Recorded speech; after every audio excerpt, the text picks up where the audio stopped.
Introduction. The title, Vie des Dames Illustres, given habitually to one volume of Brantôme's works, is not that which was chosen by its author. It was given by his first editor 50 years after his death, Brantôme himself having called his work the Book of the Ladies. One of his earliest commentators, Castelnaud, almost a contemporary, says of him in his memoirs, Pierre de Bourdeille, Abbé de Brantôme, author of volumes of which I have availed myself in various parts of this history, used his quality as one of those warrior abbes who are called abbates milits under the second race of our kings, never ceasing for all that to follow arms in the court, where his services won him the collar of the order and the dignity of gentleman of the bedchamber to the king. He frequented, with unusual esteem for his courage and intelligence, the principal courts of Europe, such as Spain, Portugal, where the king honored him with his order, Scotland, and those of the princes of Italy. He went to Malta, seeking an occasion to distinguish himself, and after that lost none in our wars of France. But although he managed perfectly all the great captains of his time and belonged to them by alliance of friendship, fortune was ever contrary to him, so that he never obtained a position worthy, not of his merits only, but of a name so illustrious as his. It was this that made him of a rather bad humor in his retreat at Brantôme, where he set himself to compose his books in different frames of mind, according as the persons who recurred to his memory stirred his bile or touched his heart. It is to be wished that he had written a discourse on himself alone, like other seigneurs of his time. He would then have shown us much, if nothing were omitted in it, but perhaps he abstained from doing this in order not to declare his inclinations for the House of Lorraine at the very moment of the ruin of all its schemes, for he was greatly attached to that house, and it appears in various places that he had more respect than affection for the House of Bourbon. It was this that made him take part against the Salic law in behalf of Queen Marguerite, whom he esteemed infinitely, and whom he saw, with regret, deprived of the crown of France. In many other matters, he gives out sentiments which have more of the courtier than the abbe. Indeed, to be a courtier was his principal profession, as it still is with the greater part of the abbes of the present day. And in view of this quality, we must pardon various little liberties which would be less pardonable in a sworn historian. I do not speak of the volume of the dames, gallants, in order not to condemn the memory of a nobleman whose other works have rendered him worthy of so much esteem. I attribute the crime of that book to the dissolute habits of the court of his time, about which more terrible tales could be told than those he relates. There is something to complain of in the method with which he writes, but perhaps the name of notes may cover this defect. However that may be, we can gather from him much and very important knowledge on our history, and France is so indebted to him for this labor that I do not hesitate to say that the services of his sword must yield in value to those of his pen. He had much wit and was well read in letters. In youth, he was very pleasing, but I have heard those who knew him intimately say that the griefs of his old age lay heavier upon him than his arms, and were more displeasing than the toils and fatigues of war by sea or land. He regretted his past days, the loss of friends, and he saw nothing that could equal the court of the Valois, in which he was born and bred.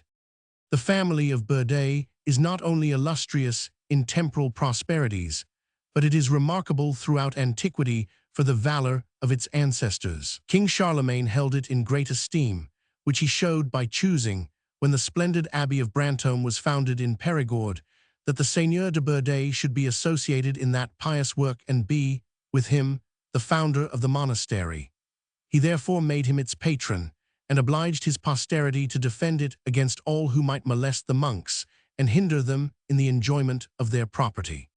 If we may rely on ancient deeds pancarts still in possession of this family, we must accord it a first rank among those which claim to be descended from kings, inasmuch as they carry back its origin to Marcomir, King of France, and Tyloa Berdelia, daughter of a king of England. The same old deeds relate that Nicanor, son of this Marcomir, being appealed to by the people of Aquitaine to assist them in throwing off the Roman yoke, and having come with an army very near to Bordeaux, was compelled to withdraw by the violence of the Romans who were stronger than he, and also by a tempest that arose in the sea. Nicanor cast anchor at an island, uninhabited on account of the wild beasts that peopled it, and especially certain griffins, animals with 4 feet, and heads and wings like eagles. He had no sooner set foot on land with his men than he was forced to fight these monsters, and after battling with them a long time, not without loss of soldiers, he succeeded in vanquishing them. With his own hand, he killed the largest and fiercest of them all and cut off his paws. This victory greatly rejoiced all the neighboring countries, which had suffered much damage from these beasts. On account of this affair, Nicanor was ever after surnamed the Griffin and honored by everyone, like Hercules when he killed the Stymphalides in Arcadia, those birds of prey that feed on human flesh. This is the origin of the arms which the seigneurs de Brantôme bear to this day, to wit, or 2 griffins paws gules, Angli azure, counterbard. Pierre de Bourdeille, 3rd son of François, Vicomte de Bourdeille and Anne de Vivonne de la Châtaigneraie, was born in the Périgord in 1537, under the reign of François I. The family of Bourdeille is one of the most ancient and respected in the Périgord, which province borders on Gascony and echoes, if we may say so, the caustic tongue and rambling, restless temperaments that flourish on the banks of the Garonne. Not to boast of myself, says Brantôme, I can assert that none of my race have ever been homekeeping. They have spent as much time in travels and wars as any, no matter who they be, in France. As for his father, Brantôme gives an amusing account of him as a true Gascon seigneur. He began life by running away from home to go to the wars in Italy and roam the world as an adventurer. He was, says Brantôme, a jovial fellow who could say his word and talk familiarly to the greatest personages. Pope Julius, too, took a fancy to him. One day they were playing cards together, and the Pope won from my father 300 crowns and his horses, which were very fine, and all his equipments. After he had lost all, he said, "Chadieu benit." That was his oath when he was angry. When he was good-natured, he swore, "Chardon benit, Chadieu benit. Pope, play me 500 crowns against one of my ears, redeemable in 8 days. If I don't redeem it, I'll give you leave to cut it off and eat it if you like." The Pope took him at his word, and confessed afterwards that if my father had not redeemed his ear, he would not have cut it off, but he would have forced him to keep him company. They began to play again, and fortune willed that my father won back everything except a fine courser, a pretty little Spanish horse, and a handsome mule. The Pope cut short the game and would not play any more. My father said to him, "Hey, Chadieu, Pope, leave me my horse for money," for he was very fond of him, "and keep the courser, who will throw you and break your neck, for he is too rough for you, and keep the mule too, and may she rear and break your leg." The Pope laughed so he could not stop himself. At last, getting his breath, he cried out, "I'll do better. I'll give you back your 2 horses, but not the mule, and I'll give you 2 other fine ones if you will keep me company as far as Rome and stay with me there 2 months. Well, pass the time well, and it shall not cost you anything." My father answered, "Chadieu, Pope, if you gave me your mitre and your cap too, I would not do it. I wouldn't quit my general and my companions just for your pleasure. Goodbye to you, rascal." The Pope laughed, while all the great captains, French and Italians, who always spoke so reverently to His Holiness, were amazed and laughed too at such liberty of language. When the Pope was on the point of leaving, he said to him, "Ask what you want of me and you shall have it," thinking my father would ask for his horses. But my father did not ask anything, except for a license and dispensation to eat butter in Lent, for his stomach could never get accustomed to olive and nut oil. The Pope gave it him readily and sent him a bull, which was long to be seen in the archives of our house. The young Pierre de Bourdeille spent the first years of his existence at the court of Marguerite de Valois, sister of François I, to whom his mother was lady-in-waiting. After the death of that princess in 1549, he came to Paris to begin his studies, which he ended at Poitiers about the year 1556. Being the youngest of the family, he was destined, if not for the church, at least for church benefices, which he never lacked through life.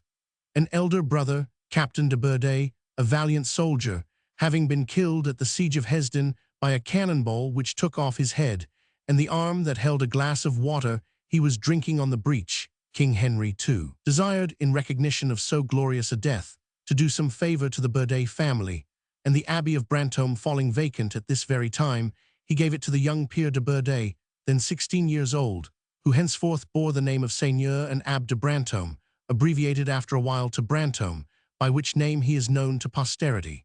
In a few legal deeds of the period, especially family documents, he is mentioned as the Reverend Father in God, the Abbé de Brantôme.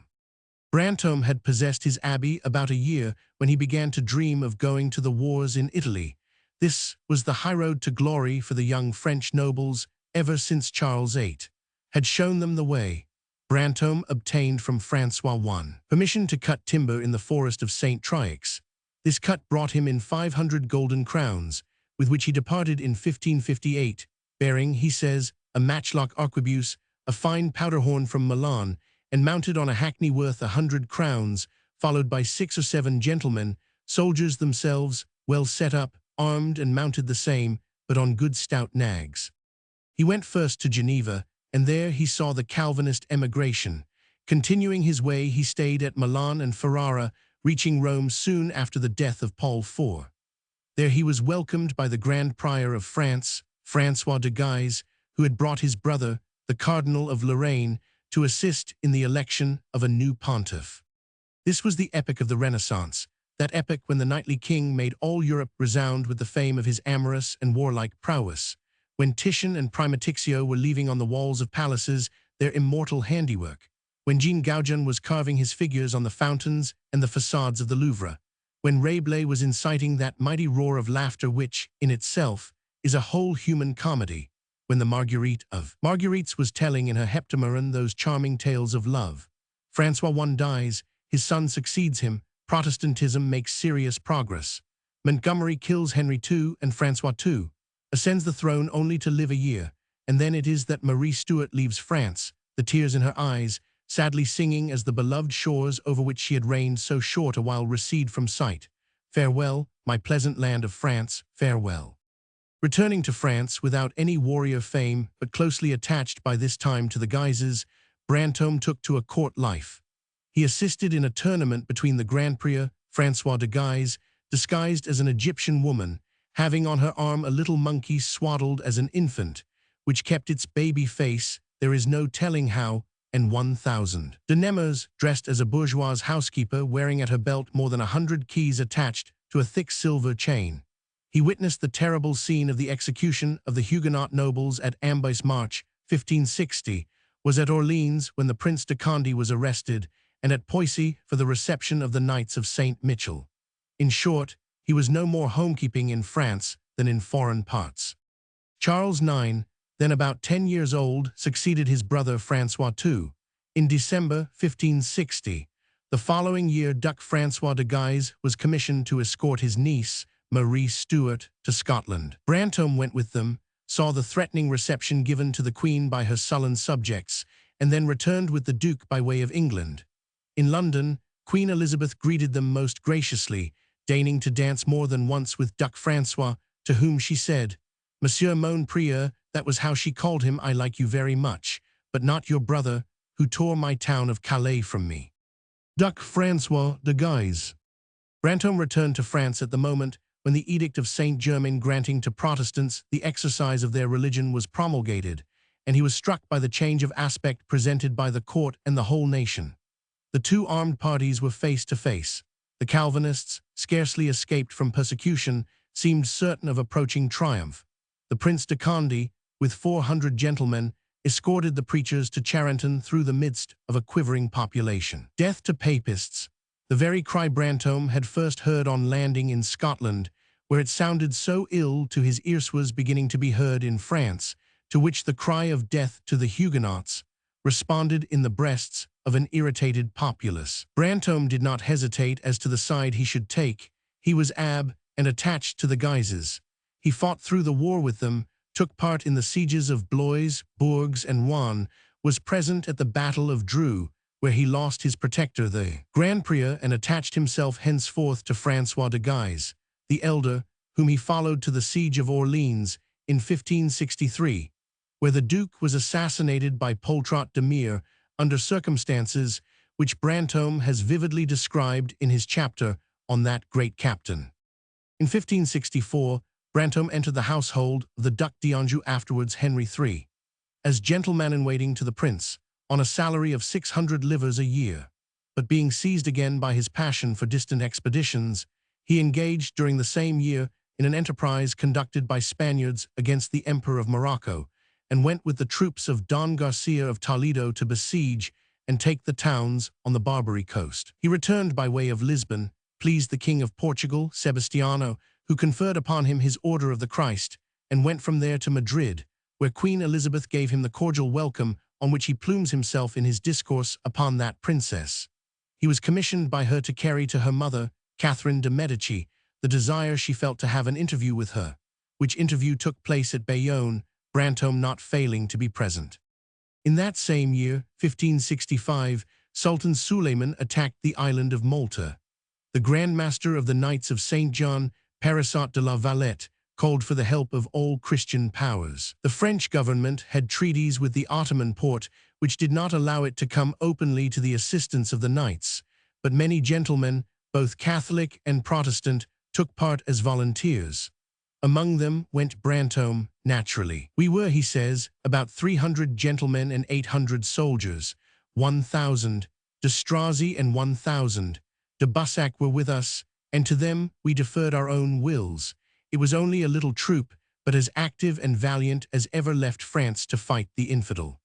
While at Malta he seems to have had a fancy to enter the Order of the Knights of St. John, but Philippe Strozzi dissuaded him.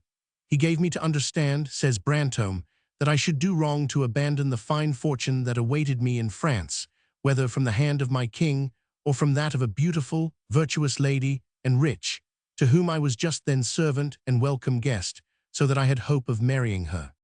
He left Malta on a galley of the order, intending to go to Naples, according to a promise he had made to the beautiful and virtuous lady, the Marchesa del Vasto. But a contrary wind defeated his project, which he did not renounce without regret. In after years, he considered this mischance a strong feature in his unfortunate destiny. It was possible, he says, that by means of Mme.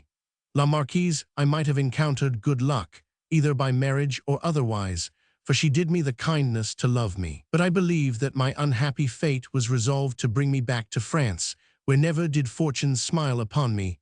I have always been duped by vain expectations. I have received much honor and esteem, but of property and rank, none at all. Companions of mine who would have been proud, had I deigned to speak to them at court, or in the chamber of the king or queen, have long been advanced before me. I see them round as pumpkins and highly exalted, though I will not, for all that, defer to them to the length of my thumbnail. That proverb, no one is a prophet in his own country, was made for me.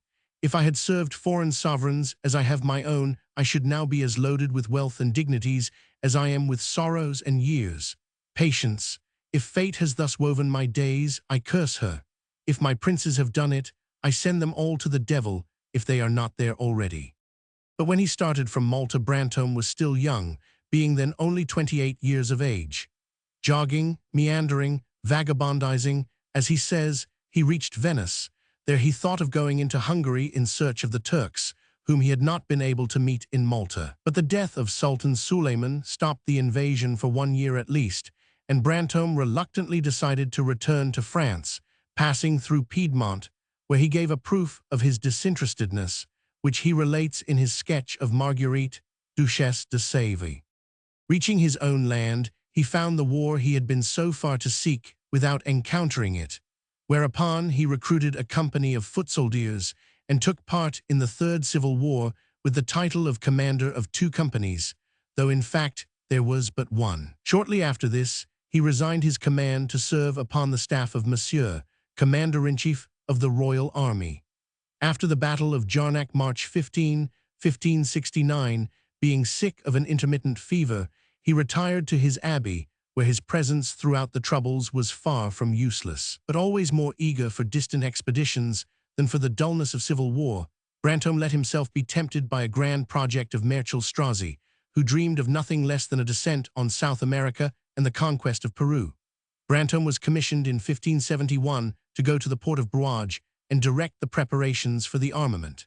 It was this enterprise that prevented him from being present at the Battle of Lepanto, October 7, 1571. I should have gone there resolutely, as did that brave 1,000. De Grillan, he says, if it had not been for 1,000. De Strozzi, who amused me a whole year with that fine embarkation at Brouage, which ended in nothing but the ruin of our purses, to those of us at least who own the vessels. But if the duties which kept him at Brouage robbed him of the glory of being present at the greatest battle of the age, it also saved him from being a witness of the Saint Bartholomew. The Treaty of June 24, 1573, put an end to the Siege of Rochelle and the Fourth Civil War. Charles IX died on May 30, 1574. Monsieur, elected the year before to the throne of Poland, was in that distant country when the death of his brother made him King of France. He hastened to return. Brantôme went to meet him at Lyon and was one of the gentlemen of his bedchamber from 1575 to 1583. During the years just past, Brantôme, besides the principal events already named in which he participated, took part in various little or great events in the daily life of the court, such as the quarrel of Sucy and Saint Phal, the splendid disgrace of Bussy, d'Amboise, the death and obsequies of Charles IX, the coronation of Henry III, etc. Throughout them all he played the part of interested spectator, of active supernumerary without importance, discontented at times and sulky, but always unable to make himself feared. The years went by in this sterile round. He was now 35 years old. The hope of a great fortune was realized no more on the side of his king than on that of his beautiful, virtuous, and rich lady. He is, no doubt, liked, known, and made welcome by the kings, his masters, by his queens and his princesses, and all the great seigneurs, who held him in such esteem that the name of Brantôme had great renown. But he is not satisfied with the court's small change in which his services are paid. He is vexed that his own lightheartedness is taken at its word. He would be very glad indeed if that love of liberty with which he decked himself were put to greater trials. Philosopher in spite of himself, he finds his disappointments all the more painful because of his own opinion of his merits. He sees men to whom he believes himself superior, preferred before him. His companions, not equal to him, he says in the epitaph he composed for himself, surpassed him in benefits received, in promotions and ranks, but never in virtue or in merit. And he adds, with posthumous resignation, God be praised nevertheless for all, and for his sacred mercy. Meantime, perchance a queen, Catherine de Medici or Marguerite de Valois, deigns to drop into his ear some trifling word, which he relishes with delight. Henry de Guise le Balafre, who was 10 years younger than himself, called him my son, and the Baron de Montesquieu, the one that killed the Prince de Condé at Jarnac, and was very much older than Brantôme, who had pulled him out of the water during certain aquatic games on the Seine, called him father. Such were the familiarities with which he was treated. He was, it is true, Chevalier of the Order of St. Michel, but that was not enough to console his ambition. He complained that they degraded that honor, no longer reserved to the nobility of the sword. He thinks it bad, for instance, that it was granted to his neighbor, Michel de Montaigne. We have seen, he says, councillors coming from the courts of Parliament, abandoning robes and the square cap to drag a sword behind them, and at once the king decks them with the collar, without any pretext of their going to war. This is what was given to the sieur de Montaigne, who would have done much better to continue to write his essays instead of changing his pen into a sword, which does not suit him. The Marquis de Trans obtained the order very easily from the king for one of his neighbors, no doubt in derision, for he is a great joker. Brantôme always speaks very slightingly of Montaigne because the latter was of lesser nobility than his own, but that does not prevent the sieur de Montaigne from being to our eyes a much greater man than the seigneur de Brantôme. Brantôme continued to follow the court. He accompanied the Queen Mother when she went in 1576 to Poitou to bring back the Duc d'Alençon, who was dabbling in plots. He accompanied her again when she conducted in 1578 her daughter Marguerite to Navarre, and at their solemn entry into Bordeaux, he had the honor of being near them on the scaffold, or, as we should say in the present day, the platform. He had also the luck to hear at Saint-Germain-en-Laye King Henry III make during his dinner, in presence of the Duc de Joyeuse, on whose nuptials the fluent monarch was destined to spend $1 million, a discourse worthy of Cato against luxury and extravagance. In 1582, his elder brother, André de Bourdeille, seneschal and governor of the Périgord, died. He left a son scarcely 9 years old. Brantôme had obtained from King Henry III a promise that he should hold those offices until the majority of his nephew, on condition of transmitting them at that time. The king confirmed this promise on several occasions during the last illness of André de Bourdeille. But at the latter's death, it was discovered that he had bound himself in his daughter's marriage contract to resign those offices to his son-in-law. The king considered that he ought to respect this family arrangement. Brantôme was keenly hurt. On the second day of the year, he says, as the king was returning from his ceremony of the Saint-Esprit, I made my complaint to him, more in anger than to implore him, as he well understood. He made me excuses, although he was my king. Among other reasons, he said plainly that he could not refuse that resignation when presented to him, or he should be unjust. I made him no reply, except, well, sire, I ought not to have put faith in you, a good reason never to serve you again as I have served you, on which I went away much vexed. I met several of my companions, to whom I related everything. I protested and swore that if I had 1,000 lives, not one would I employ for a king of France. I cursed my luck, I cursed life, I loathed the king's favor, I despised with a curling lip those beggarly fellows loaded with royal favors, who were in no wise as worthy of them as one. Hanging to my belt was the gilt key to the king's bedroom. I unfastened it and flung it from the Quai des Augustins, where I stood, into the river below. I never again entered the king's room. I abhorred it, and I swore never to set foot in it any more. I did not, however, cease to frequent the court and to show myself in the room of the queen, who did me the honor to like me, and in those of her ladies and maids of honor, and of the princesses, seigneurs, and princes, my good friends. I talked aloud about my displeasure, so that the king, hearing of what I said, sent me a few words by 1,000. Du Halde, his head valet de chamber. I contented myself with answering that I was the king's most obedient, and said no more. Monsieur the Duc d'Alençon took notice of Brantôme, and made him his chamberlain. About this time it was that he began to compose for this prince the discourses afterwards made into a book, and called Vies des Dames Galantes, which he dedicated to the Duc d'Alençon. The latter died in 1584, a loss that dashed once more the hopes of Brantôme and of others who, like him, had pinned their faith upon that prince. After all, Brantôme had some reason to complain of his evil star. Then it was that Brantôme meditated vast and even criminal projects, which he himself has revealed to us. I resolved to sell the little property I possessed in France and go off, and serve that great king of Spain, very illustrious and noble remunerator of services rendered to him, not compelling his servitors to importune him, but done of his own free will and wise opinion, and out of just consideration. Whereupon I reflected and ruminated within myself that I was able to serve him well, for there is not a harbor nor a seaport from Picardy to Bayonne that I do not know perfectly, except those of Bretagne which I have not seen, and I know equally well all the weak spots on the coast of Languedoc from Grasse to Provence. To make myself sure of my facts, I had recently made a new tour to several of the towns, pretending to wish to arm a ship and send it on a voyage or go myself. In fact, I had played my game so well that I had discovered 6 towns on these coasts easy to capture on their weak sides, which I knew then and which I still know. I therefore thought I could serve the King of Spain in these directions so well that I might count on obtaining the reward of great wealth and dignities. But before I banished myself from France, I proposed to sell my estates and put the money in a bank of Spain or Italy. I also proposed, and I discoursed of it to the Comte de la Rochefoucauld, to ask leave of absence from the king that I might not be called a deserter, and to be relieved of my oath as a subject in order to go wherever I should find myself better off than in his kingdom. I believe he could not have refused my request, because everyone is free to change his country and choose another. But however that might be, if he had refused me, I should have gone all the same, neither more nor less like a valet who is angry with his master and wants to leave him. If the latter will not give him leave to go, it is not reprehensible to take it and attach himself to another master. Thus reasoned Brantôme.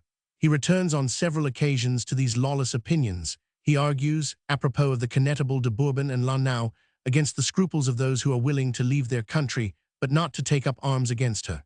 "I'faith," he cries, "here are fine, scrupulous philosophers, their quartan fevers, while I hold shyly back, pray who will feed me? Whereas if I bear my sword to the wind, it will give me food and magnify my fame." Such ideas were current in those days among the nobles, in whom the patriotic sentiment, long subordinated to that of caste, was only developed later. These projects of treachery should therefore not be judged altogether with the severity of modern ideas. Besides, Brantôme is working himself up. It does not belong to everyone to produce such grand disasters as these he meditates. Moreover, thought is far from action. Events may intervene. People call them fate or chance, but chance will often simply aid the secret impulses of conscience and bind our will to that it chooses. Fine human schemes I made, Brantôme resumes. On the very point of their accomplishment, the War of the League broke out and turmoiled things in such a way that no one would buy lands. For every man had trouble enough to keep what he owned, neither would he strip himself of money. Those who had promised to buy my property excused themselves. To go to foreign parts without resources was madness. It would only have exposed me to all sorts of misery. I had too much experience to commit that folly. To complete the destruction of my designs, one day, at the height of my vigor and jollity, a miserable horse, whose white skin might have warned me of nothing good, reared and fell over upon me, breaking and crushing my loins, so that for 4 years I lay in my bed, maimed, impotent in every limb, unable to turn or move without torture and all the agony in the world, and since then my health has never been what it once was. Thus man proposes, and God disposes. God does all things for the best. It is possible that if I had realized my plans, I should have done more harm to my country than the renegade of Algiers did to his, and because of it, I might have been perpetually cursed of God and man. Consequently, this great scheme remained a dream. No one need ever have known anything about it if Brantôme himself had not taken pains to inform us of it with much complacency. The cruel fall which stopped his guilty projects must have occurred in 1585.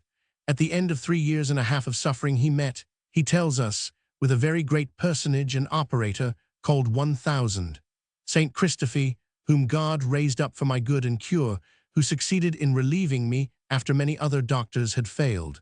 As soon as he was nearly well, he began once more to travel. It does not appear that he frequented the court after the death of Catherine de Medici, which took place in January 1589, but he was present in that year at the baptism of the posthumous son of Henry de Guise, whom the Parisians adopted after the father's murder at Blois and named Paris.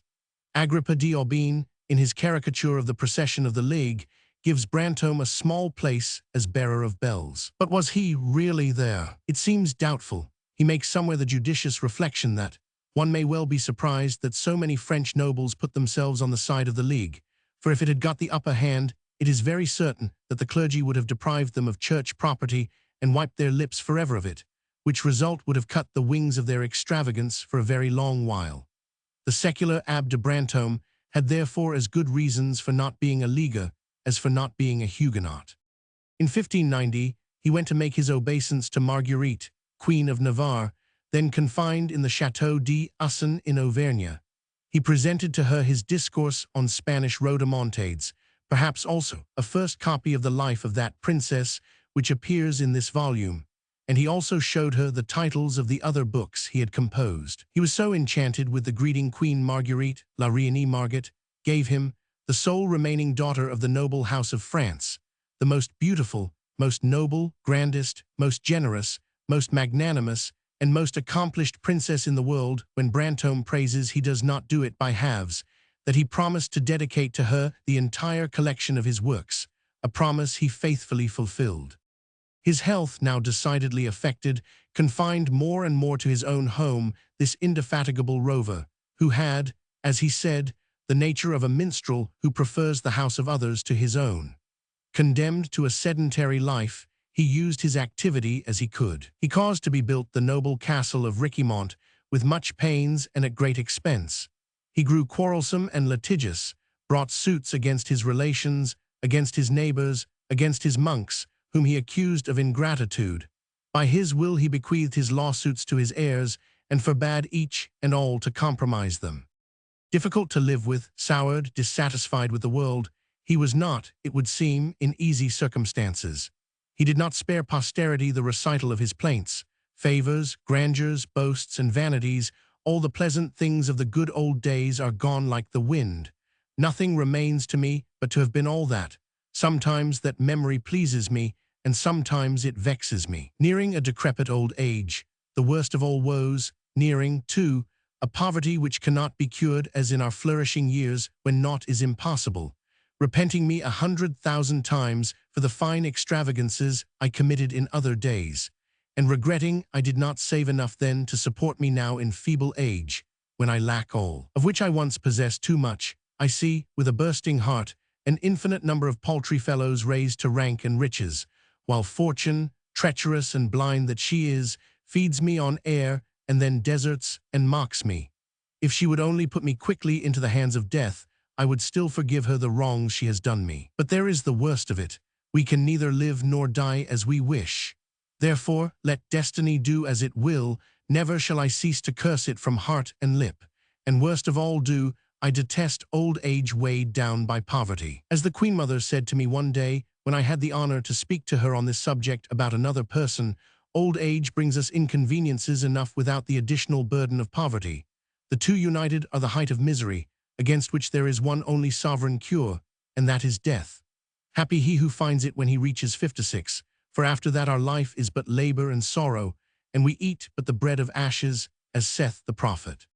He continued, however, to write, retracing all that he had seen and garnered either while making his campaigns with the great captains of his time, or in gossiping with idle gentlemen in the halls of the Louvre. It was thus he composed his biographical and anecdotical volumes, which he retouched and rewrote at intervals, making several successive copies. That he had the future of his writings much at heart, in spite of a scornful air of indifference which he sometimes assumed, appears very plainly from the following clause in his will. I will, he says, and I expressly charge my heirs to cause to be printed my books, which I have composed from my mind and invention with great toil and trouble, written by my hand, and transcribed clearly by that of Mataud, my hired secretary, the which will be found in 5 volumes covered with velvet, black, tan, green, blue, and a large volume, which is that of the ladies, covered with green velvet, and another covered with vellum and gilded. Thereon, which is that of the rhodomontades. They will be found in one of my wicker trunks, carefully protected. Fine things will be found in them, such as tales, discourses, histories, and witticisms, which no one can disdain, it seems to me, if once they are placed under his nose and eyes. In order to have them printed according to my fancy, I charge with that purpose Madame la Comtesse de Durattle, my dear niece, or some other person she may choose. And to do this, I order that enough be taken from my whole property to pay the costs of the said printing, and my heirs are not to divide or use my property until this printing is provided for. It is not probable that it will cost much, for the printers, when they cast their eyes upon the books, would pay to print them instead of exacting money, for they do print many gratis that are not worth as much as mine.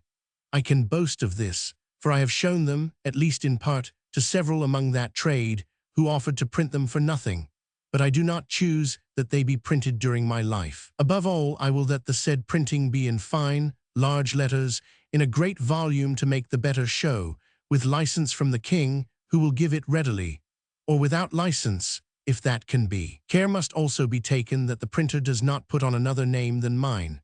Otherwise I shall be frustrated of all my trouble and of the fame that is my due.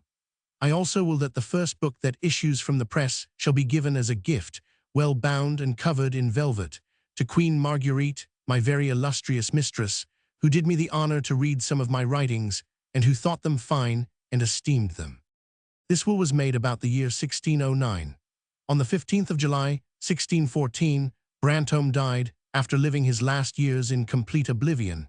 He was buried, according to his wishes, in the chapel of his chateau of Richemont.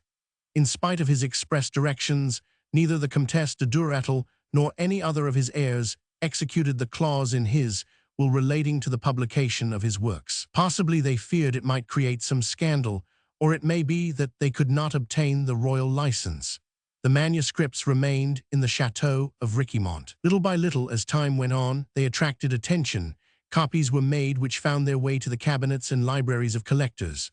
They were finally printed in Holland, and the first volume, which appeared in Leyden from the press of Jean Sambix the Younger, sold by F. Foppens, Brussels, 1665, was that which here follows, the Book of the Ladies, called by the publisher, not by Brantôme, Lives of Illustrious Dames.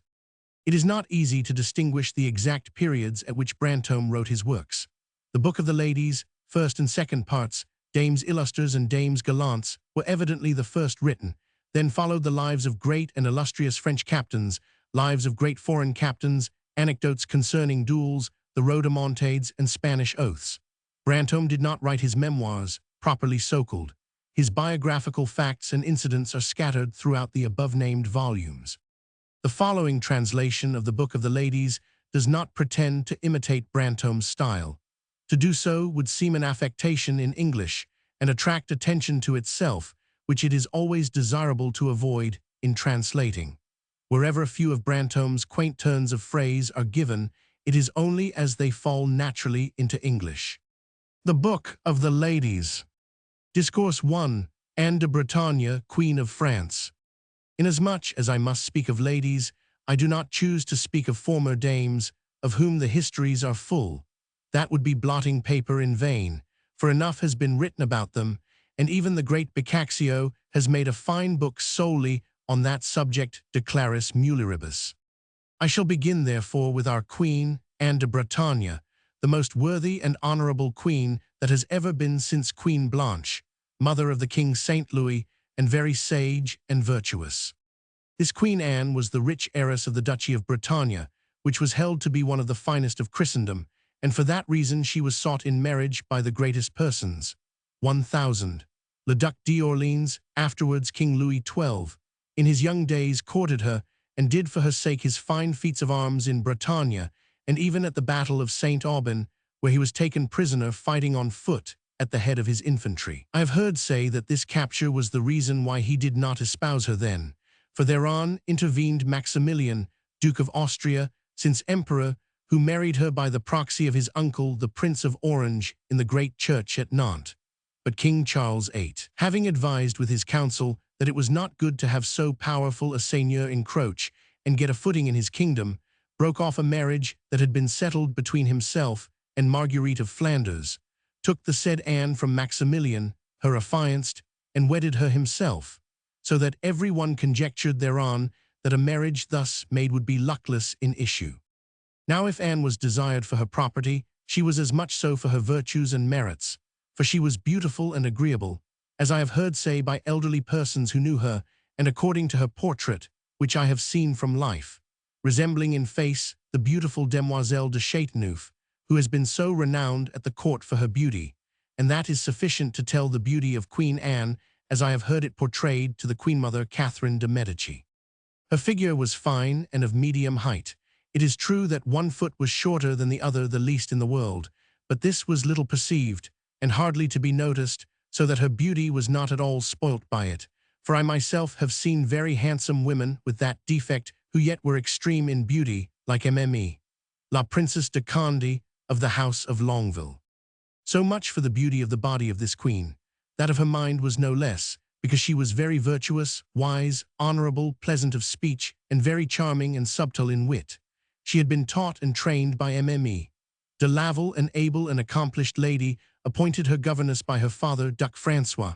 For the rest, she was very kind, very merciful, and very charitable, as I have heard my own folks say. True it is, however, that she was quick in vengeance, and seldom pardoned whoever offended her maliciously, as she showed to the Marechal de Jai for the affront he put upon her when the king, her lord and husband, lay ill at Blois and was held to be dying. She, wishing to provide for her wants in case she became a widow, caused 3 or 4 boats to be laden on the river Loire with all her precious articles, furniture, jewels, rings, and money, and sent them to her city and chateau of Nantes. The said marshal, meeting these boats between Sommer and Nantes, ordered them stopped and seized, being much too wishful to play the good officer and servant of the crown. But fortune willed that the king, through the prayers of his people, to whom he was indeed a true father, escaped with his life. The queen, in spite of this luck, did not abstain from her vengeance, and having well brooded, she caused the said marshal to be driven from court. It was then that, having finished a fine house at La Verger, he retired there, saying that the rain had come just in time to let him get under shelter in the beautiful house so recently built. But this banishment from court was not all. Through great researches which she caused to be made wherever he had been in command, it was discovered he had committed great wrongs, extortions, and pillages to which all governors are given, so that the marshal, having appealed to the courts of Parliament, was summoned before that of Toulouse, which had long been very just and equitable and not corrupt. There, his suit being viewed, he was convicted. But the queen did not wish his death, because, she said, death is a cure for all pains and woes, and being dead he would be too happy. She wished him to live as degraded and low as he had been great, so that he might, from the grandeur and height where he had been, live miserably in troubles, pains, and sadness, which would do him 100-fold more harm than death. For death lasted only a day, and mayhap only an hour, whereas his languishing would make him die daily. Such was the vengeance of this brave queen. One day she was so angry against 1,000 d'Orleans that she could not for a long time be appeased. It was in this wise: the death of her son, 1,000. Le Dauphin having happened, King Charles, her husband, and she were in such despair that the doctors, fearing the debility and feeble constitution of the king, were alarmed lest such grief should do injury to his health. So they counselled the king to amuse himself, and the princes of the court to invent new pastimes, games, dances, and mummeries, in order to give pleasure to the king and queen, the which 1,000 d'Orleans having undertaken, he gave at the Château d'Amboise a masquerade and dance, at which he did such follies and danced so gaily, as was told and read, that the queen, believing he felt this glee because, the Dauphin being dead, he knew himself nearer to be king of France, was extremely angered, and showed him such displeasure that he was forced to escape from Amboise, where the court then was, and go to his Château of Blois. Nothing can be blamed in this queen except the sin of vengeance, if vengeance is a sin, because otherwise she was beautiful and gentle, and had many very laudable sides. When the king, her husband, went to the kingdom of Naples, and so long as he was there, she knew very well how to govern the kingdom of France with those whom the king had given to assist her. But she always kept her rank, her grandeur and supremacy, and insisted, young as she was, on being trusted, and she made herself trusted, so that nothing was ever found to say against her. She felt great regret for the death of King Charles in 1498, as much for the friendship she bore him as for seeing herself henceforth but half a queen, having no children. And when her most intimate ladies, as I have been told on good authority, pitied her for being the widow of so great a king, and unable to return to her high estate, for King Louis the Duc d'Orleans, her first lover, was then married to Jeanne de France, she replied she would rather be the widow of a king all her life than debase herself to a less than he. But still, she was not so despairing of happiness that she did not think of again being Queen of France, as she had been, if she chose. Her old love made her say so. She meant to relight it in the bosom of him in whom it was yet warm. And so it happened, for King Louis XII, having repudiated Jeanne, his wife, and never having lost his early love, took her in marriage, as we have seen and read. So here was her prophecy accomplished. She having founded it on the nature of King Louis, who could not keep himself from loving her, all married as she was, but looked with a tender eye upon her, being still Duc d'Orleans, for it is difficult to quench a great fire when once it has seized the soul. He was a handsome prince and very amiable, and she did not hate him for that. Having taken her, he honored her much, leaving her to enjoy her property and her duchy without touching it himself or taking a single louis, but she employed it well, for she was very liberal. And because the king made immense gifts, to meet which he must have levied on his people, which he shunned like the plague, she supplied his deficiencies, and there were no great captains of the kingdom to whom she did not give pensions or make extraordinary presents of money or of thick gold chains when they went upon a journey, and she even made little presents according to quality. Everybody ran to her, and few came away discontented. Above all, she had the reputation of loving her domestic servants, and to them she did great good. She was the first queen to hold a great court of ladies, such as we have seen from her time to the present day. Her suite was very large of ladies and young girls, for she refused none. She even inquired of the noblemen of her court whether they had daughters and what they were, and asked to have them brought to her. I had an aunt de Bourdeille who had the honor of being brought up by her Louise de Bourdeille, maid of honor to Queen Anne in 1494, but she died at court, aged 15 years, and was buried behind the great altar of the Church of the Franciscans in Paris. I saw the tomb, and its inscription before that church was burned in 1580. Queen Anne's court was a noble school for ladies.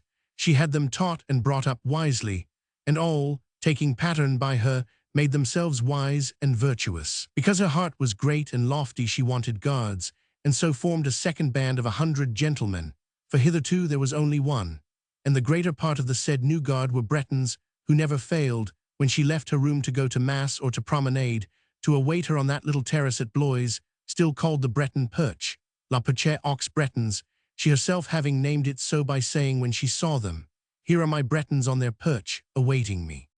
You may be sure that she did not lay by her money, but employed it well on all high things. She it was who built, out of great superbness, that fine vessel and mass of wood, called La Cordelière, which attacked so furiously in mid-ocean the regent of England, grappling to her so closely that both were burned and nothing escaped, not the people, nor anything else that was in them, so that no news was ever heard of them on land, which troubled the queen very much. The king honored her so much that one day, it being reported to him that the law clerks at the Palais de Justice and the students also were playing games in which there was talk of the king, his court, and all the great people, he took no other notice than to say they needed a pastime, and he would let them talk of him and his court, though not licentiously. But as for the queen, his wife, they should not speak of her in any way whatsoever. If they did, he would have them hanged. Such was the honor he bore her.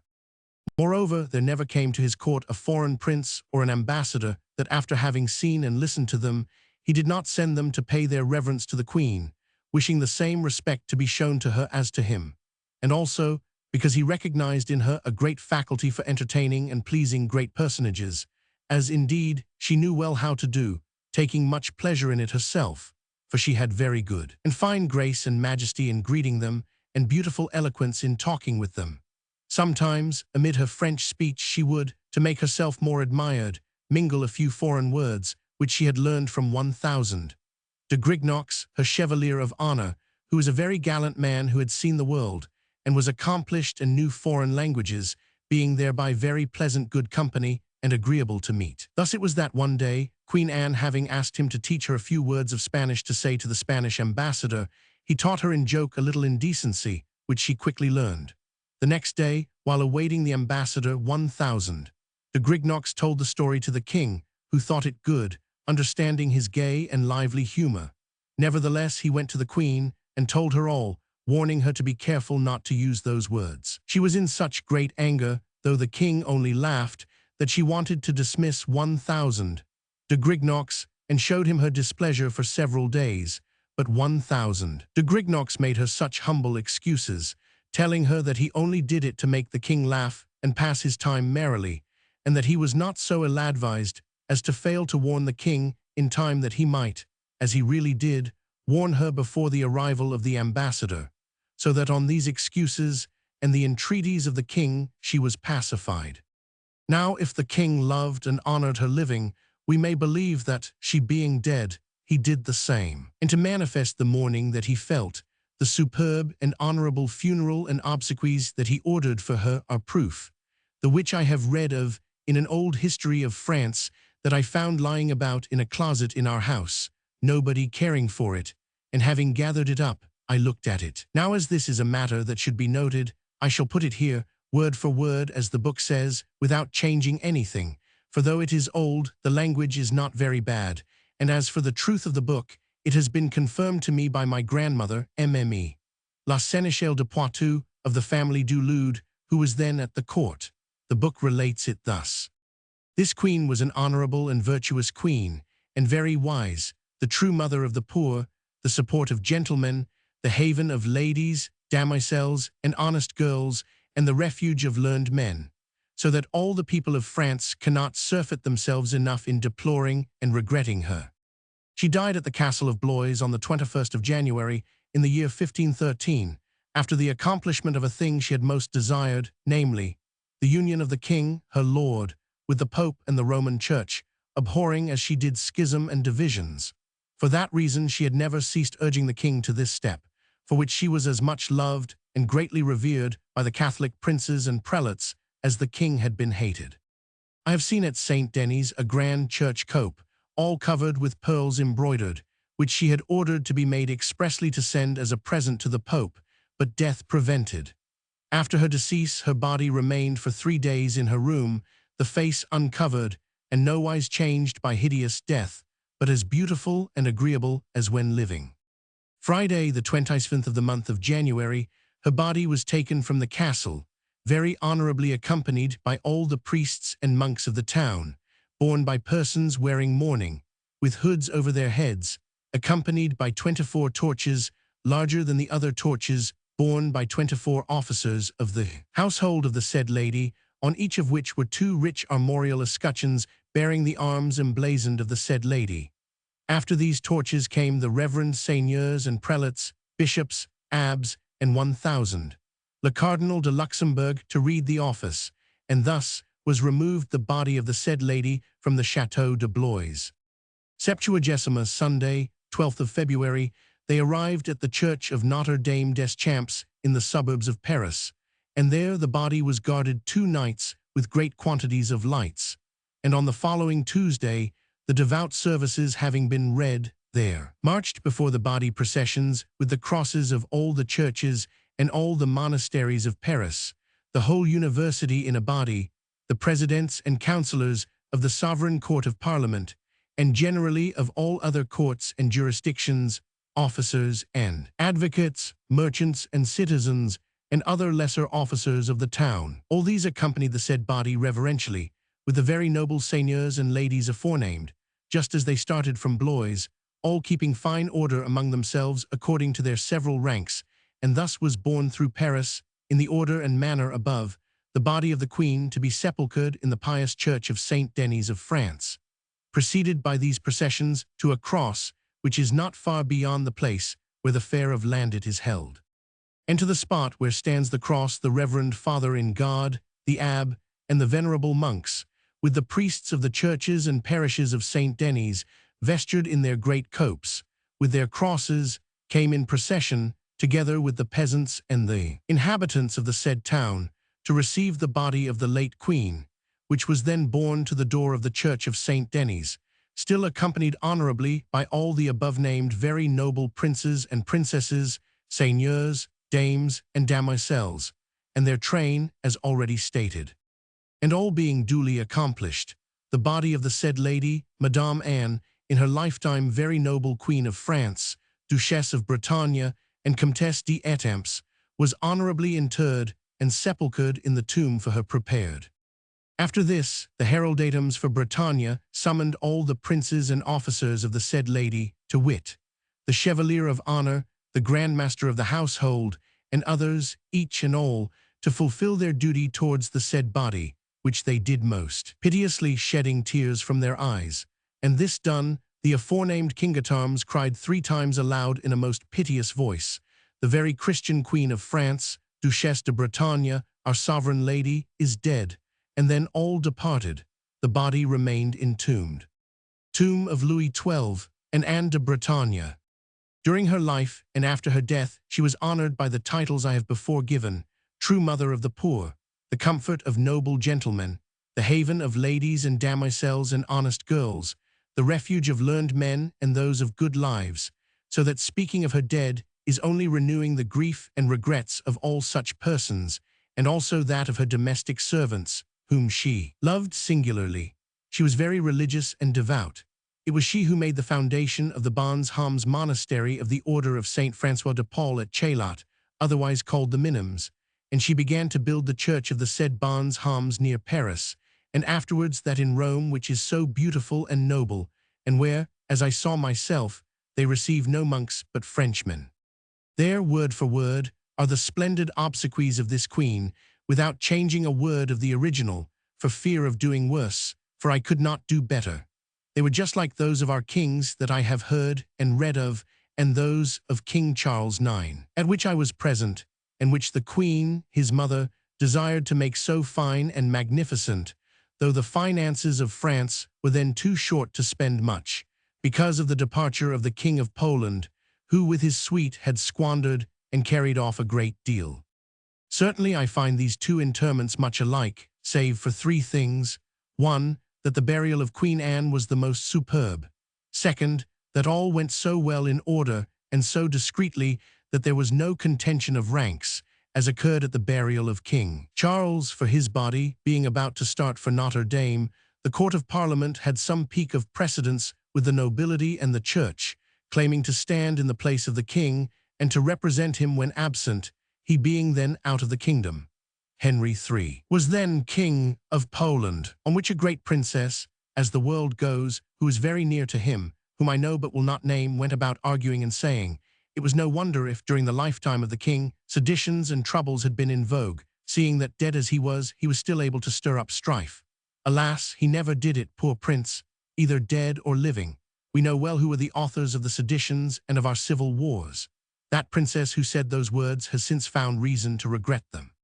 The third thing is that the body of King Charles was quitted at the church of Saint Lazare by the whole procession, princes, seigneurs, courts of parliament, the church, and the citizens, and was followed and accompanied from there by none but poor 1,000. De Strozzi, de Fumel, and myself, with 2 gentlemen of the bedchamber, for we were not willing to abandon our master as long as he was above ground. There were also a few archers of the guard, quite pitiable to see, in the fields. So at 8 in the evening in the month of July, we started with the body and its effigy thus badly accompanied. Reaching the cross, we found all the monks of St. Denis awaiting us, and the body of the king was honorably escorted, with the ceremonies of the church, to St. Denis, where the great Cardinal de Lorraine received it most honorably and devoutly, as he knew well how to do. The Queen Mother was very angry that the procession did not continue to the end, as she intended, save for Monsieur her son, and the King of Navarre, whom she held a prisoner. The next day, however, the latter arrived in a coach, with a very good guard, and captains of the guard with him, to be present at the solemn high service, attended by the whole procession and company, as at first, a sight very sad to see. After dinner, the Court of Parliament sent to tell, and to command the Grand Almoner Amyot to go and say grace after meat for them, as if for the king. To which he made answer that he should do nothing of the kind, for it was not before them, he was bound to do it. They sent him 2 consecutive and threatening commands, which he still refused, and went and hid himself that he might answer no more. Then they swore they would not leave the table till he came, but not being able to find him, they were constrained to say grace themselves and to rise, which they did with great threats, foully abusing the said almoner, even to calling him scoundrel and son of a butcher. I saw the whole affair, and I know what Monsieur commanded me to go and tell to 1,000. Le Cardinal, asking him to pacify the matter, because they had sent commands to Monsieur to send to them, as representatives of the king, the Grand Almoner, if he could be found. 1,000. Le Cardinal went to speak to them, but he gained nothing, they standing firm on their opinion of their royal majesty and authority. I know what 1,000. Le Cardinal said to me about them, telling me not to say it, that they were perfect fools. The chief president de Thou was then at their head, a great senator certainly, but he had a temper. So here was another disturbance to make that princess say again that King Charles, either living or dead, on earth or under it, that body of his stirred up the world and threw it into sedition. Alas, that he could not do. I have told this little incident, possibly more at length than I should, and I may be blamed, but I reply that I have told and put it here as it came into my fancy and memory, also that it comes in apropos, and that I cannot forget it, for it seems to me a thing that is rather remarkable. Now to return to our Queen Anne. We see from this fine last duty of her obsequies how beloved she was of earth and heaven, far otherwise than that proud, pompous queen, Isabella of Bavaria, wife of the late King Charles VI, who having died in Paris, her body was so despised, it was put out of her palace into a little boat on the river Seine, without form of ceremony or pomp, being carried through a little postern so narrow it could hardly go through, and thus was taken to St. Denis to her tomb, like a simple demoiselle, neither more nor less. There was also a difference between her actions and those of Queen Anne, for she brought the English into France and Paris, threw the kingdom into flames and divisions, and impoverished and ruined everyone, whereas Queen Anne kept France in peace, enlarged and enriched it with her beautiful duchy and the fine property she brought with her. So one need not wonder that the king regretted her and felt such mourning that he came nigh dying in the forest of Vincennes, and clothed himself and all his court so long in black, and those who came otherwise clothed, he had them driven away. Neither would he see any ambassador, no matter who he was, unless he were dressed in black. And moreover, that old history which I have quoted says, when he gave his daughter to 1,000 d'Angoulême, afterwards King Francois, mourning was not left off by him or his court. And the day of the espousals in the church of Saint-Germain-en-Laye, the bridegroom and bride were vestured and clothed so this history says in black cloth, honestly cut in mourning shape, for the death of the said queen, Madame Anne de Bretagne, mother of the bride, in presence of the king, her father, accompanied by the princes of the blood and noble seigneurs and prelates, princesses, dames and demoiselles, all clothed in black cloth made in mourning shape. That is what the book says. It was a strange austerity of mourning which should be noted, that not even on the day of the wedding was it dispensed with, to be renewed on the following day. From this we may know how beloved, and worthy to be beloved this princess was by the king, her husband, who sometimes in his merry moods and gaiety would call her his Breton. If she had lived longer, she would never have consented to that marriage of her daughter. It was very repugnant to her, and she said so to the king, her husband, for she mortally hated Madame d'Angoulême, afterwards regent, their tempers being quite unlike and not agreeing together. Besides which, she had wished to unite her said daughter to Charles of Austria, then young, the greatest seigneur of Christendom, who was afterwards emperor. And this she wished in spite of 1,000 d'Angoulême coming very near the crown, but she never thought of that, or would not think of it, trusting to have more children herself, she being only 37 years old when she died. In her lifetime and reigned also that great and wise queen, Isabella of Castile, very accordant in manners and morals with our Queen Anne, for which reason they loved each other much, and visited one another often by embassies, letters, and presents. 'Tis thus that virtue ever seeks out virtue. King Louis was afterwards pleased to marry for the third time Marie, sister of the King of England, a very beautiful princess, young, and too young for him, so that evil came of it. But he married more from policy, to make peace with the English, and to put his own kingdom at rest, than for any other reason, never being able to forget his Queen Anne. He commanded at his death that they should both be covered by the same tomb, just as we now see it in St. Denis, all in white marble, as beautiful and superb as never was.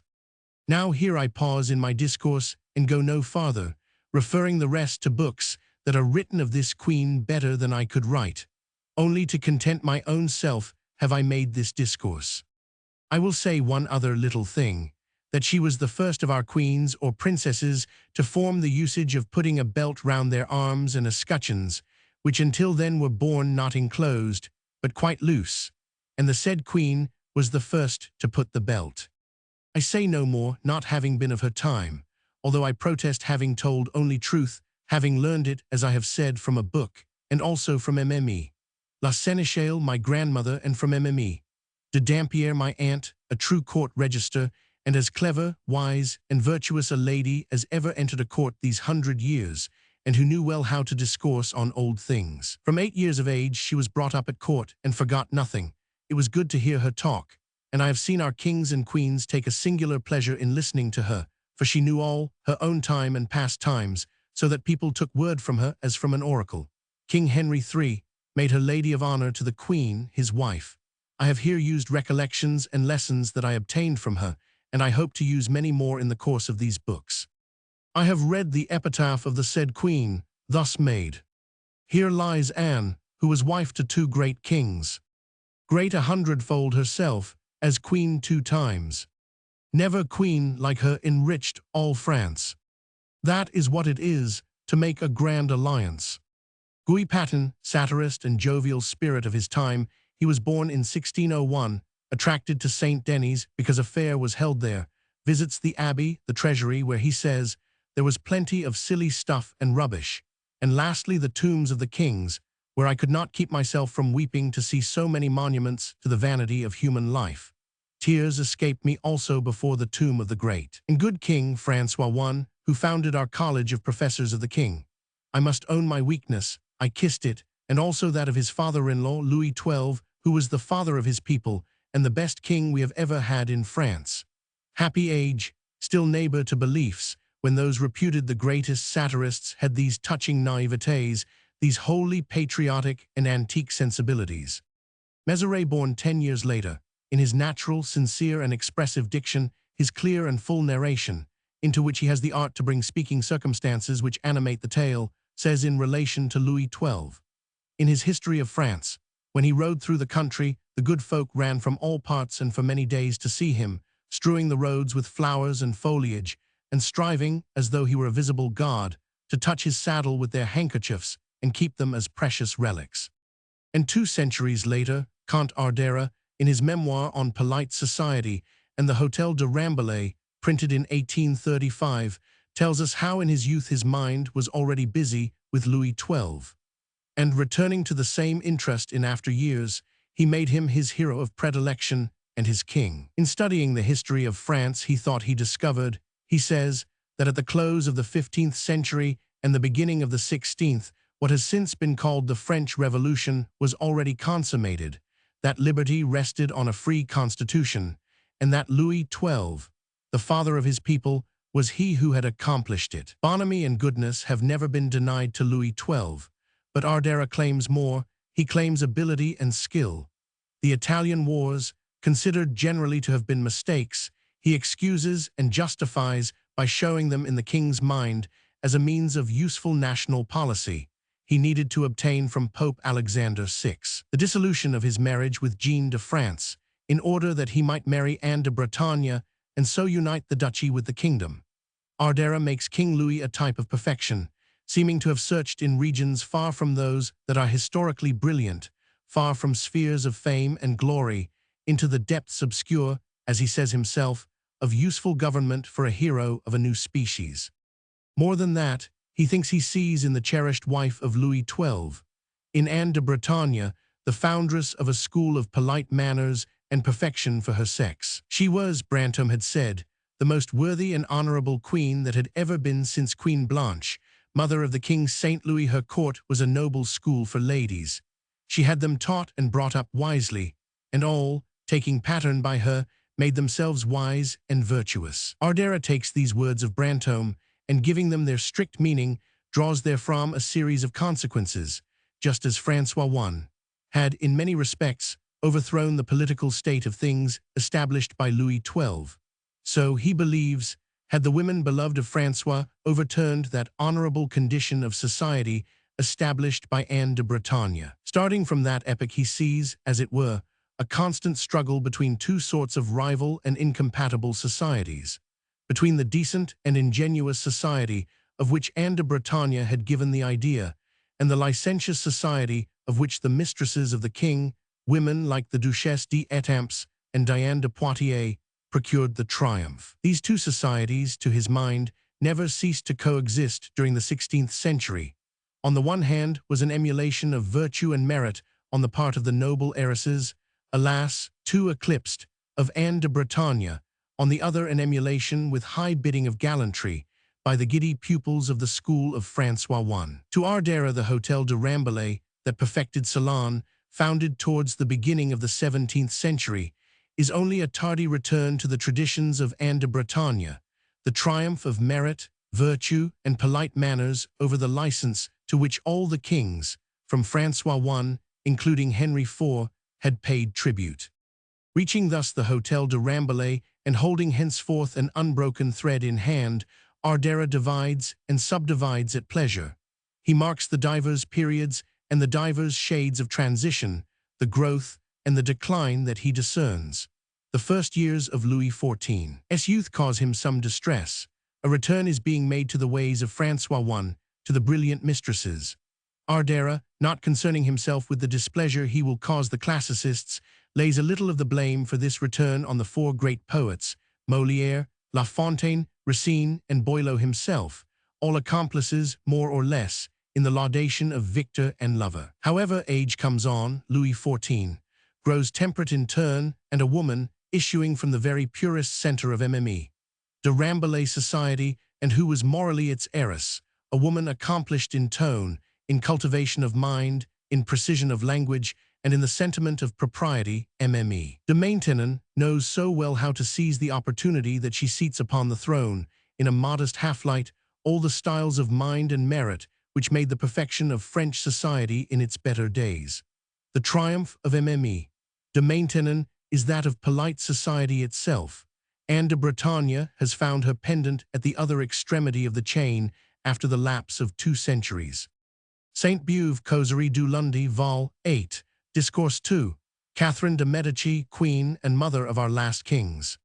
I have wondered and been astonished 100 times that, so many good writers as we have had in our day in France, none of them has been inquisitive enough to make some fine selection of the life and deeds of the Queen Mother, Catherine de Medici, inasmuch as she has furnished ample matter, and cut out much fine work, if ever a queen Didas, said the Emperor Charles to Paolo Giovio, Italian historian, when, on his return from his triumphant voyage in the Goulette intending to make war upon King Francois, he gave him a provision of ink and paper, saying he would cut him out plenty of work. So it is true that this queen cut out so much that a good and zealous writer might make an Iliad of it, but they have all been lazy or ungrateful, for she was never niggardly to learned men. I could name several who have derived good benefits from this queen, from which, in consequence, I accuse them of ingratitude.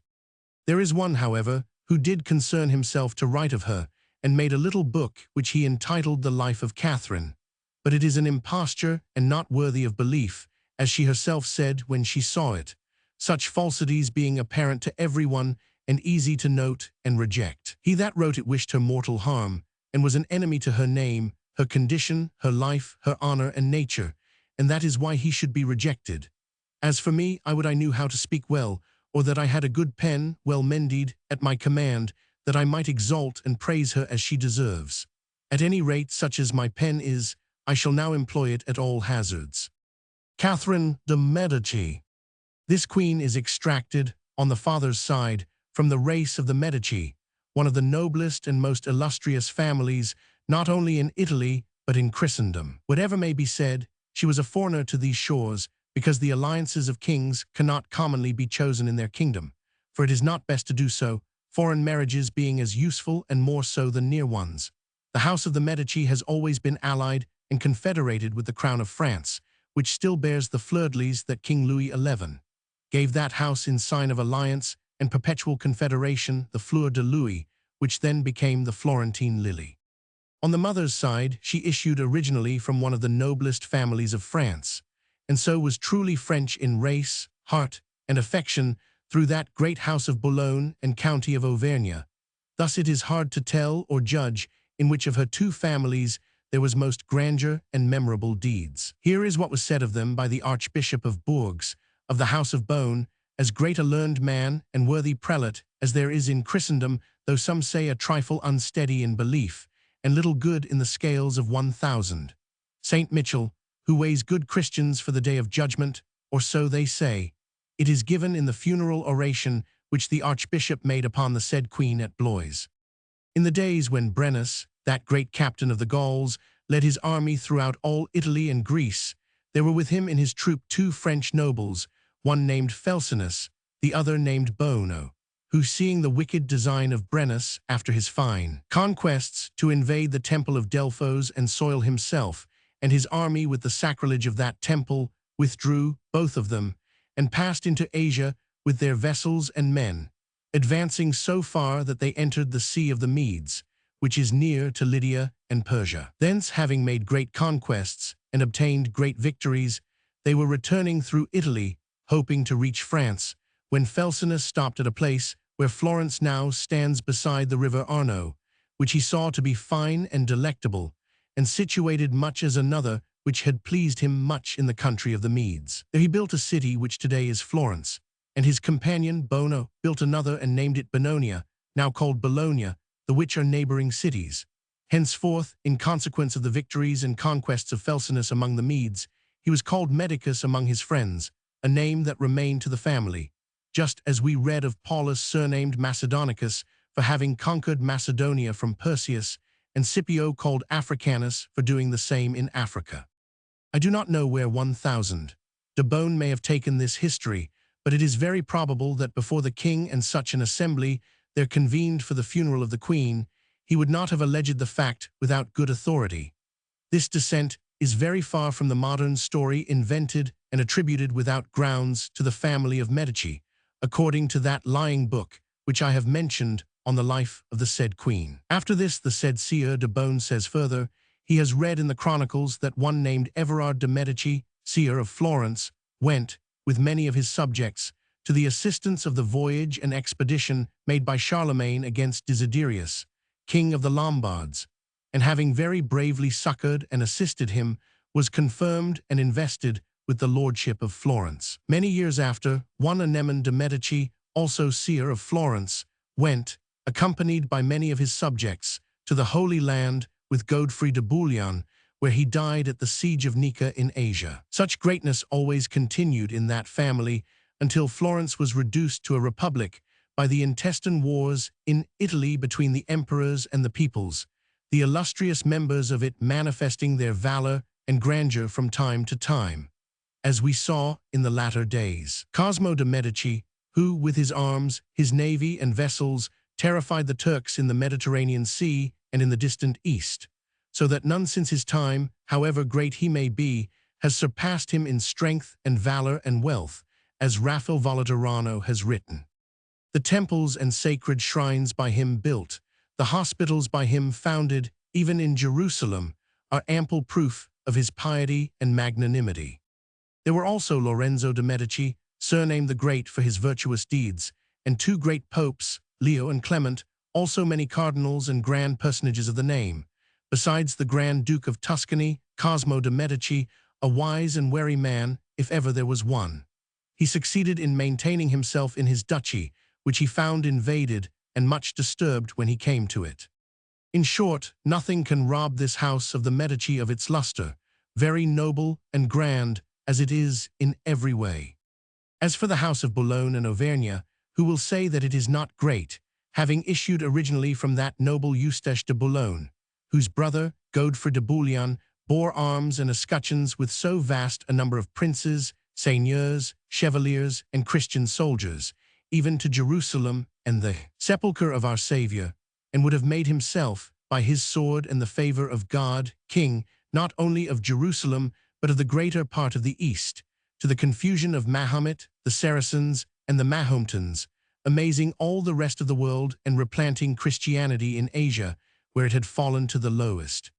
For the rest, this house has ever been sought in alliance by all the monarchies of Christendom and the great families, such as France, England, Scotland, Hungary, and Portugal, which latter kingdom belonged to it of right, as I have heard President de Thou say, and as the Queen herself did me the honor to tell me at Bordeaux when she heard of the death of King Sebastian in Morocco, 1578, the Medici being received to argue the justice of their rights at the last Assembly of States before the decease of King Henry in 1580. This was why she armed 1,000. De Strozzi to make an invasion, the King of Spain having usurped the kingdom. She was arrested in so fine a course only by reasons which I will explain at another time. I leave you to suppose, therefore, whether this house of Boulogne was great. Yes, so great that I once heard Pope Pius IV say, sitting at table at a dinner, he gave after his election to the cardinals of Ferrara and Guise, his creations, that the house of Boulogne was so great and noble he knew none in France, whatever it was, that could surpass it in antiquity, valor, and grandeur.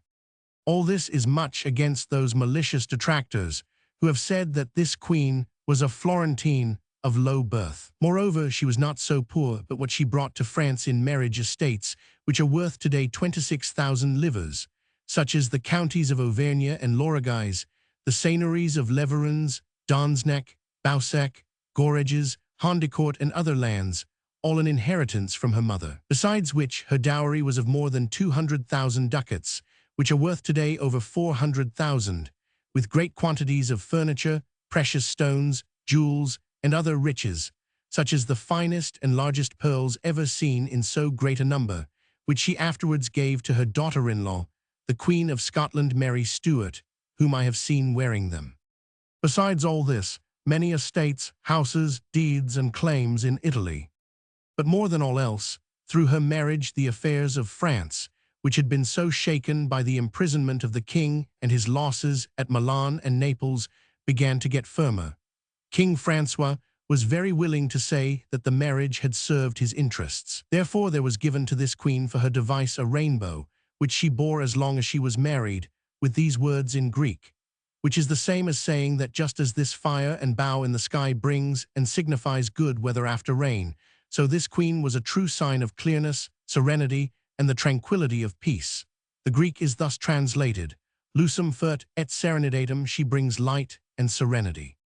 After that, the Emperor Charles V dared push no longer his ambitious motto, ever farther, for although there was truce between himself and King Francois, he was nursing his ambition with the design of gaining always from France whatever he could, and he was much astonished at this alliance with the Pope Clement VII, regarding the latter as able, courageous, and vindictive for his imprisonment by the imperial forces at the sack of Rome. Such a marriage displeased him so much that I have heard a truthful lady of the court say that if he had not been married to the Empress, he would have seized an alliance with the Pope himself and espoused his niece Catherine de Medici, as much for the support of so strong a party as because he feared the Pope would assist in making him lose Naples, Milan, and Genoa. For the Pope had promised King Francois, in an authentic document, when he delivered to him the money of his niece's dowry and her rings and jewels, to make the dowry worthy of such a marriage by the addition of 3 pearls of inestimable value, of the excessive splendor of which all the greatest kings were envious and covetous, the which were Naples, Milan, and Genoa. And it is not to be doubted that if the said Pope had lived out his natural life, he would have sold the Emperor well and made him pay dear for that imprisonment in order to aggrandize his niece and the kingdom to which she was joined. But Clement VII died young, and all this profit came to naught. So now our queen, having lost her mother, Magdalene de Boulogne, and Lorenzo de Medici, Duke of Urbino, her father in early life, was married by her good uncle the Pope to France, whither she was brought by sea to Marseille in great triumph, and her wedding was pompously performed at the age of 14. She made herself so beloved by the king, her father-in-law, and by King Henry, her husband not king till the death of Francois I, that on remaining 10 years without producing issue, and many persons endeavoring to persuade the king and the dauphin, her husband, to repudiate her because there was such need of an heir to France, neither the one nor the other would consent, because they loved her so much. But after 10 years, in accordance with the natural habit of the women of the race of Medici, who are tardy in conceiving, she began by producing the little King Francois II. After that was born the Queen of Spain, and then, consecutively, that fine and illustrious progeny whom we have all seen, and also others no sooner born than dead, by great misfortune and fatality. All this caused the king, her husband, to love her more and more, and in such a way that he, who was of an amorous temperament and greatly liked to make love and to change his loves, said often that of all the women in the world there was none like his wife for that, and he did not know her equal. He had reason to say so, for she was truly a beautiful and most amiable princess.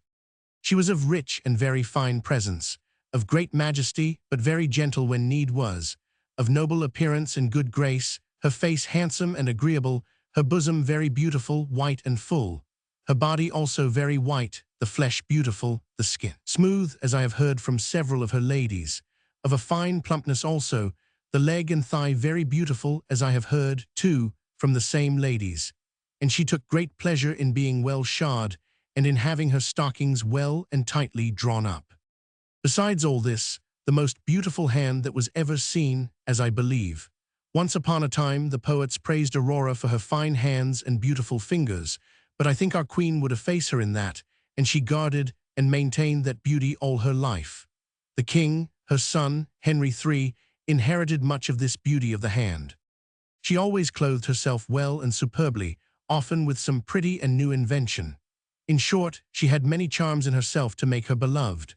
I remember that one day at Lyon she went to see a painter named Corneille, who had painted in a large room all the great seigneurs, princes, cavaliers, queens, princesses, ladies of the court, and demoiselles. Being in the said room of these portraits, we saw there our queen, painted very well in all her beauty and perfection, apparelled a la Francaise in a cap and her great pearls, and a gown with wide sleeves of silver tissue furred with links, the whole so well represented to the life that only speech was lacking.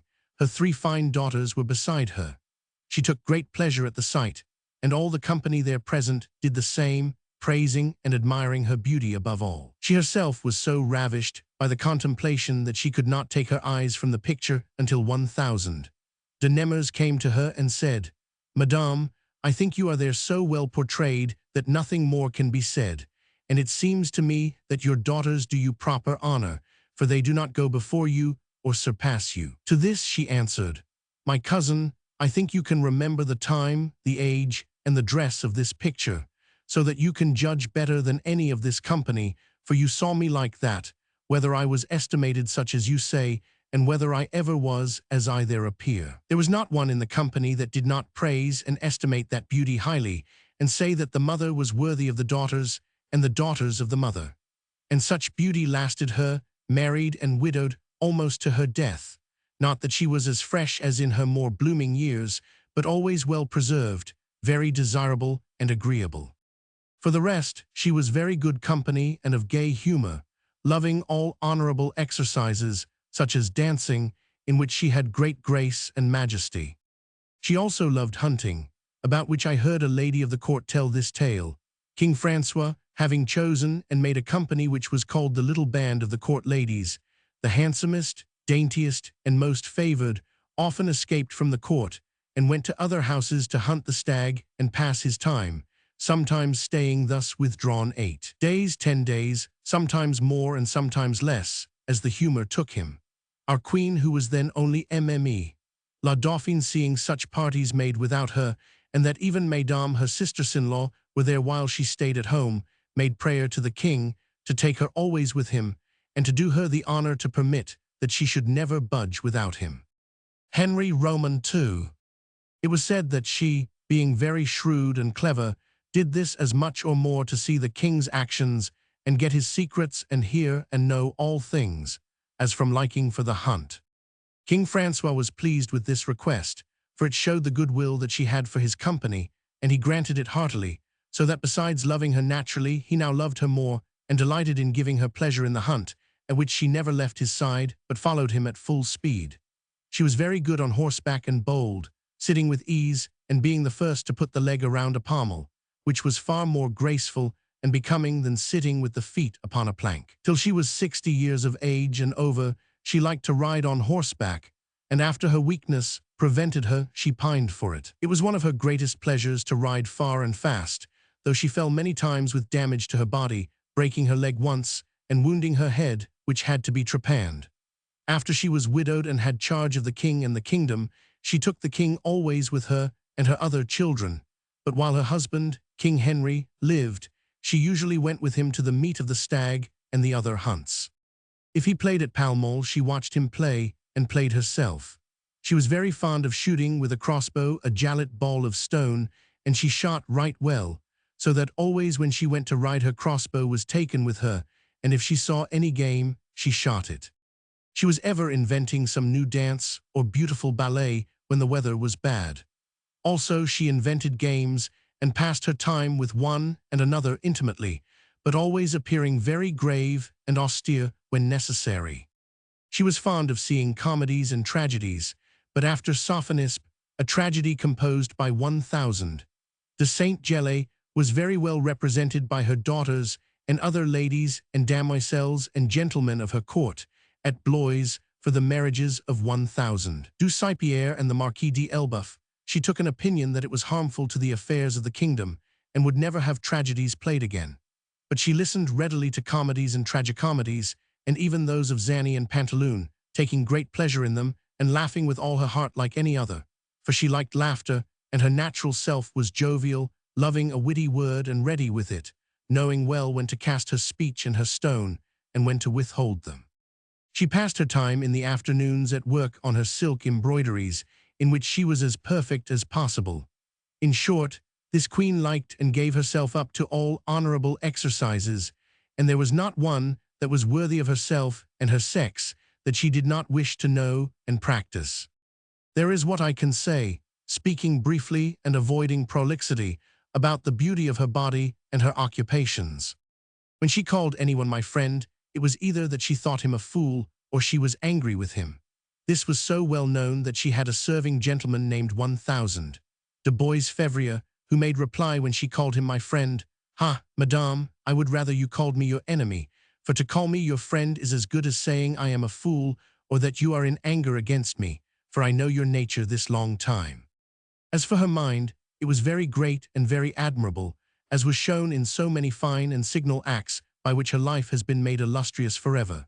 The king, her husband, and his council esteemed her so much that, when the king went his journey to Germany, out of his kingdom, he established and ordered her as regent and governor throughout his dominions during his absence, by a declaration solemnly made before a full parliament in Paris. And in this office she behaved so wisely that there was no disturbance, change, or alteration in the state by reason of the king's absence.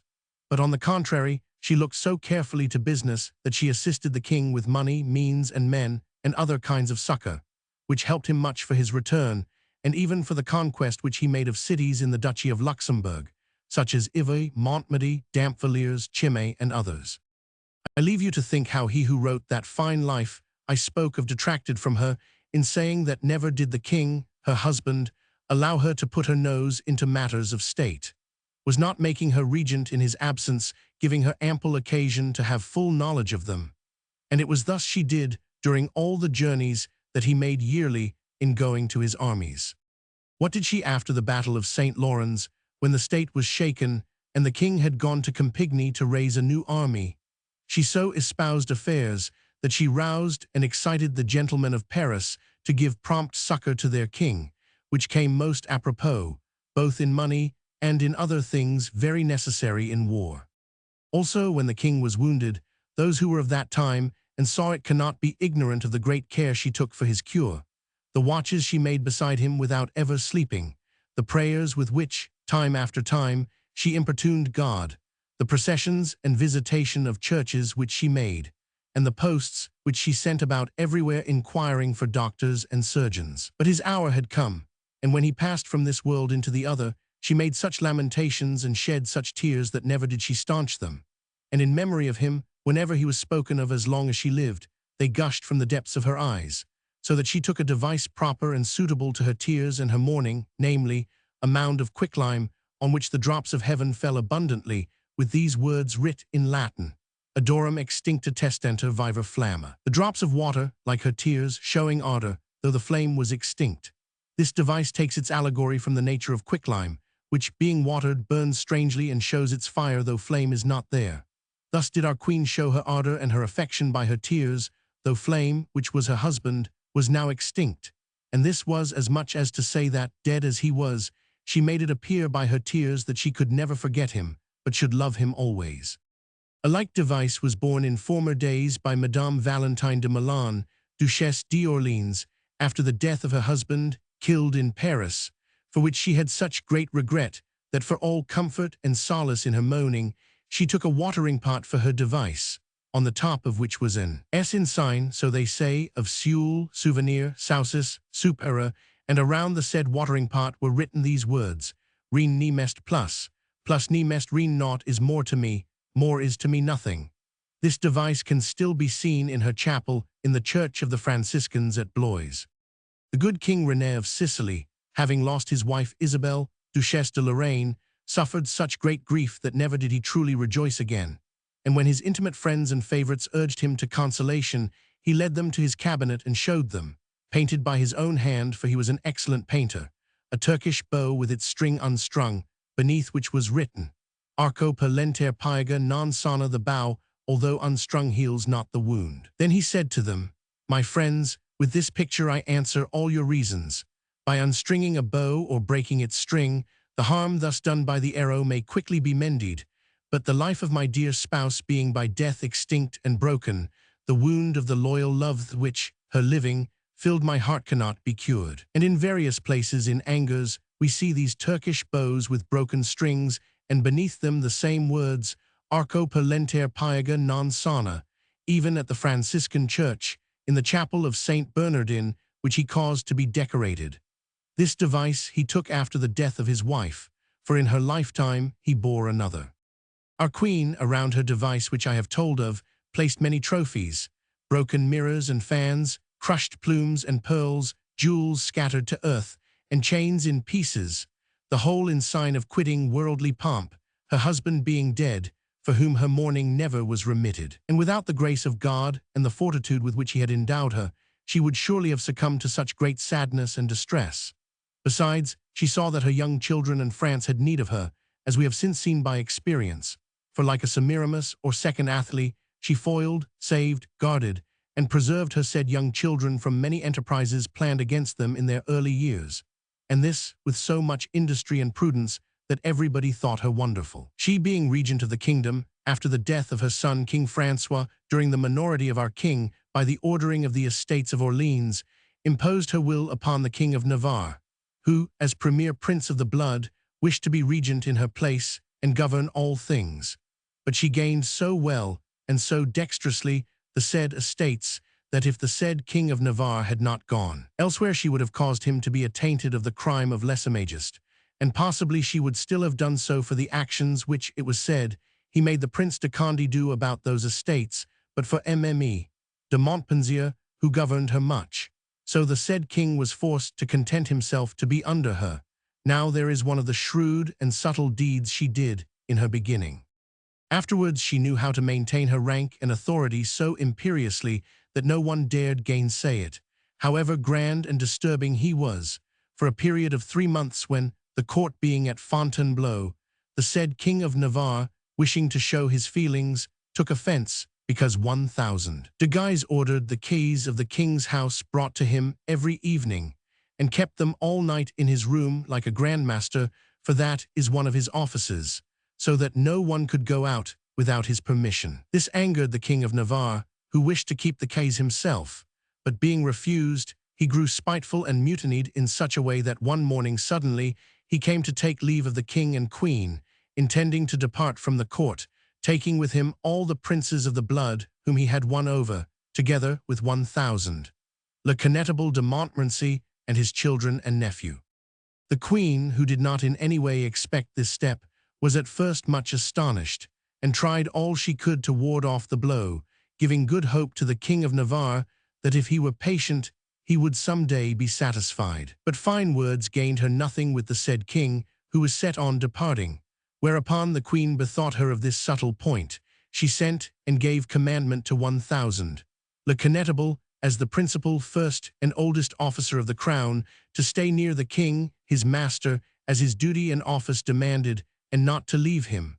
1,000. Le Connétable, wise and judicious as he was, being very zealous for his master and careful of his grandeur and honor, after reflecting on his duty and the command sent to him, went to see the king, and present himself as ready to fulfill his office, which greatly astonished the King of Navarre, who was on the point of mounting his horse, expecting 1,000. Le Connétable, who came instead to represent his duty and office, and to persuade him not to budge himself nor to depart, and did this so well that the King of Navarre went to see the king and queen at the instigation of the Connétable, and having conferred with their majesties, his journey was given up, and his mules were countermanded, they having then arrived at Melun. So all was pacified to the great content of the King of Navarre, not that 1,000 de Guise diminished in any way his office, or yielded one atom of his honor, for he kept his preeminence and all that belonged to him without being shaken in the least, although he was not the stronger. But he was a man of the world in such things, who was never bewildered, but knew very well how to brave all and hold his rank and keep what he had. It is not to be doubted, as all the world knows, that if the queen had not bethought her of this ruse regarding 1,000, Le Connétable, all that party would have gone to Paris and stirred up things to our injury, for which reason great praise should be given to the queen for this shift. I know, for I was there, that many persons said it was not of her invention, but that of Cardinal de Tournon, a wise and judicious prelate.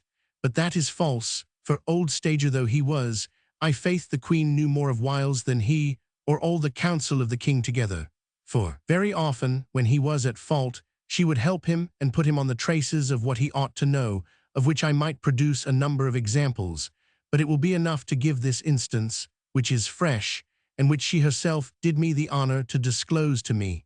It is as follows. When she went to Guyenne, and lately to Cognac, to reconcile the princes of the religion and those of the League, and so put the kingdom in peace, for she saw it would soon be ruined by such divisions, she determined to proclaim a truce in order to treat of this peace, at which the King of Navarre and the Prince de Condé were very discontent and mutinous, all the more, they said, because this proclamation did them great harm on account of their foreigners, who, having heard of it, might repent of their coming, or delay it, and they accused the said queen of having made it with that intention. So they said and resolved not to see the queen, and not to treat with her unless the said truce were rescinded. Now finding her council, whom she had with her, though composed of good heads, very ridiculous and little to be honoured, because they thought it impossible to find means to rescind the said truce, the queen said to them, Truly, you are very stupid as to the remedy. Know you not better? There is but one means for that. You have at Malisize the regiment of Newfie and de Sorlu, Huguenots. Send me from here, from Niort, all the arquebusiers that you can, and cut them to pieces. And there you have the truce rescinded and undone without further trouble. As she commanded, so it was executed. The arquebusiers started, led by the Capitaine El Estel, and forced their fort and their barricades so well that though they were quite defeated, Sorlu killed, who was a valiant man, Newfie taken prisoner with many others, and all their banners captured and brought to Niort to the queen, who, using her accustomed turn of clemency, pardoned all and sent them away with their ensigns, and even with their flags, which, as regards the flags, is a very rare thing. But she chose to do this stroke, rare or not, so she told me, to the princes, who now knew they had to do with a very able princess, and that it was not to her they should address such mockery as to make her rescind a truce by the very heralds who had proclaimed it. For while they were thinking to make her receive that insult, she had fallen upon them, and now sent them word by the prisoners that it was not for them to affront her by asking unseemly and unreasonable things, because it was in her power to do them both good and evil. That is how this queen knew how to give and teach a lesson to her council. I might tell of many such things, but I have now to treat of other points. The first of which must be to answer those whom I have often heard say that she was the first to rouse to arms, and so was cause of our civil wars. Whoso will look to the source of the matter will not believe that, for the triumvirate having been created, she, seeing the proceedings which were preparing, and the change made by the King of Navarre, who from being formerly Huguenot and very reformed had made himself Catholic, and knowing that through that change she had reason to fear for the king, the kingdom, and her own person that he would move against them, reflected and puzzled her mind to discover to what such proceedings, meetings, and colloquies held in secret tended. Not being able, as they say, to come at the bottom of the pot, she bethought her one day, when the secret council was in session in the room of the King of Navarre, to go into the room above his, and by means of a tube which she had caused to be slipped surreptitiously under the tapestry, she listened unperceived to their discourse. Among other things, she heard one thing that was very terrible and bitter to her. The Marechal de Saint-André, one of the triumvirate, gave it as his opinion that the queen should be put in a sack and flung into the river, for that otherwise they could never succeed in their plans. But the late 1000. De Guise, who was very good and generous, said that must not be, for it were too unjust to make the wife and mother of our kings perish thus miserably, and he opposed it all. For this, the said queen has always loved him, and proved it to his children after his death by giving them his estates. I leave you to suppose what this sentence was to the queen, having heard it thus with her own ears, and whether she had no occasion for fear, although she was thus defended by 1000. De Guise.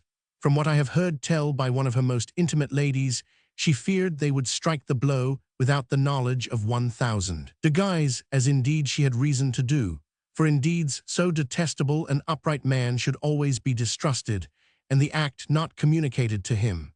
She was thus compelled to consider her safety, and employ those she saw already under arms, the Prince de Conde and other Protestant leaders, begging them to have pity for a mother and her children. That is the whole cause, just as it was, of the Civil War.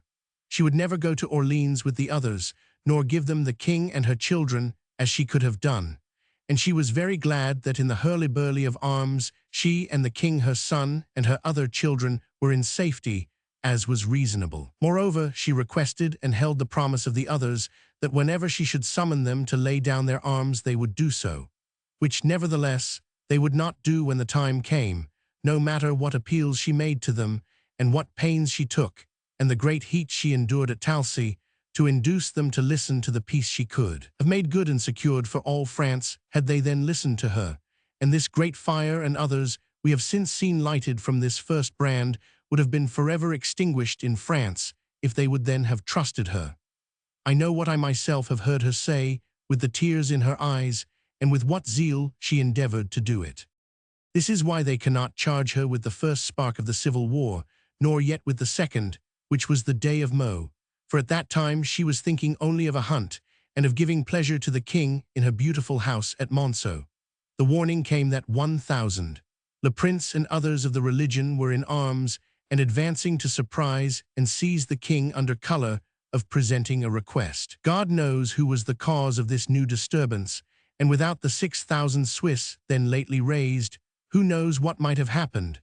This levy of Swiss was only the pretext of their taking up arms, and of saying and publishing that it was done to force them to war. In fact, it was they themselves, as I know from being at court, who requested that levy of the king and queen on the passage of the Duke of Alba and his army, fearing that under color of reaching Flanders he might descend upon the frontiers of France.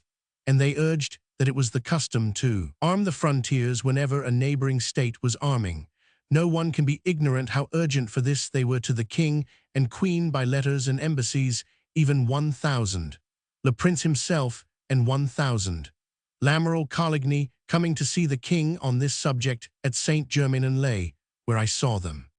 I would also like to ask for all that I write here I saw myself, who it was who took up arms on Shrove Tuesday, and who suborned and solicited Monsieur the King's brother, and the King of Navarre, to give ear to the enterprises for which Mole and co-coners were executed in Paris. It was not the Queen, for it was by her prudence that she prevented them from uprising, by keeping Monsieur and the King of Navarre so locked into the forest of Vincennes that they could not set out.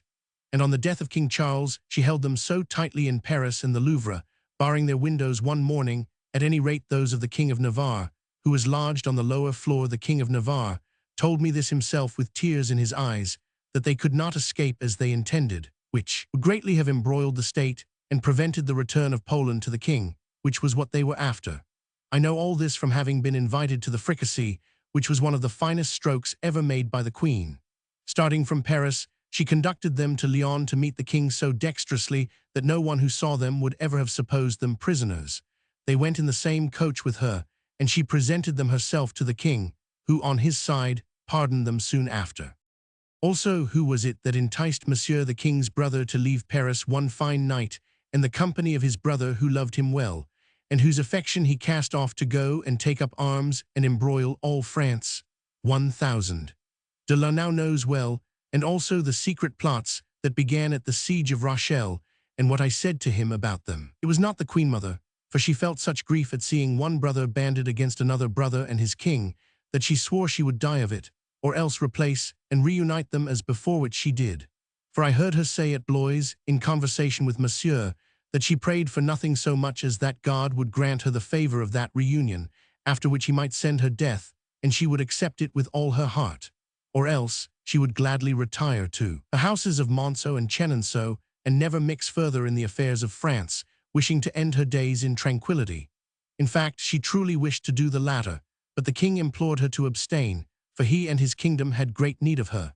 I am assured that if she had not made this peace at that time, all was over with France, for there were in the country 50,000 foreigners, from one region or another, who would have aided in humbling and destroying her. It was, therefore, not the Queen who called to arms at this time to satisfy the State Assembly at Blois, the which, wanting but one religion, and proposing to abolish that which was contrary to their own, demanded, if the spiritual blade did not suffice to abolish it, that recourse should be had to the temporal. Some have said that the Queen had bribed them. That is false. I do not say that she did not bribe them later, which was a fine stroke of policy and intelligence, but it was not she who called together the said assembly. So far from that, she blamed them for all, and also because they lessened greatly the king's authority and her own. It was the party of the religion which had long demanded that assembly, and required by the terms of the last peace that it should be called together and assembled, to which the Queen objected strongly, foreseeing abuses. However, to content them because they clamored for it so much, they had it, to their own confusion and damage, and not to their profit and contentment as they expected, so that finally they took up arms. Thus it was still not the Queen who did so. Neither was it she who caused them to be taken up when Montmarsan, La Fère in Picardy, and Cahors were taken. I remember what the king said to 1,000. De Miassins, who came to him on behalf of the King of Navarre. He rebuffed him harshly and told him that while those princes were cloying him with fine words, they were calling to arms and taking cities. Now that is how this queen was the instigator of all our wars and civil fires, the which, while she never lighted them, she spent her pains and labor in striving to extinguish, abhorring to see so many of the nobles and men of honor die. And without that, and without her commiseration, they who have hated her with mortal hatred would have been a laugh, and their party underground and not flourishing as it now is, which must be imputed to her kindness, of which we now have sore need. For as every one says and the poor people cry, we have no longer the Queen Mother to make peace for us. It was not her fault that peace was not made when she went to Guyenne lately to treat of it with the King of Navarre and the Prince de Condé. They have tried to accuse her also of being an accomplice in the wars of the League. Why then should she have brought about the peace of which I speak if she were that? Why should she have pacified the riot of the barricades in Paris? Why should she have reconciled the king and the Duc de Guise only to destroy the latter and kill him? Well, let them launch into such foul abuse against her all they will. Never shall we have another queen in France so good for peace. They have accused her of that massacre in Paris, the Saint Bartholomew, all that is a sealed book to me, for at that time I was preparing to embark at Brouage. But I have often heard it said that she was not the chief actress in it. There were 3 or 4 others, whom I might name, who were more ardent in it than she and pushed her on, making her believe, from the threats uttered on the wounding of 1,000 Lamoral, that the king was to be killed, and she with all her children and the whole court, or else that the country would be in arms much worse than ever. Certainly the party of religion did very wrong to make the threats it is said they made, for they brought on the fate of poor 1,000 Lamoral and procured his death. If they had kept themselves quiet, said no word, and let 1,000 Lamoral's wound heal, he could have left Paris at his ease, and nothing further would have come of it. 1,000. De Lannoy was of that opinion, he and 1,000. Strozzi and I have often spoken of it, he not approving of such bravadoes, audacities, and threats as were made at the very court of the king in his city of Paris, and he greatly blamed 1,000. De the Ligny, his brother-in-law, who was one of the hottest, calling him and his companions perfect fools and most incapable. 1,000. Lamoral never used such language as I have heard from others, at least not aloud. I do not say that in secret and private with his intimate friends he never spoke it. That was the cause of the death of 1,000. Lamoral and the massacres of his people, and not the queen, as I have heard say by those who know well, although there are many from whose heads you could never oust the opinion that this train was long laid and the plot long in hatching. It is all false. The least passionate think as I have said, the more passionate and obstinate believe the other way, and very often we give credit for the ordering of events to kings and great princes, and say, after those events have happened, how prudent and provident they were, and how well they knew how to dissimulate, when all the while they knew no more about them than a plum. To return again to our queen, her enemies have put it about that she was not a good Frenchwoman. God knows with what ardor I saw her urge that the English might be driven from France at Havre de Grace, and what she said of it to 1,000. Le Prince, and how she made him go with many gentlemen of his party, and the crown companies of 1,000. D'Andelot and other Huguenots, and how she herself led the army, mounted usually on a horse, like a second beautiful Queen Marfisa, exposing herself to the arquebusades and the cannonades as if she were one of her captains, looking to the making of the batteries, and saying she should never be at ease until she had taken that town and driven the English out of France, hating worse than poison those who had sold it to them. And thus she did so much that finally she made the country French. When Rouen was besieged, I saw her in the greatest anger when she beheld supplies entering the town by means of a French galley captured the year before. She fearing that the place, failing to be taken by us, would come under the dominion of the English. For this reason she pushed hard at the wheel, as they say, to take it, and never failed every day to come to the Fort St. Catherine to hold council and see the firing. I have often seen her passing along the covered way of St. Catherine, the cannonades and arquebusades raining round her, and she caring nothing for them. Those who were there saw her as I did. There are still many ladies, her maids of honor, who accompanied her, to whom the firing was not too pleasant. I knew this, for I saw them there, But when 1,000, le connétable, and 1,000 de guys remonstrated with her, telling her some misfortune would come of it, she only laughed and said, why should she spare herself more than they, inasmuch as she had as good courage as they had, though not their strength, which her sex denied her. As for fatigue, she endured that well, whether on foot or on horseback. I think that for long there had never been a queen or a princess better on horseback, sitting with such grace, not appearing for all that, like a masculine dame, in form and style a fantastic Amazon, but a comely princess, beautiful, agreeable, and gentle. They said of her that she was very Spanish. Certainly as long as her good daughter lived, Elizabeth, wife of Philip II, she loved Spain, but after her daughter died we knew, at least some of us, whether she had reason to love it, either country or nation. True it is that she was always so prudent that she chose to treat the King of Spain as her good son-in-law, in order that he in turn should treat better her good and beautiful daughter, as is the custom of good mothers, so that he never came to trouble France, nor to bring war there, according to his brave heart and natural ambition. Others have also said that she did not like the nobility of France and desired much to shed its blood. I refer for that to the many times that she made peace and spared that blood, besides which attention should be paid to this, namely, that while she was regent and her children minors, there were not known at court so many quarrels and combats as we have seen there since. She would not allow them, and forbade expressly all duelling and punished those who transgressed that order. I have seen her at court, when the king went away to stay some days, and she was left absolute and alone, at a time when quarrels had begun again and were becoming common, also dueling, which she never would permit. I have known her, I say, give a sudden order to the captain of the guards to make arrests, and to the marshals and captains to pacify the quarrel, so that, to tell the truth, she was more feared than the king, for she knew how to talk to the disobedient and the dissolute, and rebuke them terribly. I remember that once, the king having gone to the baths of Bourbon, my late cousin La Chastainerie had a quarrel with Pardelhin. She had him searched for, in order to forbid him, on his life, to fight a duel, but not being able to find him for 2 whole days, she had him tracked so well that on a Sunday morning, he being on the island of Louviers awaiting his enemy, the Grand Provost arrived to arrest him, and took him prisoner to the Bastille by order of the Queen, but he stayed there only 1 night, for she sent for him and gave him a reprimand, partly sharp and partly gentle, because she was really kind, and was harsh only when she chose to be. I know very well what she said to me also when I was for seconding my said cousin, namely, that as the older I ought to have been the wiser. The year that the king returned to Poland, a quarrel arose between Messieurs de Grillen and d'Entraigues, 2 brave and valiant gentlemen, who being called out and ready to fight, the king forbade them through 1,000.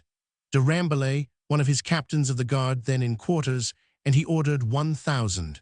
De Nevers and the Marechal de Retz to make up the quarrel, which they failed in doing. That evening the queen sent for them both into her room, and as their quarrel was about 2 great ladies of her household, she commanded them with great sternness, and then besought them both in all gentleness to leave to her the settlement of their differences, inasmuch as, having done them the honor to meddle in it, and the princes, marshals, and captains having failed in making them agree, it was now a point of honor with her to have the glory of doing so, by which she made them friends, and they embraced without other forms, taking all from her, so that by her prudence the subject of the quarrel, which was delicate, and rather touched the honor of the 2 ladies, was never known publicly.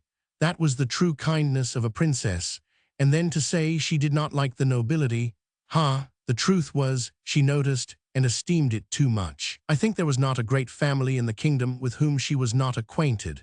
She used to say she had learned from King Francois the genealogies of the great families of his kingdom.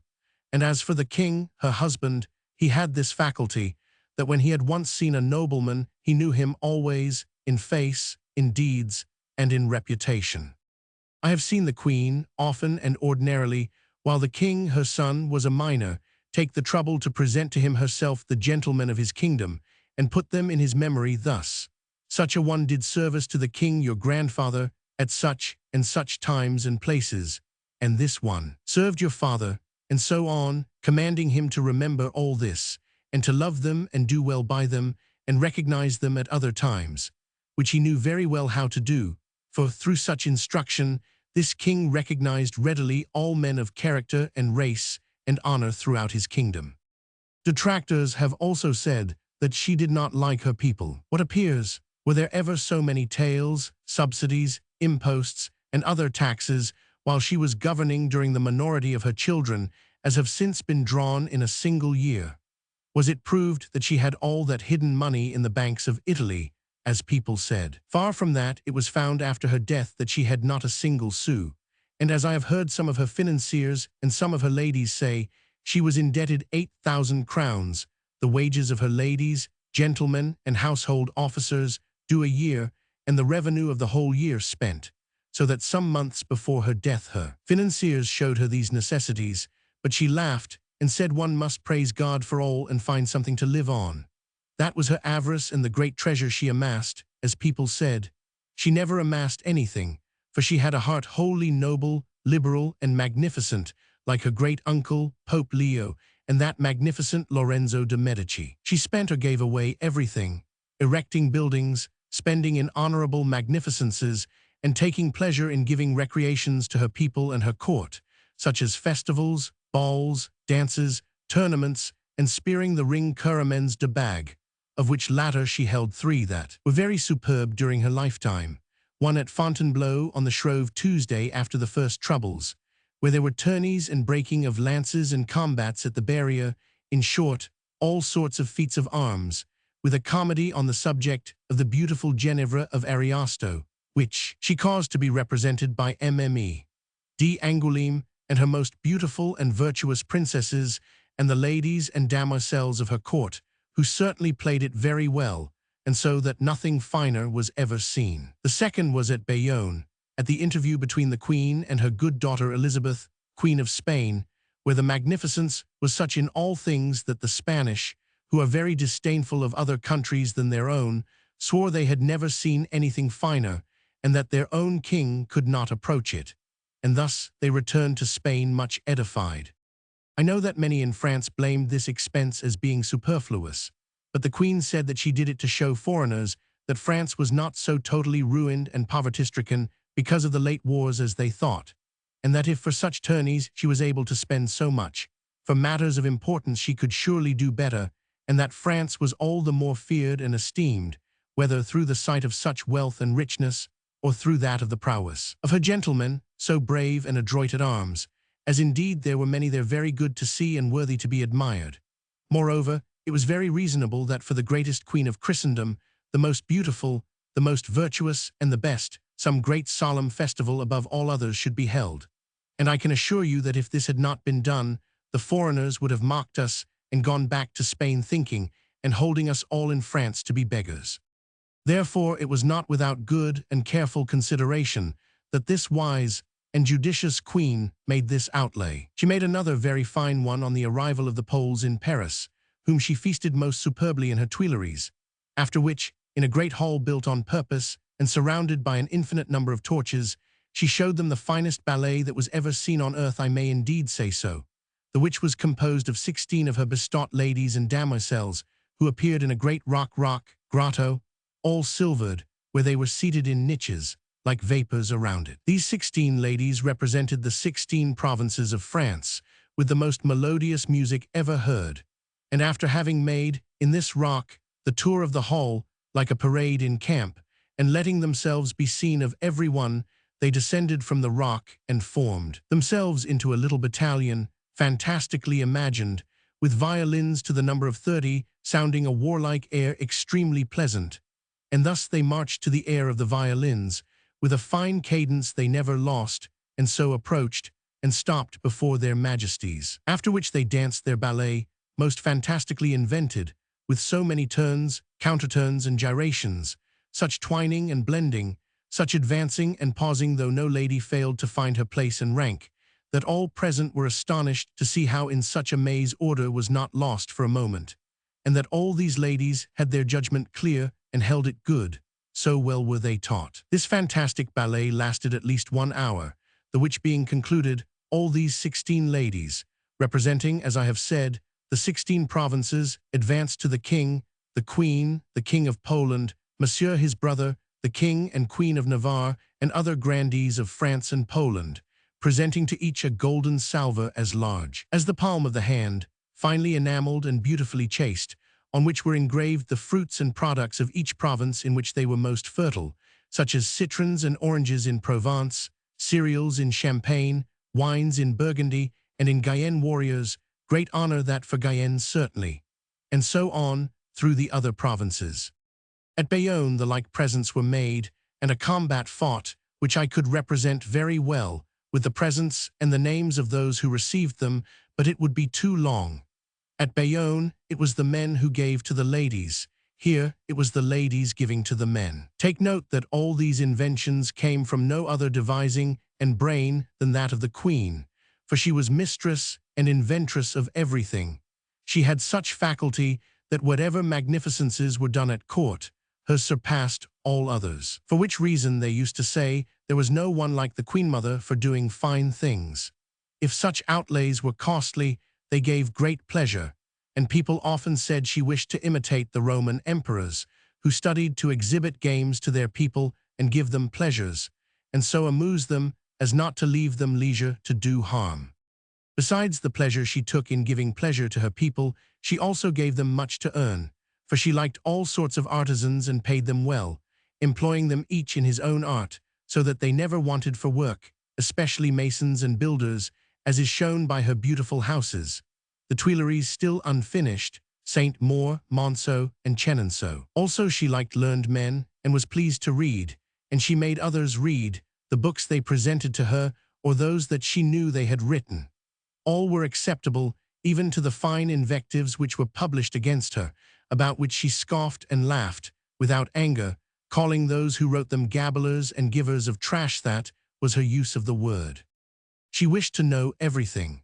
On the voyage to Lorraine, during the Second Troubles, the Huguenots had with them a fine culverin to which they gave the name of the Queen Mother. They were forced to bury it at Villeneuve, not being able to drag it on account of its long shafts and bad harness and weight, after which it never could be found again.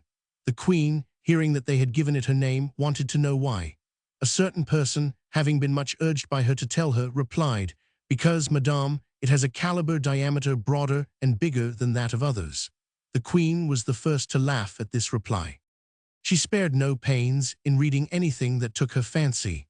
I saw her once, having embarked at Blaye to go and dine at Bourg, reading the whole way from a parchment, like any lawyer or notary, a procès-verbal made on D'Herbois, favourite secretary of the late 1000. Le Connetable, as to certain underhand dealings and correspondence of which he was accused, and for which imprisoned at Bayonne.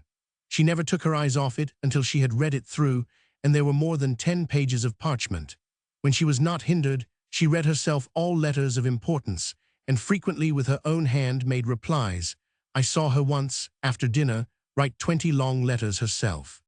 She wrote and spoke French very well, although an Italian, and even to persons of her own nation she usually spoke it, so much did she honor France and its language, taking pains to exhibit its fine speech to foreigners, grandees, and ambassadors, who came to visit her after seeing the king. She always answered them very pertinently, with great grace and majesty, as I have also seen and heard her do to the courts of Parliament, both publicly and privately, often controlling the latter finely when they rambled in talk, or were overcautious, or would not comply with the edicts made in her privy council and the ordinances issued by the king and herself.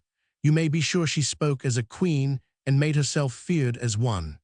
I saw her once at Bordeaux when she took her daughter Marguerite to her husband, the King of Navarre. She had commanded that court of Parliament to come and be spoken to, they not being willing to abolish a certain brotherhood, by them invented and maintained, which she was determined to break up, foreseeing that it would bring some results in the end which might be prejudicial to the state. They came to meet her in the garden of the bishop's house, where she was walking one Sunday morning. One among them spoke for all, and gave her to understand the fruitfulness of this brotherhood and the utility it was to the public. She, without being prepared, replied so well and with such apt words, and apparent and appropriate reasons to show it was ill-founded and odious, that there was no one present who did not admire the mind of the Queen and remain confused and astonished when, as her last word, she said, No, I will, and the king my son wills that it be exterminated and never heard of again, for secret reasons that I shall not tell you, besides those that I have told you, and if not, I will make you feel what it is to disobey the king and me. So each and all went away, and nothing more was said of it. She did these turns very often to the princes and the greatest people, when they had done some great wrong, and made her so angry that she took her haughty air, no one on earth being so superb and stately as she, when needful, sparing no truths to anyone. I have seen the late 1000 de Save, who was intimate with the emperor, the king of Spain, and so many grandees, fear and respect her more than if she had been his mother, and 1000 de Lorraine the same. In short, all the great people of Christendom. I could give many examples, but another time, in due course, I will tell them. Just now it suffices to say what I have said. Among other perfections, she was a good Christian and very devout, always making her Easters, and never failing any day to attend divine service at Mass and Vespers, which she rendered very agreeable to pious persons, by the good singers of her chapel, she being careful to collect the most exquisite. Also she herself loved music by nature, and often gave pleasure with it in her apartment, which was never closed to virtuous ladies and honorable men, she, seeing all and every one, not restricting it as they do in Spain, and also in her own land of Italy, nor yet as our later queens, Isabella of Austria and Louise of Lorraine, have done, but saying, like King Francois, her father-in-law whom she greatly honored, he having set her up and made her free, that she wished to keep her court as a good Frenchwoman, and as the king, her husband, would have wished, so that her apartments were the pleasure of the court. She had ordinarily very beautiful and virtuous maids of honor, who conversed with us daily in her antechamber, discoursing and chatting so wisely and modestly that none of us would have dared to do otherwise. For the gentlemen who failed in this were banished and threatened, and in fear of worse until she pardoned and forgave them, she being kind in herself and very ready to do so. In short, her company and her court were a true paradise in the world, and a school of all virtue and honor, the ornament of France, as the foreigners who came there knew well and said, for they were all most politely received, and her ladies and maids of honor were commanded to adorn themselves at their coming like goddesses, and to entertain these visitors, not amusing themselves elsewhere. Otherwise she taunted them well and reprimanded them. In fact, her court was such that when she died the voices of all declared that the court was no longer a court, and that never again would France have a true queen-mother. What a court it was, such as, I believe, no emperor of Rome in the olden time ever held for ladies, nor any of our kings of France. Though it is true that the great Emperor Charlemagne, King of France, during his lifetime took great pleasure in making and maintaining a grand and full court of peers, dukes, counts, palatines, barons, and knights of France, also of ladies, their wives and daughters with others of all countries, to pay court and honor, as the old romances of that day have said, to the empress and queen, and to see the fine jousts, tournaments, and magnificences done there by knights-errant coming from all parts. But what of that? These fine, grand assemblies came together not oftener than 3 or 4 times a year. At the end of each fete, they departed and retired to their houses and estates until the next time. Besides, some have said that in his old age Charlemagne was much given over to women, though always of good company, and that Louis le Debonair, on ascending the throne, was obliged to banish his sisters to other places for the scandal of their lives with men, and also that he drove from court a number of ladies who belonged to the joyous band. Charlemagne's courts were never of long duration. I speak now of his great years, for he amused himself in those days with war, according to our old romances, and in his last years his court was too dissolute, as I have already said. But the court of our King Henry Roman II and the Queen his wife was held daily, whether in war or peace, and whether it resided in one place or another for months, or went to other castles and pleasure houses of our kings, who are not lacking in them, having more than the kings of other countries. This large and noble company, keeping always together, at least the greater part of them, came and went with its queen, so that usually her court was filled by at least 300 ladies and damoiselles. The intendants of the king's houses and the quartermasters affirmed that they occupied fully 1/2 of the rooms, as I myself have seen during the 33 years I lived at court, except when at war or in foreign parts. Having returned, I was always there, for the sojourn was to me most agreeable, not seeing elsewhere anything finer. In fact, I think, since the world was, nothing has ever been seen like it. And as the noble names of these beautiful ladies who assisted our queen in adorning her court should not be overlooked, I place them here, according as I remember them from the end of the queen's married life and throughout her widowhood, for before that time I was too young to know them. First, I place Mesdames the daughters of France. I place them first because they never lost their rank and go before all others, so grand and noble is their house, to wit. Madame Elizabeth de France, afterwards Queen of Spain. Madame Claude, afterwards Duchesse de Lorraine. Madame Marguerite, afterwards Queen of Navarre. Madame the King's sister, afterwards Duchesse de Savoy. The Queen of Scots, afterwards Dauphine and Queen of France. The Queen of Navarre, Jeanne d'Albret. Madame Catherine, her daughter, today called Madame the King's Henry IV sister. Madame Diane, natural daughter of the King Henry II, afterwards legitimatized, the Duchesse d'Angoulême. Madame d'Enghien, of the House of Estouteville. Madame la Princesse de Condé, of the House of Roy. Madame de Nevers, of the House of Vendôme. Madame de Guise, of the House of Ferrara. Madame Diane de Poitiers, Duchesse de Valentinois. Mesdames d'Aumale and de Bouillon, her daughters. Need I name more? No, for my memory could not furnish them. There are so many other ladies and maids that I beg them to excuse me if I pass them by with my pen, not that I do not greatly value and esteem them, but I should dream over them and amuse myself too much. To make an end, I must say that in all this company there was nothing to find fault with in their day. Beauty abounded, all majesty, all charm, all grace. Happy was he who could touch with love such ladies, and happy those who could that love escapar.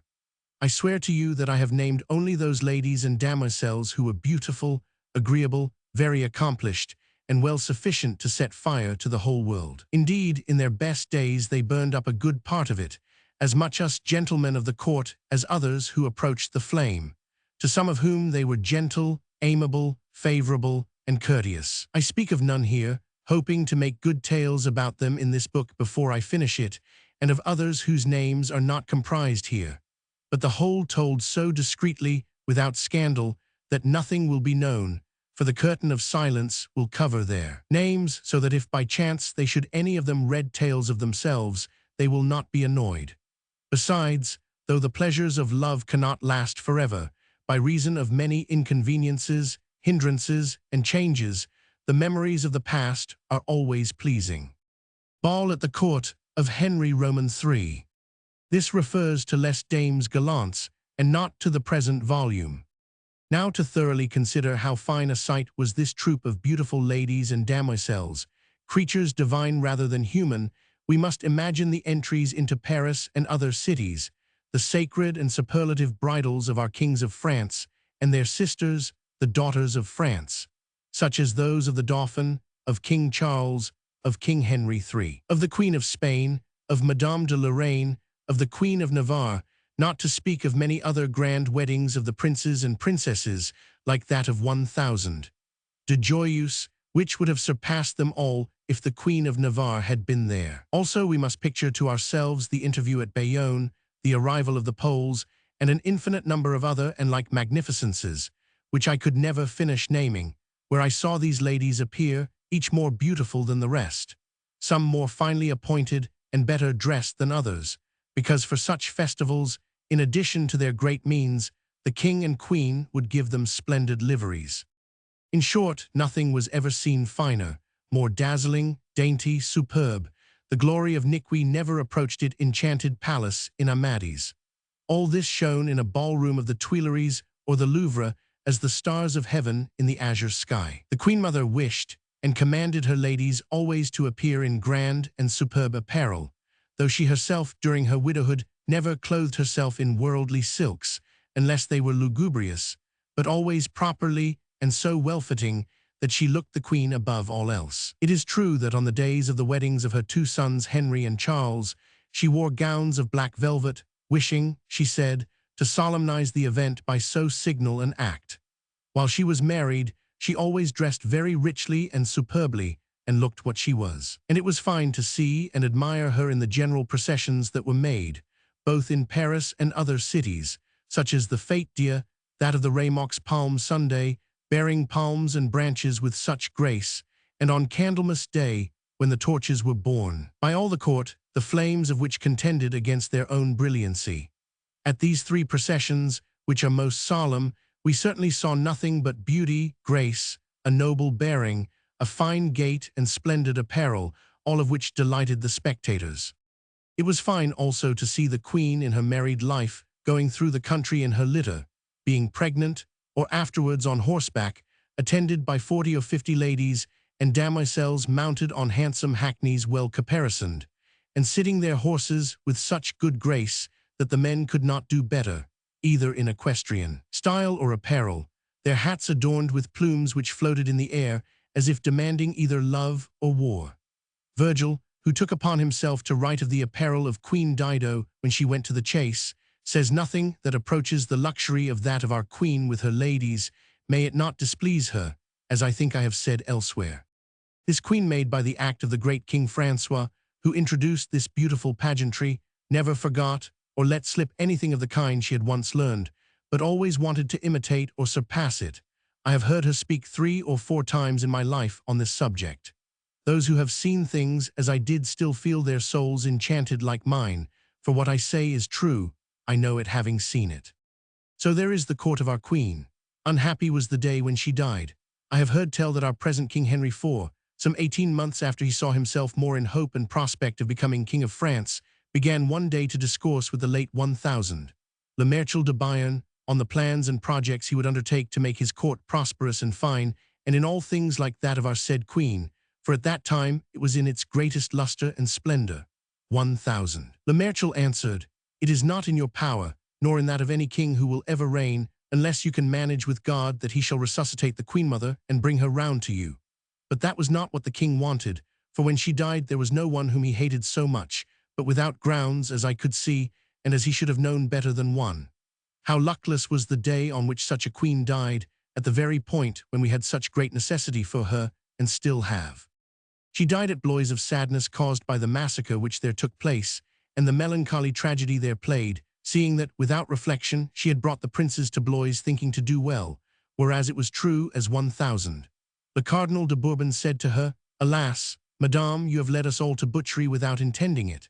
That so touched her heart, and also the death of those poor men, that she took to her bed, having previously felt ill, and never rose again. They say that when the king announced to her the murder of 1000, de Guise, saying that he was now absolutely king, without equal or master, she asked him if he had put the affairs of his kingdom in order before striking the blow. To which he answered, "Yes." "God grant it, my son," she said. Very prudent that she was, she foresaw plainly what would happen to him and to all the kingdom. Persons have spoken diversely as to her death, and even as to poison. Possibly it was so, possibly not, but she was held to have died of desperation, and she had reason to do so. She was placed on her state bed, as one of her ladies told me, neither more nor less like Queen Anne, of whom I have already spoken, clothed in the same royal garments that the said Queen Anne wore, they not having served since her death for any others. And thus she was borne to the church of the castle, with the same pomp and solemnity as Queen Anne, where she lies and rests still. The king wished to take her to Chartres, and thence to Saint Denis, to put her with the king, her husband, in the same tomb which she had caused to be made, built, and constructed, so noble and superb, but the war which came on prevented it. This is what I can say at this time of this great queen, who has given assuredly such noble grounds to speak worthily of her, that this short discourse is not enough for her praise. I know that well, also that the quality of my speech does not suffice, for better speakers than I would be insufficient. At any rate, such as my discourse is, I lay it, in all humility and devotion, at her feet.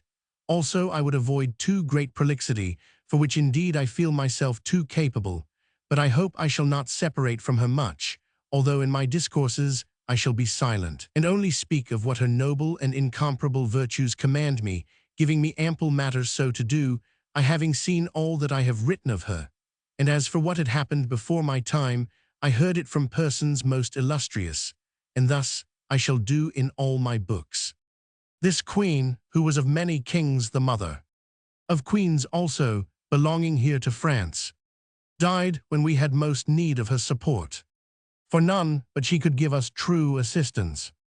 Mézeray in his History of France, who never thinks of the dramatic, nevertheless makes known to us at the start his principal personages. He shows them more especially in action, without detaching them too much from the general sentiment and interests of which they are the leaders and representatives, while at the same time he leaves to each his individual physiognomy. The old Connétable de Montmorency, the Guises, Admiral de Coligny, the Chancellor de l'Hôpital define themselves on his pages by their conduct and proceedings even more than by the judgment he awards them. Catherine de Medici is painted there in all her dissimulation and her network of artifices, in which she was often caught herself, ambitious of sovereign power without possessing either the force or the genius of it, striving to obtain it by craft, and using for this purpose a continual system of what we should call today seesawing, rousing, and elevating for a time one faction, putting to sleep or lowering another, uniting herself sometimes with the feeblest side out of caution, lest the stronger should crush her, sometimes with the stronger from necessity, at times standing neutral when she felt herself strong enough to command both sides, but without intention to extinguish either. Far from being always too Catholic, there are moments when she seems to lean to the Reformed religion and to wish to grant too much to that party, and this with more sincerity, perhaps, than belonged to her naturally. The Catherine de Medici, such as she presents herself and is developed in plain truth on the pages of Mézeray, is well calculated to tempt a modern writer. As there is nothing new but that which is old, for often discoveries are nothing more than that which was once known and is forgotten, the day when a modern historian shall take up the Catherine de Medici of Mézeray and give her some of the rather forced features which are to the taste of the present day, there will come a great cry of astonishment and admiration, and the critics will register a new discovery. 1000. Neil, librarian to the Ministry of the Interior, an enlightened amateur of the arts and of history, has been engaged since 1848 in publishing a series of portraits or crayons of the celebrated personages of the 16th century, kings, queens, mistresses of kings, etc., the whole forming already a folio volume. 1000. Neil has applied himself in this collection to reproduce none but authentic portraits and solely from the original, and he has confined himself to a single form of portraiture, that which was drawn in crayons of divers colors by artists of the 16th century. They designated in those days by the name of crayons, he observes, certain portraits executed on paper in red chalk, in black lead, and in white chalk, shaded and touched in a way to present the effect of painting. These designs, faithfully reproduced, in which the red tone predominates, are for the most part originally due to unknown artists, who seem to have belonged to the true French lineage of art. They resemble the humble companions and followers of our chroniclers who simply sought in their rapid sketches to catch physiognomies, such as they saw them, with truth and candor. The likeness alone concerned them. François I leads the procession with his obscure wives, and one at least of his obscure mistresses, the Comtesse de Chateaubriand. Henry II succeeds him, giving one hand to Catherine de Medici, the other to Diane de Poitiers. We are shown a Marie Stuart, young before and after her widowhood. In general, the men gain most from this rapid reproduction of feature, whereas with the women it needs an effort of the imagination to catch their delicacy and the flower of their beauty. Charles IX, at 12 years of age, and again at 18 and 20, is there to the life and caught from nature.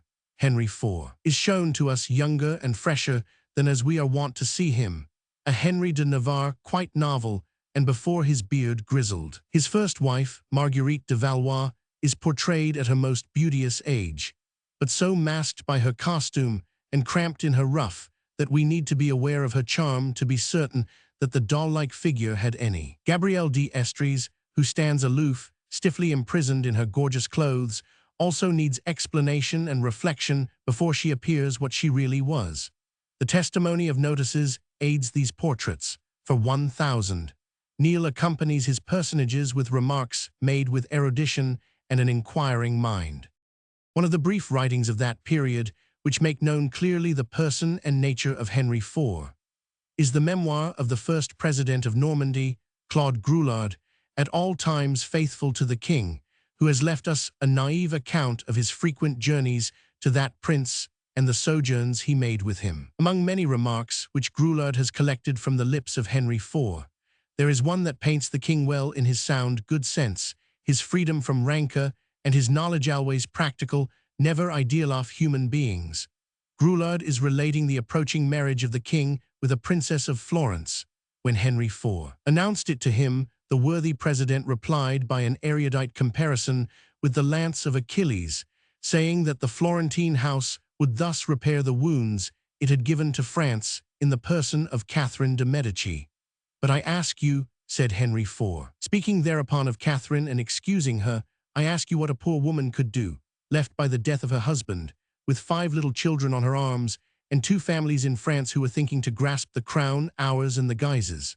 Was she not compelled to play strange parts to deceive first one and then the other, in order to guard, as she has done, her sons, who have successively reigned through the wise conduct of that shrewd woman?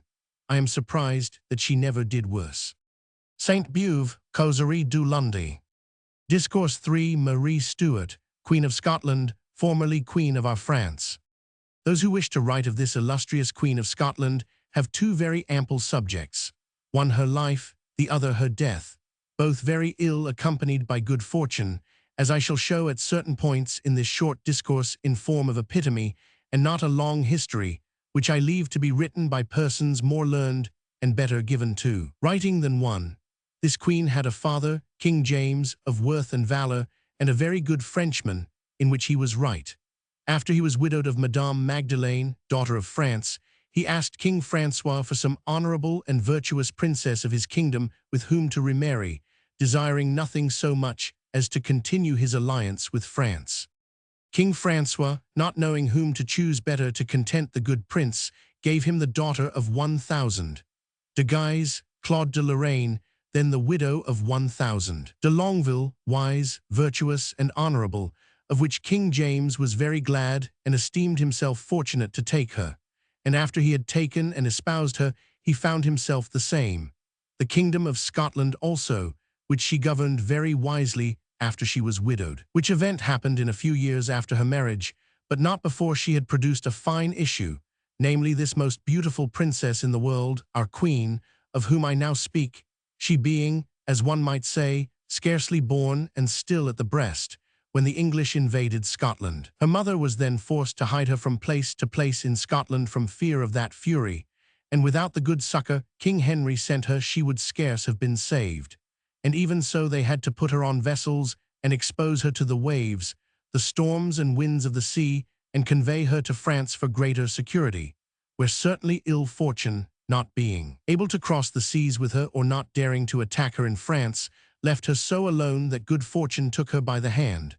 And as her youth grew on, we saw her great beauty and her great virtues grow likewise, so that, coming to her 15th year, her beauty shone like the light at midday, effacing the sun when it shines the brightest, so beauteous was her body. As for her soul, that was equal.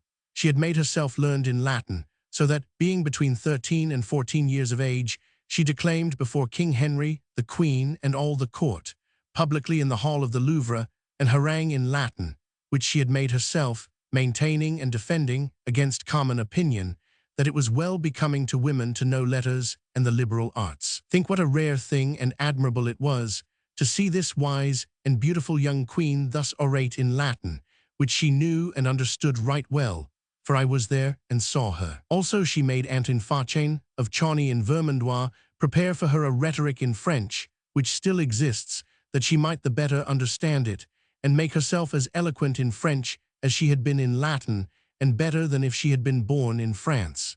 It was good to see her speak to everyone, whether to great or small. Marie Stuart. As long as she lived in France, she always reserved 2 hours daily to study and read, so that there was no human knowledge she could not talk upon.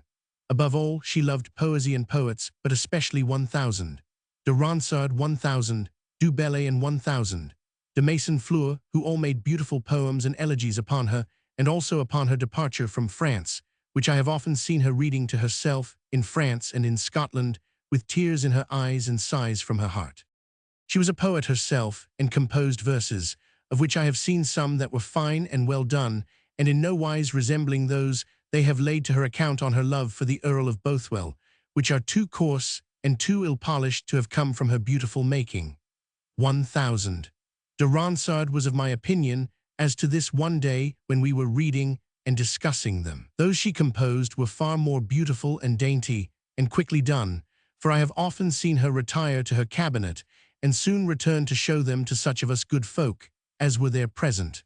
Moreover, she wrote well in prose, especially letters, of which I have seen many that were very fine and eloquent and lofty. At all times when she talked with others, she used a most gentle, dainty, and agreeable style of speech, with kindly majesty, mingled, however, with discreet and modest reserve, and above all with beautiful grace, so that even her native tongue, which in itself is very rustic, barbarous, ill-sounding, and uncouth, she spoke so gracefully, toning it in such a way that she made it seem beautiful and agreeable in her, though never so in others.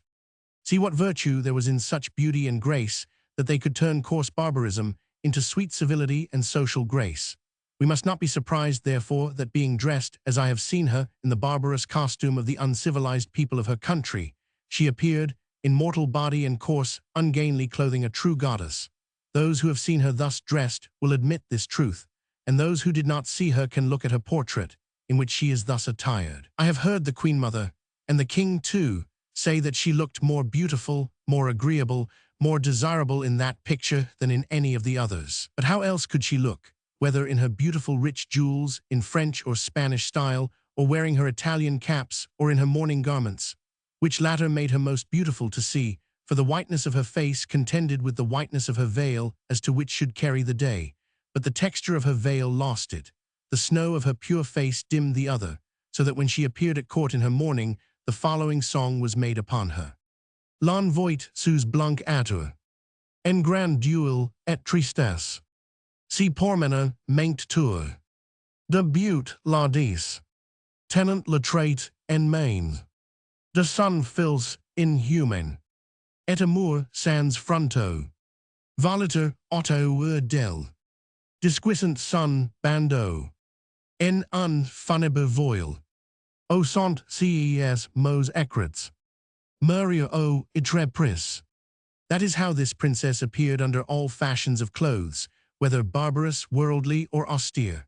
She had also one other perfection with which to charm the world, a voice most sweet and excellent, for she sang well, attuning her voice to the lute, which she touched very prettily with that white hand and those beautiful fingers, perfectly made, yielding in nothing to those of Aurora. What more remains to tell of her beauty, if not this saying about her, that the sun of her Scotland was very unlike her, for on certain days of the year it shines but 5 hours, while she shone ever, so that her clear rays illumined her land and her people, who of all others needed light, being far estranged from the sun of heaven. Ah, Kingdom of Scotland, I think your days are shorter now than they ever were, and your nights the longer, since you have lost the princess who illumined you.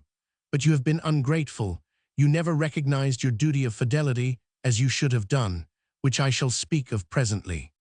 This lady and princess pleased France so much that King Henry was urged to give her in alliance to the Dauphin, his beloved son, who, for his part, was madly in love with her. The marriage was therefore solemnly celebrated in the great church and the palace of Paris, where we saw this queen appear more beauteous than a goddess from the skies, whether in the morning, going to her espousals in noble majesty, or leading, after dinner, at the bowl, or advancing in the evening with modest steps to offer and perform her vows to Hymen, so that the voice of all is one. Man resounded and proclaimed throughout the court, and the great city that happy 100-fold was he, the prince, thus joined to such a princess. And even if Scotland were a thing of price, its queen outvalued it, for had she neither crown nor scepter, her person and her glorious beauty were worth a kingdom. Therefore, being a queen, she brought to France and to her husband a double fortune. This was what the world went saying of her, and for this reason she was called Queen Dauphine and her husband the King Dauphin, they living together in great love and pleasant concord. Next, King Henry dying, they came to be King and Queen of France, the king and queen of two great kingdoms, happy and most happy in themselves, had death not seized the king and left her widowed in the sweet April of her finest youth, having enjoyed together of love and pleasure and felicity but 4 short years, a felicity indeed of short duration, which evil fortune might well have spared. But no, malignant as she is, she wished to miserably treat this princess, who made a song herself upon her sorrows in this wise. En mon triste et du chant, d'un ton fort lamentable, G jet un duel tranchant, de pert incomparable, et en supers cuisans, pas mes malheurs ans, futile un tel malheur, de dur destiny, nyc triste douleur, de dame fortuné, qui mon cœur et mon ils, vois en bière et circule, qui en mon du printemps, et fleur de ma jeunesse, toutes les peines sens, d'une extrême tristesse, et en rien ne plaisir, quen regret et désir, si qui m'estod plaisant, ors mest peine dure, le jour le plus luisant, mest nuit noir et obscur, et nest rien si exquise, qui de moi soit requise, j'ai un cœur et a lille, un portrait et image, qui figure mon duel, et mon passel visage, de violets teint, qui est l'amoureux teint, pour mon mal étranger, je n'y marest en place, mais gen I beau changer, si ma douleur n'efface, car mon pays et mon mia, sont les plus deserts lou, si en quelque séjour, soit en bois ou en prix, soit sur l'aube du jour, on soit sur la vesprit, sans cesse mon cœur sent, le regret d'un absent, si parfois vers les cieux, vins adresser ma vue, le doux tract de ses yeux, je vois en une nu, au bien je le vois en lo, comme dans un tamu, si je suis en repose, somnolent sur ma couche, joy quil me tint propose, je le sens qui me touche, en labour en recueil, tausgers est prise de moi, je n'y vois autre object, pour beau quil present, a qui soit subject, onx mon cœur consent, exempt de perfection, a cette affection, met's chanson ici fin, a si triste complaint, don't sire le refrain, amour vrai et non feint, pour la séparation, nor a diminution. Such are the regrets which this sad queen went piteously singing, and manifesting even more by her pale face, for from the time she became a widow, I never saw her colour return during the time I had the honour to see her in France and in Scotland, whither at the end of 18 months she was forced to go, to her great regret, to pacify her kingdom, much divided on account of religion. Alas, she had neither wish nor will to go. I have often heard her say she dreaded that journey like death, and preferred 100-fold to stay in France a simple dowager, and would content herself with Touraine and Poitou for her dowry, rather than go to reign in her savage country. But messieurs her uncles, at least some of them, but not all, advised her. Indeed, they urged her, I will not tell the occasions, for which they have since repented sorely. As to this, there is no doubt that if, at her departure, King Charles, her husband's brother, had been of age to marry, and not so small and young though much in love with her, as I have seen, he would never have let her go, but resolutely would have wedded her. For I have seen him so in love that never did he look upon her portrait, that his eyes were not fixed and ravished, as though he could not take them from it nor yet be satisfied. And often have I heard him call her the most beauteous princess ever born into the world, and say how he thought the king, his brother, too happy to have enjoyed the love of such a princess, and that he ought in no wise to regret his death in the tomb, since he had possessed in this world such beauty and pleasure for the little time he stayed here, and also that such happiness was worth a kingdom. So that had she remained in France he would surely have wedded her. He was resolved upon it, although she was his sister-in-law, but the Pope would never have refused the dispensation, seeing that he had already in like case granted one to his own subject 1,000 de love, and also to the Marquis de Aguilar in Spain, and many others in that country, where they make no difficulty in maintaining their estates, and do not waste and dissipate them, as we do in France.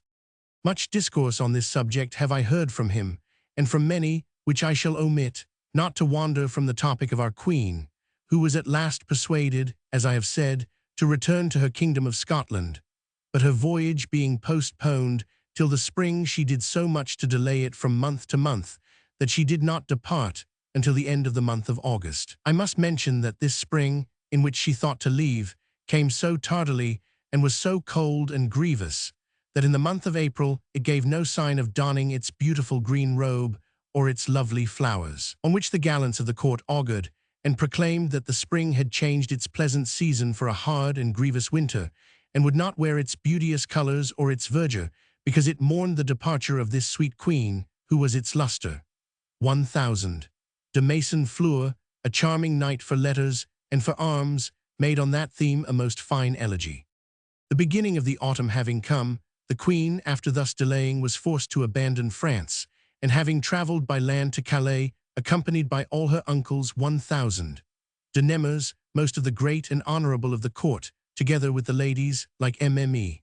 de Guise and others, all regretting and weeping hot tears for the loss of such a queen, she found in port 2 galleys, one that of 1,000 de Mevelin, the other that of Captain Albise, with 2 convoying vessels for sole armament. After 6 days' rest at Calais, having said her piteous farewells all full of sighs to the great company about her, from the greatest to the least she embarked, having her uncles with her, Messieurs d'Aumil, the Grand Prior, and d'Elbeuf, and 1,000 d'Amville, now 1,000 the Connétable, together with many of us, all nobles, on board the galley of 1,000 de Mevelin, as being the best and handsomest. As the vessel began to leave the port, the anchor being up, we saw, in the open sea, a vessel sink before us and perish, and many of the sailors drowned for not having taken the channel rightly, on seeing which the Queen cried out incontinently, "Ah, my God, what an omen is this for my journey!" The galley being now out of port, and a fresh wind rising, we began to make sail, and the convicts rested on their oars. The Queen, without thinking of other action, leaned her 2 arms on the poop of the galley, beside the rudder, and burst into tears, casting her beauteous eyes to the port and land she had left, saying ever these sad words, "Adieu, France, adieu, France," repeating them again and again, and this sad exercise she did for nearly 5 hours, until the night began to fall, when they asked her if she would not come away from there and take some supper. On that, her tears redoubling, she said these words, "This is indeed the hour, my dear France, when I must lose you from sight, because the gloomy night, envious of my content in seeing you as long as I am able, hangs a black veil before mine eyes to rob me of that joy. Adieu then, my dear France, I shall see you never more." Then she retired, saying she had done the contrary of Dido, who looked to the sea when knees left her, while she had looked to land.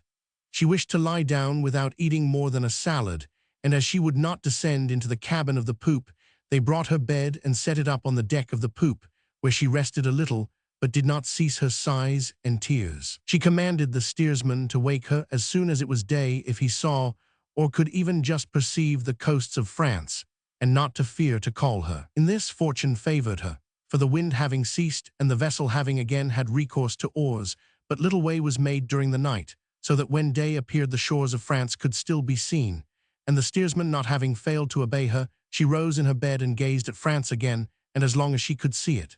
But the galley now receding, her contentment receded too, and again she said those words, "Adieu, my France, I think that I shall never see you more." Did she desire, this once, that an English armament with which we were threatened should appear and constrain her to give up her voyage and return to the port she had left? But if so, God in that would not favour her wishes, for without further hindrance of any kind, we reached Petit Licht Leith. Of the voyage I must tell a little incident.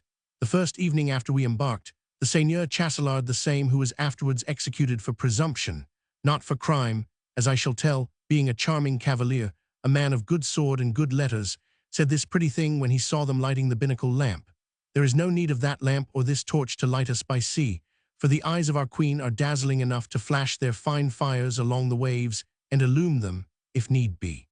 I must note that the day before we arrived at Scotland, being a Sunday, so great a fog arose that we could not see from the poop to the mast of the galley, at which the pilot and the overseers of the galley slaves were much confounded, so much so that out of necessity we had to cast anchor in open sea and take soundings to know where we were. The fog lasted all one day and all the night until 8 o'clock on the following morning, when we found ourselves surrounded by innumerable reefs, so that had we gone forward, or even to one side, the ship would have struck, and we should have perished. On which the queen said that, for her part, she should not have cared, wishing for nothing so much as death, but that not for her whole kingdom of Scotland would she have wished it or willed it for others.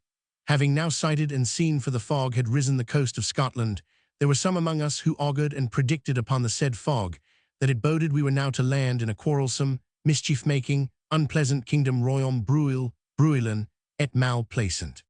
We entered and cast anchor at Petit Licht, where the principal persons of that place and Eileburg, Edinburgh, were gathered to meet their queen, and then, having sojourned at Petit Licht only 2 hours, it was necessary to continue our way to Eileburg, which was barely a league farther.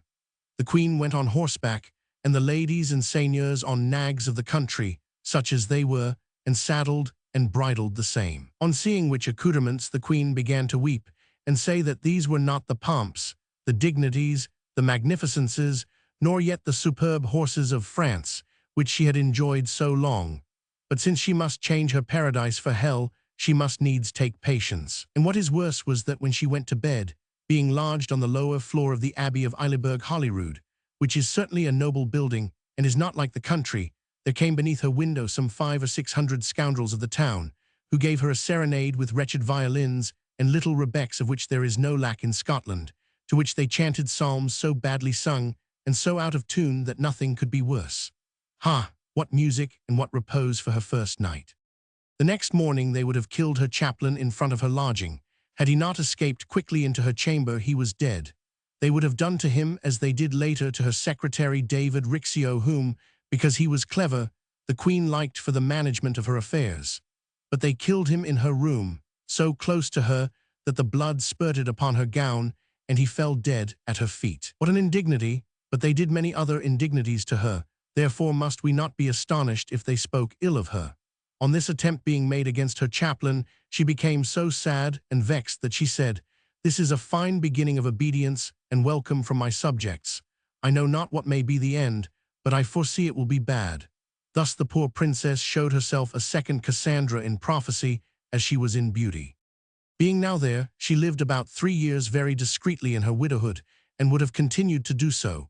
But the parliament of her kingdom begged her and entreated her to marry, in order that she might leave them a fine king conceived by her, like him of the present day James I. There are some who say that, during the first wars, the king of Navarre desired to marry her, repudiating the queen his wife, on account of the religion. But to this she would not consent, saying she had a soul, and would not lose it for all the grandeurs of the world, making great scruple of espousing a married man. At last she wedded a young English lord, of a great house, but not her equal Henry Darnley, Earl of Lennox, her cousin. The marriage was not happy for either the one or the other. I shall not here relate how the king her husband, having made her a very fine child, who reigns today, died, being killed by a Fougade's small mine exploded where he lodged. The history of that is written and printed, but not with truth as to the accusations raised against the queen of consenting to the deed. They are lies and insults, for never was that queen cruel. She was always kind and very gentle. Never in France did she any cruelty, nor would she take pleasure or have the heart to see poor criminals put to death by justice, like many grandees whom I have known. And when she was in her galley, never would she allow a single convict to be beaten, were it ever so little. She begged her uncle, the Grand Prior, as to this, and commanded it to the overseer herself, having great compassion for their misery, so that her heart was sick for it. To end this topic, never did cruelty lodge in the heart of such great and tender beauty. They are liars who have said and written it, among others 1,000. Buchanan, who ill returned the kindnesses the queen had done him both in France and Scotland, in saving his life and relieving him from banishment. It would have been better had he employed his most excellent knowledge in speaking better of her, and not about the amours of Bothwell, even to transcribing sonnets she had made, which those who knew her poesy and her learning have always said were never written by her, nor did they judge less falsely that amour, for Bothwell was a most ugly man, with as bad a grace as could be seen. But if this one Buchanan said no good, others have written a noble book upon her innocence, which I have seen, and which declared and proved it so that the poorest minds took hold of it, and even her enemies paid heed. But they, wishing to ruin her, as they did in the end, were obstinate, and never ceased to persecute her until she was put into a strong castle, which they say is that of St. Andrew in Scotland. There, having lived nearly 1 year miserably captive, she was delivered by means of a most honourable and brave gentleman of that land, and of good family, named 1000. De Baton, whom I knew and saw, and who related to me the whole story as we were crossing the river before the Louvre, when he came to bring the news to the king. He was nephew to the Bishop of Glasgow, ambassador to France, one of the most worthy men and prelates ever known, and who remained a faithful servant to his mistress to her last breath, and is so still after her death. So then the queen, being at liberty, did not stay idle. In less than no time she gathered an army of those whom she thought her most faithful adherents, leading it herself, at its head, mounted on a good horse, dressed in a simple petticoat of white taffetas, with a coif of crape on her head, at which I have seen many persons wonder, even the queen mother, that so tender a princess, and so dainty as she was and had been all her life, should accustom herself at once to the hardships of war. But what would one not endure to reign absolutely and revenge one's self upon a rebellious people and reduce it to obedience? Behold this queen, therefore, beautiful and generous, like a second Zenobia, at the head of her army, leading it on to face that of her enemies and to give battle. But alas, what misfortune! Just as she thought her side would engage the others, just as she was animating and exhorting them with her noble and valorous words, which might have moved the rocks, they raised their lances without fighting, and first on one side and then upon another, threw down their arms, embraced, and were friends, and all, confederated and sworn together, plotted to seize the queen and make her prisoner and take her to England. 1000. Cost, the steward of her household, a gentleman of Auvergne, related this to the queen mother, having come from there and met her at St. Maur, where he told it also to many of us. After this she was taken to England, where she was lodged in a castle and so closely confined in captivity that she never left it for 18 or 20 years until her death, to which she was sentenced too cruelly for the reasons, such as they were, that were given on her trial. But the principal, as I hold on good authority, was that the Queen of England never liked her, but was always and for a long time jealous of her beauty, which far surpassed her own. That is what jealousy is, and for religion too. So it was that this princess, after her long imprisonment, was condemned to death and to have her head cut off. This judgment was pronounced upon her 2 months before she was executed. Some say that she knew nothing of it until they went to execute her. Others declare that it was told to her 2 months earlier, as the queen mother, who was greatly distressed, was informed at Coignac, where she then was, and she was even told of this particular. No sooner was the judgment pronounced than Queen Mary's chamber and bed were hung with black. The queen mother thereon praised the firmness of the Queen of Scotland, and said she had never seen or heard tell of any queen more steadfast in adversity. I was present when she said this, but I never thought the Queen of England would let her die, not esteeming her so cruel as all that. Of her own nature she was not, though she was in this. I also thought that 1000. De Bellievre, whom the king dispatched to save her life, would have worked out something good. Nevertheless, he gained nothing. But to come to this pitiful death, which no one can describe without great compassion. On the 17th of February of the year 1587, there came to the place where the queen was prisoner, a castle called Fodringhay, the commissioners of the Queen of England, sent by her. I shall not give their names, as it would serve no end, about 2 or 3 o'clock in the afternoon, and in presence of Paulet, her guardian or jailer, read aloud their commission to the prisoner touching her execution, declaring to her that the next morning they should proceed to it, and admonishing her to be ready between 7 and 8 o'clock. She, without in any way being surprised, thanked them for their good news, saying that nothing could be better for her than to come to the end of her misery, and that for long, ever since her detention in England, she had resolved and prepared herself to die, entreating, nevertheless, the commissioners to grant her a little time and leisure to make her will and put her affairs in order, inasmuch as all depended upon their will, as their commissions said. To which the Comte de Cherrisbury, Earl of Shrewsbury, replied rather roughly, "No, no, madame, you must die. Hold yourself ready between 7 and 8 tomorrow morning. We shall not prolong the delay by a moment." There was one, more courteous it seemed to her, who wished to use some demonstrations that might give her more firmness to endure such death. She answered him that she had no need of consolation, at least not as coming from him, but that if he wished to do a good office to her conscience, he would send for her almoner to confess her, which would be an obligation that surpassed all others. As for her body, she said she did not think they would be so inhuman as to deny her the right of sepulture. To this, he replied that she must not expect it, so that she was forced to write her confession, which was as follows. "I have today been combated for my religion, and to make me receive the consolation of heretics. You will hear from Burgoyne and others that I have faithfully made protestation of my faith, in which I choose to die. I requested to have you here, to make my confession and to receive my sacrament. This has been cruelly refused to me, also the removal of my body, and the power to freely make my will, or to write aught, except through their hands. In default of that, I confess the grievousness of my sins in general, as I had expected to make to you in particulars, entreating you, in God's name, to watch and pray with me this night for the forgiveness of my sins, and to send me absolution and pardon for all the offenses which I have committed. I shall endeavor to see you in their presence, as they have granted me, and if it is permitted, I shall ask pardon of you before them all. Advise me of the proper prayers to use this night and tomorrow morning, for the time is short, and I have no leisure to write. I shall recommend you like the rest, and especially that your benefices may be preserved and secured to you, and I shall commend you to the king. I have no more leisure. Advise me in writing of all you think good for my salvation." That done, and having thus provided for the salvation of her soul before all things else, she lost no time, though little remained to her yet long enough to have shaken the firmest constancy. But in her they saw no fear of death, only much content to leave these earthly miseries, in writing to our king, to the Queen Mother, whom she honored much, to Monsieur and Madame de Guise, and other private persons, letters truly very piteous, but all aiming to let them know that to her latest hour she had not lost memory of friends, and also the contentment she received in seeing herself delivered from so many woes by which for 21 years she had been crushed.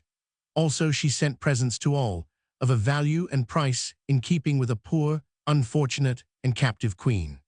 After this she summoned her household, from the highest to the lowest, and opened her coffers to see how much money remained to her. This she divided to each according to the service she had had from them, and to her women she gave what remained to her of rings, arrows, headgear, and accoutrements, telling them that it was with much regret she had no more with which to reward them, but assuring them that her son would make up for her deficiency, and she begged her maître d'hôtel to say this to her said son, to whom she sent her blessing, praying him not to avenge her death, leaving all to God to order according to his holy will. Then she bade them farewell without a tear. On the contrary, she consoled them, saying they must not weep to see her on the point of blessedness in exchange for all the sorrows she had had. After which she sent them from her chamber, except her women. It now being night, she retired to her oratory, where she prayed to God 2 hours on her bare knees upon the ground, for her women saw them. Then she returned to her room and said to them, "I think it would be best, my friends, if I ate something and went to bed, so that tomorrow I may do nothing unworthy of me, and that my heart may not fail me." What generosity and what courage! She did as she said, and taking only some toast with wine she went to bed, where she slept little, but spent the night chiefly in prayers and orisons. She rose about 2 hours before dawn and dressed herself as properly as she could, and better than usual, taking a gown of black velvet, which she had reserved from her other accoutrements, saying to her women, "My friends, I would rather have left you this attire than that of yesterday, but I think I ought to go to death a little honorably and have upon me something more than common. Here is a handkerchief, which I also reserved, to bind my eyes when I go there. I give it to you, my speaking to one of her women, for I wish to receive that last office from you."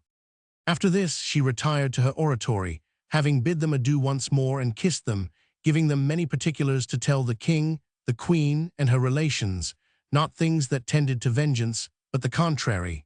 Then she took the sacrament by means of a consecrated wafer which the good Pope Pius V had sent her to serve in some emergency, the which she had always most sacredly preserved and guarded.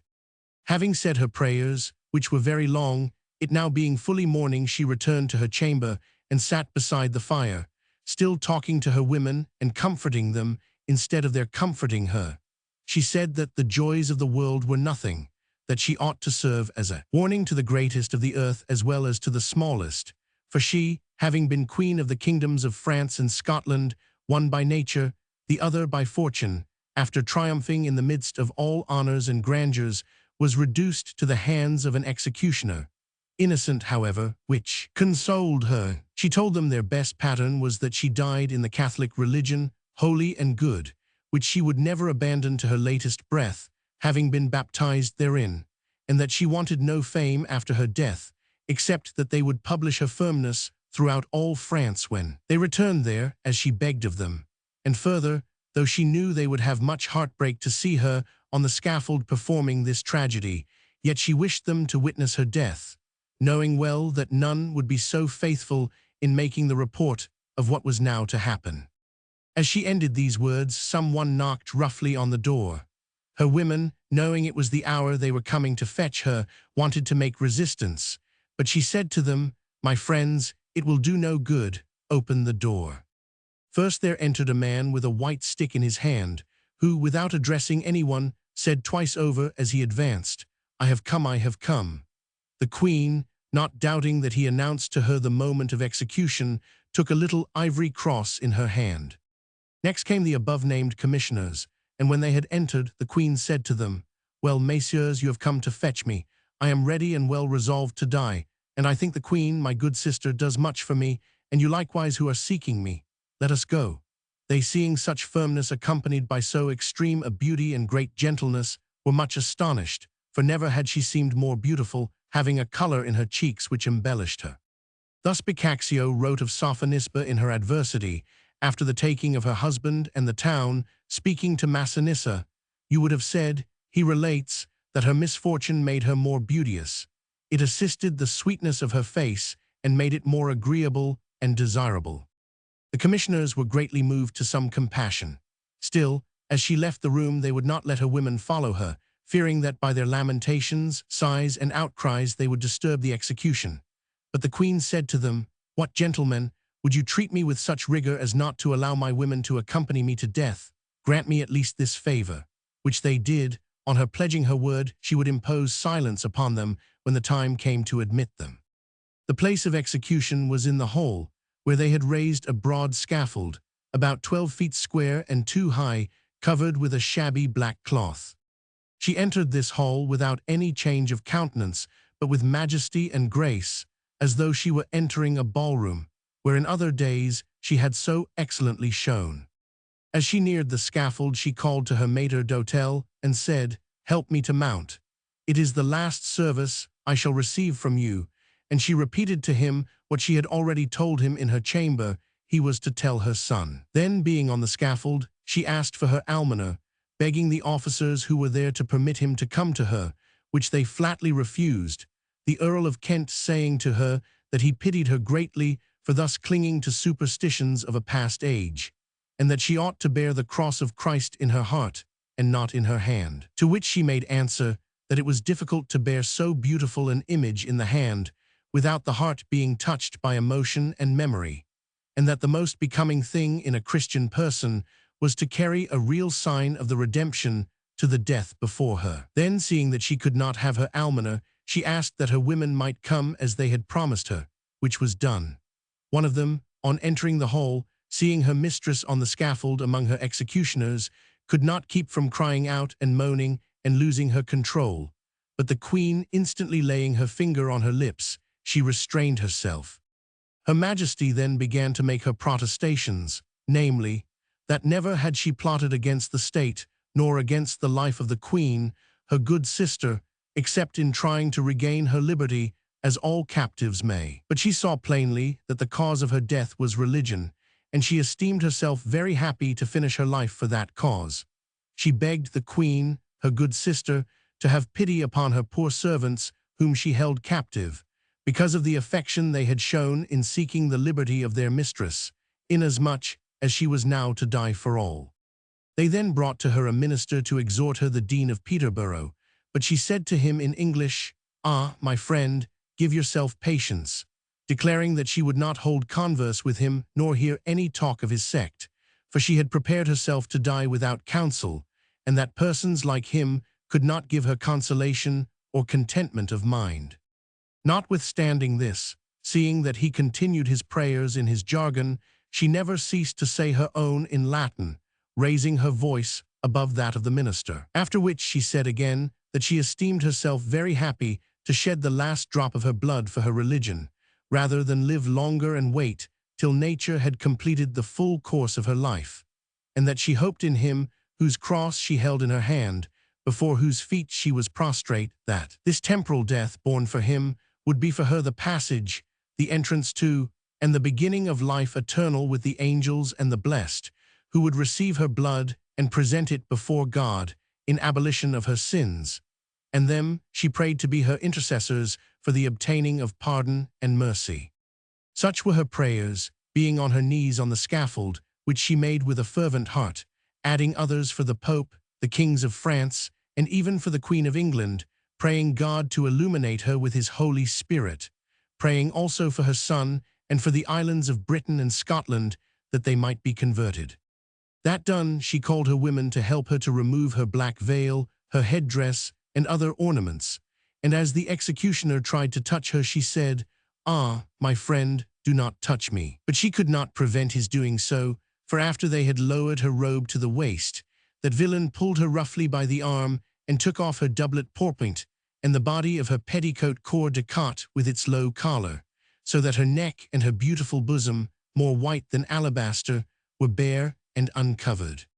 She arranged herself as quickly as she could, saying she was not accustomed to strip before others, especially so large a company. It is said there were 400 or 500 persons present, nor to employ the services of such a valet. The executioner then knelt down and asked her pardon, on which she said that she pardoned him and all who were the authors of her death with as much goodwill as she prayed that God would show in forgiving her sins. Then she told her woman, to whom she had given the handkerchief, to bring it to her. She wore a cross of gold, in which was a piece of the true cross, with the image of our Saviour upon it. This she wished to give to one of her ladies, but the executioner prevented her, although her Majesty begged him, saying that the lady would pay him 3 times its value. Then, all being ready, she kissed her ladies and bade them retire with her benediction, making the sign of the cross upon them. And seeing that one of them could not restrain her sobs, she imposed silence, saying she was bound by a promise that they would cause no trouble by their tears and moans, and she commanded them to withdraw quietly and pray to God for her, and bear faithful testimony to her death in the ancient and sacred Catholic religion. One of the women having bandaged her eyes with the handkerchief, she threw herself instantly on her knees with great courage, and without the slightest demonstration or sign that she feared death. Her firmness was such that all present, even her enemies, were moved. There were not 4 persons present who could keep from weeping. They thought the sight amazing, and condemned themselves in their consciences for such injustice. And because the minister of Satan importuned her, trying to kill her soul as well as her body, and troubling her prayers, she raised her voice to surmount his, and said in Latin the psalm, "In te, Domine, speravi, non confundar internum," which she recited throughout. Having ended it, she laid her head upon the block, and as she repeated once more the words, "In manus tuas, Domine, commendo spiritum meum," the executioner struck her a strong blow with the axe, that drove her headgear into her head, which did not fall until the 3rd blow, to make her martyrdom the greater and more glorious, though it is not the pain but the cause that makes the martyr.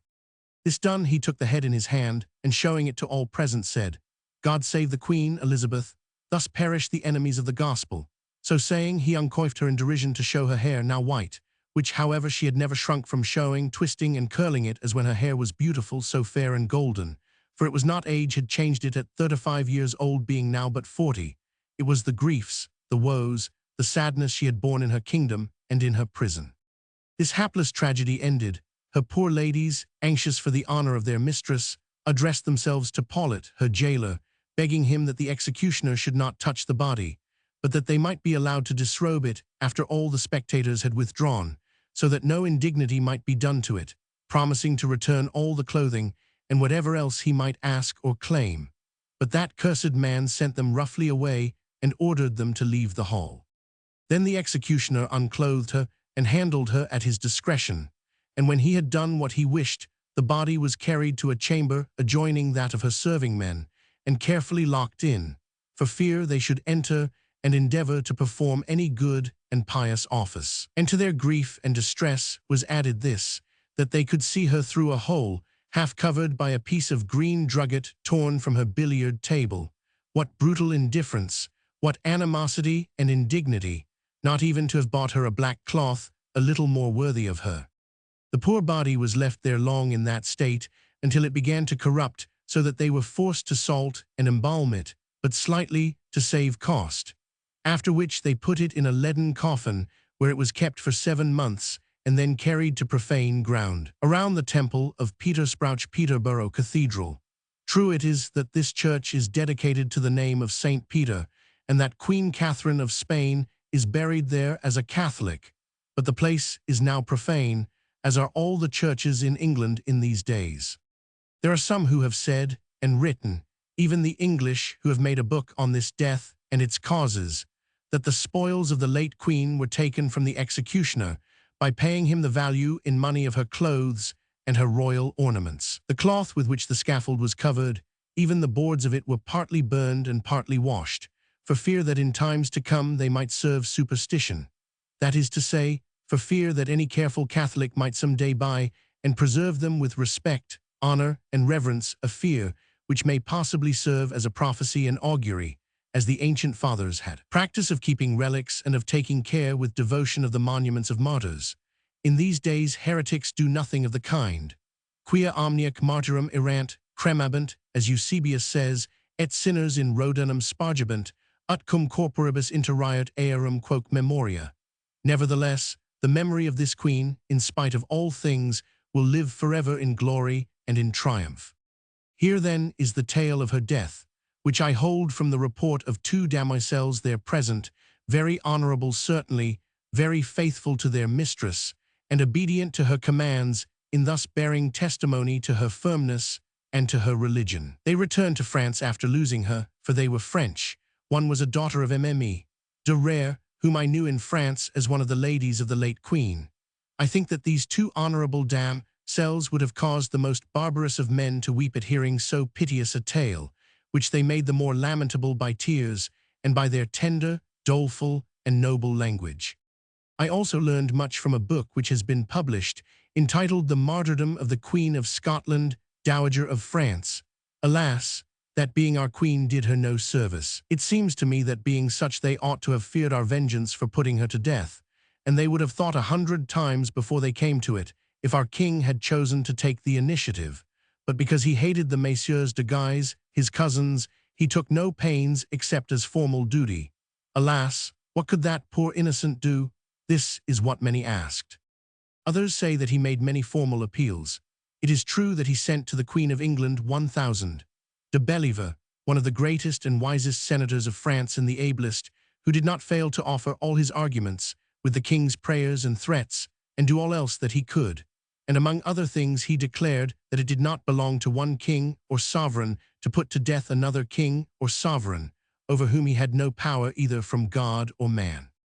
I have never known a generous person who did not say that the Queen of England would have one immortal glory had she used mercy to the Scottish Queen, and also she would be exempt from the risk of vengeance, however tardy, which awaits her for the shedding of innocent blood that cries aloud for it. It is said that the English Queen was well advised of this, but not only did she pass over the advice of many of her kingdom, but also that of many great Protestant princes and lords, both in France and Germany, such as the Prince de Condé and Casimir, since dead, and the Prince of Orange and others, who had subscribed to this violent death while not expecting it, but afterwards felt their conscience burdened, inasmuch as it did not concern them and brought them no advantage, and they did it only to please the Queen, but in truth it did them inestimable detriment.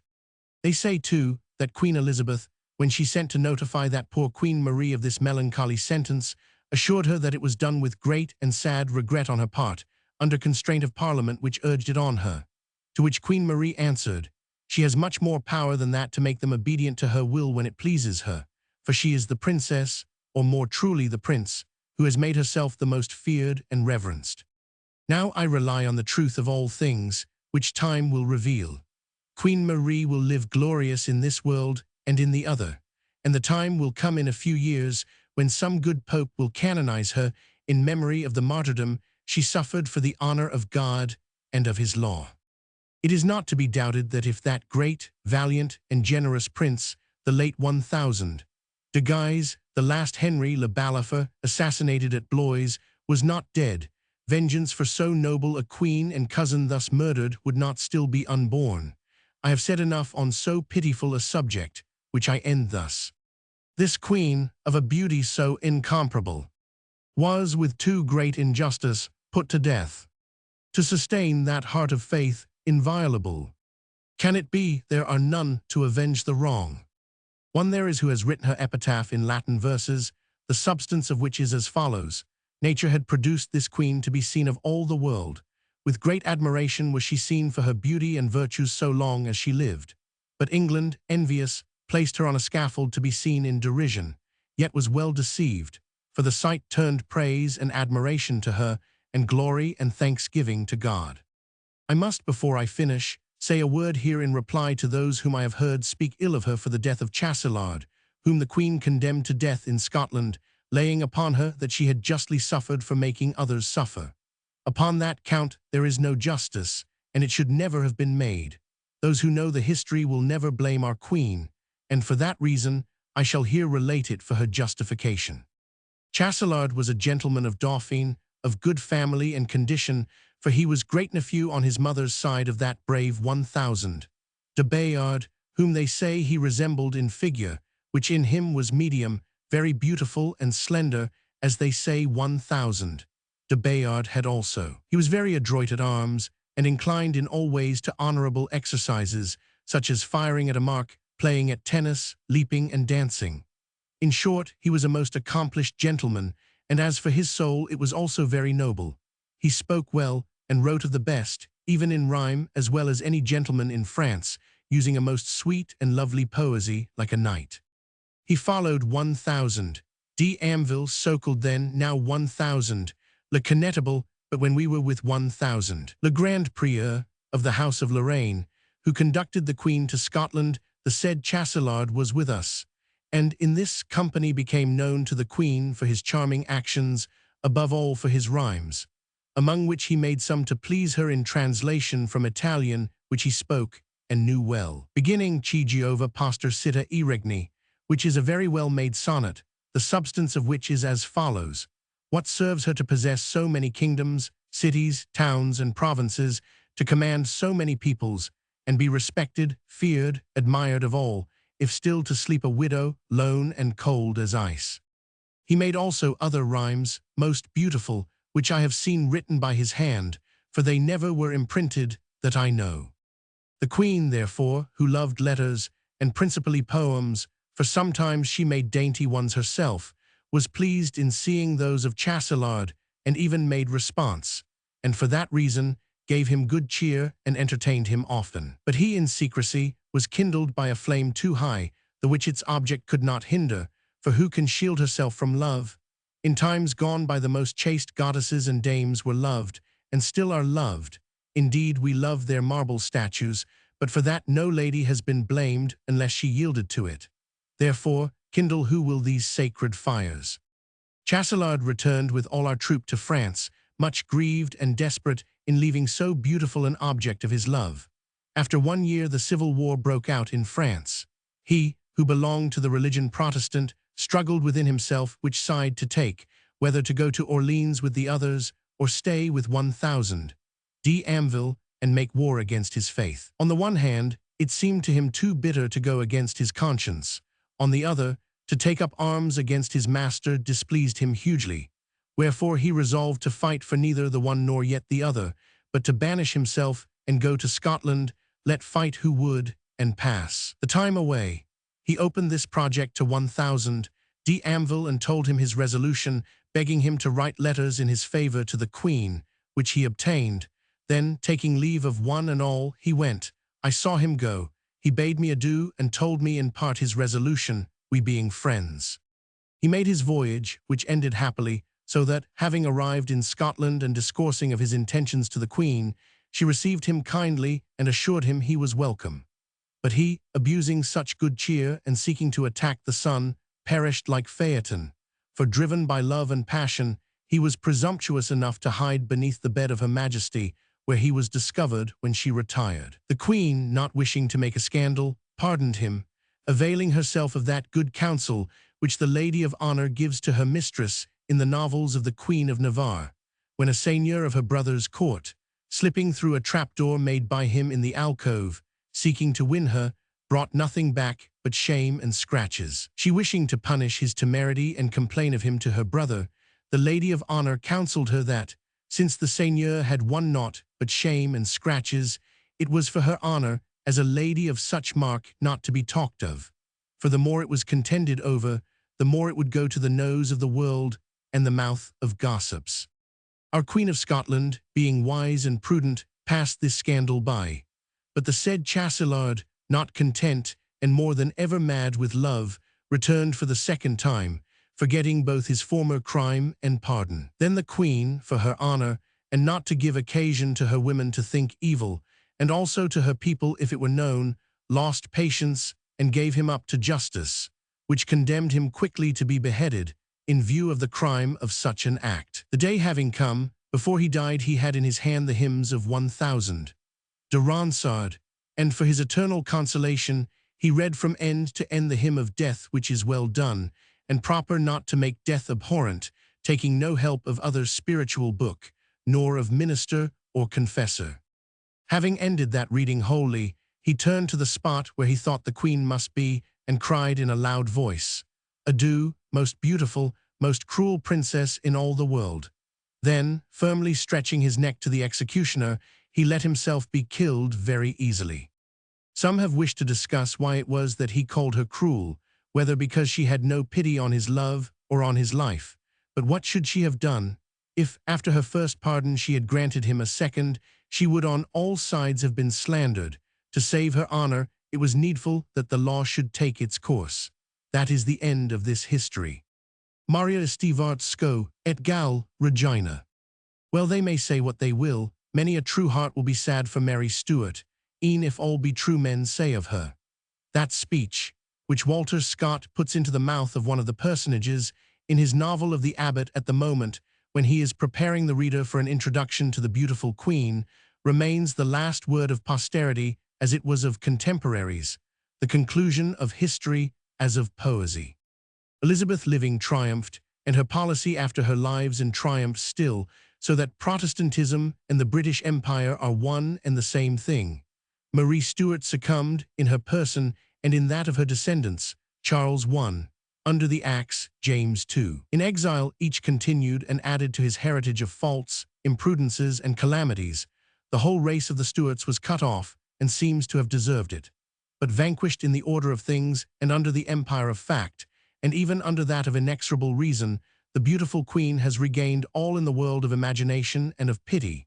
She has found, from century to century, knights, lovers, and avengers. A few years ago, a Russian of distinction, Prince Alexander Labanov, began with incomparable zeal a search through the archives, the collections, the libraries of Europe, for documents emanating directly from Marie Stuart, the most insignificant as well as the most important of her letters, in order to connect them and so make a nucleus of history and also an authentic shrine, not doubting that interest, serious and tender interest, would rise, more powerful still, from the bosom of truth itself. On the appearance of this collection of Prince Labanoff, 1000, Mignet produced, from 1847 to 1850, a series of articles in the journal Des Savants, in which, not content with appreciating the prince's documents, he presented from himself new documents, hitherto unpublished and affording new lights.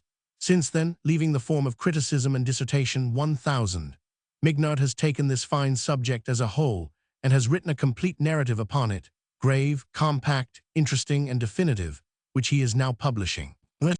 In the meantime, about a year ago, there appeared a history of Marie Stuart by 1000, Dargaud, a writer of talent, whose book has been much praised and much read.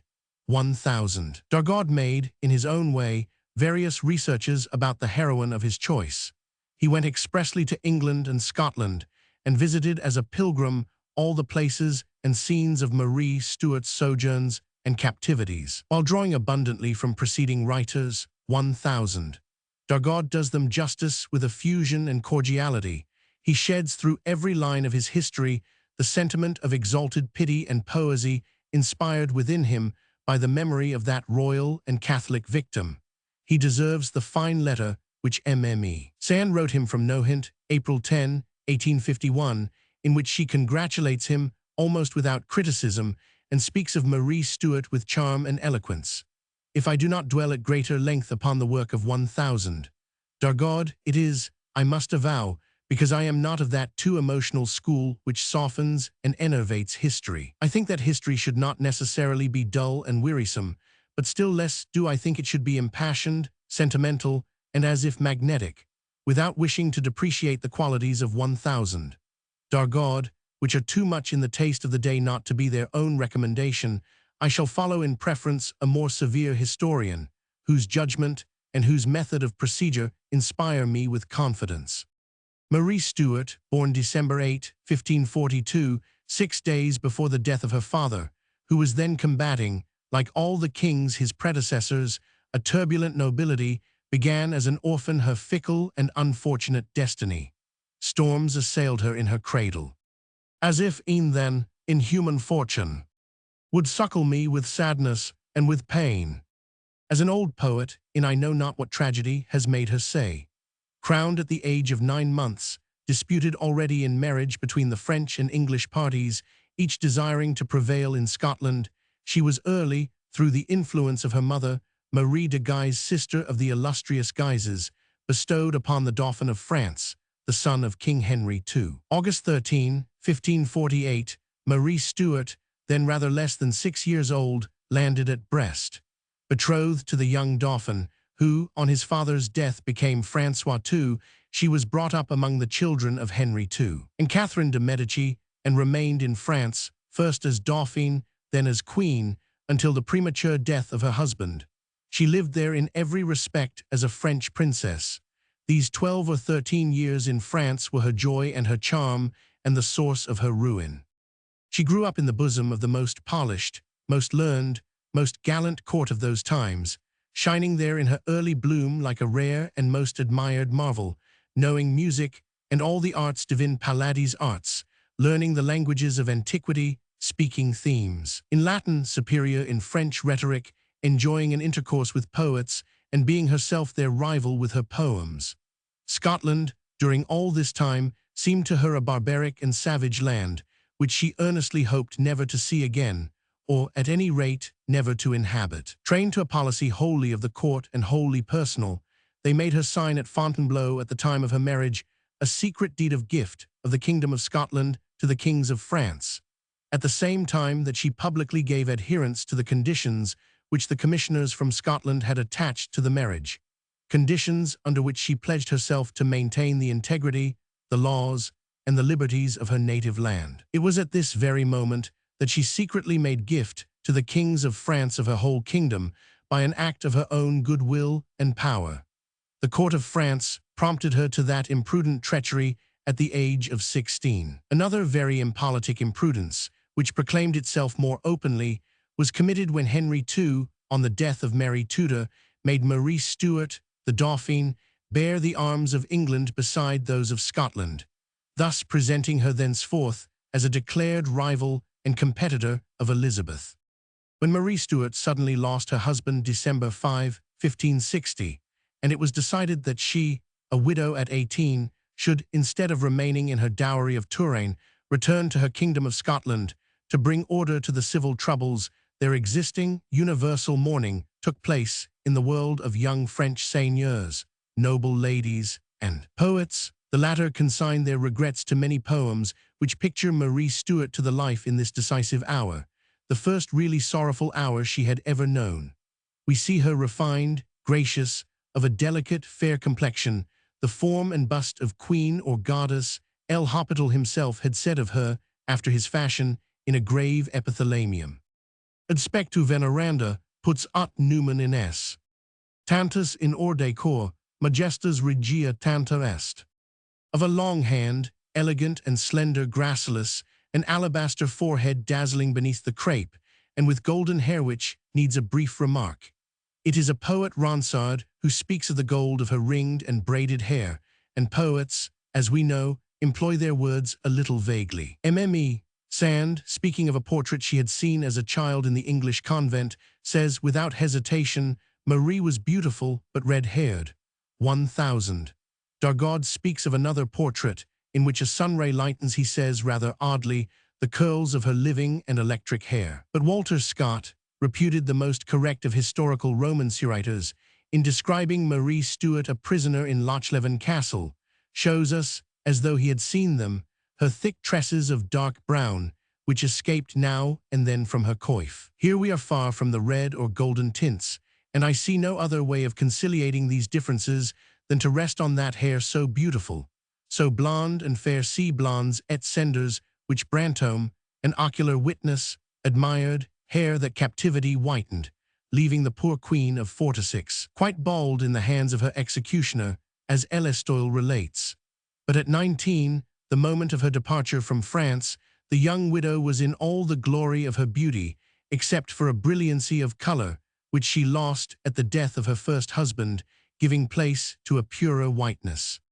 With all a lively, graceful, and sportive mind, and French raillery, an ardent soul, capable of passion, open to desire, a heart which knew not how to draw back when flame or fancy or enchantment stirred it. Such was the queen, adventurous and poetical, who tore herself from France in tears, sent by politic uncles to recover her authority amid the roughest and most savage of fronds. Scotland, since Marie Stuart left it as a child, had undergone great changes. The principal was the Reformed religion which had taken root there and extended itself vigorously.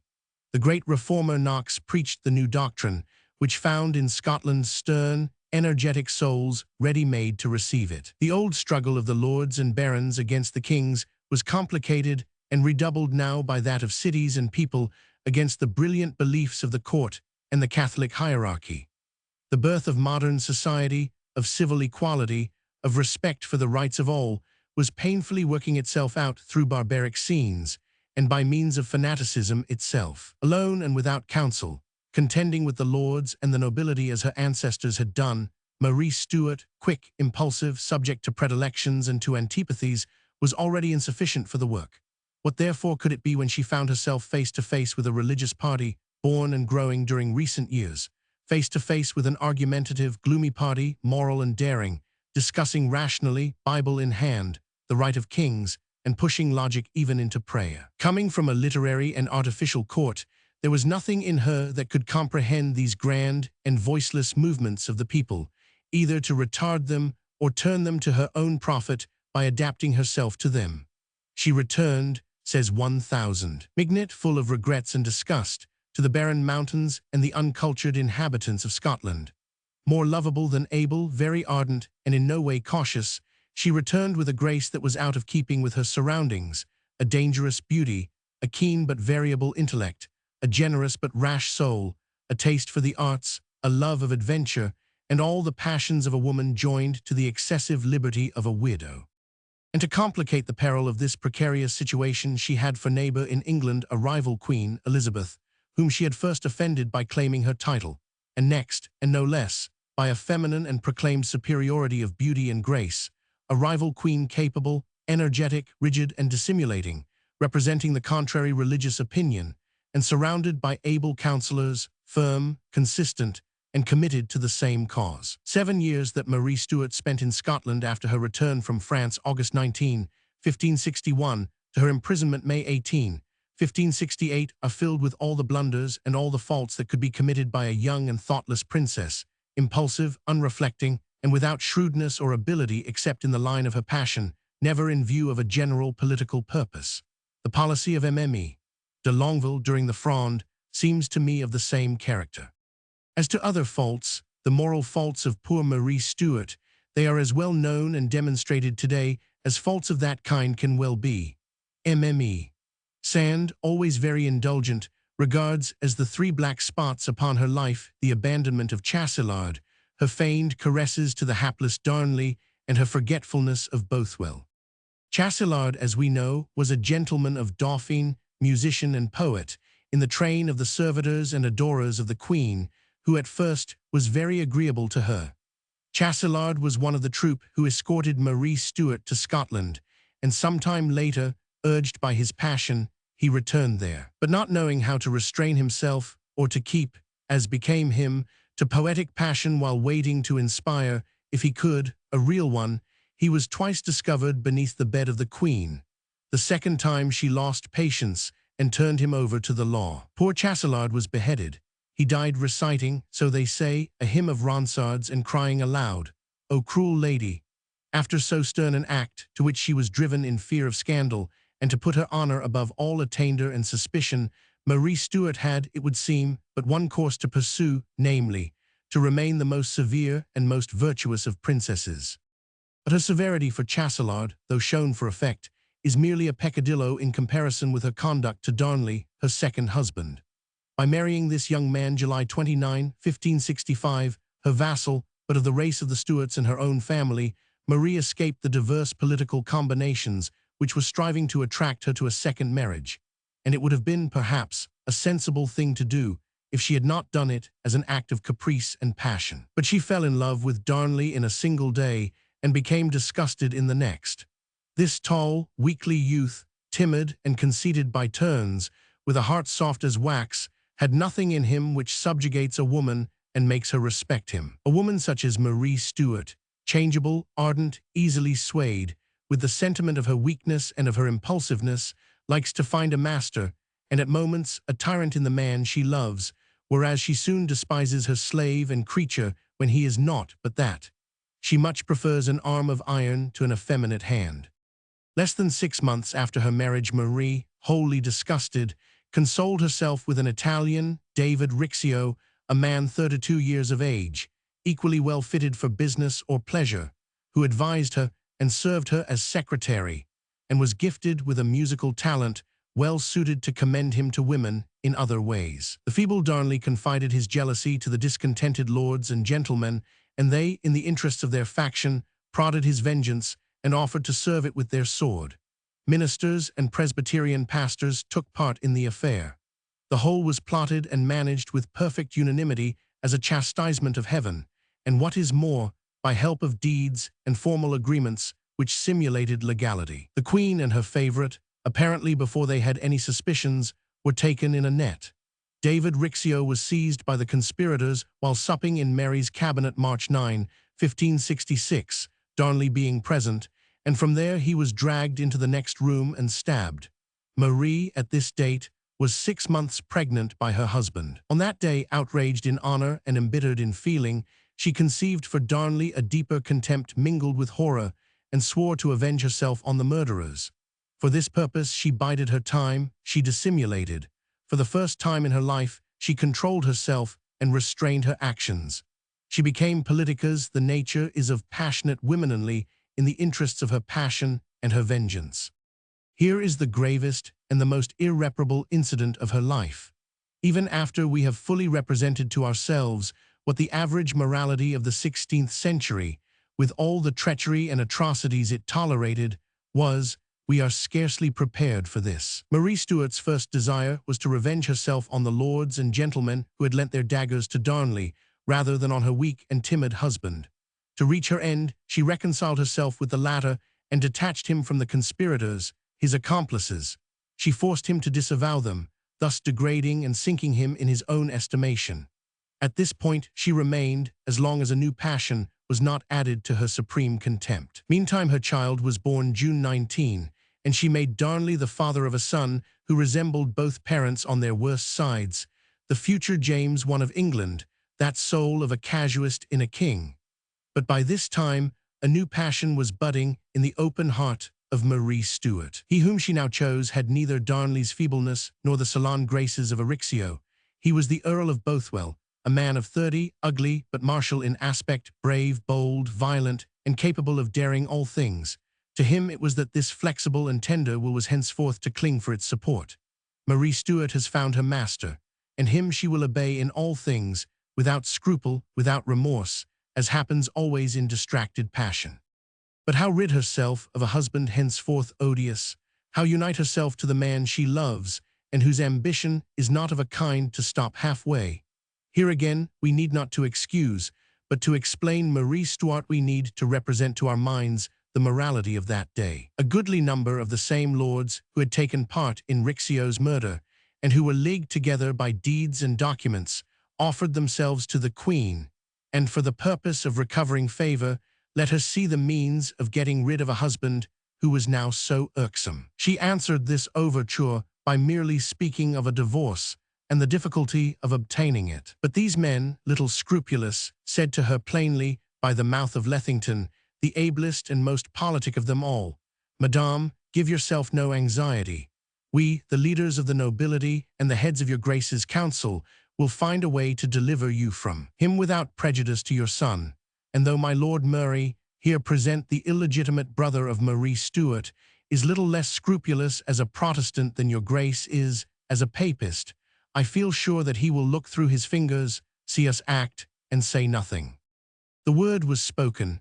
Marie had only to do as her brother did, look through her fingers, as the vulgar saying was, and let things go on without taking part in them. She did take a part, however. She led into the trap, by a feigned return of tenderness, the unfortunate Darnley, then convalescing from the smallpox. She removed his suspicions without much trouble, and, recovering her empire over him, persuaded him to come in a litter from Glasgow to Kirkhoff Field, at the gates of Edinburgh, where there was a species of parsonage, little suitable for the reception of a king and queen, but very convenient for the crime now to be committed. There Darnley perished, strangled with his page, during the night of February 9, 1567. The house was blown up by means of a barrel of gunpowder placed there to give the idea of an accident. During this time, Marie had gone to a masked ball at Holyrood, not having quitted her husband until that evening, when all was prepared to its slightest detail. Bothwell, who was present for a time at the ball, left Edinburgh after midnight and presided at the killing. These circumstances are proved in an irrefragable manner by the testimony of witnesses, by the confessions of the actors, and by the letters of Marie Stuart, the authenticity of which 1,000. Mignard, with decisive clearness, places beyond all doubt. She felt that in giving herself thus to Bothwell's projects, she furnished him with weapons against herself, and gave him grounds to distrust her in turn. He might say to himself, as the Duke of Norfolk said later, that the pillow of such a woman was too hard to sleep upon. During the preparation of this horrible trap, she more than once showed her repugnance to deceive the poor sick dupe who trusted her. "I shall never rejoice," she writes, "through deceiving him who trusts me.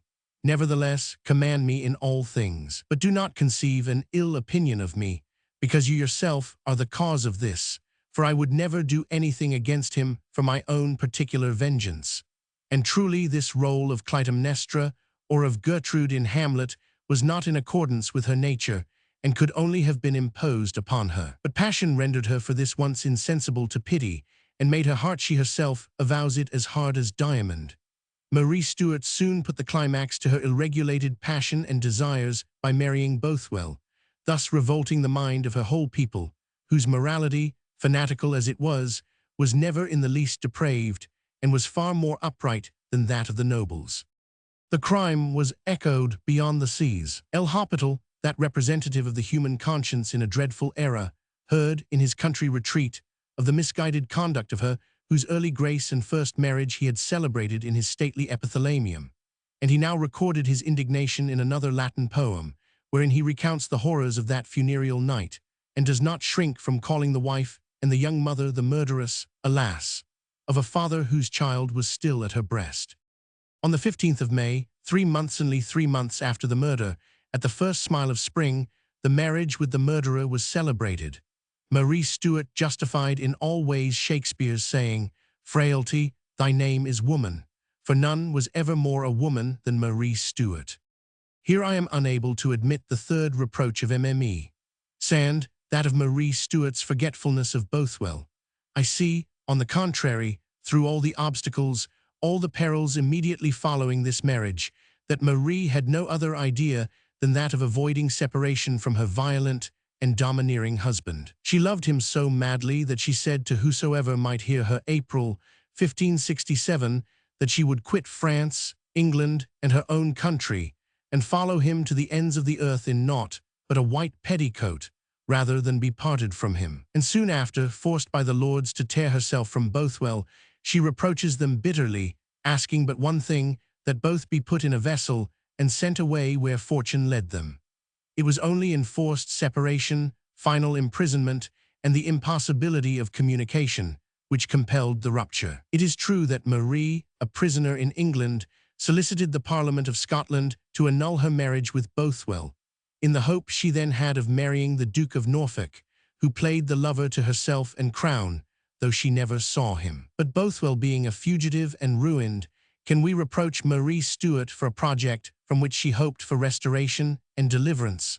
Her passion for Bothwell had been a delirium, which drove her into connivance with crime. That fever calmed, Marie Stuart turned her mind to the resources which presented themselves, among which was the offer of her hand. Her wrongdoing does not lie there. Amid so many infidelities and horrors, it would be pushing delicacy much too far to require eternity of sentiment for the remains of an unbridled and bloody passion.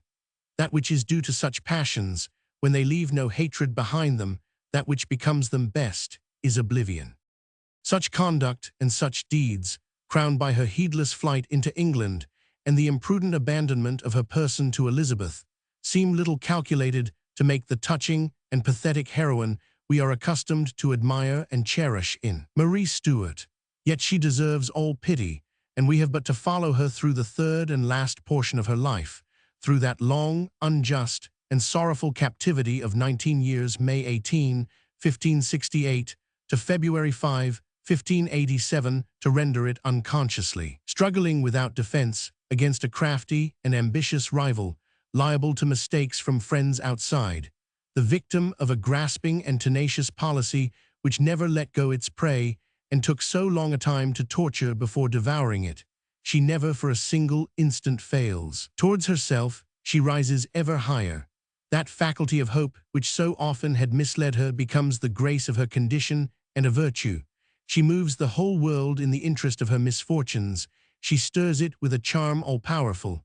Her cause transforms and magnifies itself. It is no longer that of a passionate and heedless woman punished for her frailties and her inconstancy. It is that of the legitimate heiress of the crown of England, exposed in her dungeon to the eyes of the world, a faithful, unshaken Catholic, who refuses to sacrifice her faith to the interests of her ambition or even to the salvation of her life. The beauty and grandeur of such a role were fitted to stir the tender and naturally believing heart of Marie Stuart. She fills her soul with that role. She substitutes it, from the first moment of her captivity, for all her former personal sentiments, which, little by little, subside and expire within her as the fugitive occasions which aroused them pass away.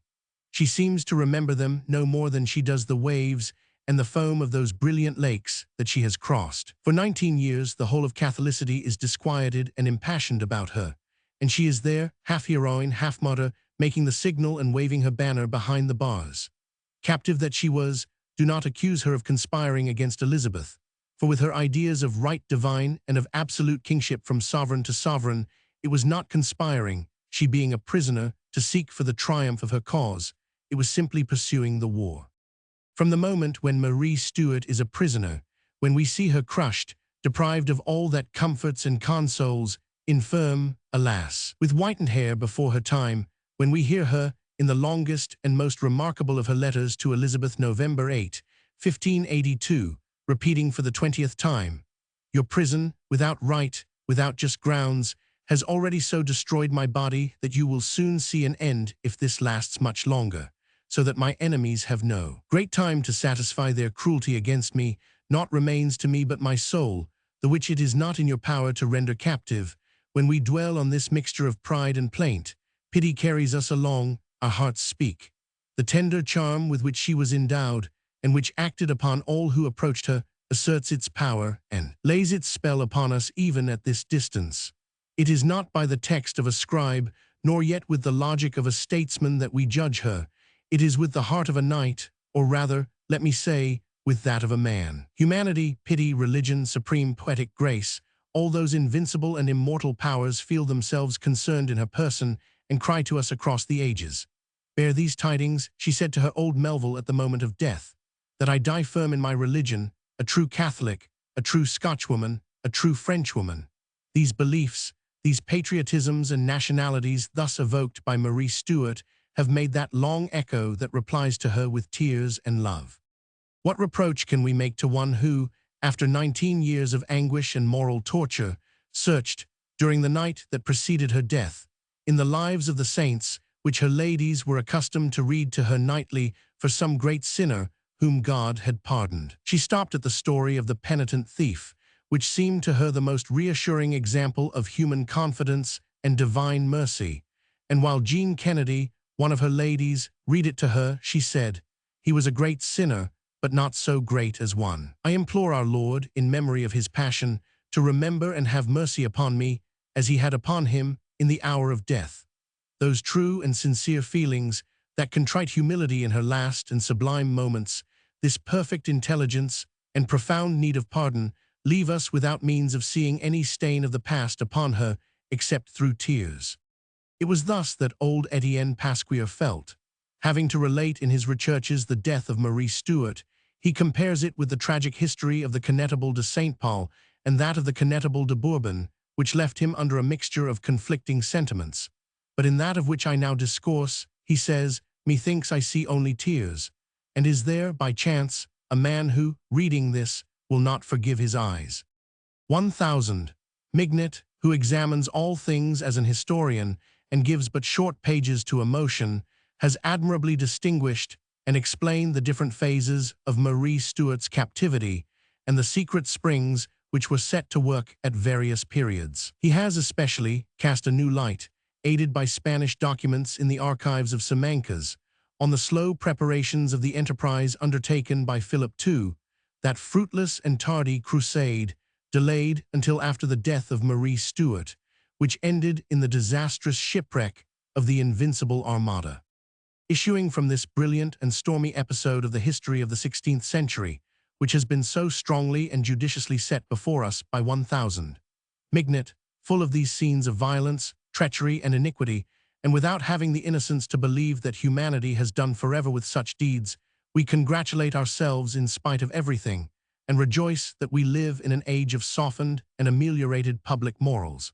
We exclaim with 1000. De Taverns, when he relates in his memoirs the life and death of Marie Stuart, happy he who lives in a safe state, where good and evil are rewarded and punished according to their deserts. Happy the times and the communities where a certain general morality and human respect for opinion, where a penal code, and especially the continual check of publicity, exist to interdict, even to the boldest, those criminal resolutions which every human heart, if left to itself, is ever tempted to engender. Saint Beuve, Causerie du Lundi. Discourse 4. Elizabeth of France, Queen of Spain. I write here of the Queen of Spain, Elizabeth of France, a true daughter of France in everything, a beautiful, wise, virtuous, spiritual, and good queen if ever there was one. And I believe since Saint Elizabeth no one has borne that name who surpassed her in all sorts of virtues and perfections, although that beautiful name of Elizabeth has been faithful of goodness, virtue, sanctity, and perfection to those who have borne it, as many believe. When she was born at Fontainebleau, the king her grandfather and her father and mother made very great joy of it. You would have said she was a lucky star bringing good hap to France, for her baptism brought peace to us, as did her marriage. See how good fortunes are gathered in one person to be distributed on diverse occasions.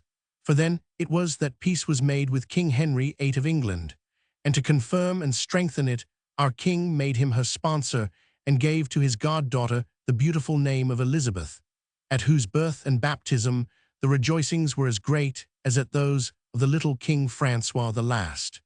Child as she was, she promised to be some great thing at a future day, and when she came to be grown up, she promised it more surely still, for all virtue and goodness abounded in her, so that the whole court admired her, and prognosticated a fine grandeur and great royalty to her in time. So they say that when King Henry married his second daughter, Madame Claude, to the Duc de Lorraine, there were some who remonstrated against the wrong done to the elder in marrying the younger before her. But the king made this response: "My daughter Elizabeth is such that a duchy is not for her to marry. She must have a kingdom, and even so not one of the lesser but one of the greater kingdoms. So great is she herself in all things, which assures me that she can miss none, wherefore she can wait." You would have said he prophesied the future.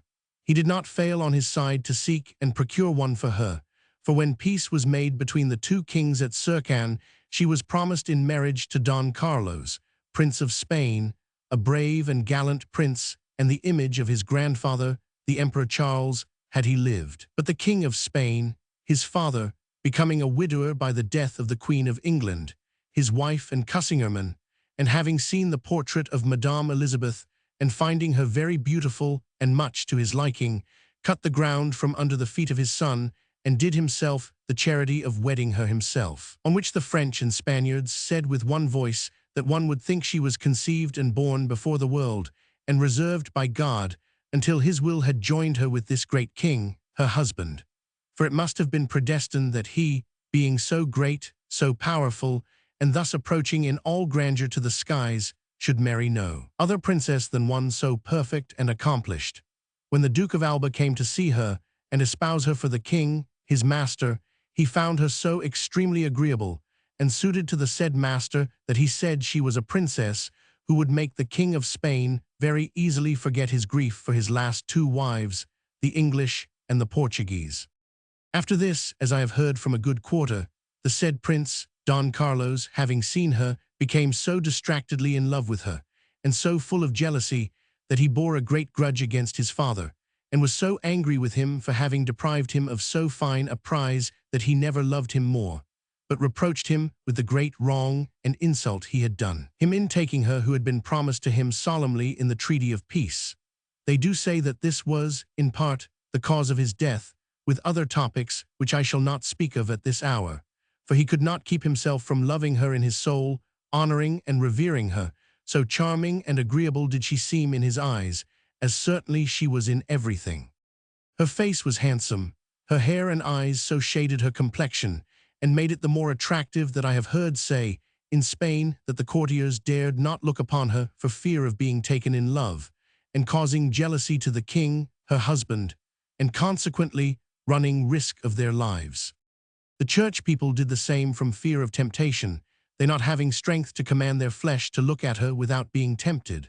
Although she had had the smallpox, after being grown up and married, they had so well preserved her face with poultices of fresh eggs, a very proper thing for that purpose, that no marks appeared.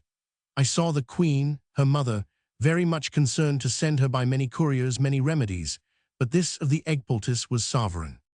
Her figure was very fine, taller than that of her sisters, which made her much admired in Spain, where such tall women are rare, and for that the more esteemed. And with this figure she had a bearing, a majesty, a gesture, a gait and grace that intermingled the Frenchwoman with the Spaniard in sweetness and gravity, so that, as I myself saw, when she passed through her court, or went out to certain places, whether churches or monasteries or gardens, there was such great press to see her, and the crowd of persons was so thick, there was no turning round in the mob, and happy was he or she who could say in the evening, "I saw the Queen." It was said, and I saw it myself, that no queen was ever loved in Spain like her begging pardon of the Queen Isabella of Castile, and her subjects called her La Reina de la Paz y de la Bondad, that is to say, the Queen of Peace and Kindness, but our Frenchmen called her the Olive Branch of Peace. A year before she came to France to visit her mother at Bayonne, she fell ill to such extremity that the physicians gave her up. On which a little Italian doctor, who had no great vogue at court, presenting himself to the king, declared that if he were allowed to act he would cure her, which the king permitted, she being almost dead. The doctor undertook her and gave her a medicine, after which they suddenly saw the color return miraculously to her face, her speech came back, and then, soon after, her convalescence began. Nevertheless, the whole court and all the people of Spain blocked the roads with processions and comings and goings to churches and hospitals for her health's sake, some in shirts, others barefooted and bareheaded, offering oblations, prayers, orisons, intercessions to God, with fasts, macerations of the body, and other good and saintly devotions for her health, so that everyone believes firmly that these good prayers, tears, vows, and cries to God were the cause of her cure, rather than the medicine of that doctor. I arrived in Spain a month after this recovery of her health, but I saw so much devotion among the people in giving thanks to God, by fetes, rejoicings, magnificences, fireworks, that there was no doubting in any way how much they felt. I saw nothing else in Spain as I traveled through it, and reaching the court just 2 days after she left her room, I saw her come out and get into her coach, sitting at the door of it, which was her usual place, because such beauty should not be hidden within, but displayed openly. She was dressed in a gown of white satin, all covered with silver trimmings, her face uncovered. I think that nothing was ever seen more beautiful than this queen, as I had the boldness to tell her, for she had given me a right good welcome and cheer, coming as I did from France and the court, and bringing her news of the king, her good brother, and the queen, her good mother. For all her joy and pleasure was to know of them. It was not I alone who thought her beautiful, but all the court and all the people of Madrid thought so likewise, so that it might be said that even illness favored her, for after doing her such cruel harm, it embellished her skin, making it so delicate and polished that she was certainly more beautiful than ever before. Leaving thus her chamber for the first time, to do the best and saintliest thing she could, she went to the churches to give thanks to God for the favor of her health. And this good work she continued for the space of 15 days, not to speak of the vow she made to Our Lady of Guadalupe, letting the whole people see her face uncovered, as was her usual fashion, till you might have thought they worshipped her, so to speak, rather than honored or revered her. So when she died, as I have heard the late 1000 de Lignaroles, who saw her die, relate, he having gone to carry to the King of Spain the news of the victory of Jarnac, never were a people so afflicted, so disconsolate, none ever shed so many tears, being unable to recover themselves in any way, but mourning her with despair incessantly. She made a noble end at 23, leaving this world with firm courage and desiring much the other. Sinister things have been said of her death, as having been hastened. I have heard one of her ladies tell that the first time she saw her husband, she looked at him so fixedly that the king, not liking it, said to her, "Que miras? Si tengo canas," which means, "What are you gazing at? Is my hair white?" These words touched her so much to the heart that ever after her ladies augured ill for her. It is said that a Jesuit, a man of importance, speaking of her one day in a sermon, and praising her rare virtues, charities, and kindness, let fall the words that she had wickedly been made to die, innocent as she was, for which he was banished to the farthest depths of the Indies of Spain. This is very true, as I have been told. There are other conjectures so great that silence must be kept about them, but very true it is that this princess was the best of her time and loved by everyone. So long as she lived in Spain, never did she forget the affection she bore to France, and in that was not like Germaine de Foix, second wife of King Ferdinand, who, when she saw herself raised to such high rank, became so haughty that she made no account of her own country, and disdained it so much that, when Louis XII, her uncle and Ferdinand came to Savon, she, being with her husband, held herself so high that never would she notice a Frenchman, not even her brother Gaston de Foix, Duc de Nemours, neither would she deign to speak or look at the greatest persons of France who were present, for which she was much ridiculed. But after the death of her husband, she suffered for this, having fallen from her high estate and being held in no great account, whereat she was miserable. They say there are none so vainglorious as persons of low estate who rise to grandeur. Not that I mean to say that princess was of low estate, being of the house of Foix, a very illustrious and great house, but from simple daughter of a count to be queen of so great a kingdom was a rise which gave occasion to feel much glory, but not to forget herself or abuse her. Stationed towards a king of France, her uncle, and her nearest relations and others of the land of her birth. In this she showed she lacked a great mind, or else that she was foolishly vainglorious. For surely there is a difference between the house of Foix and the house of France. Not that I mean to say the house of Foix is not great and very noble, but the house of Francehi. Our Queen Elizabeth never did like that. She was born great in herself, great in mind, and very able, so that a royal grandeur could not fail her. She had, if she had wished it, double cause over Germain de Foix to be haughty and arrogant, for she was daughter of a great king of France, and married to the greatest king in the world, he being not the monarch of one kingdom, but of many, or as one might say, of all the Spains, Jerusalem, the two Sicilies, Majorca, Minorca, Sardinia, and the Western Indies, which seem indeed a world, besides being lord of infinitely more lands and greater seigneuries than Ferdinand ever had. Therefore we should laud our princess for her gentleness, which is well becoming in a great personage towards each and all, and likewise for the affection she showed to Frenchmen, who, on arriving in Spain, were welcomed by her with so benign a face, the least among them as well as the greatest, that none ever left her without feeling honored and content. I can speak for myself, as to the honor she did me in talking to me often during the time I stayed there, asking me, at all hours, news of the king, the queen her mother, messieurs her brothers, and madame her sister, with others of the court, not forgetting to name them, each and all, and to inquire about them, so that I wondered much how she could remember these things as if she had just left the court of France, and I often asked her how it was possible she could keep such memories in the midst of her grandeur.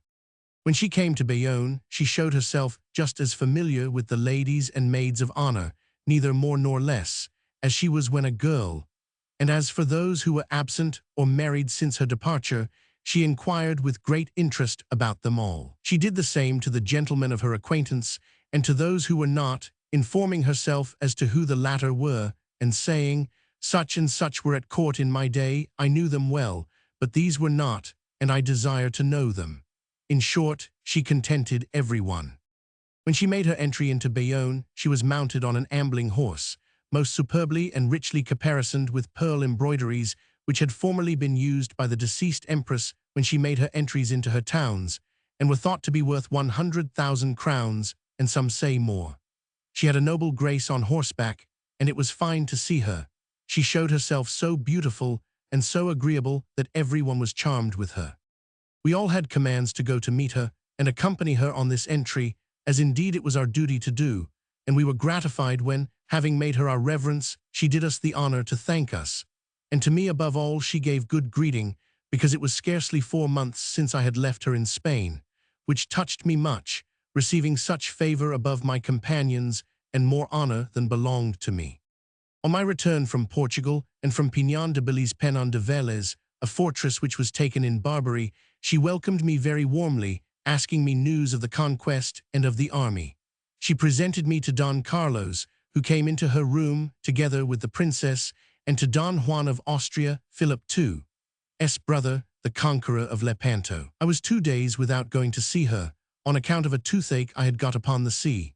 She asked Rybrack, maid of honor, where I was and if I were ill, and having heard what my trouble was, she sent me her apothecary, who brought me an herb very special for that ache, which, on merely being held in the palm of the hand, cures the pain suddenly, as it did very quickly for me. I can boast that I was the first to bring the Queen Mother word of Queen Elizabeth's desire to come to France and see her, for which she thanked me much both then and later. For the Queen of Spain was her good daughter, whom she loved above the others, and who returned her the like. For Queen Elizabeth so honored, respected, and feared her that I have heard her say she never received a letter from the Queen, her mother, without trembling and dreading lest she was angry with her and had written some painful thing, though, God knows, she had never said one to her since she was married, nor been angry with her. But the daughter feared the mother so much that she always had that apprehension. It was on this journey to Bayonne that Pompadour the elder, having killed Chambret at Bordeaux, wrongfully as some say, the Queen Mother was so angry that if she could have caught him, she would have had him beheaded, and no one dared speak to her of mercy. 1000. Strozzi, who was fond of the said Pompadour, bethought him of employing his sister, Signora Clarice Strozzi, Comtesse de Tenda, whom the Queen of Spain loved from her earliest years, they having studied together. The said Countess, who loved her brother, did not refuse him, but begged the Queen of Spain to intercede, who answered that she would do anything for her except that, because she dreaded to irritate and annoy the Queen, her mother, and displease her. But the Countess continuing to importune her, she employed a third person who sounded the ford privately, telling the Queen Mother that the Queen, her daughter, would have asked this pardon to gratify the said Countess had she not feared to displease her. To which the Queen Mother replied that the thing must be wholly impossible to make her refuse it. On which the Queen of Spain made her little request, but still in fear, and suddenly it was granted. Such was the kindness of this princess, and her virtue in honoring and fearing the Queen, her mother, she being herself so great. Alas, the Christian proverb did not hold good in her case, namely, he that would live long years must love and honor and fear his father and mother. For in spite of doing all that, she died in the lovely and pleasant April of her days. For now, at the time I write, she would have been, had she lived, 4 to 6 years old. Alas, that this fair sun disappeared so soon in a darksome grave, when she might have lighted this fine world for 20 good years, without even then being touched by age.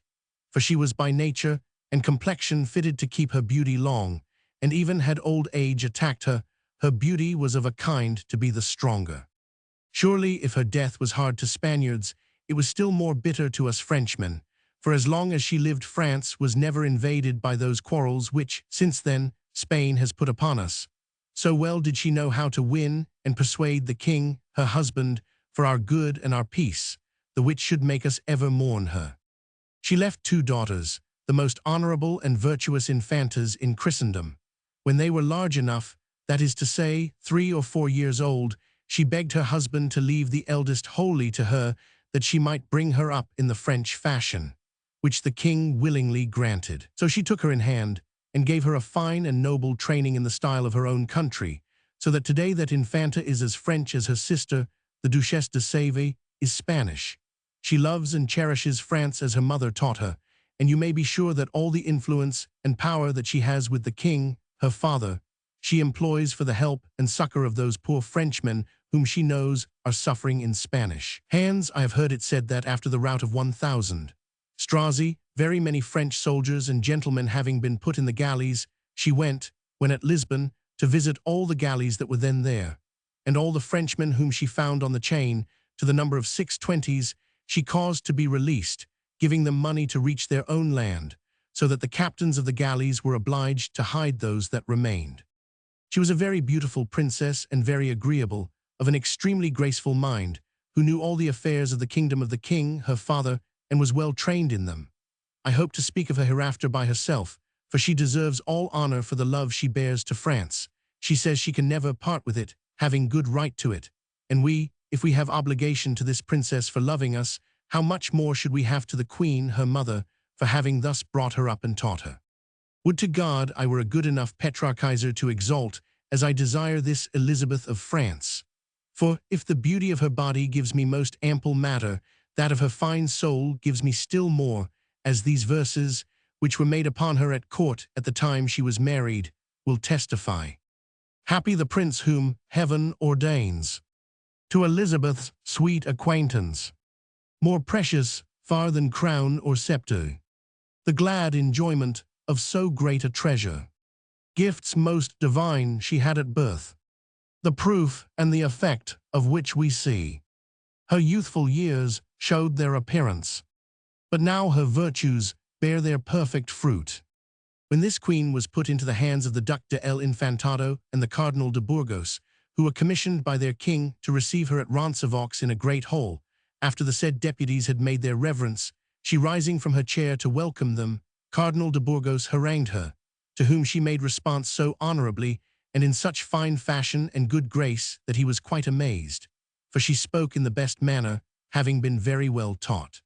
After which the King of Navarre, who was there as her principal conductor and also leader of all the army which was with her, was summoned to deliver her, according to the order, which was shown to the Cardinal de Bourbon, to receive her. The king replied, for he spoke well, and said, I place in your hands this princess, whom I have brought from the house of the greatest king in the world, to be placed in the hands of the most illustrious king on earth. Knowing you to be very sufficient, and chosen by the king your master to receive her, I make no difficulty nor doubt that you will acquit yourselves worthily of this trust, which I now discharge upon you, begging you to have peculiar care of her health and person, for she deserves it.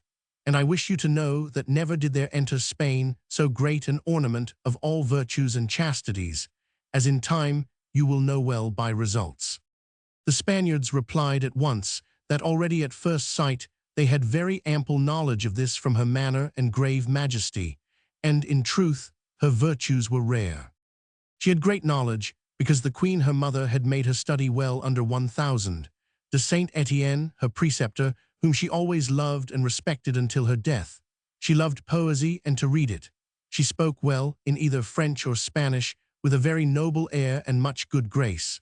Her Spanish language was beautiful, as dainty and attractive as possible. She learned it in 3 or 4 months after coming to Spain.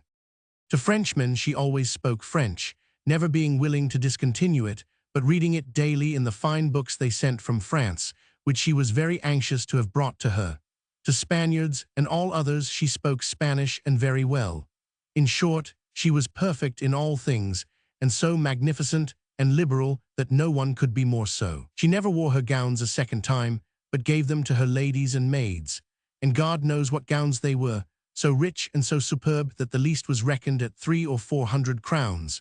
For the king, her husband, kept her most superbly in such matters, so that every day she had a new one, as I was told by her tailor, who from being a very poor man became so rich that nothing exceeded him, as I saw myself. She dressed well and very pompously, and her habiliments became her much.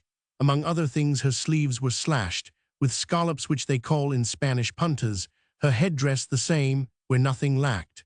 Those who see her thus in painting admire her. I therefore leave you to think what pleasure they had who saw her face to face, with all her gestures and good graces. As for pearls and jewels in great quantity, she never lacked them, for the king, her husband, ordered a great estate for her and for her household. Alas, what served her that for such an end? Her ladies and maids of honor felt it. Those who, being French, could not constrain themselves to live in a foreign land, she caused, by a prayer which she made to the king, her husband, to receive each 4,000 crowns on their marriage, as was done to Mesdemoiselles Rybrac, sisters, otherwise called Gidignières, de Fumel, the 2 sisters de Thorigny, de Noyau, d'Arn, de la Motte au Groin, Montel, and several others. Those who were willing to remain were better off, like Mesdemoiselles de Saint Anna and de Saint Leger, who had the honor to be governesses to Mesdames the Infantas, and were married very richly to 2 great seigneurs. They were the wisest, for better is it to be great in a foreign country than little in your own. As Jesus said, no one is a prophet in his own land. This is all at this time that I shall say of this good, wise, and very virtuous queen, though later I may speak of her. But I give this sonnet, which was written to her praise by an honorable gentleman, she being still madame, though promised in marriage. Princess, to whom the skies give such advantage, that for the part you have in heaven's divinity, they grant you all the virtues of this earth, and crown you with the gift of immortality. And since it pleased them that in early years your heavenly gifts of deity be seen, so that you temper with a humble gravity the royal grandeur of your sacred heritage, and also since it pleases them to favor you, and place in you the best of all their best, so that your name is cherished everywhere. Methinks that name should undergo a change, and though we call you now Elizabeth of France, you should be named Elizabeth of Heaven. I know that I may be reproved for putting into this discourse and others preceding it too many little particulars which are quite superfluous. I think so myself, but I know that if they displease some persons, they will please others. Methinks it is not enough when we laud persons to say that they are handsome, wise, virtuous, valorous, valiant, magnanimous, liberal, splendid, and very perfect. Those are general descriptions and praises and commonplace sayings, borrowed from everybody. we should specify such things and describe particularly all perfections, so that one may, as it were, touch them with the finger. Such is my opinion, and it pleases me to retain and rejoice my memory with things that I have seen. Epitaph on the said Queen. Beneath this stone lies Elizabeth of France, who was Queen of Spain and Queen of Peace. Christian and Catholic, her lovely presence was useful to us all, now that her noble bones are dry and crumbling, lying underground. We have naught but ills and wars and troubles. Discourse 5. Marguerite, Queen of France and of Navarre, sole daughter now remaining of the noble house of France. When I consider the miseries and ill-adventures of that beautiful Queen of Scotland of whom I have heretofore spoken, and of other princesses and ladies whom I shall not name, fearing by such digression to impair my discourse on the Queen of Navarre, of whom I now speak, not being as yet Queen of France, I cannot think otherwise than that Fortune, omnipotent goddess of weal and woe, is the opposing enemy of human beauty.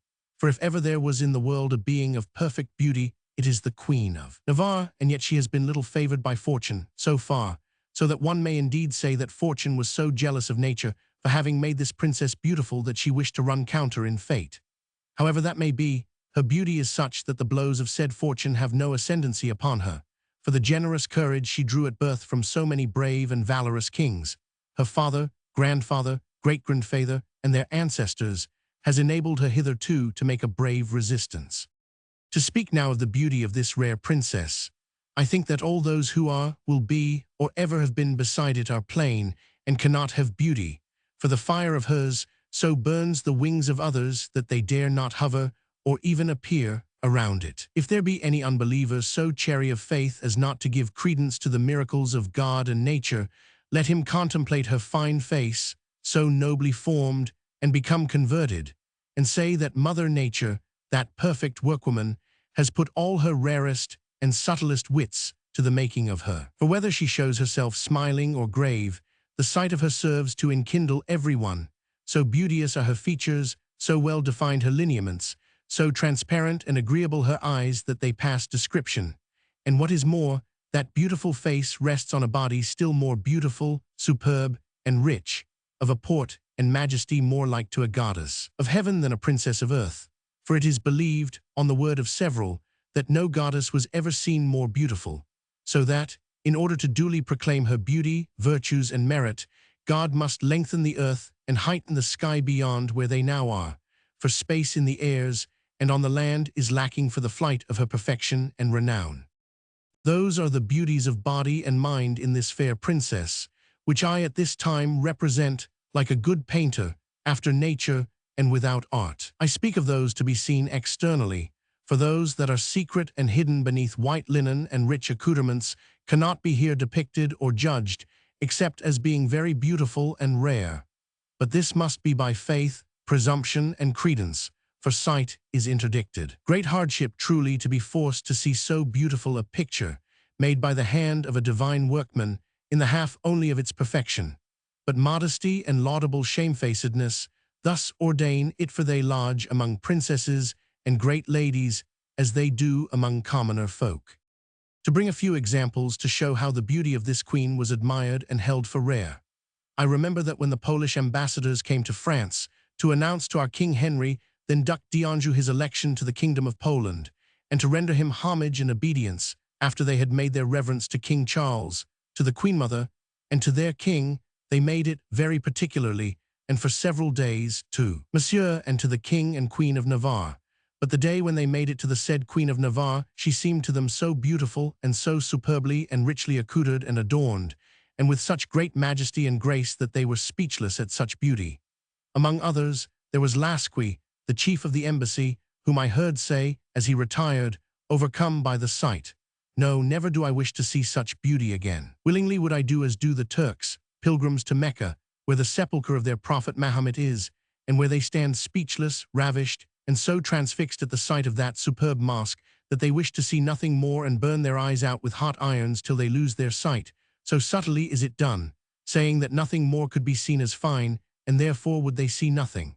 Thus said that Pole about the beauty of our princess, and if the Poles were won to admiration, so were others. I instance here Don Juan of Austria, who, as I have said elsewhere, passing through France as stilly as he could, and reaching Paris, knowing that that night a solemn ball was given at the Louvre, went there disguised, as much to see Queen Marguerite of Navarre as for any other purpose. He there had means and leisure to see her at his ease, dancing, and led by the king, her brother, as was usual.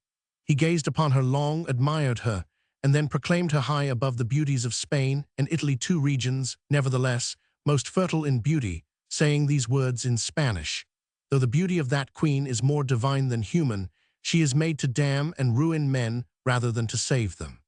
Shortly after, he saw her again as she went to the baths of Liege, Don Juan being then at Namur, where she had to pass, the which crowned all his hopes to enjoy so fine a sight, and he went to meet her with great and splendid Spanish magnificence, receiving her as though she were the Queen Elizabeth, her sister, in the latter's lifetime his queen, and Queen of Spain. And though he was most enchanted with the beauty of her body, he was the same with that of her mind, as I hope to show in its proper place. But it was not Don Juan alone who praised and delighted to praise her, but all his great and brave Spanish captains did the same, and even the very soldiers of those far-famed bands, who went about saying among themselves, in soldierly chorus, that the conquest of such beauty was better than that of a kingdom, and happy would be the soldiers who, to serve her, would die beneath her banner.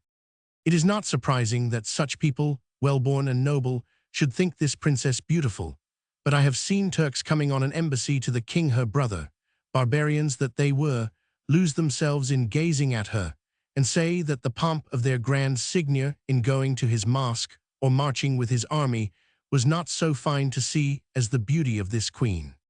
In short, I have seen an infinity of other strangers who have come to France and to the court expressly to behold her, whose fame had gone from end to end of Europe, so they said.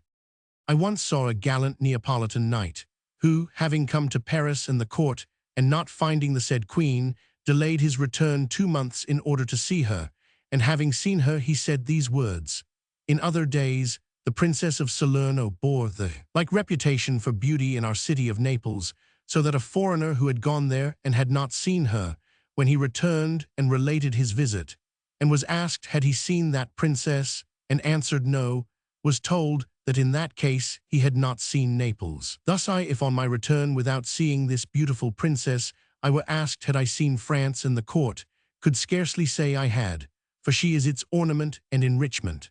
But now, having seen and contemplated her so well, I can say that I have seen the greatest beauty in the world, and that our Princess of Salerno is as nothing to her. Now I am well content to go, having enjoyed so fine a sight.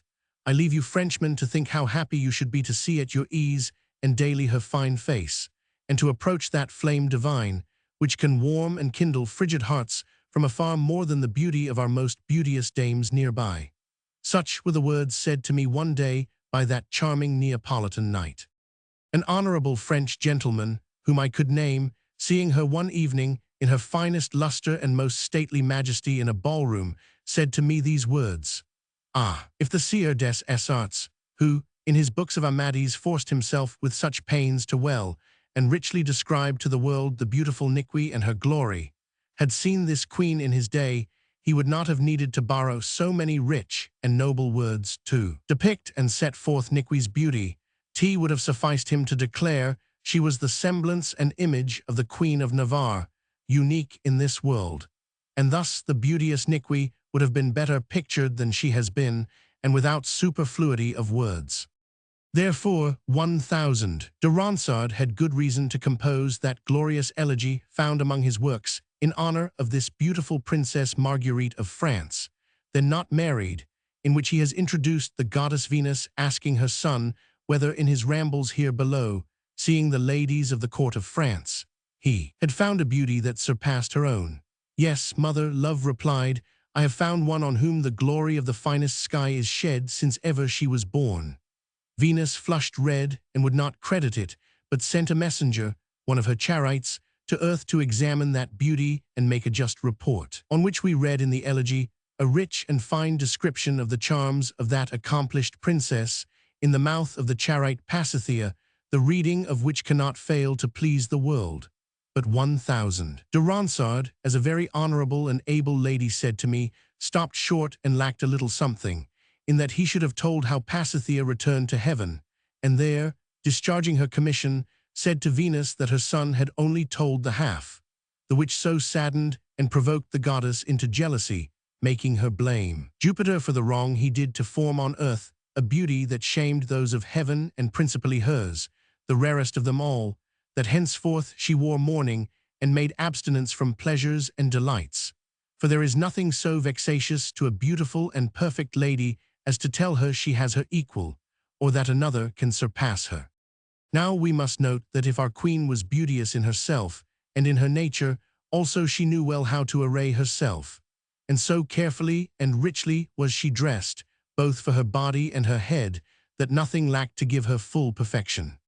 To the Queen Isabella of Bavaria, wife of King Charles VI, belongs the praise of having brought to France the pomps and gorgeousness that henceforth clothed most splendidly and gorgeously the ladies. For in the old tapestries of that period, in the houses of our kings, we see portrayed the ladies attired as they then were, in naught but drolleries, slovenliness, and vulgarities, in place of the beautiful, superb fashions, dainty headgear, inventions, and ornaments of our queen, from which the ladies of the court and France take pattern, so that ever since, appearing in her modes, they are now great ladies instead of simple madams, and so 100-fold more charming and desirable. It is to our Queen Marguerite that ladies owe this obligation. I remember, for I was there, that when the Queen Mother took this queen, her daughter, to the King of Navarre, her husband, she passed through Cognac and made some stay. While they were there, came various grand and honorable ladies of the region to see them and do them reverence, who were all amazed at the beauty of the princess, and could not surfeit themselves in praising her to her mother, she being lost in joy. Wherefore she begged her daughter to array herself one day most gorgeously in the fine and superb apparel that she wore at court for great and magnificent pomps and festivals, in order to give pleasure to these worthy dames, which she did to obey so good a mother, appearing robed superbly in a gown of silver tissue and dove-color, a la Bolognese Builani with puffs, and hanging sleeves, a rich headdress with a white veil, neither too large nor yet too small, the whole accompanied with so noble a majesty and good grace that she seemed more a goddess of heaven than a queen of earth. The Queen Mother said to her, "My daughter, you look well." To which she answered, "Madame, I begin early to wear and to wear out my gowns and the fashions I have brought from court, because when I return I shall bring nothing with me, only scissors and stuffs to dress me then according to current fashions." The Queen Mother asked her, "What do you mean by that, my daughter? Is it not you yourself who invent and produce these fashions of dress? Wherever you go the court will take them from you, not you from the court." Which was true, for after she returned, she was always in advance of the court, so well did she know how to invent in her dainty mind all sorts of charming things. But the beauteous queen, in whatsoever fashion she dressed, were it a la Francaise with her tall headdress, or in a simple coif, with her grand veil, or merely in a cap, could never prove which of these fashions became her most, and made her most beautiful, admirable, and lovable. For she well knew how to adapt herself to every mode, adjusting each new device in a way not common and quite inimitable, so that if other ladies took her pattern to form it for themselves, they could not rival her, as I have noticed 100 times. I have seen her dressed in a robe of white satin that shimmered much, a trifle of rose color mingling in it, with a veil of tan crepe or Roman gauze flung carelessly round her head. Yet nothing was ever more beautiful, and whatever may be said of the goddesses of the olden time and the empresses as we see them on ancient coins, they look, though splendidly accoutred, like chambermaids beside her. I have often heard our courtiers dispute as to which attire became and embellished her the most, about which each had his own opinion. For my part, the most becoming array in which I ever saw her was, as I think, and so did others, on the day when the Queen Mother made a fête at the Tuileries for the Poles. She was robed in a velvet gown of Spanish rose, covered with spangles, with a cap of the same velvet, adorned with plumes and jewels of such splendor as never was. She looked so beautiful in this attire, as many told her, that she wore it often and was painted in it, so that among her various portraits this one carries the day over all others, as the eyes of good judges will tell, for there are plenty of her pictures to judge by. When she appeared thus dressed at the Tuileries, I said to 1,000. De Ronsard, who stood next to me, Tell the truth, monsieur, do you not think that beautiful queen thus apparelled is like Aurora, as she comes at dawn with her fair white face surrounded with those rosy tints? For face and gown have much in sympathy and likeness. 1000. De Ronsard avowed that I was right, and on this my comparison, thinking it fine, he made a sonnet, which I would fain have now to insert it here. I also saw this our great queen at the first States General at Blois, on the day the king, her brother, made his harangue. She was dressed in a robe of orange and black, the ground being black with many spangles, and her great veil of ceremony. And being seated according to her rank, she appeared so beautiful and admirable that I heard more than 300 persons in that assembly say they were better instructed and delighted by the contemplation of such divine beauty than by listening to the grave and noble words of the king, her brother, though he spoke and harangued his best. I have also seen her dressed in her natural hair without any artifice or peruke, and though her hair was very black, having derived that from her father, King Henry, she knew so well how to curl and twist and arrange it after the fashion of her sister, the Queen of Spain, who wore none but her own hair, that such coiffure and adornment became her as well as, or better than any other. That is what it is to have beauties by nature, which surpasses all artifice, no matter what it may be. And yet she did not like the fashion much and seldom used it, but preferred perukes most daintily fashioned. In short, I should never have done did I try to describe all her adornments and forms of attire, in which she was ever more and more beauteous.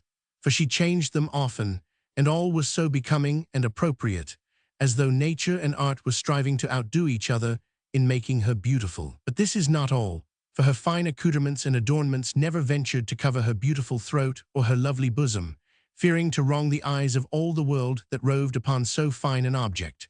For never was there seen the like in form and whiteness, and so full and plump that often the courtiers died with envy when they saw the ladies, as I have seen them, those who were her intimates, have license to kiss her with great delight. I remember that a worthy gentleman, newly arrived at court, who had never seen her, when he beheld her said to me these words: I am not surprised that all you gentlemen should like the court, for if you had no other pleasure than daily to see that princess, you have as much as though you lived in a terrestrial paradise. Roman emperors of the olden time, to please the people and give them pleasure, exhibited games and combats in their theaters. But to give pleasure to the people of France and gain their friendship, it was enough to let them often see Queen Marguerite and enjoy the contemplation of so divine a face, which she never hid behind a mask like other ladies of our court, for nearly all the time she went uncovered. And once, on a flowery Easter day at Blois, still being Madame, sister of the king, although her marriage was then being treated of, I saw her appear in the procession more beautiful than ever, because, besides the beauty of her face and form, she was most superbly adorned and apparelled. Her pure white face, resembling the skies in their serenity, was adorned about the head with quantities of pearls and jewels, especially brilliant diamonds, worn in the form of stars, so that the calm of the face and the sparkling jewels made one think of the heavens when starry. Her beautiful body, with its full, tall form, was robed in a gown of crinkled cloth of gold, the richest and most beautiful ever seen in France. This stuff was a gift made by the Grand Seigneur to 1000. De Grandchamp, our ambassador, on his departure from Constantinople, it being the Grand Seigneur's custom to present to those who are sent to him a piece of the said stuff, amounting to 15 ells, which, so Grandchamp told me, cost 100 crowns the ell, for it was indeed a masterpiece. He, on coming to France, and not knowing how to employ more worthily the gift of so rich a stuff, gave it to Madame, the sister of the king, who made a gown of it, and wore it first on the said occasion. When it became her welfare from one grandeur to another, there is only a hand's breadth. She wore it all that day, although its weight was heavy, but her beautiful, rich, strong figure supported it well and served it to advantage. For had she been a little shrimp of a princess, or a dame only elbow-high as I have seen some, she would surely have died of the weight, or else have been forced to change her gown and take another. That is not all. Being in the procession and walking in her rank, her visage uncovered, not to deprive the people of so good a feast, she seemed more beautiful still by holding and bearing in her hand her palm, as our queens of all time have done, with royal majesty and a grace half proud, half sweet, and a manner little common, and so different from all the rest that whoso had seen her would have said, here is a princess who goes above the run of all things in the world. And we courtiers went about saying, with one voice boldly, that she did well to bear a palm in her hand, for she bore it away from others, surpassing them all in beauty, in grace, and in perfection. And I swear to you that in that procession we forgot our devotions, and did not make them while contemplating and admiring that divine princess, who ravished us more than divine service. And yet we thought we committed no sin, for whoso contemplates divinity on earth does not offend the divinity of heaven, inasmuch as he made her such. When the queen, her mother, took her from court to meet her husband in Gascony, I saw how all the courtiers grieved at her departure, as though a great calamity had fallen on their heads. Some said, "The court is widowed of her beauty." Others, "The court is gloomy, it has lost its sun." Others again, "How dark it is, we have no torch." And some cried out, "Why should Gascony come here gasconing to steal our beauty, destined to adorn all France and the court, Fontainebleau, Saint-Germain, the Hôtel du Louvre, and all the other noble places of our kings, to lodge her at Pau and Nerac, places so unlike the others?" But many said, "The deed is done. The court and France have lost the loveliest flower of their garland." In short, on all sides did we hear resound such little speeches upon this departure, half in vexed anger, half in sadness, although Queen Louise de Lorraine remained behind, who was a very handsome and wise princess, and virtuous, of whom I hope to speak more worthily in her place. But for so long the court had been accustomed to that beauteous sight, it could not keep from grieving and proffering such words. Some there were who would have liked to kill 1,000. De Duras, who came from his master the King of Navarre to obtain her, and this I know. Once there came news to court that she was dead in Auvergne some 8 days, on which a person whom I met said to me, "That cannot be, for since that time the sky is clear and fine.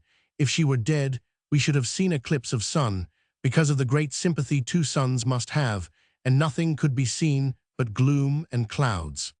Enough has now been said, methinks, upon the beauty of her body, though the subject is so ample that it deserves a decade.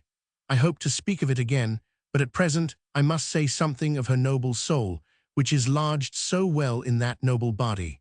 If it was born thus noble within her, she has known how to keep it and maintain it so, for she loves letters much and reading. While young, she was, for her age, quite perfect in them, so that we could say of her, "This princess is truly the most eloquent and best-speaking lady in the world, with the finest style of speech, and the most agreeable to be found." When the Poles, as I have said before, came to do her reverence, they brought with them the Bishop of Cracovie, the chief and head of the embassy, who made the harangue in Latin, he being a learned and accomplished prelate. The Queen replied so pertinently and eloquently without the help of an interpreter, having well understood and comprehended the harangue, that all were struck with admiration, calling her with one voice a second Minerva, goddess of eloquence. When the Queen, her mother, took her to the King, her husband, as I have said, she made her entry to Bordeaux, as was proper, being daughter and sister of a king, and wife of the King of Navarre, first prince of the blood, and governor of Guyenne. The Queen, her mother, willed it so, for she loved and esteemed her much. This entry was fine, not so much for the sumptuous magnificence there made and displayed, as for the triumph of this most beautiful and accomplished queen of the world, mounted on a fine white horse superbly caparisoned. She herself dressed all in orange and spangles, so sumptuously as never was, so that none could get their surfeit of looking at her, admiring and lauding her to the skies. Before she entered, the state assembly of the town came to do reverence and offer their means and powers, and to harangue her at the Chartreux, as is customary. 1,000. De Bordeaux, the bishop, spoke for the clergy, 1,000. Le Marechal de Bayern as mayor, wearing his robes of office, for the town, and for himself as lieutenant general afterwards, also 1,000. Largibaston, chief president for the courts of law. She answered them all, one after the other, for I heard her, being close beside her on the scaffold, by her command, so eloquently, so wisely and promptly, and with such grace and majesty, even changing her words to each, without reiterating the first or the second, although upon the same subject, which is a thing to be remarked upon, that when I saw that evening the said president, he said to me, and to others in the Queen's chamber, that he had never in his life heard better speech from anyone, and that he understood such matters, having had the honor to hear the 2 queens, Marguerite and Jean, her predecessors, speak at the like ceremonies, They having had in their day the most golden-speaking lips in France, those were the words he used to me. And yet they were but novices and apprentices compared to her, who truly was her mother's daughter. I repeated to the Queen, her mother, this that the President had said to me, of which she was glad as never was, and told me that he had reason to think and say so, for though she was her daughter, she could call her, without falsehood, the most accomplished princess in the world, able to say exactly what she wished to say the best. And in like manner I have heard and seen ambassadors and great foreign seigneurs, after they had spoken with her, depart confounded by her noble speech. I have often heard her make such fine discourse, so grave and so sententious, that could I put it clearly and correctly here in writing, I should delight and amaze the world. But it is not possible, nor could anyone transcribe her words, so inimitable are they. But if she is grave, and full of majesty and eloquence in her high and serious discourses, she is just as full of charming grace in gay and witty speech, jesting so prettily, with give and take, that her company is most agreeable. For though she pricks and banters others, tease also apropos, and excellently said that no one can be vexed, but only glad of it. But further, if she knows how to speak, she knows also how to write, and the beautiful letters we have seen from her attest it. They are the finest, the best couched, whether they be serious or familiar, and such that the greatest writers of the past and present may hide their heads and not produce their own when hers appear, for theirs are trifles near to hers. No one, having read them, would fail to laugh at Cicero with his familiar letters. And whoso would collect Queen Marguerite's letters, together with her discourses, would make a school and training for the world, and no one should feel surprised at this, for in herself, her mind is sound and quick, with great information, wise and solid. She is a queen in all things, and deserves to rule a mighty kingdom, even an empire, about which I shall make the following digression, all the more because it has to do with the present subject. When her marriage was granted at Blois to the King of Navarre, difficulties were made by Queen Jeanne d'Albret Henry IV's mother, very different then from what she wrote to my mother, who was her lady of honor, and at this time sick in her own house. I have read the letter, writ by her own hand, in the archives of our house. It says thus: Henry Roman IV. I write you this, my great friend, to rejoice and give you health with the good news my husband sends me. He having had the boldness to ask of the king Madame, his young daughter, for our son, the king has done him the honor to grant it, for which I cannot tell you the happiness I have. There is much to be said thereon. At this time there was at our court a lady whom I shall not name, as silly as she could be. Being with the Queen Mother one evening at her coucher, the Queen inquired of her ladies if they had seen her daughter, and whether she seemed joyful at the granting of her marriage. This silly lady, who did not yet know her court, answered first and said, How, madame, should she not be joyful at such a marriage, inasmuch as it will lead to the crown and make her some day Queen of France, when it falls to her future husband, as it well may do in time. The Queen, hearing so strange a speech, replied, Mamma, you are a great fool. I would rather die 1,000 deaths than see your foolish prophecy accomplished. For I hope and wish long life and good prosperity to the king, my son, and all my other children. On which a very great lady, one of her intimates, inquired, But madame, in case that great misfortune from which God keep us happens, would you not be very glad to see your daughter Queen of France, inasmuch as the crown would fall to her by right through that of her husband? To which the Queen made answer, Much as I love this daughter, I think, if that should happen, we should see France much tried with evils and misfortunes. I would rather die as she did in fact than see her in that position, for I do not believe that France would obey the King of Navarre as it does my sons, for many reasons which I do not tell. Behold two prophecies accomplished, one, that of the foolish lady, the other, but only till her death, that of the able princess. The latter prophecy has failed today, by the grace which God has given our King Henry IV, and by the force of his good sword and the valor of his brave heart, which have made him so great, so victorious, so feared, and so absolute a king as he is today after too many toils and hindrances. May God preserve him by his holy grace in such prosperity, for we need him much, we his poor subjects. The Queen said further, If by the abolition of the Salic law the kingdom should come to my daughter in her own right, as other kingdoms have fallen to the distaff, certainly my daughter is as capable of reigning, or more so, as most men and kings whom I have known, and I think that her reign would be a fine one, equal to that of the king her grandfather and that of the king her father, for she has a great mind and great virtues for doing that thing. And thereupon she went on to say how great an abuse was the Salic law, and that she had heard 1,000. Le Cardinal de Lorraine say that when he arranged the peace between the two kings with the other deputies in the Abbey of Circan, a dispute came up on a point of the Salic law touching the succession of women to the kingdom of France, and 1,000. Le Cardinal de Grandvelle, otherwise called Dieris, rebuked the said Cardinal de Lorraine, declaring that the Salic law was a veritable abuse, which old dreamers and chroniclers had written down without knowing why, and so made it accepted, although in fact it was never made or decreed in France, and was only a custom that Frenchmen had given each other from hand to hand, and so introduced, whereas it was not just, and consequently was violable. Thus said the Queen Mother, and when all is said, it was Pharamond, as most people hold, who brought it from his own country and introduced it in France, and we certainly ought not to observe it, because he was a pagan, and to keep so strictly among us Christians the laws of a pagan is an offense against God.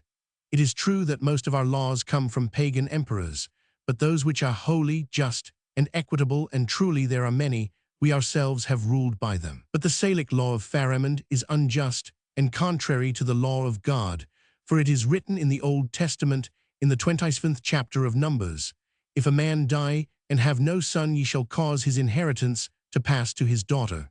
This sacred law demands, therefore, that females shall inherit after males. Besides, if Scripture were taken at its word on this Salic law, there would be no such great harm done, as I have heard great personages say, for they speak thus: so long as there be males, females can neither inherit nor reign. Consequently, in default of males, females should do so.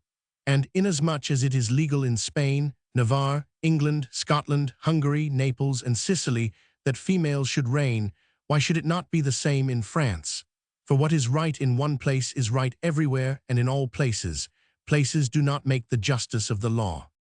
In all the fiefs we have in France, duchies, counties, baronies, and other honorable lordships, which are nearly and even greatly royal in their rights and privileges, many women, married and unmarried, have succeeded, as in Bourbon, Vendôme, Montpensier, Nevers, Rethel, Flanders, EU, Bourgogne, Artois, Zeeland, Bretagne, and even like Mathilde, who was Duchesse de Normandy, Eleanor, Duchesse de Guyenne, who enriched Henry II, King of England, Beatrix, Comtesse de Provence, who brought that province to King Louis her husband, the only daughter of Raymond, Comtesse de Thoulouse, who brought Thoulouse to Alphonse, brother of Saint Louis, also Anne, Duchesse de Bretagne, and others. Why therefore should not the kingdom of France call to itself in like manner the daughters of France? Did not the beautiful Galatea rule in Gaul when Hercules married her after his conquest of Spain, from which marriage issued our brave, valiant, generous Gauls, who in the olden time made themselves laudable? Why should the daughters of dukes in this kingdom be more capable of governing a duchy or a county and administering justice, which is the duty of kings, than the daughters of kings to rule the kingdom of France? As if the daughters of France were not as capable and fitted to command and reign as those of other kingdoms and fiefs that I have named. For still greater proof of the iniquity of the Salic law, it is enough to show that so many chroniclers, writers, and praters, who have all written about it, have never yet agreed among themselves as to its etymology and definition. Some, like Postal, consider that it takes its ancient name and origin from the Gauls, and is only called Salic instead of Gallic, because of the proximity and likeness in old type between the letter S and the letter G. But Postal is as visionary in that as a great personage said to me as he is in other things. Jean Seville, Bishop of Avranches, a great searcher into the antiquities of Gaul and France, tried to trace it to the word Sal, because this law was ordained only for souls and royal palaces. Claude Cecil thinks, rather inappropriately, that it comes from the word sal in Latin, as a law full of salt, that of sapience, wisdom, a metaphor drawn from salt. A doctor of laws, named Ferrerius Montanus, will have it that Pharamond was otherwise called Salic.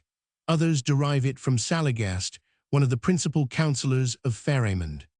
Others again, wishing to be still more subtle, say that the derivation is taken from the frequent sections in the said law beginning with the words, si aliquis, si aliqua, but some say it comes from François Salien's, and it is so mentioned in Marcellin. So here are many puzzles and musings, and it is not to be wondered at that the Bishop of Arras disputed the matter with the Cardinal de Lorraine, just as those of his nation in their jests and jugglings, supposing that this law was a new invention, called Philippe de Valois le Roi Trouve, as if, by a new right never recognized before in France, he had made himself king, on which was founded that, the county of Flanders having fallen to a distaff, King Charles V of France did not claim any right or title to it.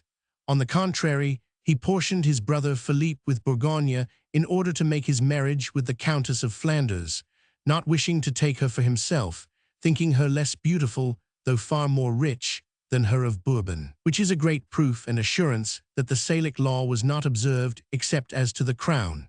And it cannot be doubted that women, could they come to the throne, beautiful, honorable, and virtuous, as the one of whom I here speak, would draw to them the hearts of their subjects by their beauty and sweetness far more than men do by their strength. 1000.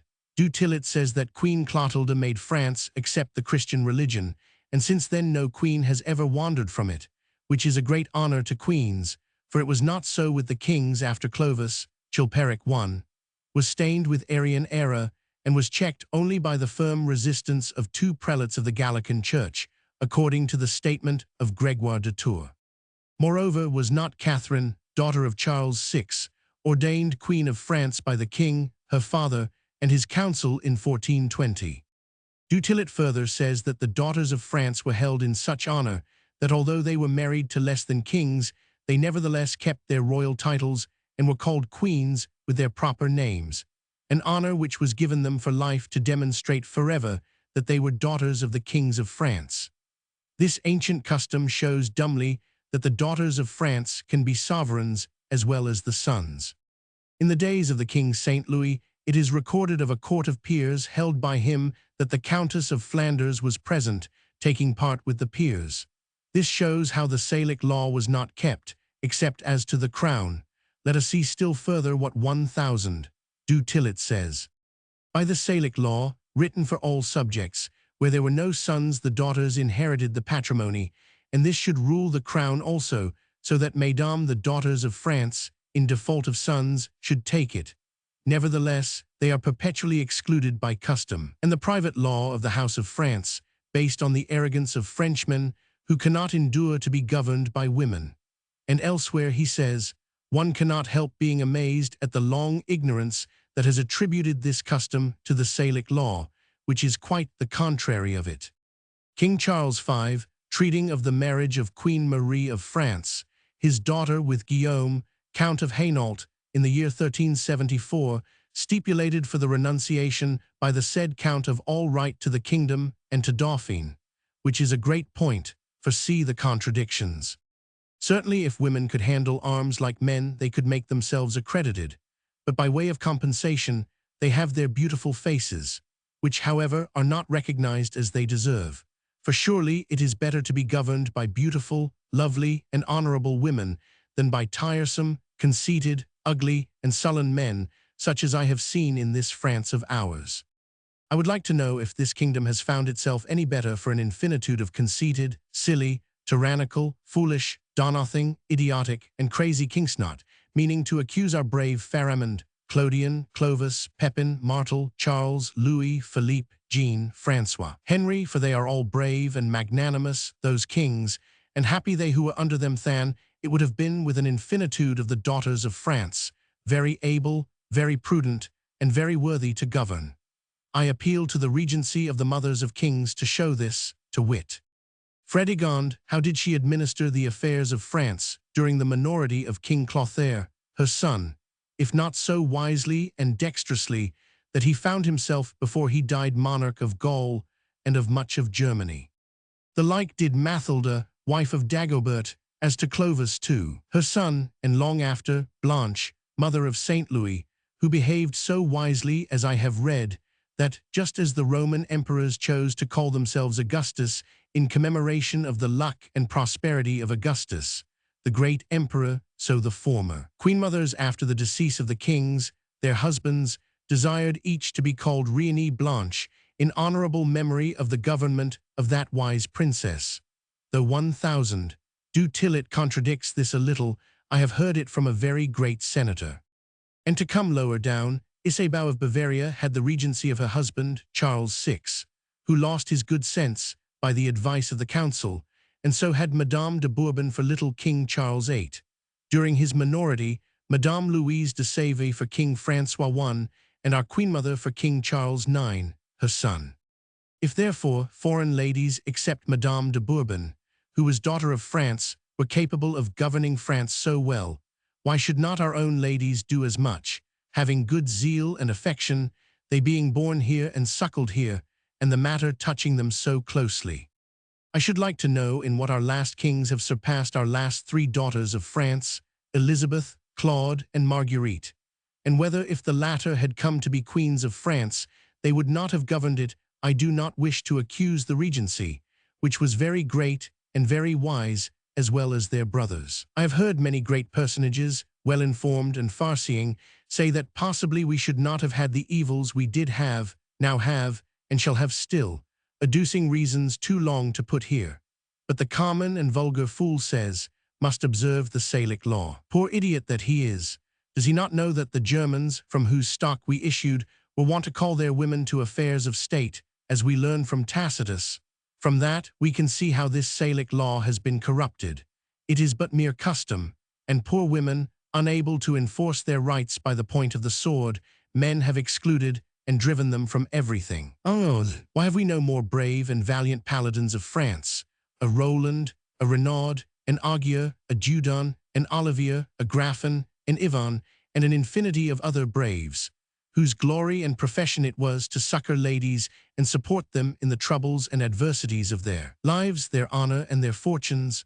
Why are they here no longer to maintain the rights of our Queen Marguerite, daughter of France, who barely enjoys an inch of land in France, which she quitted in noble state, though to her, perhaps, the whole belongs by right divine and human? Queen Marguerite, who does not even enjoy her county of Auvergne, which is hers by law and equity as the sole heiress of the Queen, her mother, is now withdrawn into the castle of Usson, amid the deserts, rocks, and mountains of Auvergne, a different habitation, verily, from the great city of Paris, where she ought now to be seated on her throne and place of justice, which belongs to her in her own right as well as by that of her husband. But the misfortune is that they are not there together. If both were again united in body and soul and friendship, as they once were, possibly all would go right once more, and together they would be feared, respected, and known for what they are. Since this was written, God has willed that they be reconciled, which is indeed great luck.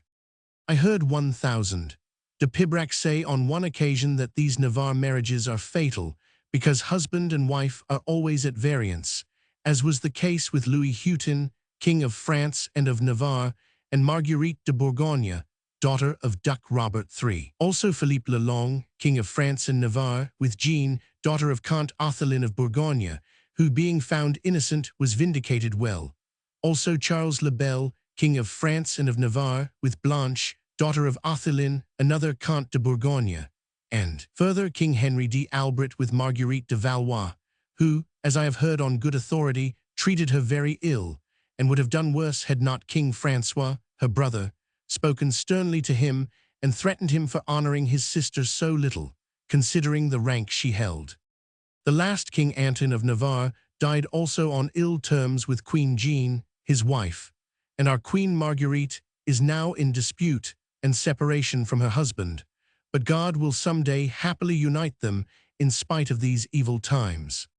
I have heard a princess say that Queen Marguerite saved her husband's life on the massacre of St. Bartholomew, for indubitably he was proscribed, and his name written on the red paper, as it was called, because it was necessary, they said, to tear up the roots, namely, the King of Navarre, the Prince de Conde, Amiral de Coligny, and other great personages. But the said Queen Marguerite flung herself on her knees before King Charles to implore him for the life of her husband. And Lord, King Charles would scarcely grant it to her, although she was his good sister. I relate this for what it is worth, as I know it only by hearsay. But she bore this massacre very impatiently and saved several, among them a Gascon gentleman, I think his name was Laron, who, wounded as he was, took refuge beneath her bed, she being in it, and the murderers pursuing him to the door from which she drove them, for she was never cruel but kind, like a daughter of France. They say that the quarrel between herself and her husband came more from the difference in their religion than from anything else, for they each loved his and her own, and supported it strongly. The queen having gone to Pau, the chief town of Béarn, she caused the mass to be said there, and a certain secretary of the king, her husband, named Lepin, who had formerly belonged to 1,000. El Amiral, not being able to stomach it, put several of the inhabitants of the town who had been present at the mass into prison. The queen was much displeased, and he, wishing to remonstrate, spoke to her much louder than he should, and very indiscreetly, even before the king, who gave him a good rebuke and dismissed him. For King Henry knows well how to like and respect what he ought, being as brave and generous as his fine and noble actions have always manifested, of which I shall speak at length in his life. The said Lepin fell back upon the edict which is there made, and to be observed under penalty, namely, that mass shall not be said. The queen, feeling herself insulted, and God knows she was, vowed and declared she would never again set foot in that country, because she chose to be free in the exercise of her religion, whereupon she departed, and has ever since kept her oath very carefully. I have heard it said that nothing lay so heavily on her heart as this indignity of being deprived of the exercise of her religion, for which reason she begged the queen, her good mother, to come and fetch her, and take her to France to see the king and monsieur, his brother, whom she honored and loved much. Having arrived, she was not received and seen by the king, her brother, as she should have been. Seeing this great change since she had left France, and the rise of many persons she would never have thought of to grandeurs, it irked her much to be forced to pay court to them, as others, her equals, were now doing, and far from doing so herself, she despised them openly, as I well saw, so high was her courage. Alas, too high certainly, for it caused her misfortunes. Had she been willing to restrain herself and lower her courage the least in the world, she would not have been thwarted and vexed as she has been. As to which I shall relate this story. When the king, her brother, went to Poland, he being there, she knew that 1,000. Dugois, much favored by her brother, had made some remarks to her disadvantage, enough to set brother and sister at variance or enmity. At the end of a certain time 1,000. Dugois returned from Poland and arrived at court, bearing letters from the king to his sister, which he went to her apartment to give her and kiss hands. This I saw myself. When she beheld him enter, she was in great wrath, and as he came to her to present the letter, she said to him, with an angry face, "Lucky for you, Dugois, that you come before me with this letter from my brother, which serves you as a safeguard, for I love him much and all who come from him are free from me.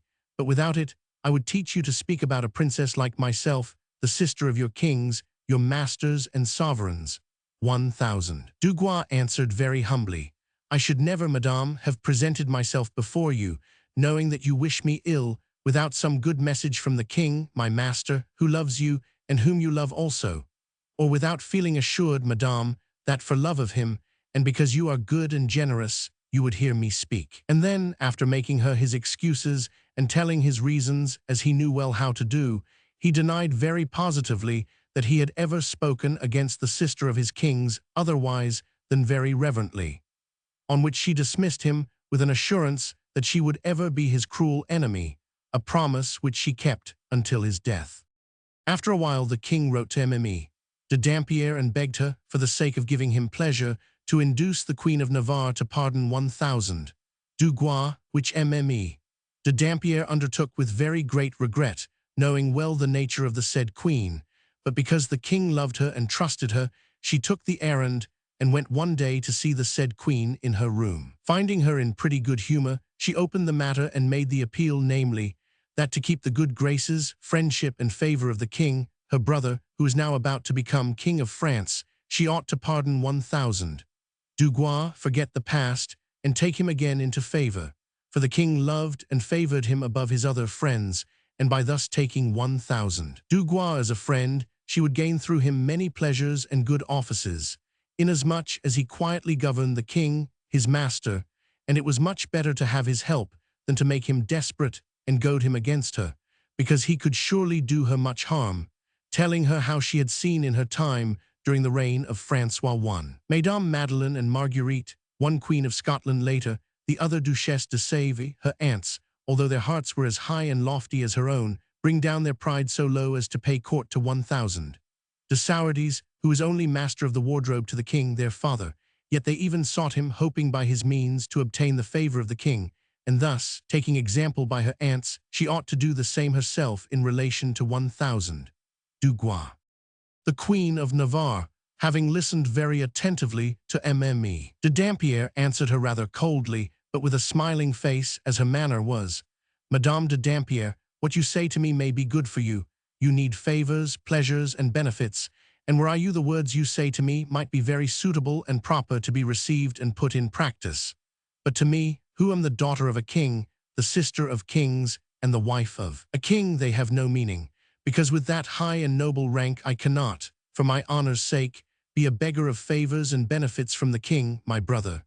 And I hold him to be of too good a nature and too well acquainted with his duty to deny me anything unless I have the favor of a Dugois. If otherwise, he will do great wrong to himself, his honor, and his royalty. And even if he be so unnatural as to forget himself and what he owes to me, I prefer, for my honor's sake and as my courage tells me, to be deprived of his good graces, because I would not seek Dugois to gain his favors, or be even suspected of gaining them by such means and intercession. And if the king, my brother, feels himself worthy to be king, and to be loved by me and by his people, I feel myself, as his sister, worthy to be queen and loved, not only by him but by all the world.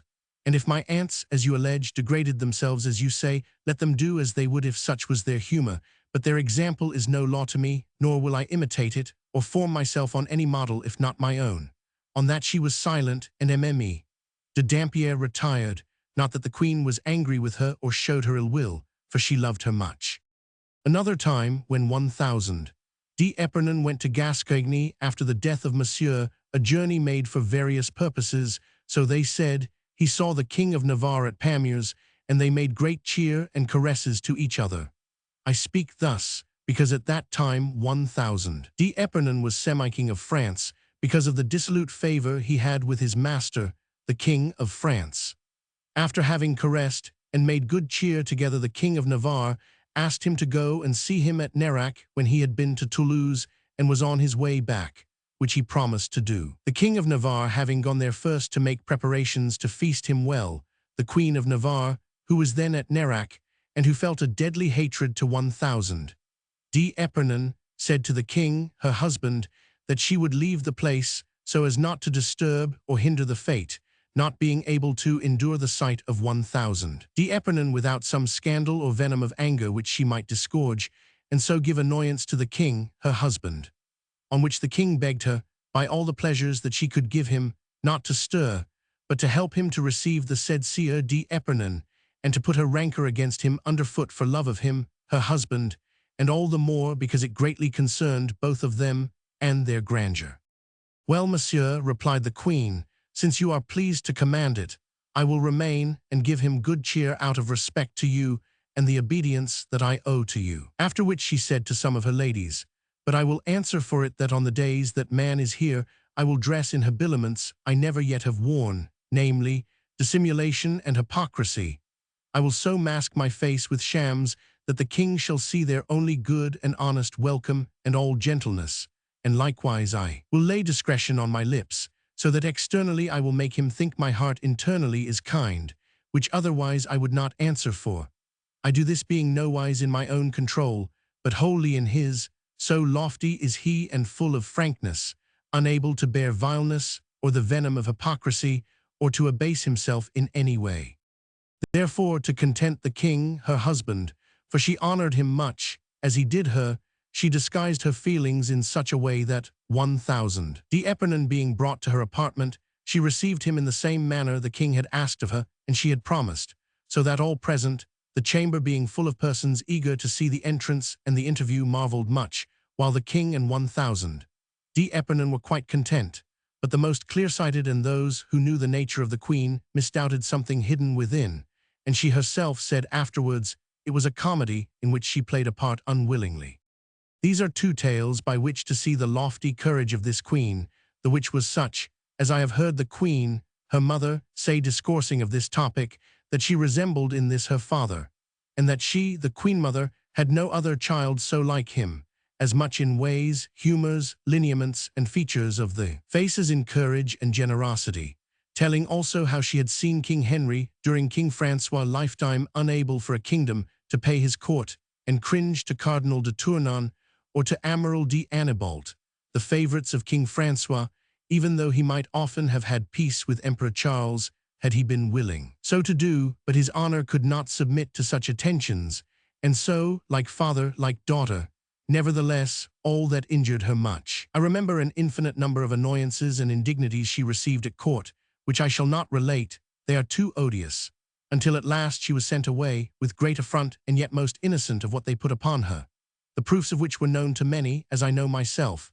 Also the king, her husband, was convinced of it, so that he brought King Henry to account, which was very good of him, and henceforth there resulted between the two brothers-in-law a certain hatred and contention. The War of the League happened soon after, and because the Queen of Navarre feared some evil at court, being a strong Catholic, she retired to Agen, which had been given to her with the region about it by her brothers, as an appanage and gift for life. As the Catholic religion was concerned, which it was necessary to maintain, and also to exterminate the other, she wished to fortify her side as best she could and repress the other side. But in this she was ill-served by means of Mme. de Duras, who governed her much, and made, in her name, great exactions and extortions. The people of the town were embittered, and covertly sought their freedom and a means to drive away their lady and her bailiffs. On which disturbance, the Marechal de Matignon took occasion to make enterprise against the town, as the king, having learned the state of things, commanded him with great joy to do in order to aggravate his sister, whom he did not love, to more and more displeasure. This enterprise, which failed at first, was led the second time so dexterously by the said marshal and the inhabitants, that the town was taken by force with such rapidity and alarm that the poor queen, in spite of all she could do, was forced to mount in pillion behind a gentleman and Mme. de Duras behind another, and escape as quickly as they could, riding a dozen leagues without stopping, and the next day as much more, to find safety in the strongest fortress of France, which is Carlat. Being there and thinking herself in safety, she was, by the manoeuvres of the king, her brother, who was a very clever and very subtle king, if ever there was one, betrayed by persons of that country and the fortress, so that when she fled, she became a prisoner in the hands of the Marquis de Canillac, governor of Auvergne, and was taken to the castle of Usson, a very strong fortress also, almost impregnable, which that good and sly fox Louis XI had made such, in order to lodge his prisoners in 100-fold more security than at Lacs, Bois de Vincennes, or Lusignan. Here then was this poor princess a prisoner, and treated not as a daughter of France, or the great princess that she was.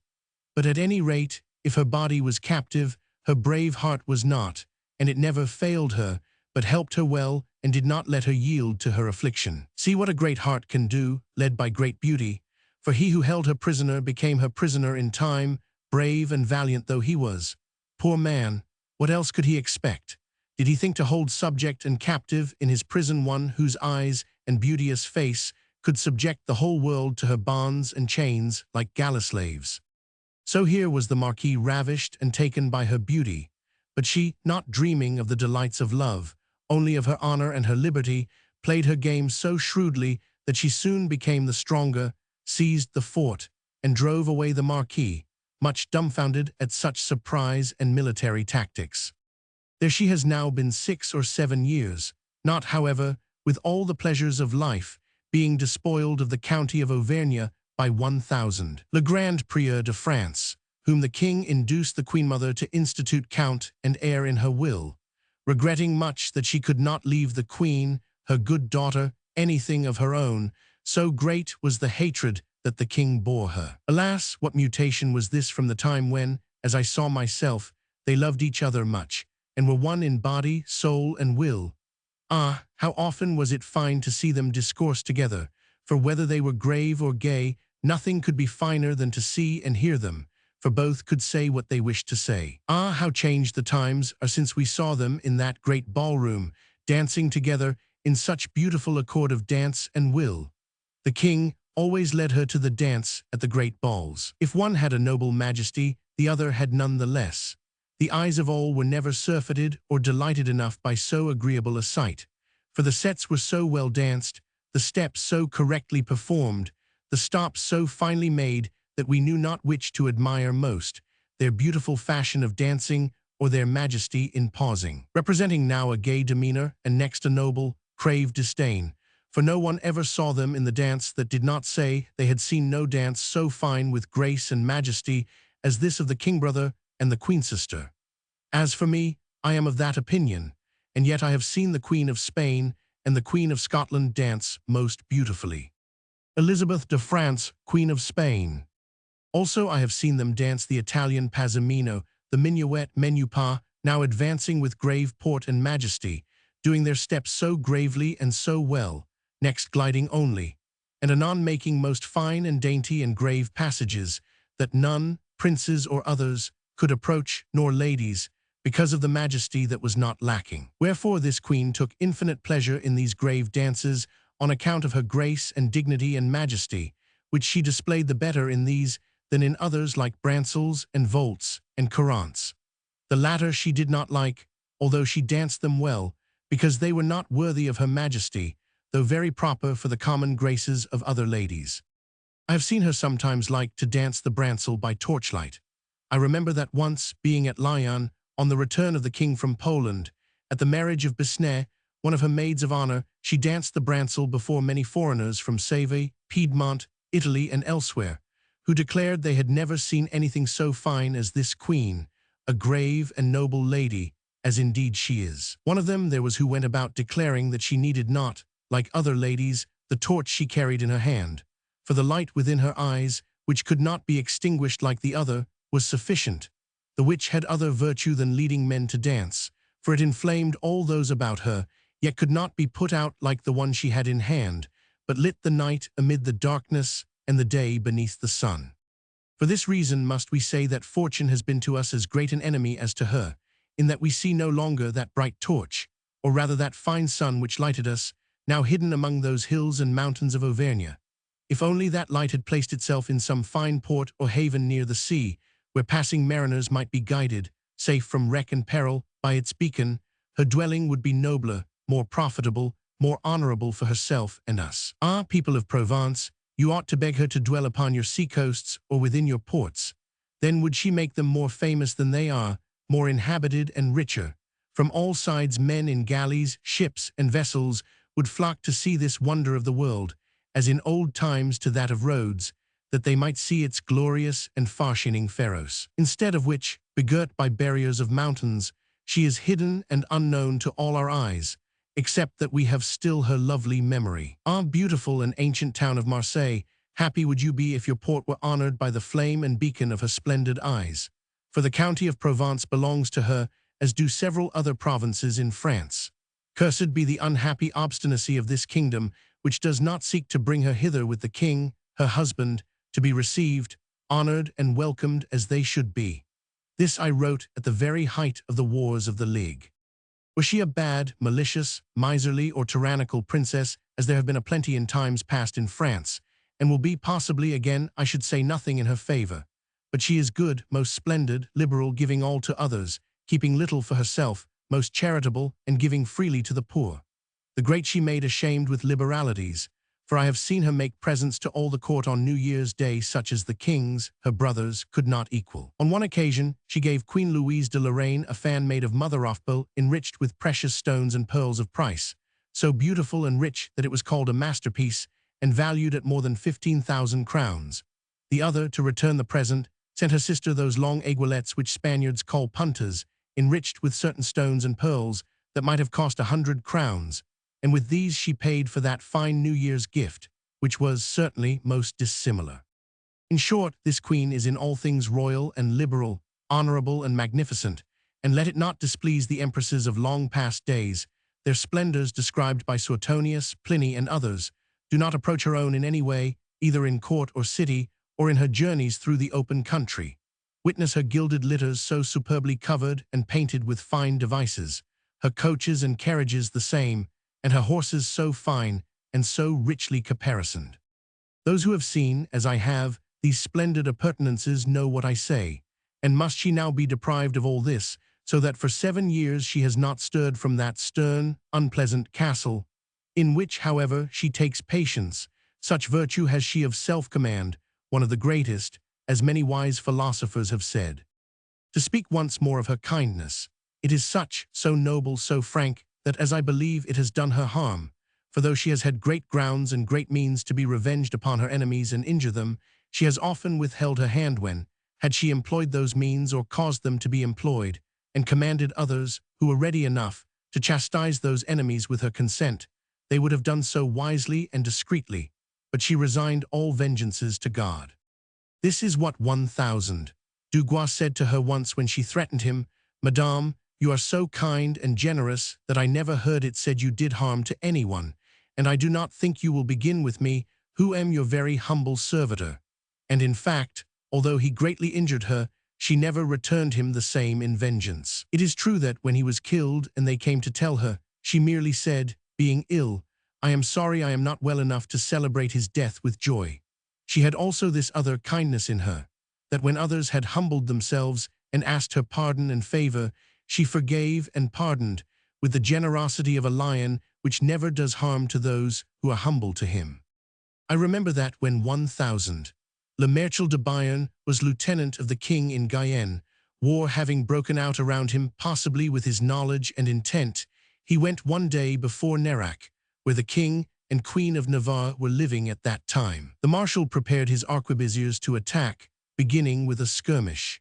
The king of Navarre brought out his own in person, and, in a doublet like any captain of adventurers, he held his ground so well that, having the best marksmen, nothing could prevail against him. By way of bravado, the marshal let fly some cannon against the town, so that the queen, who had gone upon the ramparts to see the pastime, came near having her share in it, for a ball flew right beside her, which incensed her greatly, as much for the little respect Marechal de Bayern showed in braving her to her face, as because he had a special command from the king not to approach the war nearer than 500 leagues to the Queen of Navarre, wherever she might be, the which command he did not observe on this occasion, for which she felt resentment and revenge against the marshal. About a year and a half later she came to court, where was the marshal, whom the king had recalled from Guyenne, fearing further disturbance, for the king of Navarre had threatened to make trouble if he were not recalled. The Queen of Navarre, resentful to the said marshal, took no notice of him but disdained him, speaking everywhere very ill of him and of the insult he had offered her. At last, the marshal, dreading the hatred of the daughter and sister of his masters, and knowing the nature of the princess, determined to seek her pardon by making excuses and humbling himself, on which, generous as she was, she did not contradict him, but took him into favor and friendship and forgot the past. I knew a gentleman by acquaintance who came to court about this time, and seeing the good cheer the queen bestowed upon the marshal was much astonished. And so, as he sometimes had the honor of being listened to by the queen, he said to her that he was much amazed at the change and at her good welcome, in which he could not have believed, in view of the affront and injury. To which she answered that as the marshal had owned his fault and made his excuses and sought her pardon humbly, she had granted it for that reason, and did not desire further talk about his bravado at Nerac. See how little vindictive this good princess is, not imitating in this respect her grandmother, Queen Anne, towards the Marechal de Jai, as I have heretofore related. I might give many other examples of her kindness in her reconciliations and forgivenesses. Rebers, one of her maids of honor who died at Chenonceau, displeased her on one occasion very much. She did not treat her harshly, but when she was very ill she went to see her, and as she was about to die admonished her and then said, "This poor girl has done great harm, but she has suffered much. May God pardon her as I have pardoned her. That was the vengeance and the harm she did her. Through her generosity she was slow to revenge, and in all things kind." Alfonso, the great king of Naples, who was subtle in loving the beauties of women, used to say that beauty is the sign manual of kindness and gentle goodness, as the beautiful flower is that of a good fruit. As to that, it cannot be doubted that if our queen had been ugly and not composed of her great beauty, she would have been very bad in view of the great causes to be so that were given her. Thus said the late Queen Isabella of Castile, that wise and virtuous and very Catholic princess, The fruit of clemency in a queen of great beauty and lofty heart, covetous of honor, is sweeter far than any vengeance whatever, even though it be undertaken for just claims and reason. This queen most sacredly observes that rule, striving to conform to the commandments of her God, whom she has always loved and feared and served devotedly. Now that the world has abandoned her and made war upon her, she takes her sole resource in God, whom she serves daily, as I am told by those who have seen her in her affliction. For never does she miss a Mass, taking the communion often and reading much in Holy Scripture, finding there her peace and consolation. She is most eager to obtain the fine new books that are composed, as much on sacred subjects as on human, and when she undertakes to read a book, however large and long it be, she never stops or quits it until she sees the end, and often loses sleep and food in doing so.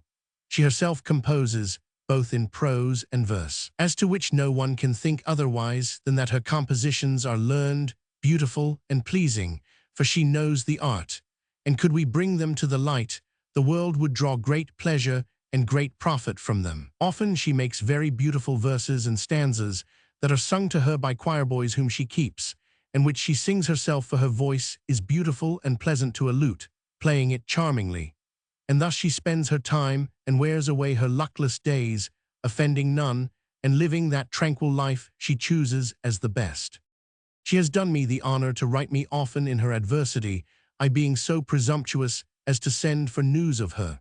But is she not the daughter and sister of my kings, and must I not wish to know her health, and be glad and happy when I hear 'tis good? In her first letter she writes thus: By the remembrance you have of me, which is not less new than pleasant to me, I see that you have well preserved the affection you have always shown to our family and to the few now left of its sad wreck, so that I, in whatever state I be, shall ever be disposed to serve you, feeling most happy that ill fortune has not effaced my name from the remembrance of my oldest friends, of whom you are. I know that you have chosen, like myself, a tranquil life, and I count those happy who can maintain it, as God has given me the grace to do these 5 years, He having brought me to an ark of safety, where the storms of all these troubles cannot, I thank God, hurt me, so that if there remain to me some means to serve my friends, and you particularly, you will find me wholly so disposed, with right good will. Those are noble words, and such was the state and resolution of our beautiful princess.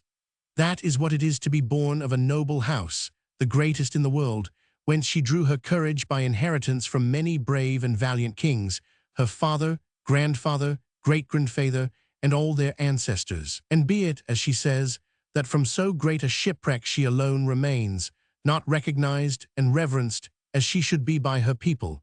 I believe this people of France has suffered much misery for that reason, and will suffer more for this war of the League. But today this is not so, for by the valor and wisdom and fine government of our king never was France more flourishing, or more pacific, or better ruled, which is the greatest miracle ever seen, having issued from so vast an abyss of evils and corruptions, by which it seems that God has loved our queen, he being good and merciful.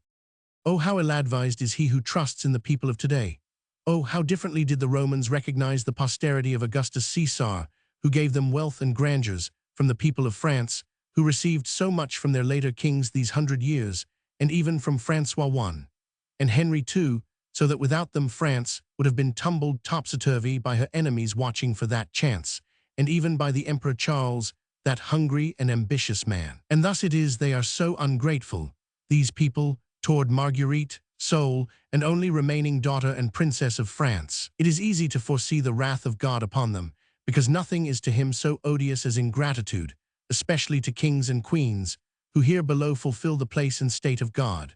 And thou, disloyal fortune, how plainly dost thou show that there are none, however loved by heaven and blessed by nature, who can be sure of thee and of thy favors a single day. Art thou not dishonored in thus so cruelly affronting her, who is all beauty, sweetness, virtue, magnanimity, and kindness? All this I wrote during those wars we had among us for 10 years. To make an end, did I not speak elsewhere of this great queen in other discourses, I would lengthen this still more and all I could. For on so excellent a subject the longest words are never wearisome, but for a time I now postpone them. Live, princess, live in spite of fortune. Never can you be other than immortal upon earth and in heaven, whither your noble virtues bear you in their arms. If public voice and fame had not made common praise of your great merits, or if I were of those of noble speech, I would say further here, for never did there come into the world a figure so celestial. This queen who should by good right order us, by laws and edicts, and above us reign, till we behold a reign of pleasure under her. As in her father's days, a star of France, fortune hath hindered, ha must rightful clay be wrongly lost, because of fortune's spite. Never did nature make so fine a thing as this great unique princess of our France. Yet fortune chooses to undo her wholly.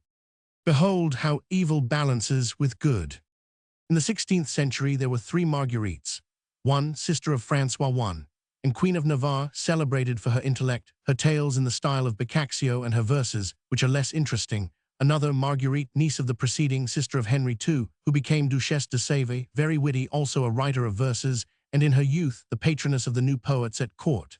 And lastly, the third Marguerite, niece and great-niece of the first 2, daughter of Henry II. And Catherine de Medici, first wife of Henry IV, and sister of the last Valois. It is of her that I speak today as having left behind her most agreeable historical pages and opened in our literature that graceful series of women's memoirs which henceforth never ceases, but is continued in later years and lively vein by Mesdames de Lafayette, de Caylus, and others.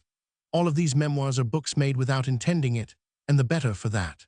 The following is the reason why Queen Marguerite took the idea of writing those in which she describes herself with so lightsome a pen. Brantôme, who was making a gallery of illustrious French and foreign ladies, after bringing Marie Stuart into it, bethought him of placing Marguerite beside her as another example of the injustice and cruelty of fortune.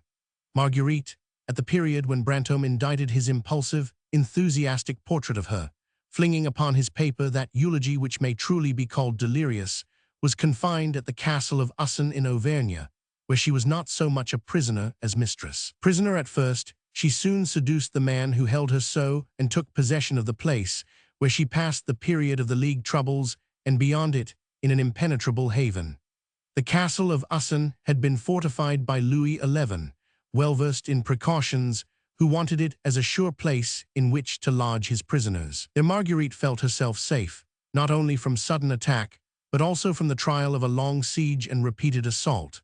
Writing to her husband, Henry IV, in October 1594, she says to him jokingly that if he could see the fortress and the way in which she had protected herself within it, he would see that God alone could reduce it, and she has good reason to believe that this hermitage was built to be her ark of safety.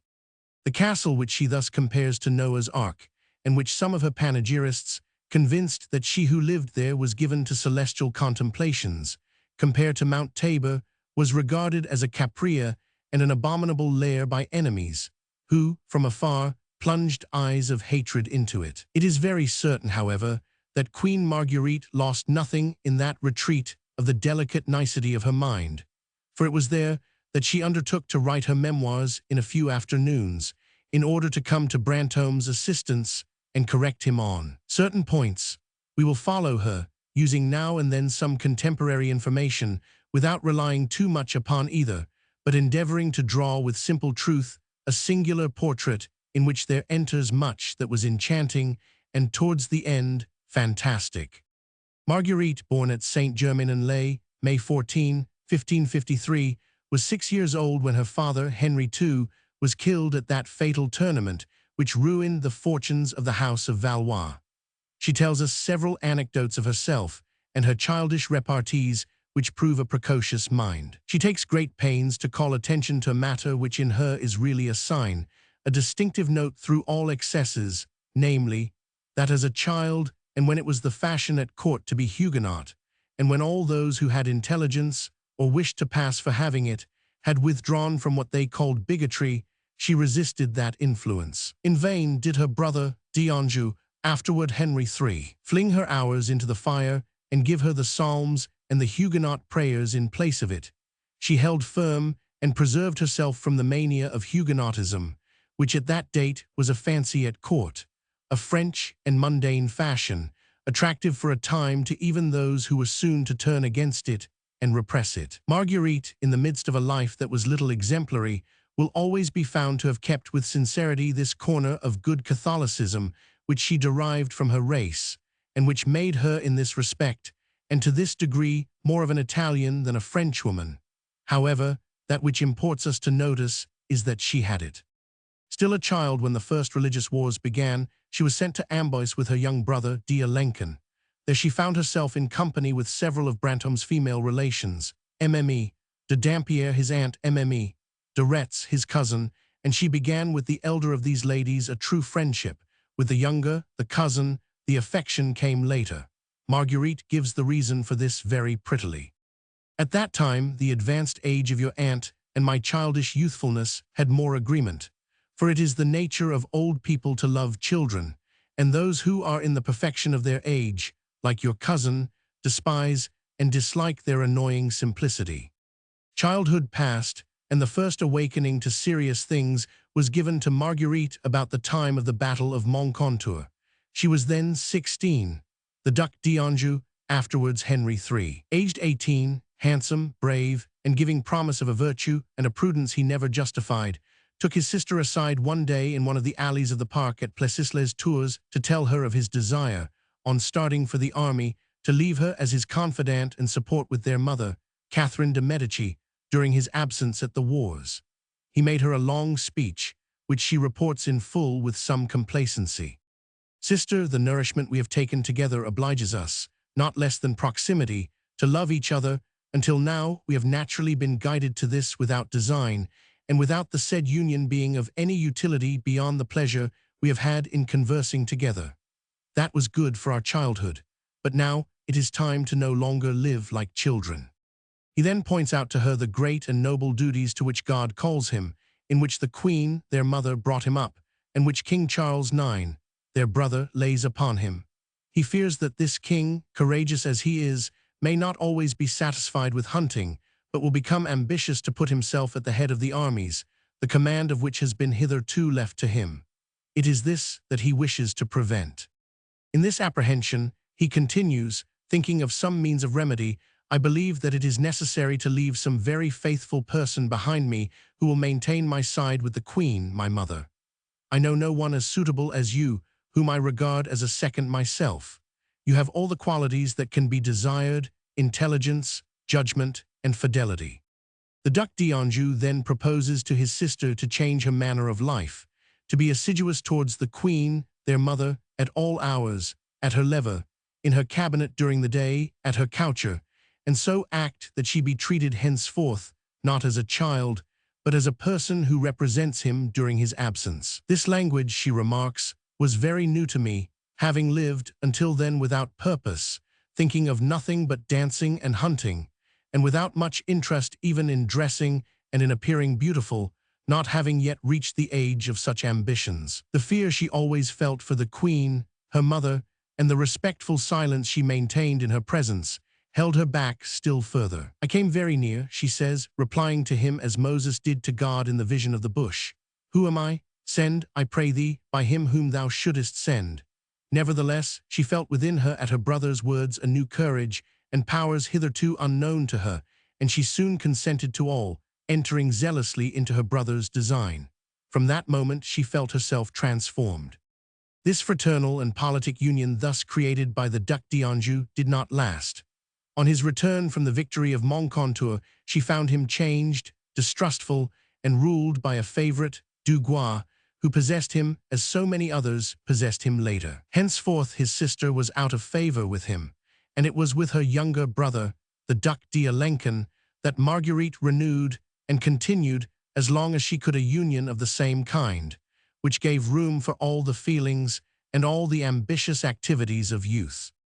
Did she at that time give some ground for the coolness of her brother d'Anjou by her liaison with the young Duc de Guise? An historian who knew Marguerite well and was not hostile to her says, she had long loved Henry, Duc de Guise, who was killed at Blois, and had so fixed the affections of her heart from her youth upon that prince of many attractions that she never loved the King of Navarre, afterwards King of France, of happy memory, but hated him from the beginning, and was married to him in spite of herself, and against canonical law. However this may be, the Duc d'Anjou seized the pretext of the Duc de Guise to break with his sister, whose enemy he became insensibly, and he succeeded in alienating her from her mother. Marguerite, in this flower of her youth, was, according to all testimony, enchantingly beautiful. Her beauty was not so much in the special features of her face as in the grace and charm of her whole person, with its mingling of seduction and majesty. Her hair was dark, which was not thought a beauty in those days. Blonde hair reigned. I have seen her sometimes wearing her natural hair without any peruke artifice, Brantôme tells us, and though it was black, having inherited that color from King Henry, her father, she knew so well how to twist and curl and arrange it, in imitation of her sister, the Queen of Spain, who never wore any hair but her own, that such arrangement and coiffure became her as well as, or better than any other. Toward the end of her life, Marguerite, becoming in her turn antiquated, with no brown hair to dress, made great display of blonde perukes. For them she kept great fair-haired footmen who were shaved from time to time. But in her youth, when she dared to be dark-haired as nature made her, it was not unbecoming to her, for she had a most dazzling complexion, and her beautiful fair face resembled the sky in its purest and greatest serenity, with its noble forehead of whitening ivory.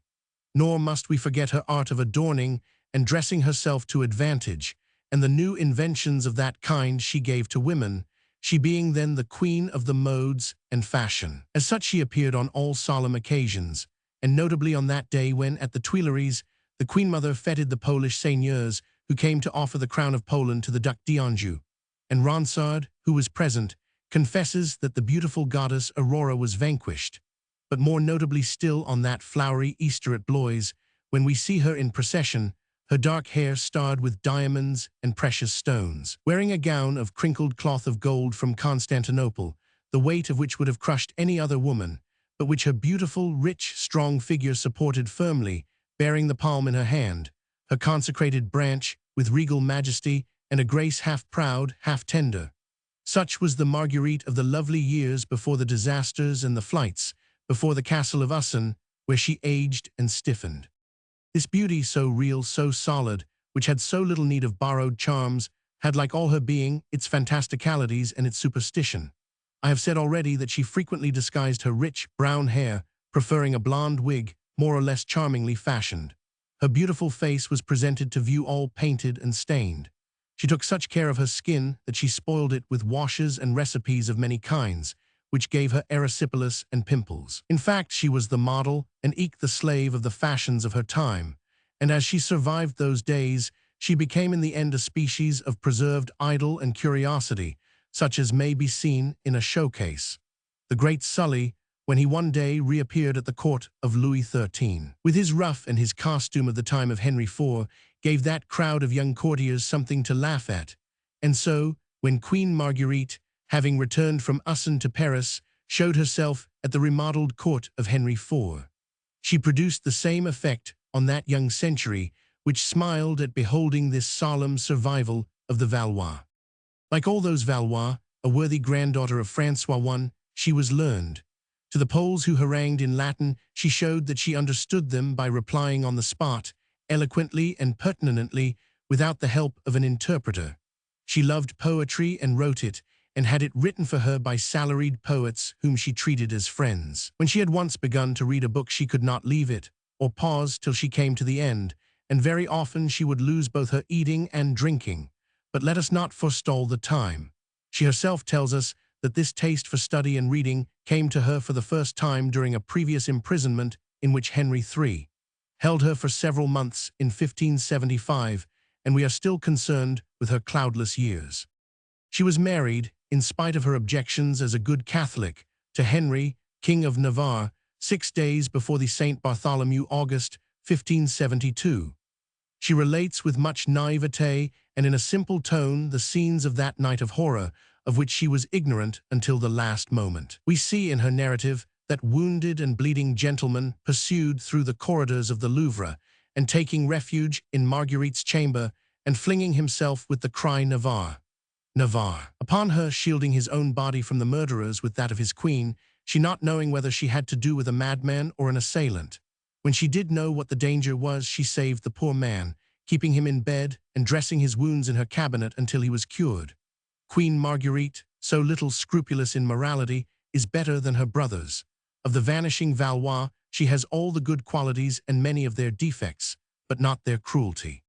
After this half-missed blow of the Saint Bartholomew, which did not touch the princes of the blood, an attempt was made to unmarry her from the King of Navarre. On a feast day when she was about to take the sacrament, her mother asked her to tell her under oath, truly, whether the king, her husband, had behaved to her as yet like a husband, a man, and whether there was not still time to break the union. To this Marguerite played the ingenue, so she asserts, apparently not comprehending.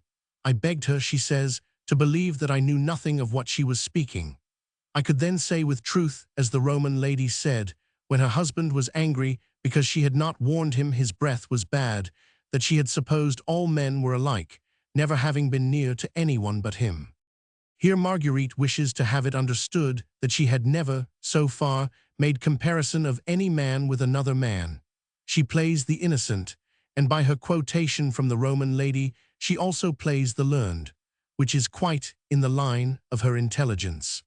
It would be a great error of literary judgment to consider these graceful memoirs as a work of nature and simplicity. It is rather one of discrimination and subtlety. Wit sparkles throughout, but study and learning are perceptible. In the third line we come upon a Greek word, I would praise your work more, she writes to Brantôme, if you had praised me less, not wishing that the praise I give should be attributed to Philautia rather than to reason. By Philautia she means self-love. Marguerite, she will remind us of it, if we forget it, is by education and taste of the school of Ronsard, and a little of that of Du Bartas. During her imprisonment in 1575, giving herself up, as she tells us, to reading and devotion, she shows us the study which led her back to religion. She talks to us of the universal page of nature, the ladder of knowledge, the chain of Homer, and of that agreeable encyclopedia which, starting from God, returns to God, the principle and the end of all things, all that is learned and even transcendental. She was called in her family Venus Urania. She loved fine discourses on elevated topics of philosophy or sentiment. In her last years, during her dinners and suppers, she usually had 4 learned men beside her, to whom she propounded at the beginning of the meal some topic more or less sublime or subtle, and when each had spoken for or against it and given his reasons, she would intervene and renew the contest, provoking and attracting to herself at will their contradiction. Here Marguerite was essentially of her period, and she bears the seal of it on her style. The language of her memoirs is not an exception to be counted against the mannerism and taste of her time. It is only a more happy employment of it. She knows mythology and history. She cites readily Burhus, Pyrrhus, Timon, the centaur Chiron, and the rest. Her language is by choice metaphorical and lively with poesy. When Catherine de Medici, going to see her son, the Duc d'Anjou, travels from Paris to Tours in 3 days and a half, very rapid in those times, and the journey put that poor Cardinal de Bourbon, little accustomed to such discomfort, entirely out of breath. It is because the Queen Mother is born, says Marguerite, on the wings of desire and maternal affection.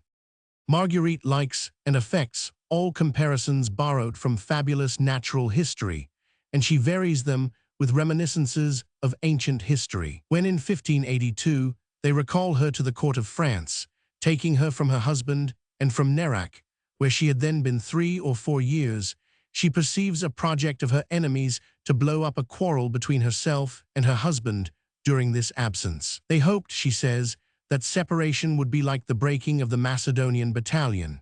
When the famous phalanx was once broken, entrance was easy.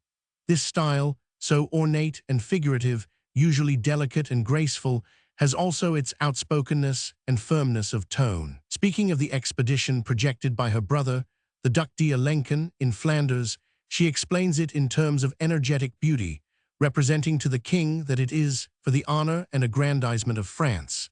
It will prove an invention to prevent civil war, all restless spirits desirous of novelty having means to pass into Flanders and blow off their smoke, and surfeit themselves with war. This enterprise will also serve, like Piedmont, as a school for the nobility in the practice of arms. We shall there revive the Montlacs and Brissacs, the Termes and the Bellegardes, and all those great marshals who, trained to war in Piedmont, have since then so gloriously and successfully served their king and their country. One of the most agreeable parts of these memoirs is the journey in Flanders, Hainault, and the Liege country which Marguerite made in 1577, a journey undertaken ostensibly to drink the waters of Spa, but in reality to gain partisans for her brother d'Alençon in his project of wrenching the Low Countries from Spain. The details of her coquettish and ceremonial magnificence, so dear to ladies, are not omitted. "I went," says Marguerite, "in a litter with columns covered with rose-colored Spanish velvet, embroidered in gold and shaded silks with a device. This litter was enclosed in glass, and each glass also bore a device, there being, whether on the velvet or on the glass, 40 different devices about the sun and its effects, with the words in Spanish and Italian. Those 40 devices and their explanation were an ever-fresh subject of gallant conversation in the towns through which she passed.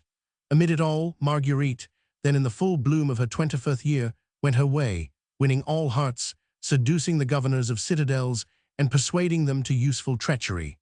On this journey she meets with charming Flemish scenes which she pictures delightfully. Take, for example, the gala festival at Mons, where the beautiful Comtesse de Lalaine Marguerite, Princess de Ligne, whose beauty and rich costume are described most particularly, has her child brought to her in swaddling clothes and suckles it before the company, which, remarks Marguerite, would have been an incivility in anyone else.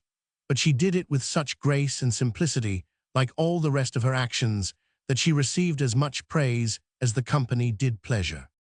Leaving Namur, we have at Liege a touching and pathetic story of a poor young girl, Emile de Tournon, who dies of grief for being slighted and betrayed by her lover, to whom she was going in the utmost confidence, and who himself, coming to a better mind too late, rushes to console her and finds her coffin on arrival.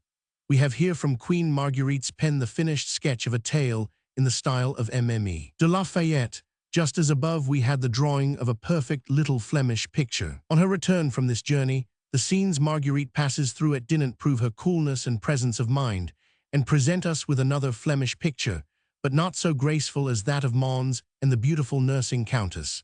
This time it is a scene of public drunkenness, grotesque burgher rioting, and burgomasters in their cups. A painter need only transfer and copy the very lines which Marguerite has so happily traced to make a faithful picture. After these journeys, being now reunited at her house of La Fère in Picardy with her dear brother d'Alençon, she realizes there for nearly 2 months, which were to us, she says, like 2 short days, one of those terrestrial paradises which were at all times the desire of her imagination and of her heart. She loved beyond all things those spheres of enchantment, those fortunate isles, alike of Urania and of Calypso, and she was ever seeking to reproduce them in all places and under all forms, whether at her court at Nérac or amid the rocks of Usson, or, at the last, in that beautiful garden on the banks of the Seine which today is the Rue des Petits Augustins, where she strove to cheat old age.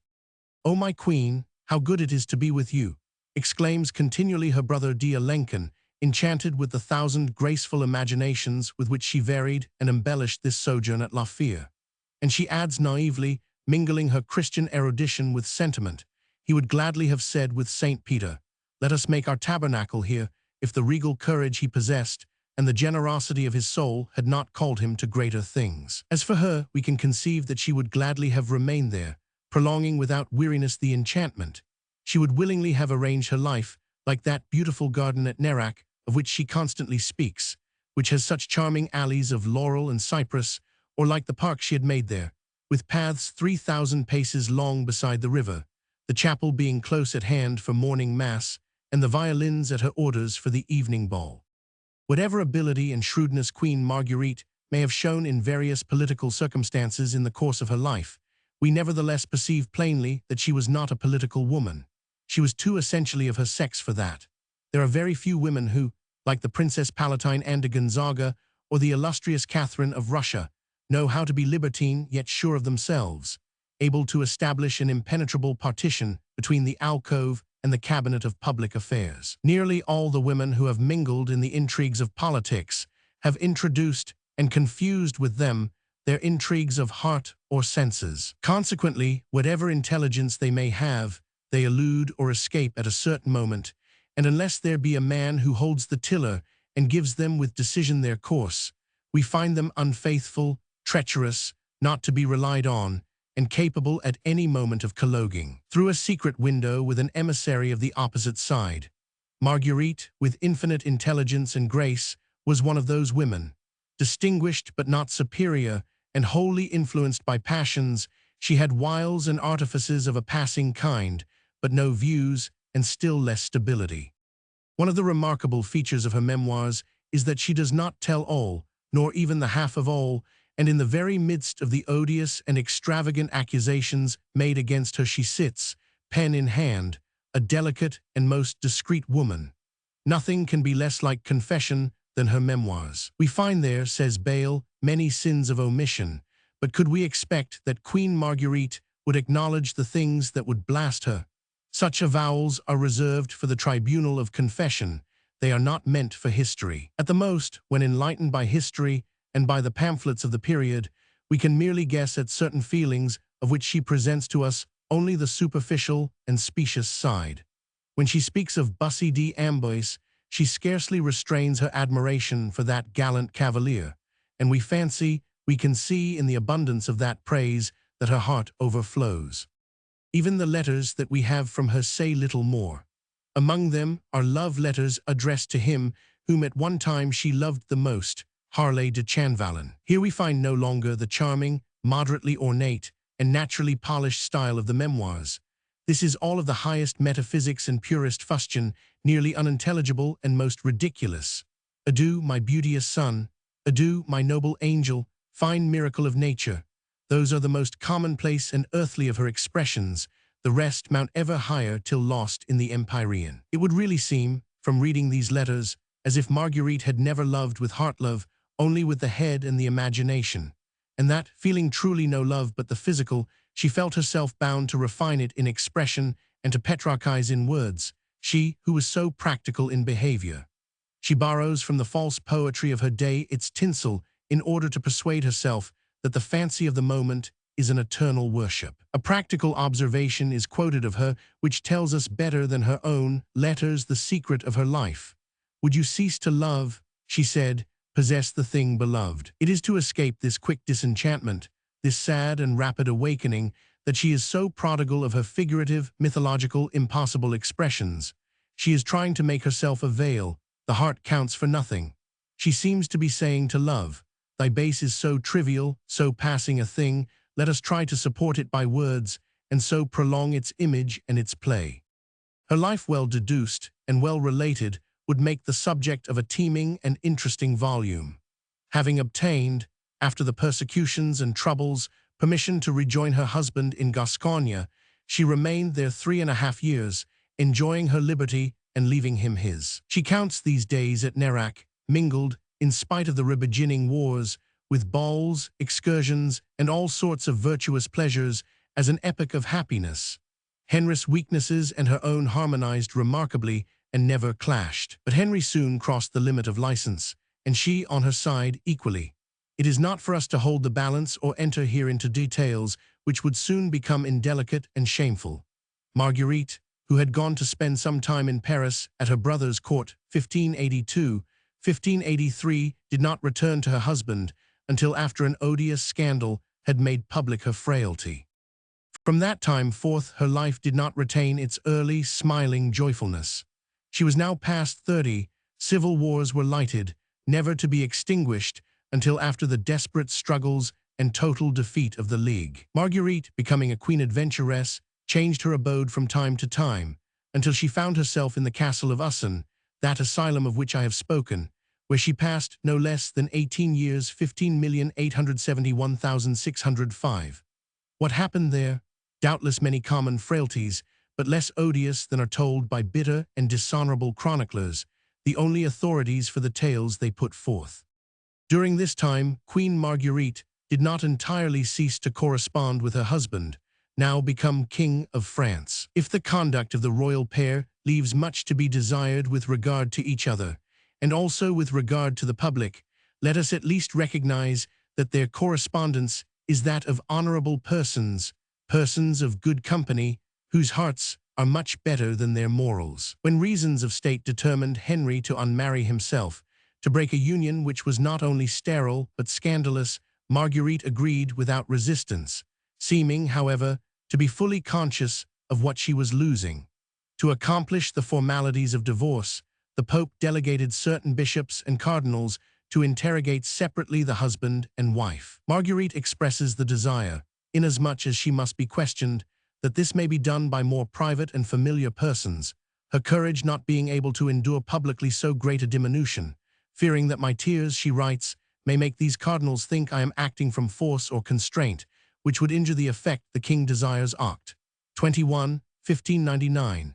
King Henry was touched by the feelings she showed throughout this long negotiation. I am very satisfied, he writes, at the ingenuousness and candor of your procedure, and I hope that God will bless the remainder of our days with fraternal affection, accompanied by the public good, which will render them very happy. He calls her henceforth his sister, and she herself says to him, "You are father, brother, and king to me." If their marriage was one of the least noble and the most bourgeois, their divorce, at any rate, was royal. Here Sainte-Beuve does not keep strictly to history. Henry IV had long urged Marguerite to consent to a divorce, but she, aware that he was taking steps to divorce Gabrielle d'Estrees from her husband in order to marry her, and feeling the indignity of such a marriage, firmly refused, and continued to do so until the sudden death of Gabrielle in Paris during Holy Week of 1599, on which Marguerite consented at once to the divorce, and Henry married Marie de Medici, December 17 of the same year. The coronation of Marie de Medici. 5 years later, Marguerite returned from the castle of Usson and held her court in Paris at the Hôtel de Sens, which still exists, and at her various chateaux in Languedoc. No longer, alas, the Reine Margaret of our ill-regulated affections, and somewhat open to the malicious comments of Tourlement Desraux, but appearing at times with all her wonted spirit and regal dignity. These were the days when she kept a brigade of golden-haired footmen who were shorn for the wigs, and the story goes that her gowns were made with many pockets, in each of which she kept the mummied heart of a lover. But such tales must be taken for what they are worth, and a better chronicler than the satirists of the Valois has given us ocular proof of her last majestic presence at a public ceremony 5 years before her death. In 1610, Henry IV, preparing to leave France for the war in Germany and wishing to appoint Queen Marie de Medici regent, it became necessary to have the latter crowned. This was done in the Cathedral of Saint Denis, May 13, 1610. The Queen of Navarre, as Marguerite, daughter of France and first princess of the blood, was required to be present at the ceremony. Rubens' splendid picture reproduced in this volume gives the scene. Marie de Medici, kneeling before the altar, is being crowned by Cardinal de Joyeuse, assisted by his clergy and 2 other cardinals. Beside the Queen are the Dauphin Louis XIII and his sister, Elizabeth, afterwards Queen of Spain. The Princess de Conti and the Duchesse de Montpensier carry the Queen's train. The Duc de Ventadour, his back to the spectator, bears the scepter, and the Chevalier de Vendôme the sword of justice. To the left, leading the cortege of princesses and nobles, is the Queen of Navarre, easily recognized by her small closed crown, all the other princesses wearing coronets. In the background, to right, in a gallery, sits Henry IV, viewing the ceremony. As he did so, he turned with a shudder to the man behind him and said, "I am thinking how this scene would appear if this were the last day and the judge were to summon us all before him." Henry IV was killed by Ravaillac the following morning, while his coach stood blocked in the streets by the crowds who were collecting for the public entry of Marie de Medici into Paris. The young Elizabeth, eldest daughter of the king and Marie de Medici, who appears at the coronation of her mother, was afterwards wife of Philip IV of Spain and mother of the Infanta Maria Theresa, wife of Louis Roman XIV, also of Carlos II, at whose death Louis XIV obtained the crown of Spain for his grandson, the Duc d'Anjou Philip V. This Elizabeth of France, Queen of Spain, is the original of Rubens' magnificent portrait reproduced in this chapter. Tr.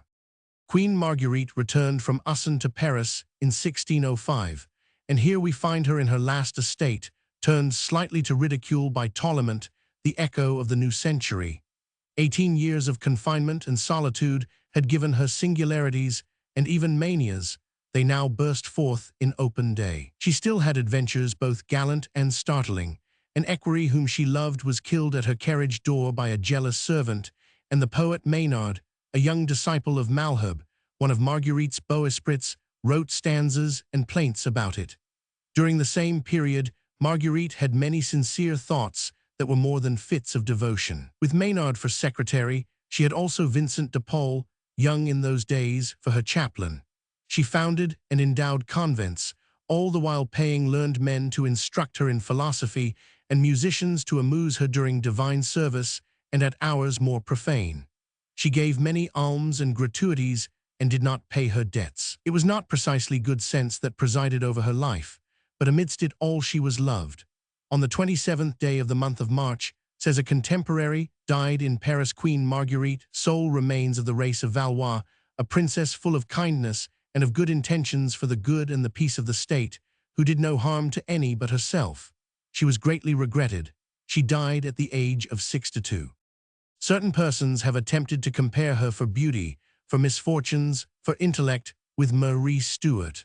Certainly, at a point of departure, there was much in common between the two queens, the two sisters-in-law, but the comparison cannot be maintained historically. Marie Stuart, who had in herself the wit, grace, and manners of the Valois, who was scarcely more moral as a woman than Marguerite, and was implicated in acts that were far more monstrous, had, or seemed to have, a certain elevation of heart, which she acquired or developed in her long captivity crowned by her sorrowful death. Of the two destinies, the one represents definitely a great cause and ends in a pathetic legend of victim and martyr.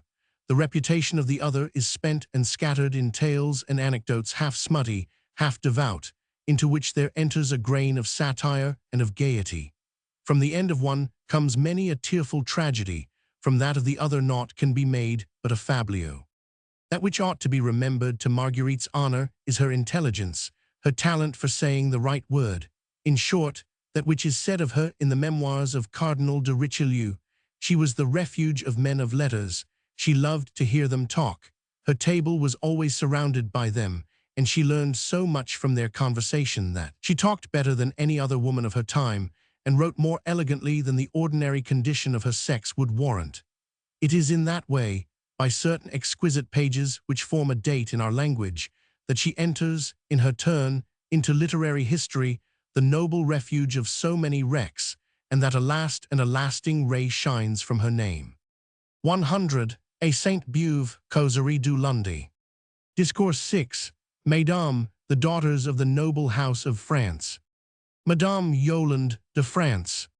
'Tis a thing that I have heard great personages, both men and ladies of the court, remark, that usually the daughters of the house of France have been good, or witty, or gracious, or generous, and in all things accomplished.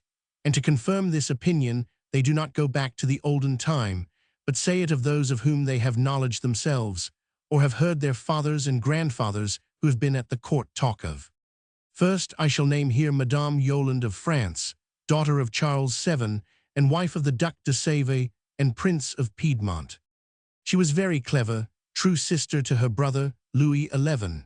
She leaned a little to the party of Duc Charles de Bourgogne, her brother-in-law, he having married her elder sister Catherine, who scarcely lived after wedding her husband, so that her virtues do not appear. Yolande, seeing that Duc Charles was her neighbor and might be feared, did what she could to maintain his friendship, and he served her much in the business of her state.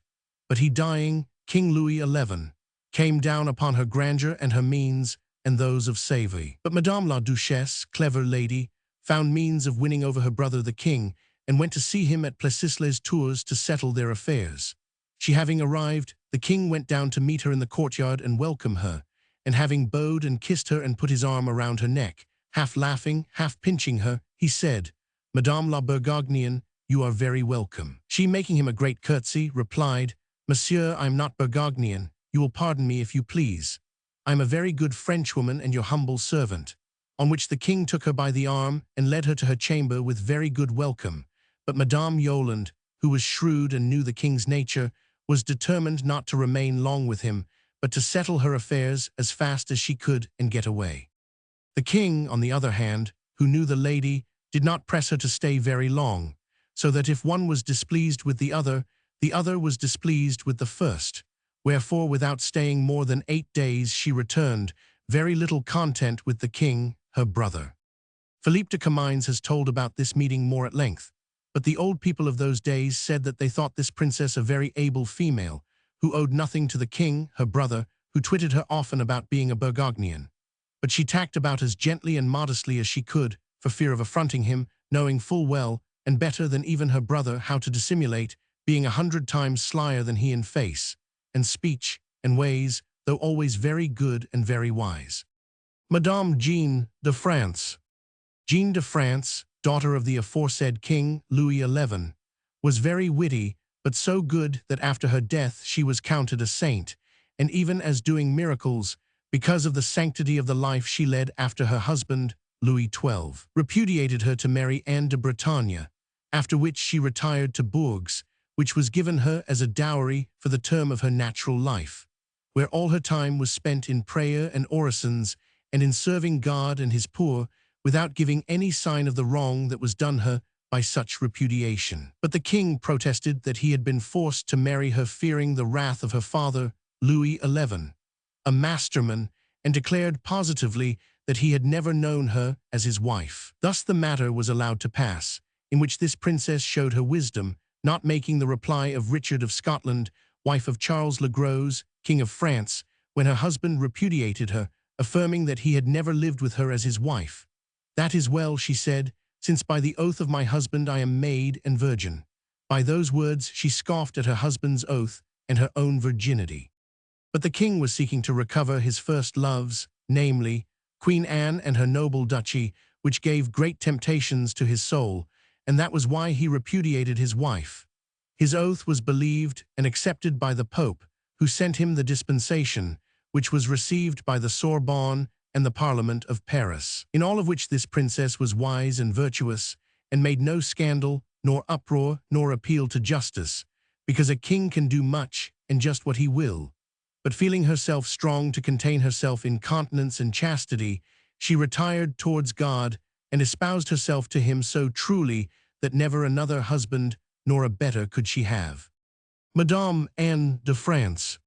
After her comes her sister, Anne de France, a shrewd woman and a cunning if ever there was one, and the true image of King Louis, her father. The choice made of her to be guardian and administrator of her brother, King Charles VIII, proves this, for she governed him so wisely and virtuously that he came to be one of the greatest of the kings of France, who was proclaimed, by reason of his valor, Emperor of the East. As to his kingdom she administered that in like manner. True it is that because of her ambition she was rather mischief-making, on account of the hatred she bore to 1000 d'Orleans, afterwards King Louis XII. I have heard say, however, that in the beginning she loved him with love, so that if 1000 d'Orleans had been willing to hear to her, he might have had better luck, as I hold on good authority. But he could not constrain himself, all the more because he saw her so ambitious, and he wished his wife to depend upon him as first and nearest prince to the crown, and not upon herself, while she desired the contrary, for she wanted to hold the highest place and to govern in all things. She was very vindictive in temper like her father, and always a sly dissembler, corrupt, full of deceit, and a great hypocrite, who, for the sake of her ambition, could mask and disguise herself in any way, so that the kingdom, beginning to be angry at her humors, although she was wise and virtuous, bore with them so impatiently that when the king went to Naples, she no longer had the title of regent, but her husband, 1000 de Bourbon, received it. It is true, however, that she made him do what she had in her head, for she ruled him and knew how to guide him, all the better because he was rather foolish, indeed, very much so. But the council opposed and controlled her. She endeavored to use her prerogative and authority over Queen Anne, but there she found the boot on the other foot, as they say, for Queen Anne was a shrewd Breton, as I have told already, who was very superb and haughty towards her equals, so that Madame Anne was forced to lower her sails and leave the queen, her sister-in-law, to keep her rank and maintain her grandeur and majesty, as was reasonable, which made Madame Anne very angry, for she, being virtually regent, held to her grandeur terribly. I have read many letters from her to our family in the days of her greatness, but never did I see any of our kings, and I have seen many talk and write so bravely and imperiously as she did, as much to the great as to the small. Of a surety, she was a maîtresse femme, though quarrelsome, and if 1000 d'Orleans had not been captured and his luck had not served him ill, she would have thrown France into turmoil, and all for her ambition, which so long as she lived she never could banish from her soul, not even when retired to her estates, where nevertheless she pretended to be pleased and where she held her court, which was always, as I have heard my grandmother say, very fine and grand, she being accompanied by great numbers of ladies and maids of honor, whom she trained very wisely and virtuously. In fact, she gave such fine educations, as I know from my grandmother, that there were no ladies or daughters of great houses in her time who did not receive lessons from her, the House of Bourbon being one of the greatest and most splendid in Christendom. And indeed it was she who made it so brilliant, for though she was opulent in estates and riches of her own, she played her hand so well in the regency that she gained a great deal more, all of which served to make the House of Bourbon more dazzling. Besides being splendid and magnificent by nature and unwilling to diminish by ever so little her early grandeur, she also did many great kindnesses to those whom she liked and took in hand. To end all, this Anne de France was very clever and sufficiently good. I have now said enough about her. Madame Claude de France. I must now speak of Madame Claude de France, who was very good, very charitable, and very gentle to all, never doing any unkindness or harm to anyone either at her court or in the kingdom. She was much beloved by King Louis XII, and Queen Anne, her father and mother, being their good and beloved daughter as they showed her plainly. For after the king was peaceably Duke of Milan, they declared and proclaimed her, in the Parliament of Paris with open doors, Duchess of the two finest duchies in Christendom, to wit, Milan and Bretagne, the one coming from her father, the other from her mother. What an heiress, if you please! These two duchies joined together made a noble kingdom. Queen Anne, her mother, desired to marry her to Charles of Austria, afterwards Emperor, and had she lived she would have done so, for in that she influenced the king, her husband, wishing always to have the sole charge and care of the marriage of her daughters. Never did she call them otherwise than by their names, my daughter Claude and my daughter Renée. In these our days, estates and seigneuries must be given to daughters of princesses and even of ladies by which to call them. If Queen Anne had lived, never would Madame Claude have been married to King François I, for she foresaw the evil treatment she was certain to receive, the king, her husband, giving her a disease that shortened her days. Also, Madame la Regente treated her harshly, but she strengthened her soul as much as she could, by her sound mind and gentle patience and great wisdom, to endure these troubles, and in spite of all she bore the king, her husband, a fine and generous progeny, namely, 3 sons, François, Henry, and Charles, and 4 daughters, Louise, Charlotte, Magdalene, and Marguerite. She was much beloved by her husband, King François I, and well treated by him and by all France, and much regretted when she died for her admirable virtues and goodness. I have read in the Chronique d'Anjou that after her death, her body worked miracles, for a great lady of her family being tortured one day with a hot fever, and having made her a vow, recovered her health suddenly. Madame Renée de France. Madame Renée, her sister, was also a very good and able princess, for she had as sound and subtle mind as could be.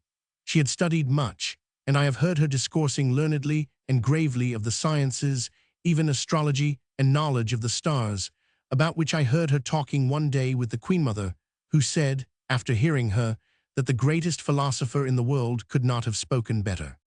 She was promised in marriage to the Emperor Charles by King François, but the war interrupting that marriage, she was given to the Duc de Ferrara, who loved her much and treated her honorably as the daughter of a king.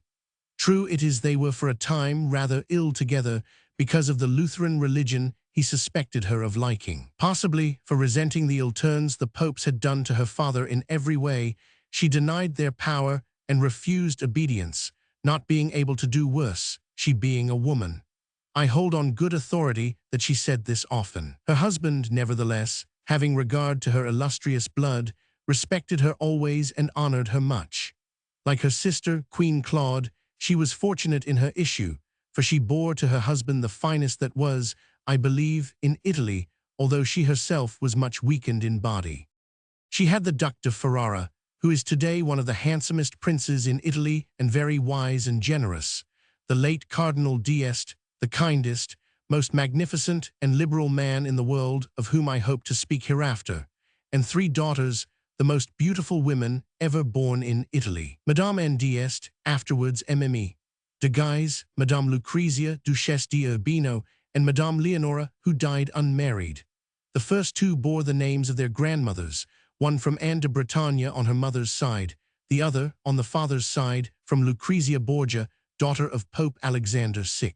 Both very different in manners as in character, although the said Lady Lucrezia Borgia was a charming princess of Spanish extraction, gifted with beauty and virtue. See Gix Erdini.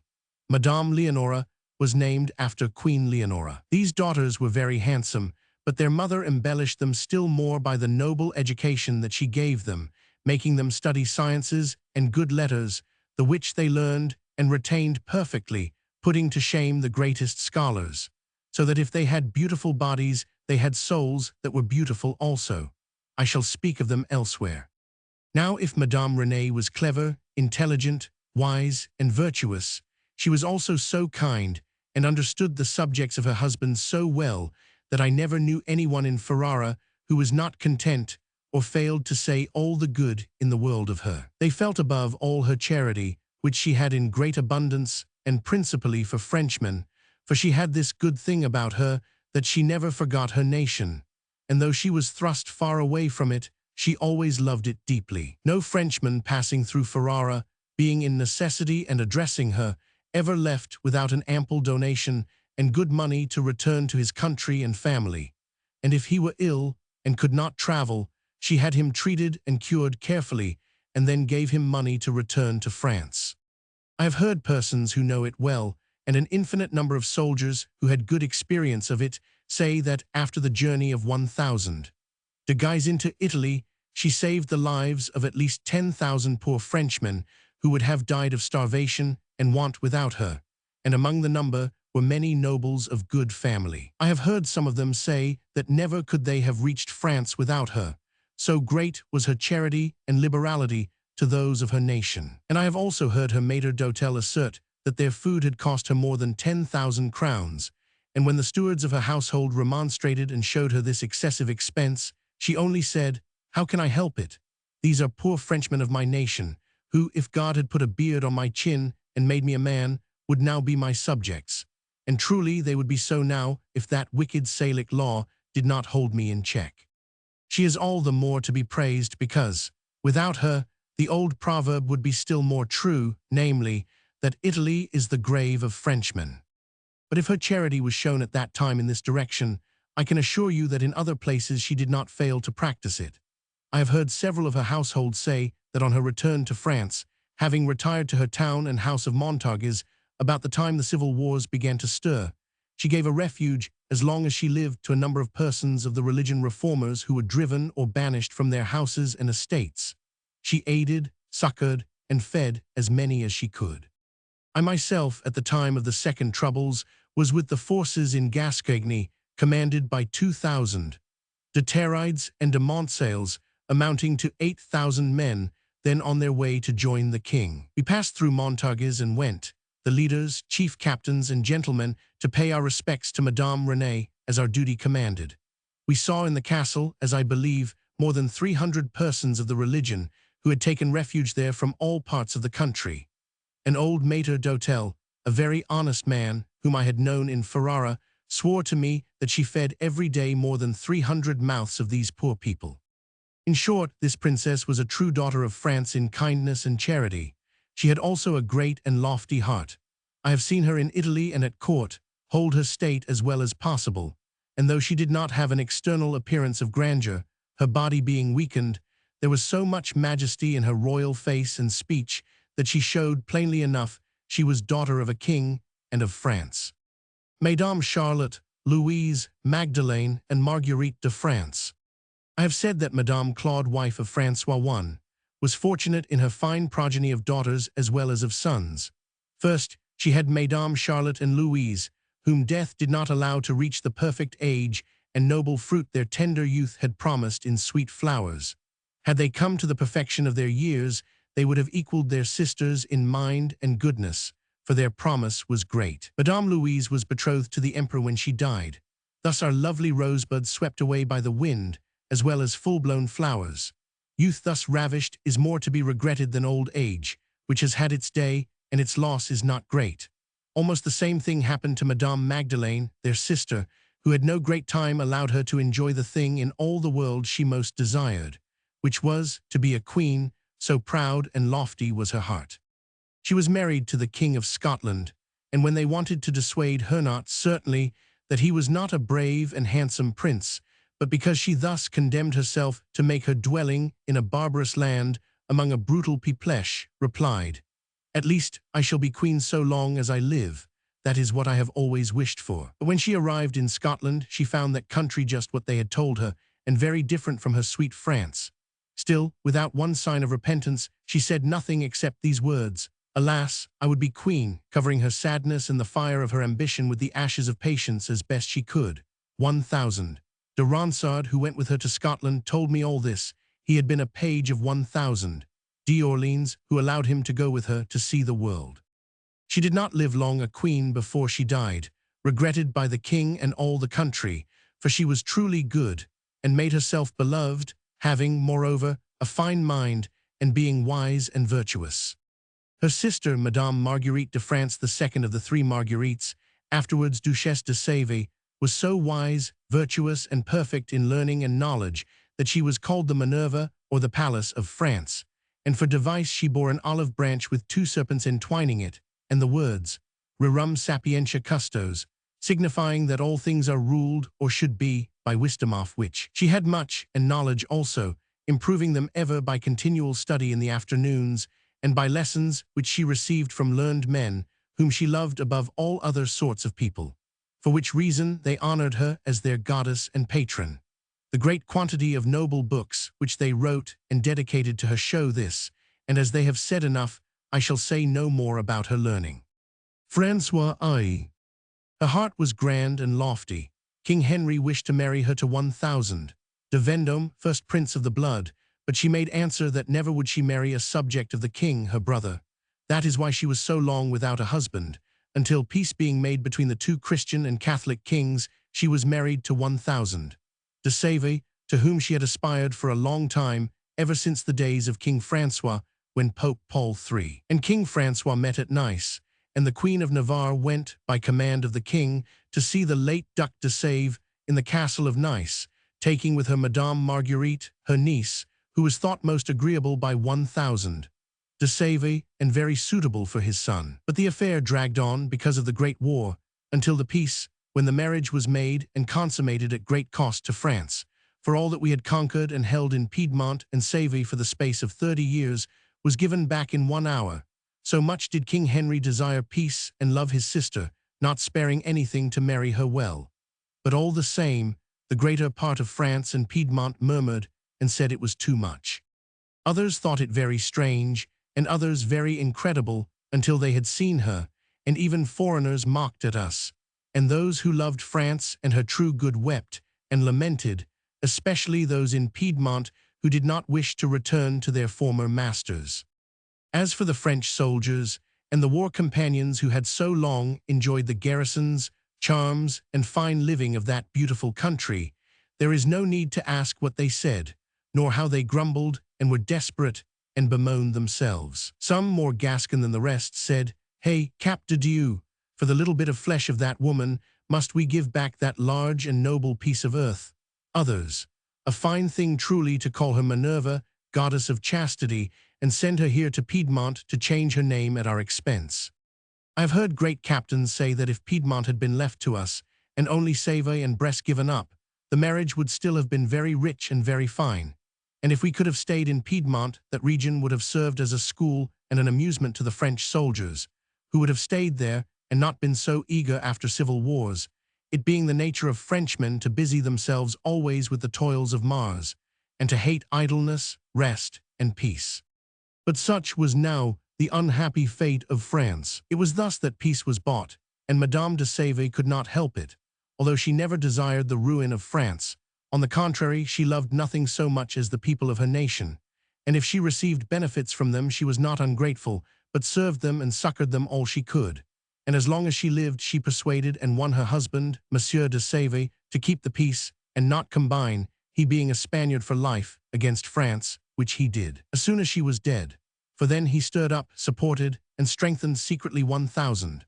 Le Marechal de Bellegarde to do what he did, and to rebel against the king, and seize upon the Marquisate of Saluces, which I shall speak of elsewhere, in which certainly his Highness did great wrong, and ill returned the benefits received from the kings of France his relatives, especially our late King Henry III, who, on his return from Poland, gave him so liberally Pignerol and Savolan. Many well-advised persons believe that if Madame de Save had lived, she would have died sooner than allow that blow, so grateful did she feel to the land of her birth. And I have heard a very great person say that he thought that if Madame de Save were living and had seen her son seize upon the Marquisate of Saluces as he did in the time of the late king, she would have strangled him. Indeed, the late king himself thought so and said so. That king, Henry III, felt such wrath at that stroke that the morning when the news reached him, as he was about to take the sacrament, he put off that act and would not do it. So excited, angry, and scrupulous was he, within as well as without, and he always said that if his aunt had lived, it would never have happened. Such was the good opinion this good princess left in the minds of the king and of other persons.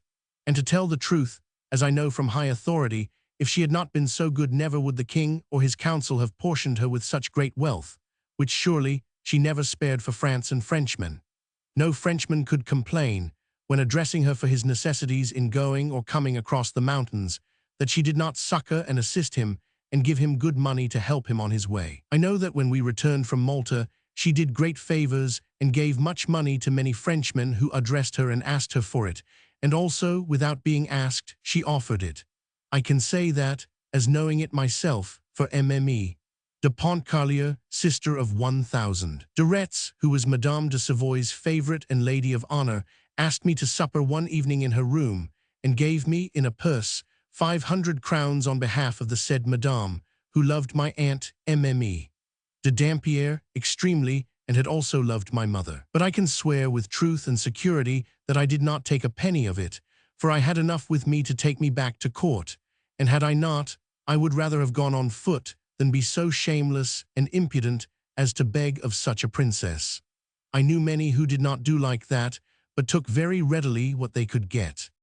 I have heard one of her stewards say that every year she put away in a coffer a third of her revenue to give to poor Frenchmen who passed through Savoy. That is the good Frenchwoman that she was, and no one should complain of the wealth she took from France, and it was all her joy when she heard good news from there, and all her grief when it was bad. When the first wars broke out, she felt such woe she thought to die of it, and when peace was made, and she came to Lyon to meet the king and the queen-mother, she could not rejoice enough, begging the queen to tell her all, and showing anger to several Huguenots, telling them and writing them that they stirred up strife, and urging them not to do so again, for they honored her much and had faith in her, because she gave pleasure to many, indeed 1000. El Amiral Coligny would not have enjoyed his estates in Save had it not been for her. When the civil wars came on in Flanders, she was the first to tell us on our arrival from Malta, and you may be sure she was not sorry for them, for, said she, those Spaniards rejoiced and scoffed at us for our discords, but now that they have their share, they will scoff no longer. She was so beloved in the lands and countries of her husband that when she died tears flowed from the eyes of all, both great and small, so that for long they did not dry nor cease. She spoke for every one to her husband when they were in trouble and adversity, in pain or in fault, requesting favor or pardon, which without her intercessions they would often not have had. Thus they called her their patron saint. In short, she was the blessing of the world, in all ways, as I have said, charitable, munificent, liberal, wise, virtuous, and so accessible and gentle as never was, principally to those of her nation. For when they went to do her reverence, she received them with such welcome they were shamed. The most unimportant gentlemen she honored in the same way, and often did not speak to them until they were covered. I know what I say, for speaking with her on one occasion, she did me this honor, and urged and commanded me so much that I was constrained to say, Madame, I think you do not take me for a Frenchman, but for one who is ignorant who you are and the rank you hold. But I must honor you as belongs to me. She never spoke to anyone sitting down herself, but always standing, unless they were principal personages, and those I saw speaking to her, she obliged to sit beside her. To conclude, one could never tell all the good of this princess as it was. It would need a worthier writer than I to represent her virtues. I shall be silent, therefore, till some future time, and begin to tell of the daughters of our King Henry II, and Catherine de Medici, Mesdames Elizabeth, Claude, and Marguerite de France. Mesdames Elizabeth, Claude, and Marguerite de France. I begin by the eldest, Madame Elizabeth de France, or rather I ought to call her the beautiful Elizabeth of the world on account of her rare virtues and perfections, the Queen of Spain, beloved and honored by her people in her lifetime, and deeply regretted and mourned by the same after death, as I have said already in the discourse I made upon her. Therefore I shall content myself for the present in writing no more, but will speak of her sister, the second daughter of King Henry, Madame Claude de France, the name of her grandmother, Duchesse de Lorraine, who was a beautiful, wise, virtuous, good, and gentle princess, so that everyone at court said that she resembled her mother and aunt and was their real image. She had a certain gaiety in her face which pleased all those who looked at her. In her beauty she resembled her mother, in her knowledge and kindness she resembled her aunt, and the people of Lorraine found her ever kind as long as she lived, as I myself have seen when I went to that country, and after her death they found much to say of her. In fact, by her death that land was filled with regrets, and 1,000. De Lorraine mourned her so much that, though he was young when widowed of her, he would not marry again, saying he could never find her like, though could he do so he would remarry, not being disinclined. She left a noble progeny and died in childbed, through the appetite of an old midwife of Paris, a drunkard, in whom she had more faith than in any other. The news of her death reached Reims the day of the king's coronation, and all the court were in mourning and extreme sadness, for her kindness was shown to all when she came there. The last time she came, the king, her brother, made her a gift of the ransoms of Guyenne, which came from the confiscations that took place there, but the ransoms were made so heavy that often they exceeded the value of the confiscations. Mme. de Dampierre asked her for one day when I was present, for a gentleman whom I know. The princess made answer, Mme. de Dampierre, I give it to you with all my heart, having merely accepted this gift from the king, my brother, not having asked for it. He gave it to me of his own good will, not to injure France, for I am French and love all those who are so like myself. They will have more courtesy from me than from another who might have had that gift. Therefore what they want of me and ask of me I will give. And truly, those who had to do with her found her all courtesy, gentleness, and goodness. In short, she was a true daughter of France, having good mind and ability, which she proved by seconding wisely and ably her husband, 1,000, de Lorraine, in the government of his seigneuries and principalities. After this Claude de France comes that beautiful Marguerite de France, Queen of Navarre, of whom I have already spoken, for which reason I am silent here, awaiting another time. For I think that April in its springtime never produced such lovely flowers and verdure as this princess of ours produced, blooming at all seasons in noble and diverse ways, so that all the good in the world could be said of her. Madame Diane de France. Nor must I forget Madame Diane de France. Although she was bastard and a natural child, we must place her in the rank of the daughters of France, because she was acknowledged by the late King Henry II, and legitimatized and afterwards dowered as daughter of France, for she was given the Duchy of Chastelerault, which she quitted to be Duchesse d'Angoulême, a title and estate she retains at this day, with all the privileges of a daughter of France, even to that of entering the cabinets and state business of her brothers, King Charles and King Henry III, where I have often seen her, as though she were their own sister. Indeed, they loved her as such. She had much resemblance to King Henry, her father, as much in features of the face as in habits and actions. She loved all the exercises that he loved, whether arms, hunting, or horses. I think it is not possible for any lady to look better on horseback than she did, or to have better grace in riding.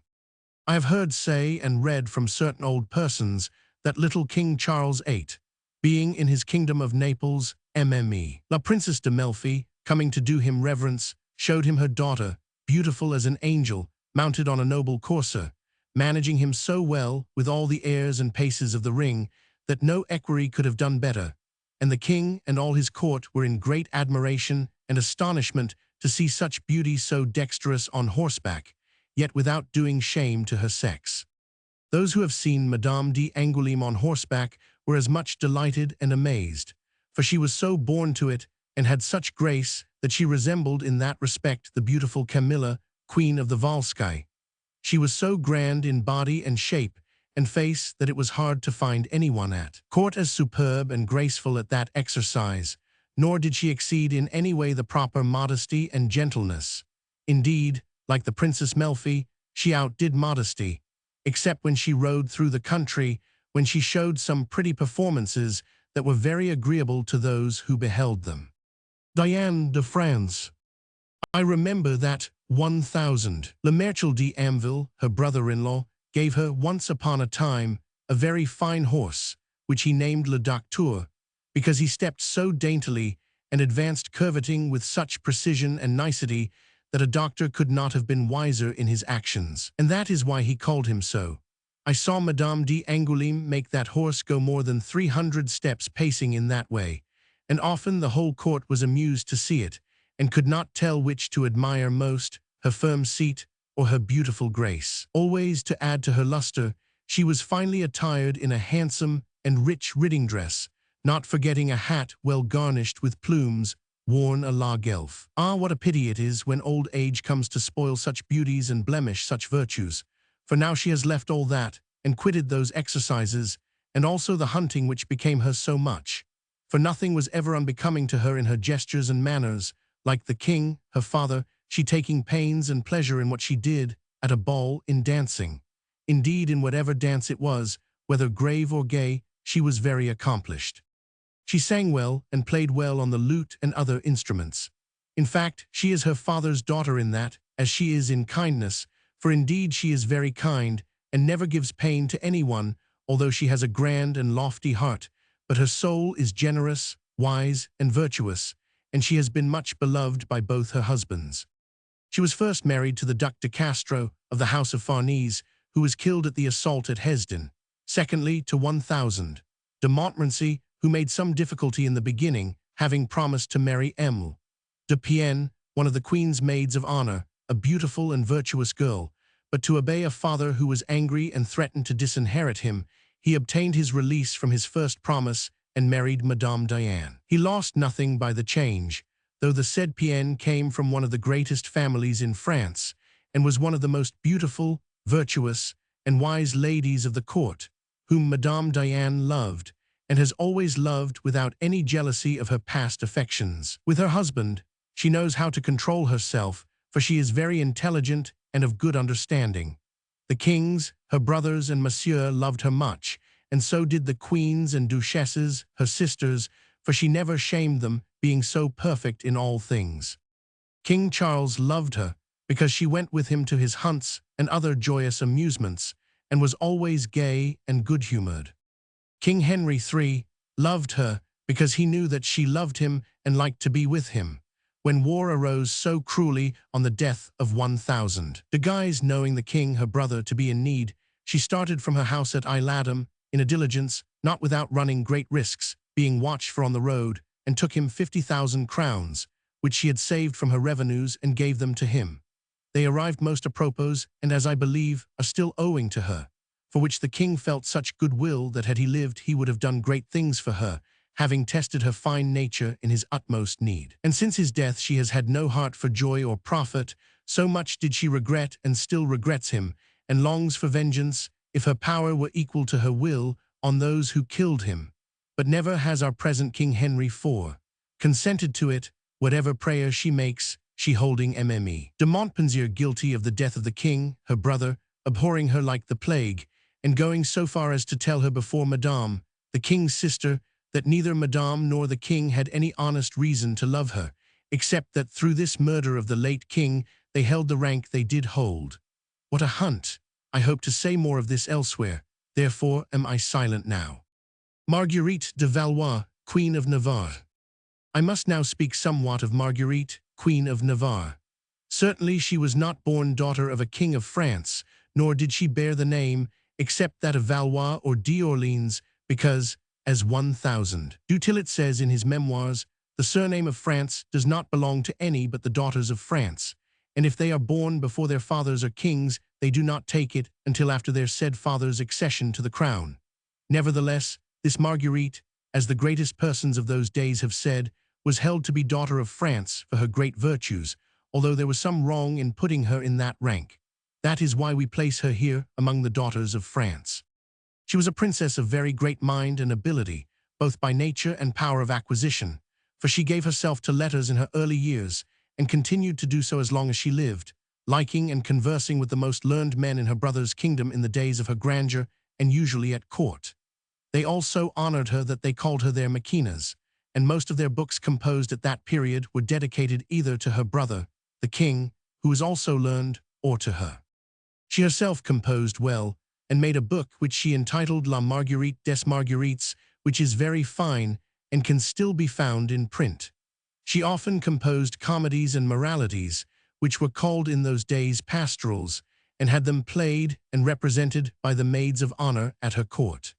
She was fond of composing spiritual songs, for her heart was much given to God, and for that reason she bore as her device a marigold, which is the flower that has the most affinity with the sun of any there is, whether in similitude of its leaves to rays, or by reason of the fact that usually it turns to the sun wherever it goes from east to west, opening and closing according to its rise and its setting. Also she arranged this device with the words, non inferiora secutus, it stops not for earthly things, meaning that she aimed and directed all her actions, thoughts, will, and affections to that great sun on high which is God, and for that reason was she suspected of being of Luther's religion. But out of the respect and love she bore the king, her brother, who loved her only and called her his darling, his Megnon, she never made any profession or semblance of that religion.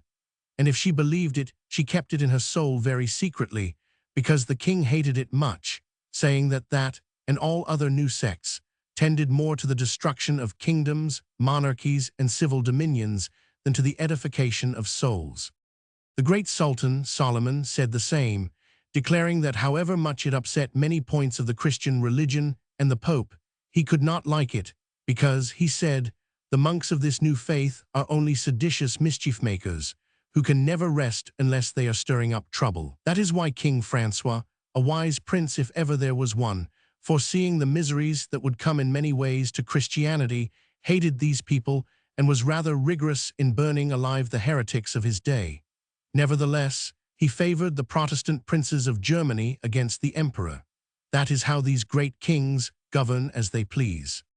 I have heard a trustworthy person relate how the Connétable de Montmorency, in the days of his greatest favor, discoursing of this with the king, made no difficulty or scruple in telling him that if he wanted to exterminate the heretics of his kingdom, he would have to begin with his court and his nearest relations, naming the queen his sister, to which the king replied, "Do not speak of her, she loves me too well, she will never believe except as I believe, and never will she take any religion prejudicial to my state," after which, hearing of it, she never liked 1,000, the Connétable, and helped much in his disfavor and banishment from court. Now it happened that the day on which her daughter, the Princess de Navarre, was married to the Duc de Cleves at Chastelerault, the bride was so weighted with jewels and with her gown of gold and silver stuff that her body was too weak to walk to church, on which the king commanded the Connétable to take his niece in his arms and carry her to the church, which amazed the court very much,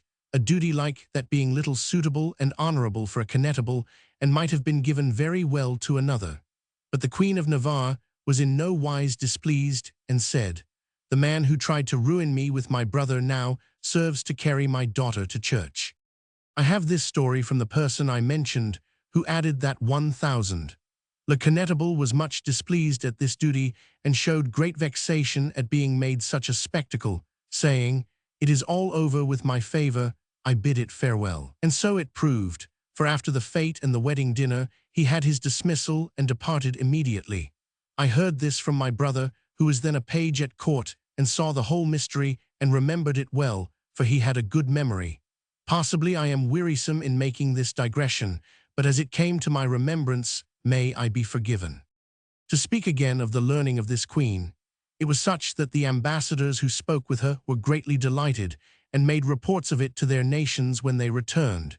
In this she relieved the king, her brother, for they always went to her after paying their chief embassy to him, and often when great affairs were concerned, they entrusted them to her. While they awaited the final and complete decision of the king, she knew well how to entertain and content them with fine discourse, in which she was opulent, besides being very clever in pumping them, so that the king often said she assisted him much and relieved him a great deal. Therefore was it discussed, as I have heard tell, which of the two sisters served their brothers best, one the Queen of Hungary, the Emperor, the other Marguerite, King Francois, the one by the effects of war, the other by the efforts of her charming spirit and gentleness.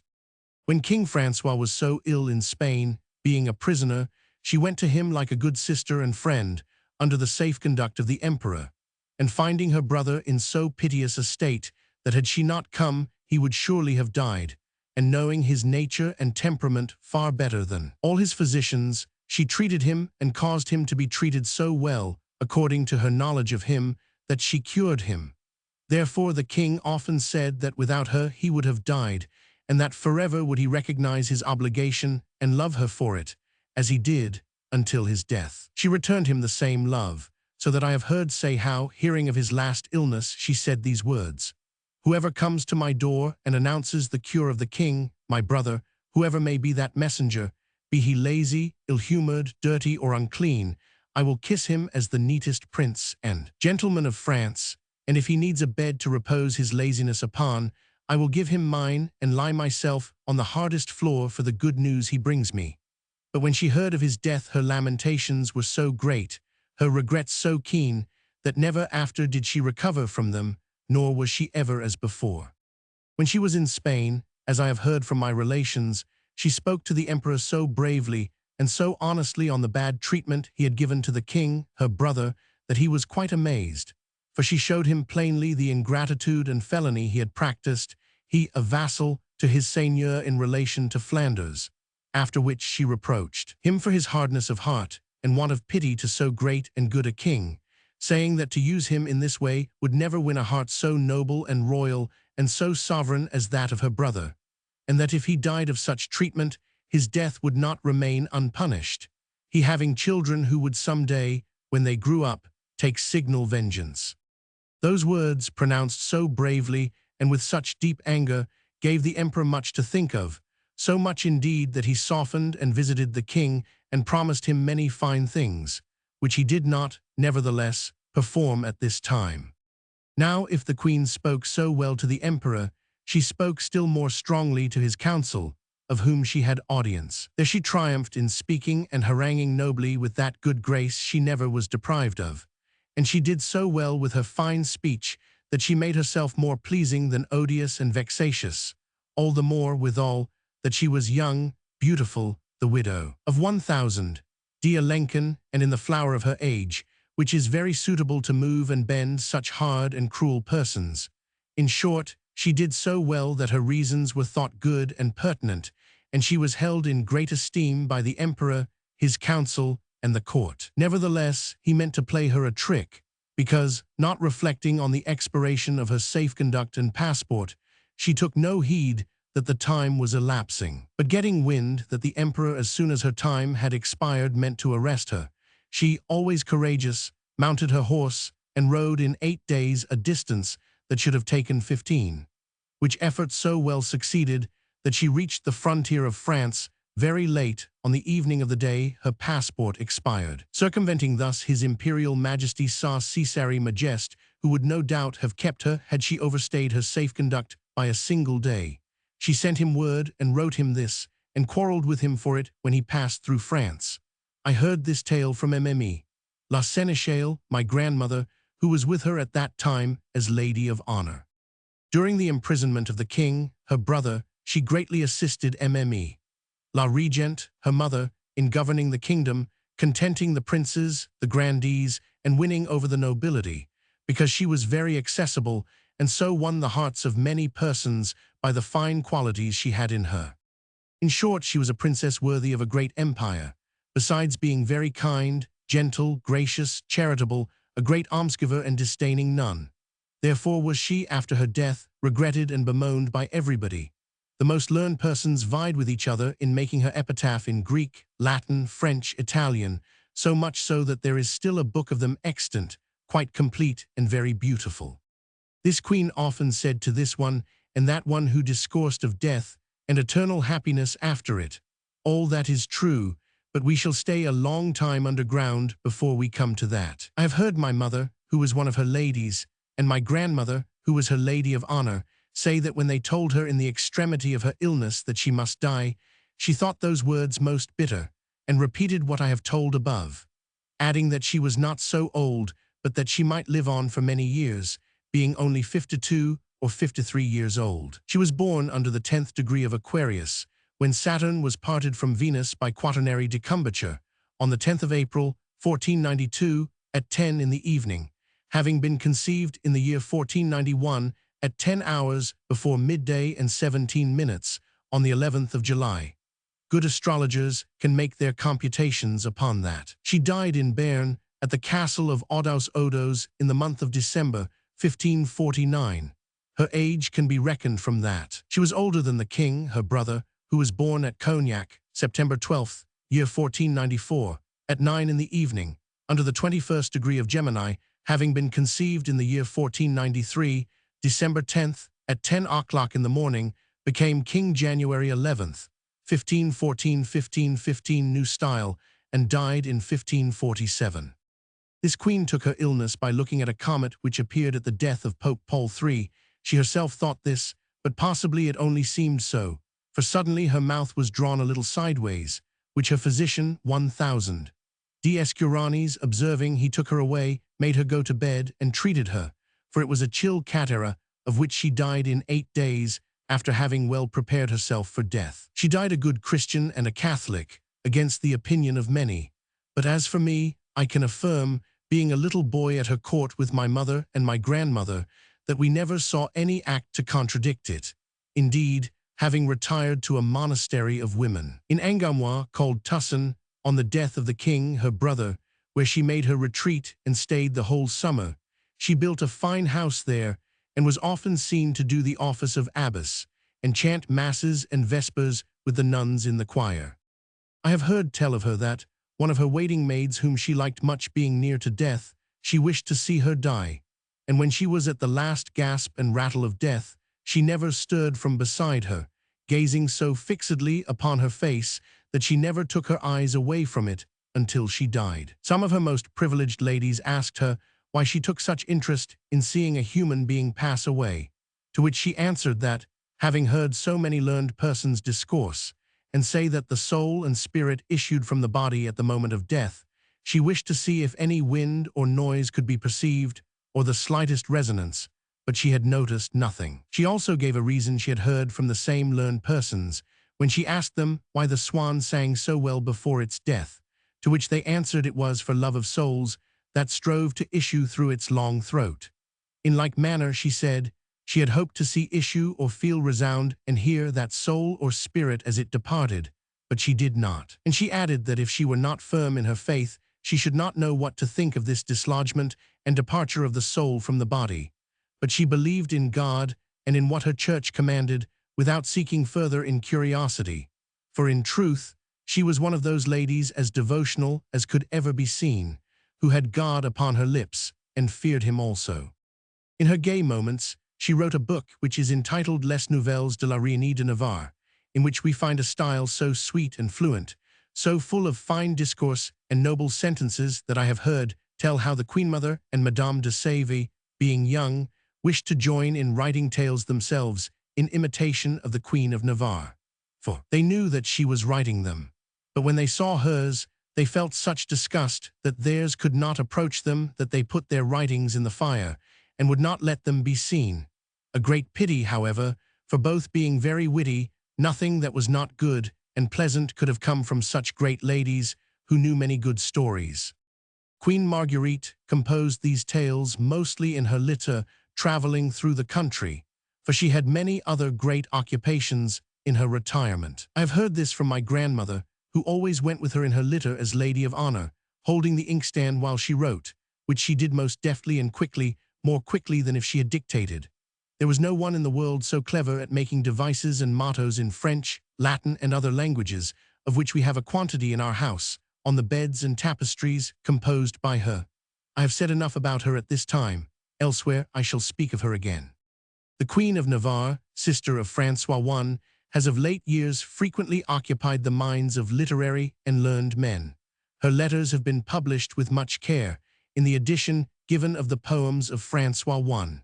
She is almost as much concerned as her brother, for she contributes a good share to the volume. At the present time, the Société des Bibliophiles, considering that there was no correct edition of the tales and nouvelles of this princess, because, from the first, the early editors have treated the royal author with great freedom, so that it was difficult to find the true text of that curious work, more famous than read, have assumed the task of filling this literary vacuum.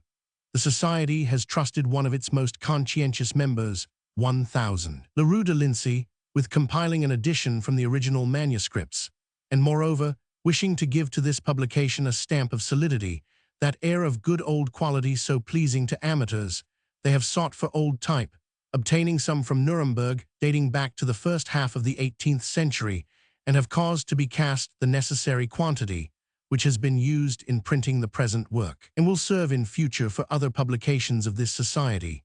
The Nouvelles de la Reine de Navarre are presented, with a portrait of the author and a facsimile of her signature, in a grave, neat, and elegant manner.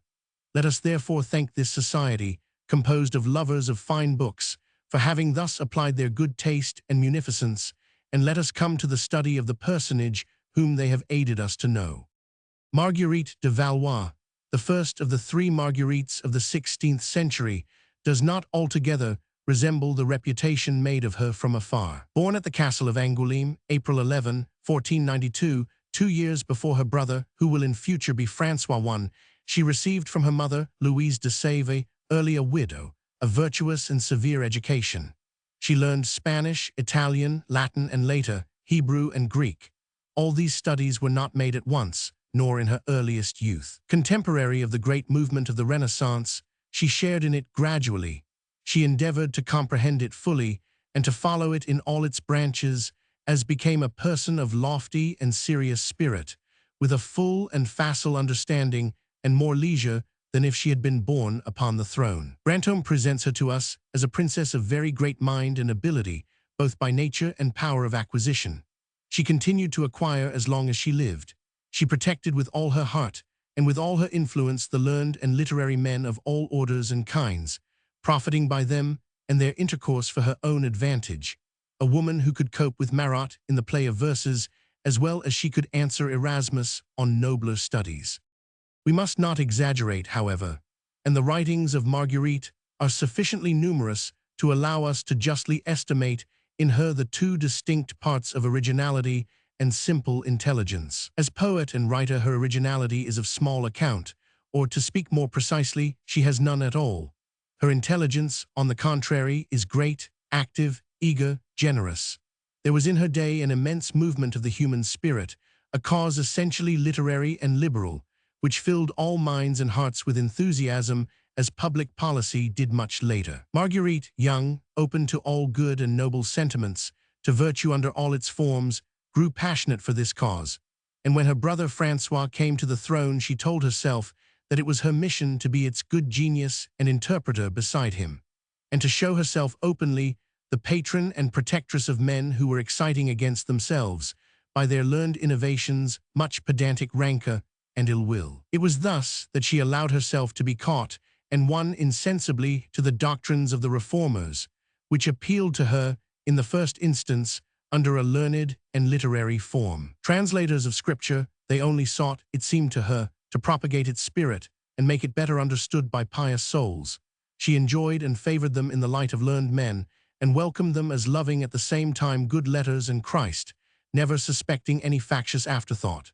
And even after she appeared to be undeceived in the main, she continued to the last to plead for individuals to the king, her brother, with zeal and humanity. The passion that Marguerite had for that brother dominated all else. She was his elder by 2 years and a half. Louise de Sèvres, the young widow, was only 15 or 16 years older than her daughter. These two women had, the one for her son, the other for her brother, a love that amounted to worship. They saw in him, who was really to be the honor and crown of their house, a dauphin who would soon, when his reign was inaugurated at Marignano, become a glorious and triumphant Caesar. The day of the conversion of St. Paul, January 25, 1515, says Madame Louise in her journal, "My son was anointed and crowned in the church at Reims. For this I am very grateful to the divine mercy, by which I am amply compensated for all the adversities and annoyances which came to me in my early years and in the flower of my youth. Humility has kept me company, and patience has never abandoned me." And a few months later, noting down with pride the day of Marignano victory of Francois I over the Swiss and the Duke of Milan, making the French masters of Lombardy, she writes in the transport of her heart, "September 13, which was Thursday, 1515, my son vanquished and destroyed the Swiss near Milan, beginning the combat at 5 hours after midday, which lasted all the night and the morrow till 11 o'clock before midday. And that very day I started from Amboise to go on foot to Notre Dame de Fontaines, to commend to her what I love better than myself, my son, glorious and triumphant Caesar, subjugator of the Helvetians." Item, that same day, September 13, 1515, between 7 and 8 in the evening, was seen in various parts of Flanders a flame of fire as long as a lance, which seemed as though it would fall upon the houses, but was so bright that 100 torches could not have cast so great a light. Marguerite, learned and enlightened as she was, must have believed the presage, for she writes the same words as her mother. Married at 17 years of age to the Duc d'Alençon, an insignificant prince, she gave all her devotion and all her soul to her brother. Therefore, when, in the 10th year of his reign, the disaster of Pavia took place February 25, 1525, and Marguerite learned the destruction of the French army and the captivity of their king, we can conceive the blow it was to her and to her mother.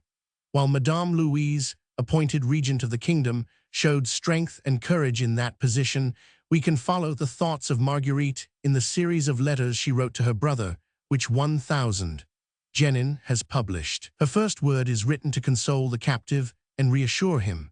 Madame Louise de Sèvres has felt such doubling of strength that night and day there is not a moment lost for your affairs.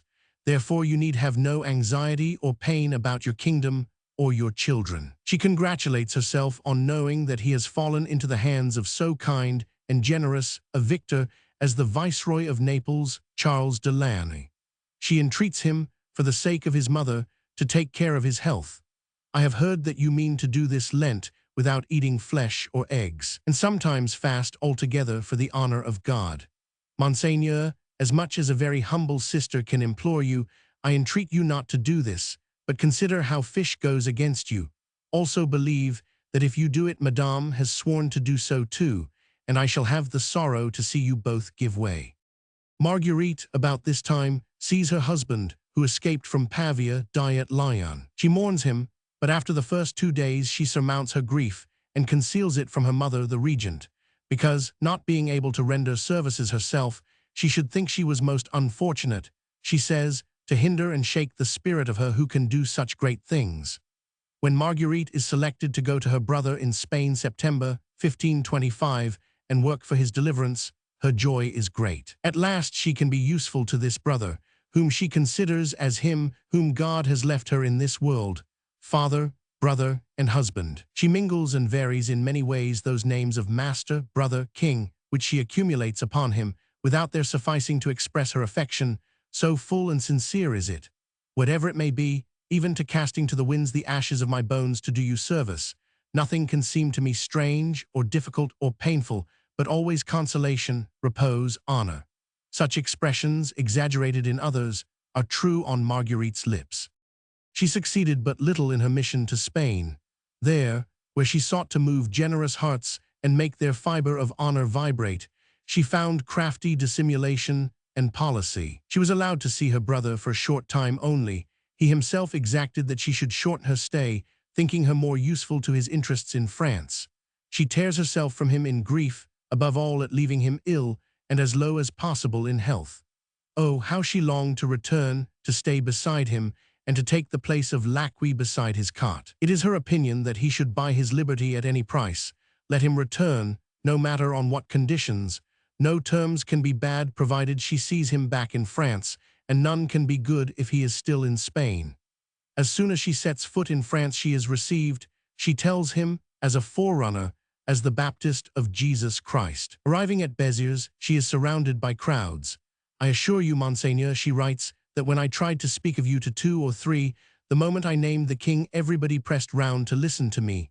In short, I am constrained to talk of you, and I never close my speech without an accompaniment of tears from persons of all classes. Such was at that time the true grief of France for the loss of her king. As Marguerite advances farther into the country, she observes more and more the absence of the master. The kingdom is like a body without a head, living to recover you, dying in the sense that you are absent. As for herself, seeing this, she thinks that her toils in Spain were more endurable than this stillness in France, where fancies torment me more than efforts. In general, all Marguerite's letters do the greatest honor to her soul, to her generous, solid qualities, filled with affection and heartiness. Romance and drama have many a time expended themselves, as was indeed their right, on this captivity in Madrid and on those interviews of Francois I and his sister, which lend themselves to the imagination. But the reading of these simple, devoted letters, laying bare their feelings, tells more than all. Here is a charming passage in which she smiles to him and tries, on her return, to brighten the captive with news of his children. Francois I, at this date, had 5, all of whom, with one exception, were recovering from the measles. And now, says Marguerite, they are all entirely cured and very healthy, 1,000. Le Dauphin does marvels in studying, mingling with his studies 100 other exercises, and there is no question now of temper, but of all the virtues, 1,000. D'Orleans is nailed to his book, and says he wants to be wise, but 1,000. D'Angoulême knows more than the others, and does things that may be thought prophetic as well as childish, which, Monseigneur, you would be amazed to hear of. Little Margaret is like me, and will not be ill. They tell me here she has very good grace, and is growing much handsomer than Mademoiselle d'Angoulême ever was. Mademoiselle d'Angoulême is herself, and the little Margaret, who promises to be prettier than her aunt and godmother, is the second of the Marguerites, who is presently to be Duchesse de Sèvres. As a word has now been said about the beauty of Marguerite de Navarre, what are we to think about it? Her actual portrait lessens the exaggerated idea we might form of it from the eulogies of that day. Marguerite resembles her brother. She has his slightly aquiline and very long nose, the long, soft, and shrewd eye, the lips equally long, refined, and smiling. The expression of her countenance is that of shrewdness on a basis of kindness. Her dress is simple. Her coat or gown is made rather high and flat, without any frippery, and is trimmed with fur. Her mob cap, low upon her head, encircles the forehead and upper part of the face, scarcely allowing any hair to be seen. She holds a little dog in her arms. The last of the Marguerites, that other Queen of Navarre, first wife of Henry IV, was the queen of modes and fashions in her youth. She gave the tone. Our Marguerite did nothing of all that. She left that role to the Duchesse d'Étampes and her like. Marat himself, when praising her, insists particularly on her characteristic of gentleness, which effaces the beauty of the most beautiful, on her chaste glance and that frank speech, without disguise, without artifice. She was sincere, joyous, laughing readily, fond of all honest gaiety, and when she wanted to say a lively word, too risky in French, she said it in Italian or in Spanish. In other respects, full of religion, morality, and sound training, justifying the magnificent eulogy bestowed upon her by Erasmus. That wise monarch of literature, that true emperor of the Latinity of his period, consoling Marguerite at the moment when she was under the blow of the disaster of Pavia, writes to her, I have long admired and loved in you many eminent gifts of God, prudence worthy of a philosopher, chastity, moderation, piety, invincible strength of soul, and a wonderful contempt for all perishable things, who would not consider with admiration, in the sister of a great king, qualities which we can scarcely find in priests and monks. In this last stroke upon the monks, we catch the slightly satirical tone of the Voltaire of those times. Remark that in this letter addressed to Marguerite in 1525, and in another letter which closely followed the first, Erasmus thanks and congratulates her on the services she never ceases to render to the common cause of literature and tolerance. These services rendered by Marguerite were real, but that which is a subject of eulogy on the part of some is a source of blame on the part of others. Her brother having married her for the second time in 1527 to Henry d'Albret, king of Navarre, she held her little court at Pan, which thenceforth became the refuge and haven of all persecuted persons and innovators. She favored Calvinism, which she abandoned in the end, says President Henault, and was the cause of the rapid progress of that dawning sect. It is very true that Marguerite, open to all the literary and generous sentiments of her time, behaved as, later, a person on the verge of 89 might have favored liberty with all her strength without wishing or even perceiving the approaching revolution. She did at this period as did the whole court of France, which, merely following fashion, the progress of letters, the pleasure of understanding Holy Scripture and of chanting the Psalms in French, came near to being Lutheran or Calvinistic without knowing it. Their first awakening was on a morning October 19, 1534, when they read, affixed to every wall in Paris, those bloody placards against the Catholic faith. The imprudent ones of the party had fired the train before the appointed time. Marguerite, good and loyal, knowing nothing of parties and judging only by honorable persons and the men of letters of her acquaintance, leaned to the belief that those infamous placards were the act, not of Protestants, but of those who sought a pretext to compromise and persecute them. Charitable and humane, she never ceased to act upon her brother in the direction of clemency.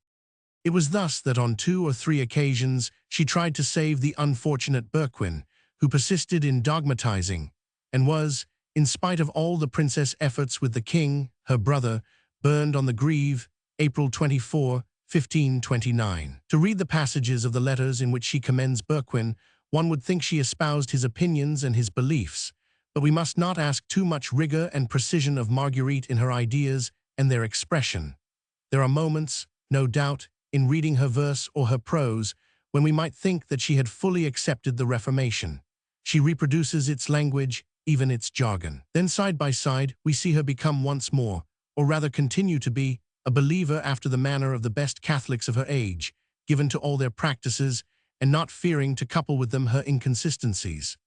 Montaigne, who had great esteem for her, could not prevent himself from noting, for example, her singular reflection about a young and very great prince, whose history she relates in her nouvelles, and who has all the look of being François I. She shows him on his way to a rendezvous that is not edifying, and to shorten his way, he obtains permission of the porter of a monastery to cross its enclosure. On his return, being no longer so hurried, the prince stops to pray in the church of the cloister, for she says, although he led the life of which I tell you, he was a prince who loved and feared God. Montaigne takes up that remark, and asks what good she found at such a moment in that idea of divine protection and favor. This is not the only proof to be adduced, he adds, that women are not fitted to treat of matters of theology. And in truth, Marguerite was no theologian. She was a person of real piety, heart, knowledge, and humanity, who mingled with her serious life a happy, enjoying temperament, making a most sincere harmony of it all, which surprises us a little in the present day. Brantôme relates in his Lives of Illustrious Captains an anecdote of Marguerite, which paints her very well in this connection and measure. A brother of Brantôme, the Capitaine de Bourdeille, had known at Ferrara in the household of the Duchess of that country daughter of Louis XII, a French lady, M. de la Roche, by whom he had made himself beloved. He brought her back with him to France, and she went to the court of the Queen of Navarre, where she died, he no longer caring for her. One day, 3 months after this death, Capitaine de Bourdeille passed through Pau, and having gone to pay his respects to the Queen of Navarre as she returned from vespers, was well received by her, and talking from topic to topic as they walked, the princess led him quietly through the church to the spot where the tomb of the lady he had loved and deserted was placed. "Cousin," she said, "do you not feel something moving beneath your feet?" "No, madame," he replied. "But reflect a moment, cousin," she said.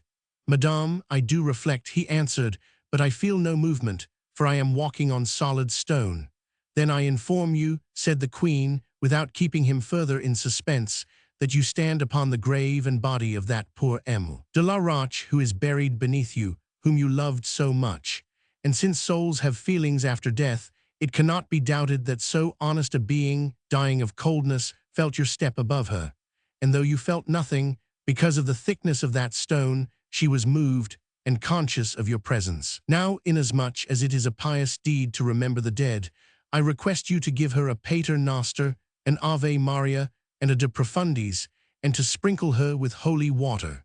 You will thus obtain the name of a faithful lover and a good Christian." She left him and went away, that he might fulfill with a collected mind the pious ceremonies that were due to the dead. I do not know why Brantôme adds the remark that, in his opinion, the princess said and did all this more from good grace and by way of conversation than from conviction. It seems to me, on the contrary, that there was belief as well as grace, the conviction of a woman of delicacy and a pious soul, and that all is there harmonized. In Marguerite's own time, there were not lacking those who blamed her for the protection she gave to the lettered friends of the Reformation. She found denunciators in the Sorbonne. She found them equally at court. The Connétable de Montmorency, speaking to the king of the necessity of purging the kingdom of heretics, added that he must begin with the court and his nearest relations, naming the Queen of Navarre. "Do not speak of her," said the king. "She loves me too well. She will believe only what I believe. She will never be of any religion prejudicial to my state." That saying sums up the truth. Marguerite could be of no other religion than that of her brother. And Bayle has very well remarked, in a fine page of his criticism, that the more we show that Marguerite was not united in doctrine with the Protestants, the more we are forced to recognize her generosity, her loftiness of soul, and her pure humanity. By her womanly instinct she comprehended tolerance, like El Hospital, like Henry IV, like Bayle himself. From the point of view of the state, there may have been some danger in the direction of this tolerance, too confiding and too complete. It so appeared in Marguerite's time, at this critical moment when the religion of the state, and with it the constitution of those days, was in danger of overthrow. Nevertheless, it is good that there should be such souls, in love before all else with humanity, who insinuate, in the long run, gentleness into public morals and into laws and justice hitherto cruel. It is good because later, in epochs when severity begins again, repression, while it may be commanded by reasons of policy, is still forced to reckon with that spirit of humanity introduced into customs and with acquired tolerance.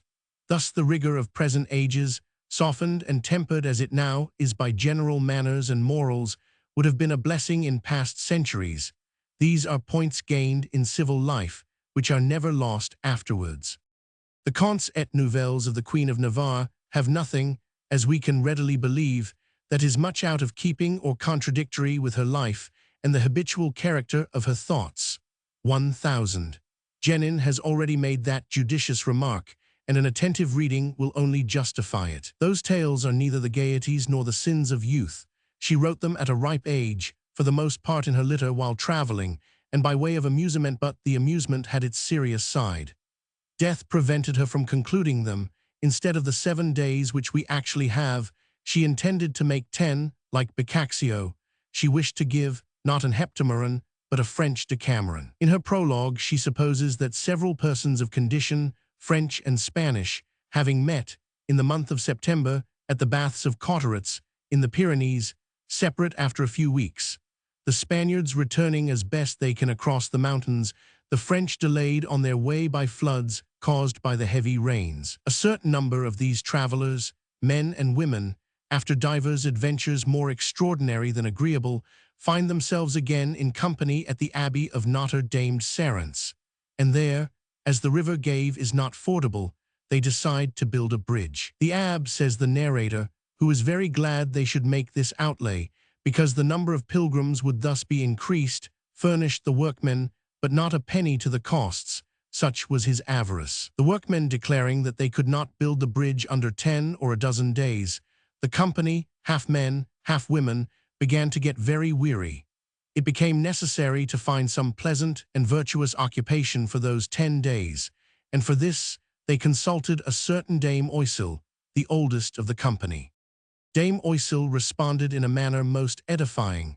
"My children, you ask me a thing that I find very difficult, namely, to teach you a pastime which shall deliver you from ennui. Having searched for this remedy all my life, I have found but one, and that is the reading of holy epistles, in which will be found the true and perfect joy of the soul, from which proceeds the repose and health of the body.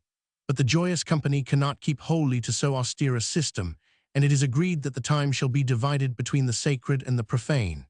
Early in the morning, the company assembled in the chamber of Dame Oisille to share in her moral readings, and from there they went to Mass. They dined at 10 o'clock, after which, having retired each to his or her chamber for private affairs, they met again about midday on the meadow. And if it please you, every day from midday till 4 o'clock, we went through the beautiful meadow on the banks of the river Du Gave, where the trees are so leafy that the sun cannot pierce the shadows or heat the coolness. And there, seated at our ease, each told some story he had known or else heard from a trustworthy person. For it was well understood that nothing should be told that was not true. Narrators must be content to disguise, if necessary, the names of both persons and places. The company numbered 10, as many men as women, and each told a story daily, so it followed that in 10 days the 100 tales would be completed. Every afternoon at 4 o'clock a bell was rung, giving notice that it was time to go to vespers. The company went not, however, without sometimes obliging the monks to wait for them, to which delay the latter lent themselves with very good grace. Thus rolled the time away, no one believing that he or she had passed the limits of sanctioned gaiety or committed any sin. The tales of the Queen of Navarre have nothing absolutely out of keeping with this framework and design. Each story has a moral, a precept, either well or ill deduced. Each is related to support some maxim, some theory, on the preeminence of one or other of the sexes, on the nature and essence of love, with examples or proofs often very contestable of what is advanced. Prudery apart, there is not much in these tales that is really charming. The subjects are those of the time. At moments we exclaim with Dame Oisille, "Good God, shall we never get out of these stories of monks?" We are made aware that even the honorable men and well-bred women of those days were contemporaries of Rabelais. However, it all turns to a good end. There is wit and subtlety in the discussions which serve as epilogue or prologue to the different tales. Most of the histories, being true, are without art, composition, or denouement. The Queen of Navarre has been very little imitated in the tales and verses made since her day. In fact, she lends herself poorly to imitation. Only once does La Fontaine put her under contribution, but then in what is, as I think, the most piquant of her writings, namely, the tale of La Servante Justifiée. In Marguerite's story, a merchant, a carpet dealer, emancipates himself with another than his wife, and is discovered by a female neighbor. Fearing that the latter will gabble, the merchant, who knew how to give any color to carpets, arranges matters in such a way that his wife is induced of her own accord to walk to the same place, so that when the gossiping neighbor comes to tell the wife what she has seen, the latter replies, "Hey, my crony, but that was one. This that was I," repeated many times, and in varying tones, becomes comical, like the sayings of the farce called Patelin or a scene of Rignard. There are, however, not many such sayings in Marguerite's tales. A question which arises on the reading of these nouvelles, the image and faithful reproduction of the good society of that day, is on the singularity that the tone of conversation should have varied so much among honorable persons at different epochs before it settled down upon the basis of true delicacy and decency. Elegant conversation dates much farther back than we suppose. Polished society began much earlier than we think.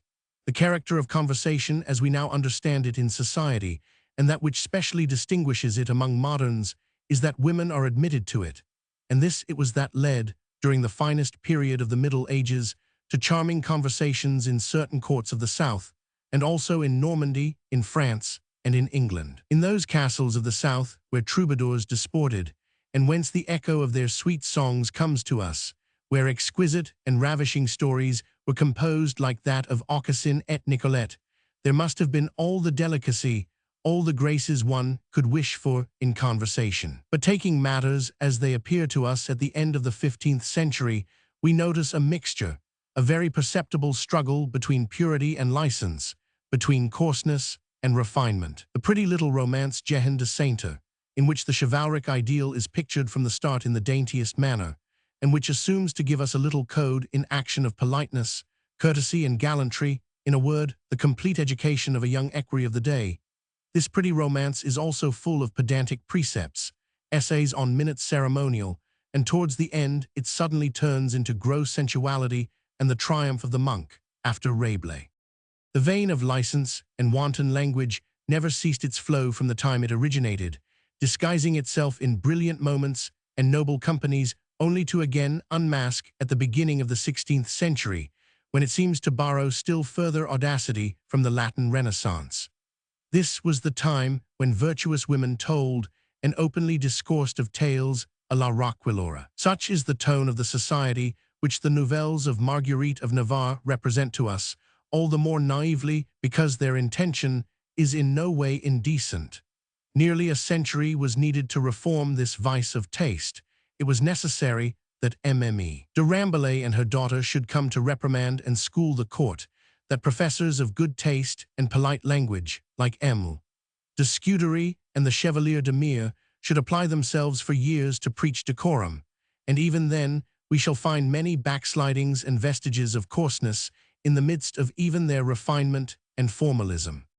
The noble moment is that when, by some sudden change of season, intellects and minds are spread, all of a sudden, in a richer and more equal manner over a whole generation of vigorous souls, who then return eagerly to that which is natural, and give themselves up to it without restraint. That noble moment came in the middle of the 17th century, and nothing can be imagined comparable to the conversations of the youth of the Cons, the La Rochefoucauld's, the Retzys, the Saint-Evremonds, the Sevines, the Turens. What perfect hours were those when Mme. de Lafayette talked with Madame Henriette, lying after dinner on the cushions. Thus we come, across the greatest of centuries, to Mme. de Caylus, the smiling niece of Mme. de Maintenon, to that airy perfection where the mind, without reflecting about it, denies itself nothing and observes all. In the second half of the 17th century, no one but Mme.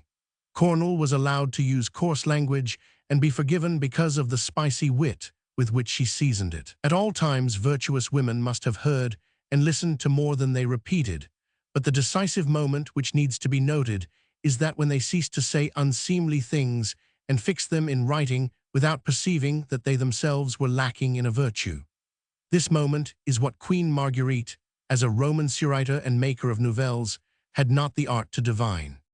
As a poet, she has nothing more than facility.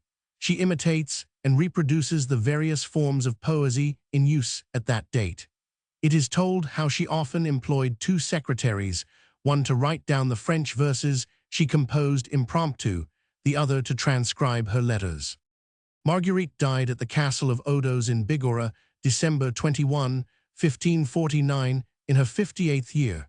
In yielding her last breath, she cried out 3 times, Jesus. She was the mother of Jean d'Albret. Such as I have shown her as a whole, endeavoring not to force her features and to avoid all exaggeration, she deserves that name of gentle esprit, charming spirit, which has been so universally awarded to her. She was the worthy sister of François I, the worthy patron of the Renaissance, the worthy grandmother of Henry IV, as much for her mercy as for her joyousness, and one likes to address her, in the halo that surrounds her, these verses which her memory calls forth, and which blend themselves so well with our thought of her. Spirits charming and lightsome, who have been from all time the grace and the honor of this land of Franchi, who were born and played in those iron ages issuing from barbaric horrors, who, passing through cloisters, were welcomed there, the joyous soul of burgher vigils and the gracious fetes of castles, ye who have blossomed often beside the throne, dispersing the weariness of pomps, giving to victory politeness, and recovering your smiles on the morrow of reverses, ye who have taken many forms, tricksome, mocking, elegant, or tender, facile ever, ye who have never failed to be born again at the moment you were said to have vanished. The ages for us have grown stern, reason is more and more accredited, leisure has fled. Even our pleasure's eagerness has turned into business, peace is without repose, so busy is she with the useful. Today's serene come. Afterthoughts and cares to many a soul, 'tis now the hour or never more for awakening, the hour to once more grasp the world and again delight it, as throughout all time ye have known the way, eternally fresh and novel. Abandon not forever this land of France, O spirits glad and lightsome. Saint Beuve, Causerie du Lundi. Discourse 7, of various illustrious ladies. Isabelle d'Autriche, wife of Charles IX, King of France, daughter of the Emperor Maximilian II. We have had our Queen of France, Isabelle d'Autriche, who was married to King Charles IX, of whom it is everywhere said she was one of the best, the gentlest, the wisest, and most virtuous queens who reigned since kings and queens began to reign. I can say this, and every man who has ever seen or heard of her will say it with me, and not do wrong to others, but with the greatest truth. She was very beautiful, having the complexion of her face as fine and delicate as any lady of her court, and very agreeable. Her figure was beautiful also, though it was of only medium height. She was extremely wise, and very virtuous and kind, never giving pain to others, no matter who, nor offending any by a single word. And as to that, she was very sober, speaking little, and then in Spanish. Isabella of Austria, wife of Charles Roman IX. She was most devout, but in no way bigoted, not showing her devotion by external acts too visible and too extreme, such as I have seen in some of our paternosterers. But without failing in her ordinary hours of praying to God, she used them well, so that she did not need to borrow extraordinary ones. It is true, as I have heard her ladies tell, that when she was in bed and hidden, her curtains well drawn, she would kneel on her knees in her shift, and pray to God an hour and a half, beating her breast and macerating it in her great devotion, which they did not see by her consent, and then not till her husband, King Charles, was dead, at which time she having gone to bed and all her women withdrawn, one of them remained to sleep in her chamber. And this lady, hearing her sigh one night, bethought her of looking through the curtains and saw her in that state, and praying to God in that manner, and so continuing every night, until at last the waiting woman, who was familiar with her, began to remonstrate, and told her she did harm to her health. On which the queen was angry at being discovered and advised, and wished to conceal what she did, commanding her to say no word of it, and for that night desisted. But the night after she made up for it, thinking that her women did not perceive what she did, whereas they saw and perceived her by her shadow thrown by the night lamp filled with wax, which she kept lighted on her bed to read and pray to God, though other queens and princesses kept theirs upon their sideboards. Such ways of prayer are not like those of hypocrites, who, wishing to make an appearance before the world, say their prayers and devotions publicly, mumbling them aloud, that others may think them devout and saintly. Thus prayed our queen for the soul of the king, her husband, whom she regretted deeply, making her plaints and regrets, not as a crazed and despairing woman, with loud outcries, wounding her face, tearing her hair, and playing the woman who is praised for weeping, but mourning gently, shedding her beautiful and precious tears so tenderly, sighing so softly and lowly, that we knew she restrained her grief, not to make pretense to the world of brave appearance, as I have seen some ladies do, but keeping in her soul her greatest anguish. Thus a torrent of water, if arrested, is more violent than one that runs its ordinary course. Here I am reminded to tell how, during the illness of the king, her lord and husband, he dying on his bed, and she going to visit him, suddenly she sat down beside him, not by his pillow as the custom is, but a little apart, and facing him where he lay, not speaking to him, as her habit was, she held her eyes upon him so fixedly as she sat there, you would have said she brooded over him in her heart with the love she bore him. And then she was seen to shed tears so quietly and tenderly that those who did not look at her would not have known it, drying her eyes while making semblance to blow her nose, causing pity to one, for I saw her in seeing her so tortured without yielding to her grief or her love, and without the king perceiving it. Then she rose and went to pray God for his cure, for she loved and honored him extremely, although she knew his amorous complexion and the mistresses that he had both for honor and for pleasure. But she never for that gave him worse welcome, nor said to him any harsh words, bearing patiently her little jealousy and the robbery he did to her. She was very proper and dignified with him. Indeed, it was fire and water meeting together, for as much as the king was quick, eager, fiery, she was cold and very temperate. I have been told by those who know that after her widowhood, among her most privileged ladies who tried to give her consolation, there was one, for you know among a large number there is always a clumsy one who, thinking to gratify her, said, "Ah, madame, if God instead of a daughter had given you a son, you would now be queen mother of the king, and your grandeur would be increased and strengthened." "Alas," she replied, "do not say to me such grievous things. As if France had not troubles enough without my producing her one, which would complete her ruin. For had I a son, there would be more divisions, troubles, seditions to gain the government during his minority. From that would come more wars than ever, and each would be trying to get his profit in despoiling the poor child, as they would have done to the late king, my husband, when he was little, if the queen mother and her good servitors had not opposed it. If I had a son, I should be miserable to think I had conceived him, and so caused 1,000 maledictions from the people, whose voice is that of God. That is why I praise my God, and take with gratitude the fruit he gives me, whether it be to me myself for better or for worse. Such was the goodness of this good princess towards the country and people to which she had been brought by marriage. I have heard related how, at the massacre of St. Bartholomew, she, knowing nothing of it nor even hearing the slightest breath of it, went to bed as usual, and did not wake till morning, at which time they told her of the fine drama that was playing Le Beau Mr. Cuissy Jout. Alas, she said quickly, the king, my husband, does he know of it? Yes, madame, they answered her, it was he himself who ordered it. My God, she cried, what is this? What counselors are those who gave him such advice? My God, I implore thee, I beg thee to pardon him, for if thou dost not pity him, I fear that this offense is unforgivable. Then she asked for her prayer book and began her orisons, imploring God with tears in her eyes.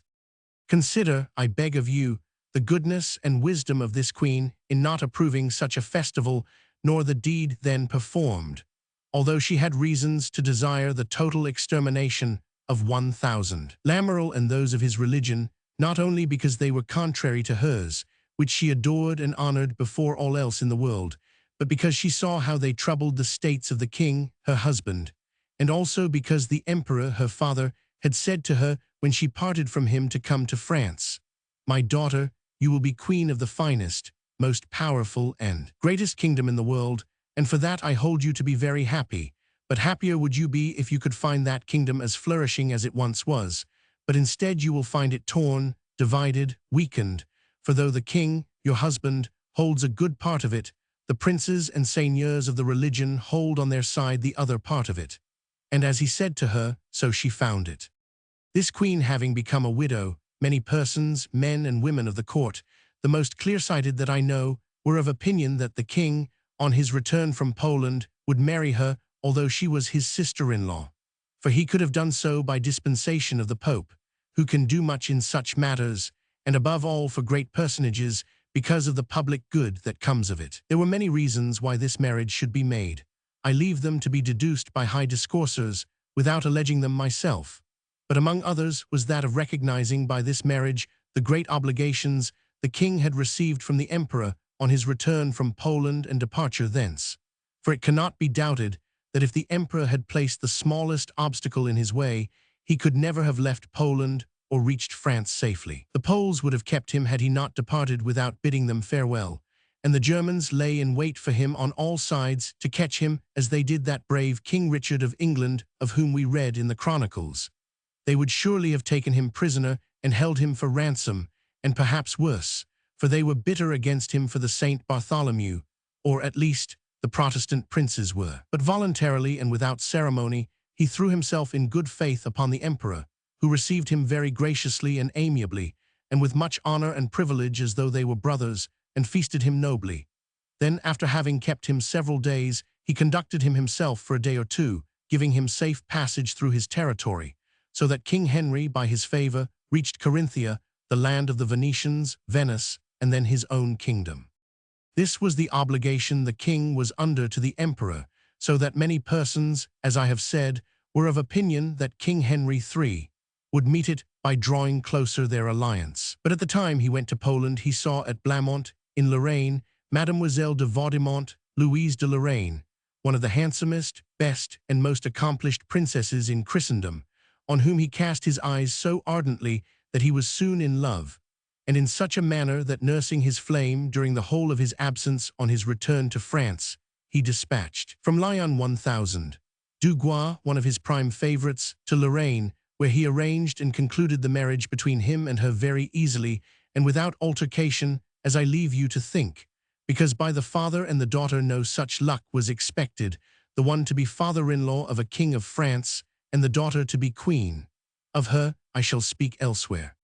To return now to our little queen, who, disliking to remain in France for several reasons, especially because she was not recognized and endowed as she should have been, resolved to go and finish the remainder of her noble days with the emperor and empress, her father and mother. When there, the Catholic king being widowed of Queen Anne of Austria, own sister to Queen Isabel, he desired to espouse the latter, and sent to beg the empress, his own sister, to lay his proposals before her. But she would not listen to them, not the first, nor the second, nor the third time her mother, the empress, spoke of them, excusing herself on the honorable ashes of the king, her husband, which she would not insult by a second marriage, and also on the ground of too great consanguinity and close parentage between them, which might greatly anger God, on which the empress and her brother, the king, urged her to lay the matter before a very learned and eloquent Jesuit, who exhorted and preached to her as much as he could, not forgetting to quote all the passages of holy and other scripture, which might serve his purpose. But the queen confounded him quickly by other quotations as fine and more truthful, for since her widowhood she had given herself to the study of God's word, besides which she told him her determined resolution, which was her most sacred defense, namely, not to forget her husband in a second marriage, on which the Jesuit was forced to leave her without gaining anything. But being urged to return by a letter from the King of Spain, who would not accept the resolute answer of the princess, he treated her with rigorous words and even threats, so that she, not willing to lose her time contesting against him, cut him short by saying that if he meddled with her again, she would make him repent it, and even went so far as to threaten to have him whipped in her kitchen. I have also heard, but I do not know if it be true, that this Jesuit having returned for the third time, she turned away and had him chastised for his presumption. I do not believe this, for she loved persons of holy lives as those men are. Such was the great constancy and noble firmness of this virtuous queen, which she kept to the end of her days, towards the venerated bones of the king her husband, which she honored incessantly with regrets and tears, and not being able to furnish more for a fountain must in the end dry up, she succumbed, and died so young that she was only 35 years old at the time of her death. Loss most inestimable, for she might long have served as a mirror of virtue to the honest ladies of all Christendom. If of a surety she manifested love to the king her husband by her constancy, her virtuous continence, and her continual grief, she showed it still more in her behavior to the Queen of Navarre, her sister-in-law, for knowing her to be in a great extremity of famine in the castle of Usson in Auvergne, abandoned by most of her relations, and by so many others whom she had obliged, she sent to her and offered her all her means, and so provided that she gave her half the revenue she received in France, sharing with her as if she had been her own sister. And they say Queen Marguerite would indeed have suffered severely without this great liberality of her good and beautiful sister. Wherefore she deferred to her much, and honored and loved her so that scarcely could she bear her death patiently, as people do in the world, but took to her bed for 20 days, weeping continually with constant moans, and ever since has not ceased to regret and deplore her, expending on her memory most beautiful words, which she needed not to borrow from others, in order to praise her and to give her immortality. I have been told that Queen Isabel composed and printed a beautiful book which touched on the word of God, and also another concerning histories of what happened in France during the time she was there. I know not if this be true, but I am assured of it, and also that persons have seen that book in the hands of the Queen of Navarre, to whom she sent it before she died, and who set great store by it, calling it a fine thing, and if so divine an oracle said so, we must believe it. This is a summary of what I have to say of our good Queen Isabella, of her goodness, her virtue, her continence, her constancy, and of her loyal love to the king her husband. And were it not her nature to be good and virtuous, I heard 1000. De Langic, who was in Spain when she died, tell how the empress said to him, that which was best among us is no more. We might suppose that in all her actions Queen Isabel sought to imitate her mother and her aunts. Jeanne d'Autriche, wife of Jean, Infante of Portugal and mother of the king, Don Sebastian. This princess of Spain was of great beauty and very majestic, or she would not have been a Spanish princess, for a fine carriage and good grace always accompany the majesty of a Spanish woman.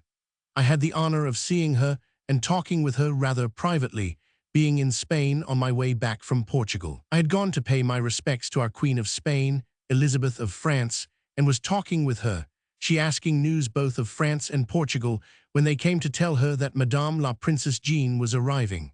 On which the Queen said to me, "Do not stir, 1000. De Bourdeille, you will see a beautiful and honorable princess. It will please you to see her, and she will be very glad to see you and ask you news of the king her son, since you have lately seen him." Whereupon the princess arrived, and I thought her very beautiful according to my taste, very well attired, and wearing on her head a Spanish toque of white crape coming low in a point upon her nose, and dressed as a Spanish widow, who wears silk usually. I admired and gazed upon her so fixedly that I was on the point of feeling ravished when the queen called me and said that Madame la Princess wished to hear from me news of her son the king. I had overheard her telling the princess that she was talking with a gentleman of her brother court who had just come from Portugal. Charles Roman 9. On which I approached the princess and kissed her gown in the Spanish manner. She received me very gently and intimately, and then began to ask me news of the king, her son, his behavior, and what I thought of him, for at that time they were thinking to make a marriage between him and Madame Marguerite de France, sister of the king, and in these days Queen of Navarre. I told her everything, for at that time I spoke Spanish as well as, or better than French. Among her other questions, she asked me this: was her son handsome, and whom did he resemble? I told her he was certainly one of the handsomest princes of Christendom, and resembled her in everything, and was, in fact, the very image of her beauty, at which she gave a little smile, and the color came into her face, which showed much gladness at what I said. After talking with her some time, they came to call the queen to supper, and the two princesses separated, the queen saying to me with a smile, "You have given her a great pleasure in what you said of the resemblance of her son."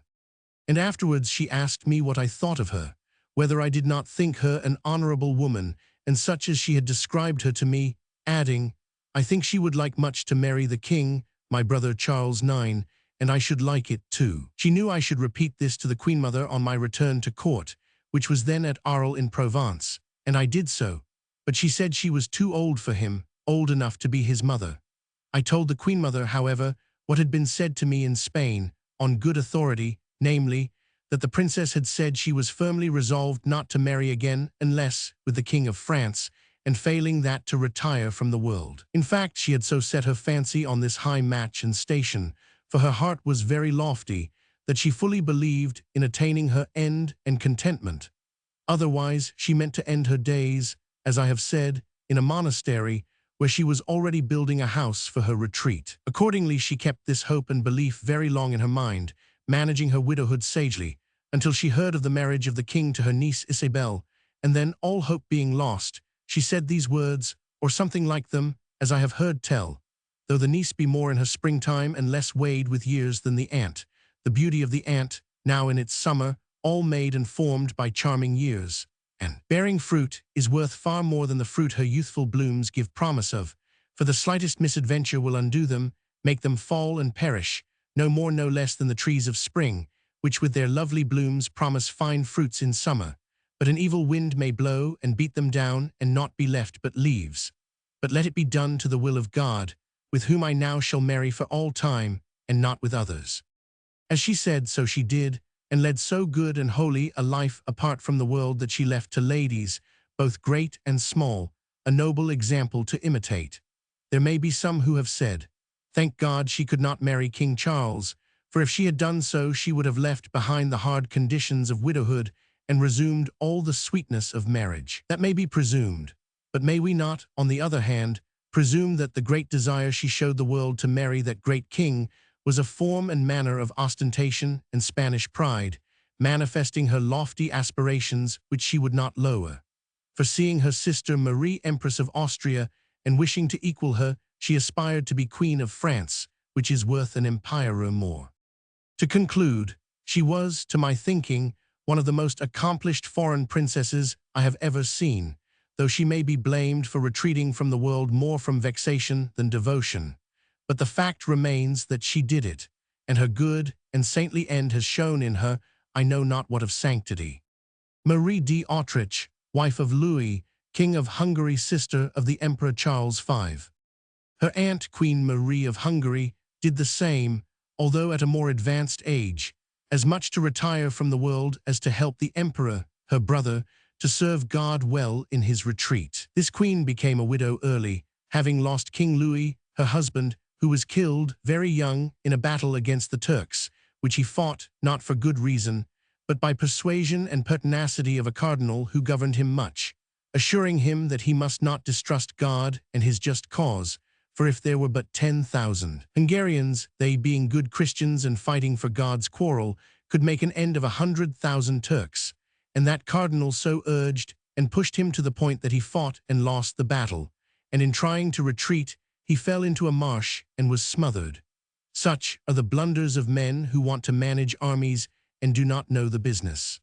That was why the great Duc de Guise, after he was so greatly deceived on his journey to Italy, said frequently, "I love the Church of God, but I will never undertake an enterprise of war on the word or faith of a priest," meaning by that to lay blame on Pope Paul IV, who had not kept the promises he made him with great and solemn words, and also on 1,000. Le Cardinal, his brother, who had sounded the ford as far as Rome, and lightly pushed his brother into it. To return to our great Queen Marie, after this misfortune to her husband, she was left a widow very young, very beautiful, as I have heard said by many persons who knew her, and as I judge myself from the portraits I have seen, which represent her without anything ugly to find fault with, unless it be her large, projecting mouth like that of the House of Austria, though it does not really come from the House of Austria, but from that of Bourgogne. For I have heard a lady of the court of those times relate as follows. Once when Queen Eleanor, passing through Dijon, went to make her devotions at the Chartreux monastery of that town, she visited the venerable sepulchres of her ancestors, the Ducs de Bourgogne, and was curious enough to have them opened, as many of our kings have done with theirs. She found them so well preserved that she recognized some by various signs, among others by their mouths, on which she suddenly cried out, "Ha! I thought we got our mouths from Austria, but I see we get them from Marie de Bourgogne and the Ducs de Bourgogne, our ancestors. If I see my brother the emperor again, I shall tell him so, or else I shall send him word." The lady who was present told me that she heard this, and also that the queen spoke as if taking pleasure in it, as indeed she had reason to do, for the House of Bourgogne was fully worth that of Austria, since it came from a son of France, Philippe the Bold, and had gained much property and great generosities of valor and courage from him, for I believe there never were 4 greater dukes, coming one after the other, than those 4 Ducs de Bourgogne. People may blame me sometimes for exaggerating, but I ought to be readily pardoned, because I do not know the art of writing. Our Queen Marie of Hungary was very beautiful and agreeable, though she was always a trifle masculine, but in love she was none the worse for that, nor in war, which she took as her principal exercise. The emperor, her brother, knowing how fitted for war and very able she was, sent for her to come to him, and there invested her with the office which had belonged to her Aunt Marguerite of Flanders, who had governed the Low Countries with as much mildness as her successor now showed rigor. Indeed, so long as Madame Marguerite lived, King François never turned his wars in that direction, though the King of England urged it on him, for he said that he did not wish to annoy that honest princess, who had shown herself so good to France and was so wise and virtuous, and yet so unfortunate in her marriages, the first of which was with King Charles VIII, by whom she was sent back very young to her father's house, another with the son of the King of Aragon named Jean, by whom she had a posthumous child who died as soon as he was born, and the third was with that handsome Duc Philibert of Savoy, by whom she had no issue, and for this reason she bore for her device the words fortune in fortune fors une. She lies with her husband in that beautiful convent at Brou, which is so sumptuous, near the town of Bourg-en-Bresse, where I have seen it. Queen Marie of Hungary was of great assistance to the emperor, for he stood alone. It is true he had Ferdinand, king of the Romans, his brother, but he was forced to show front against that great Sultan Solomon. Also he had upon his hands the affairs of Italy, which were then in combustion, of Germany, which were little better because of the Grand Turk, of Hungary, of Spain, which had revolted under 1,000 Deceivers, besides the Indies, the Low Countries, Barbary, and France, the greatest burden of all. In short, I may say the whole world almost. He made this sister Marie, whom he loved above everything, governor-general of all his Low Countries, where for the space of 22 or 3 years she served him so well that I know not how he could have done without her. For this he trusted her with all the affairs of the government, so that he himself, being in Flanders, left all to her, and the council was held by her in her own house. It is true that she, being very wise and clever, deferred to him, and reported to him all that was done at the council when he was not there, in which he took much pleasure.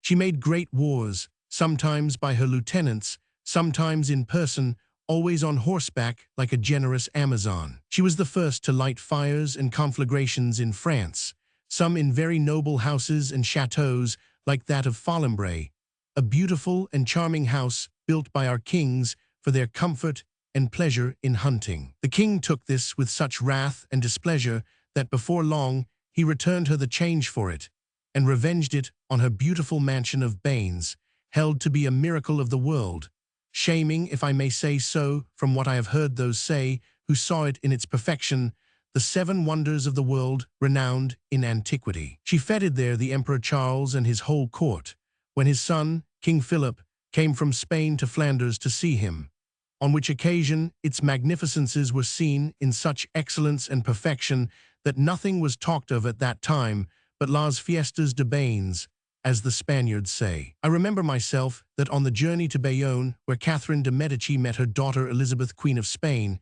however great was the magnificence there presented, in tourneys, combats, masquerades, and money expended, nothing came up to las fiestas de Bains.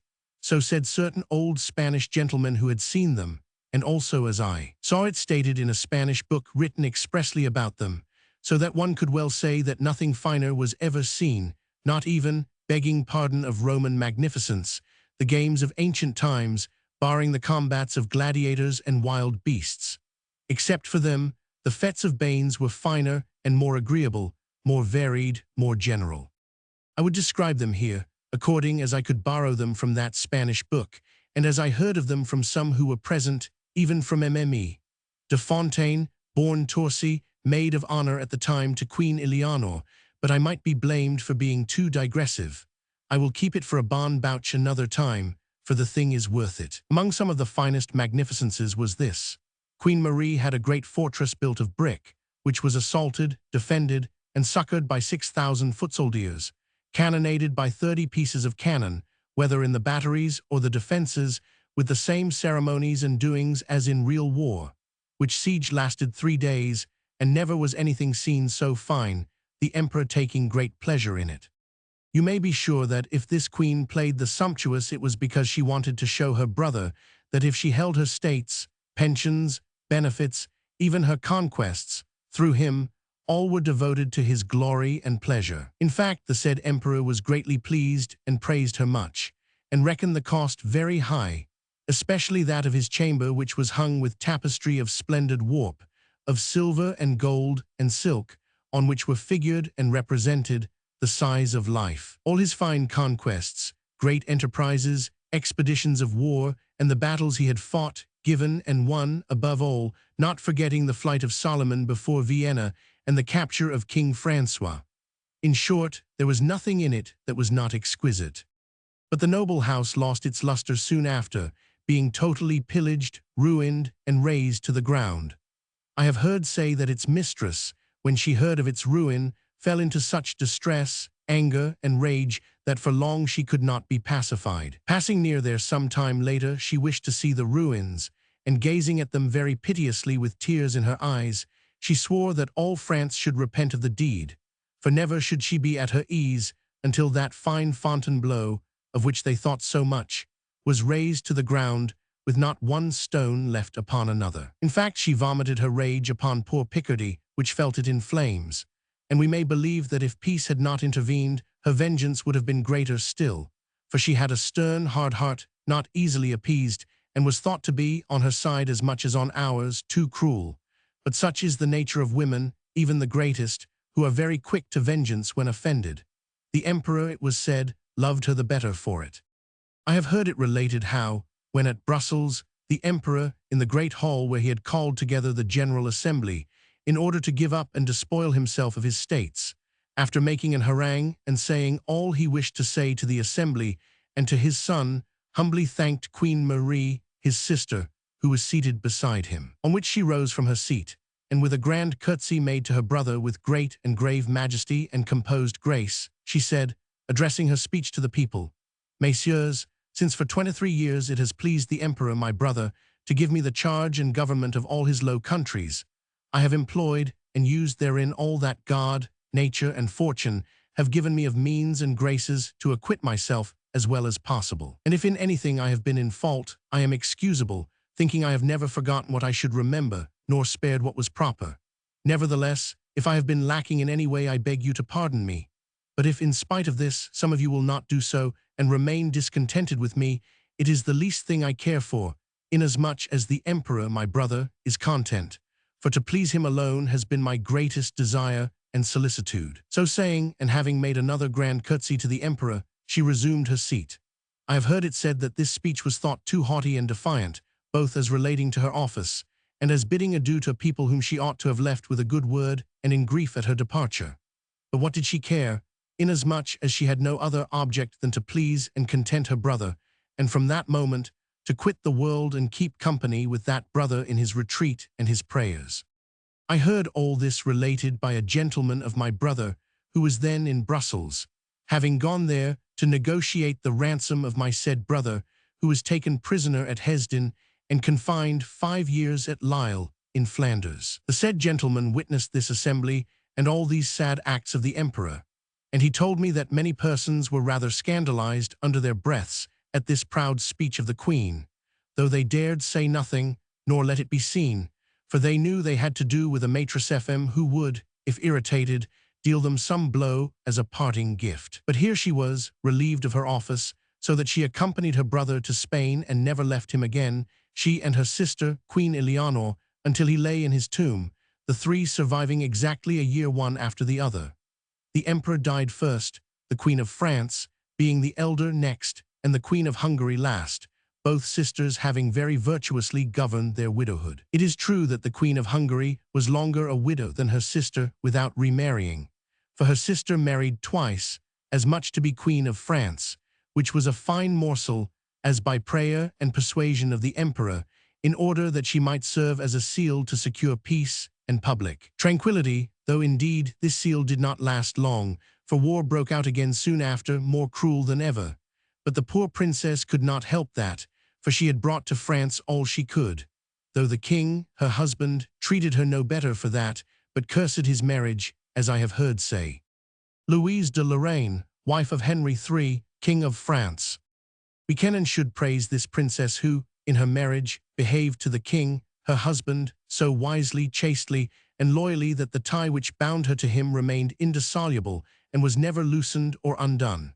Although the king, her husband, loving change, went after others, as the fashion is with these great persons, who have a liberty of their own apart from other men. Moreover, within the first 10 days of their marriage, he gave her cause for discontentment, for he took away her waiting maids and the ladies who had been with her and brought her up from childhood, whom she regretted much, and more especially the sting went deep into her heart on account of Emile de Changy, a beautiful and very honorable young lady who should never have been banished from the company of her mistress or from court. It is a great vexation to lose a good companion and a confidant. Louise de Lorraine, wife of Henry Roman III. I know that one of the said queen's most intimate ladies was so presumptuous as to say to her one day, laughing and joking, that since she had no children by the king and could never have them, for reasons that were talked of in those days, she would do well to borrow a third and secret means to have them, in order not to be left without authority when the king should die, but rather be mother to a king and hold the rank and grandeur of the present queen-mother, her mother-in-law. But she rejected this buffonesque advice, taking it in very bad part and never more liking the good lady counsellor. She preferred to rest her grandeur on her chastity and virtue than upon a lineage issuing from vice, counsel of the world, which, according to the doctrine of Machiavelli, ought not to be rejected. But our Queen Louise, so wise and chaste and virtuous, did not desire, either by true or false means, to become queen-mother, though had she been willing to play such a game, things would have been other than they are, for no one would have taken notice, and many would have been confounded. For this reason, the present King Henry IV owes much to her, and should have loved and honored her, for had she played the trick and produced the child, he would only have been regent of France, and perhaps not that, and such weak title would not have guaranteed us from more wars and evils than we have so far had. Still, I have heard many, religious as well as worldly people, say and hold to this conclusion, namely, that Queen Louise would have done better to play that game, for then France would not have had the ruin and misery she has had, and will have, and that Christianity would have been the better for it. I make this question over to worthy and inquiring discoursers to give their opinion on it. It is a brave subject, and an ample one for the state, but not for God, methinks, to whom our queen was so inclined, loving and adoring him so truly that to serve him she forgot herself and her high condition. For being a very beautiful princess, in fact the king took her for her beauty and virtue, and young, delicate, and very lovable, she devoted herself to no other purpose than serving God, going to prayers, visiting the hospitals continually, nursing the sick, burying the dead, and omitting nothing of all the good and saintly works performed by saintly and devoted good women, princesses, and queens in the times past of the primitive church. After the death of the king, her husband, she did the same, employing her time in mourning and regretting him, and in praying to God for his soul, so that her widowed life was much the same as her married life. She was suspected during the lifetime of her husband of leaning a little to the party of the Union League because, good Christian and Catholic that she was, she loved all who fought and combated for her faith and her religion. But she never loved these and left them wholly after they killed her husband, demanding no other vengeance or punishment than what it pleased God to send them, asking the same of men, and above all, of our present king, who should, however, have done justice on that monstrous deed done to a sacred person. Thus lived this princess in marriage and died in widowhood. She died in a reputation most beautiful and worthy of her, having lingered and languished long, without taking care of herself and giving way too much to her sadness. She made a noble and religious end. Before she died, she ordered her crown to be placed on the pillow beside her, and would not have it moved as long as she lived, and after her death she was crowned with it, and remained so. Marguerite de Lorraine, wife of Anne, Duc de Joyeuse. Queen Louise left a sister, Madame de Joyeuse, who has imitated her modest and chaste life, having made great mourning and lamentation for her husband, a brave, valiant, and accomplished seigneur. And I have heard say that when the present king was so tightly pressed in Brest, where 1,000 Dumaine with 40,000 men held him besieged and tied up in a sack, that if she had been in the place of the Duc de Chartres, who commanded within, she would have revenged the death of her husband far better than did the said duke, who on account of the obligations he owed the Duc de Joyeuse should have done better. Since when, she has never liked him, but hated him more than the plague, not being able to excuse such a fault, though there are some who say that he kept the faith and loyalty he had promised. But a woman justly or unjustly offended does not listen to excuses, nor did this one, who never again loved our present king, but she greatly regretted the late one Henry III. Although she belonged to the League, but she always said that she and her husband were under extreme obligations to him. To conclude, she was a good and virtuous princess who deserves honor for the grief she gave to the ashes of her husband for some time, although she remarried in the end with 1,000. De Luxembourg, being a woman, why should she languish? Christine of Denmark, niece of the Emperor Charles V, Duchesse de Lorraine.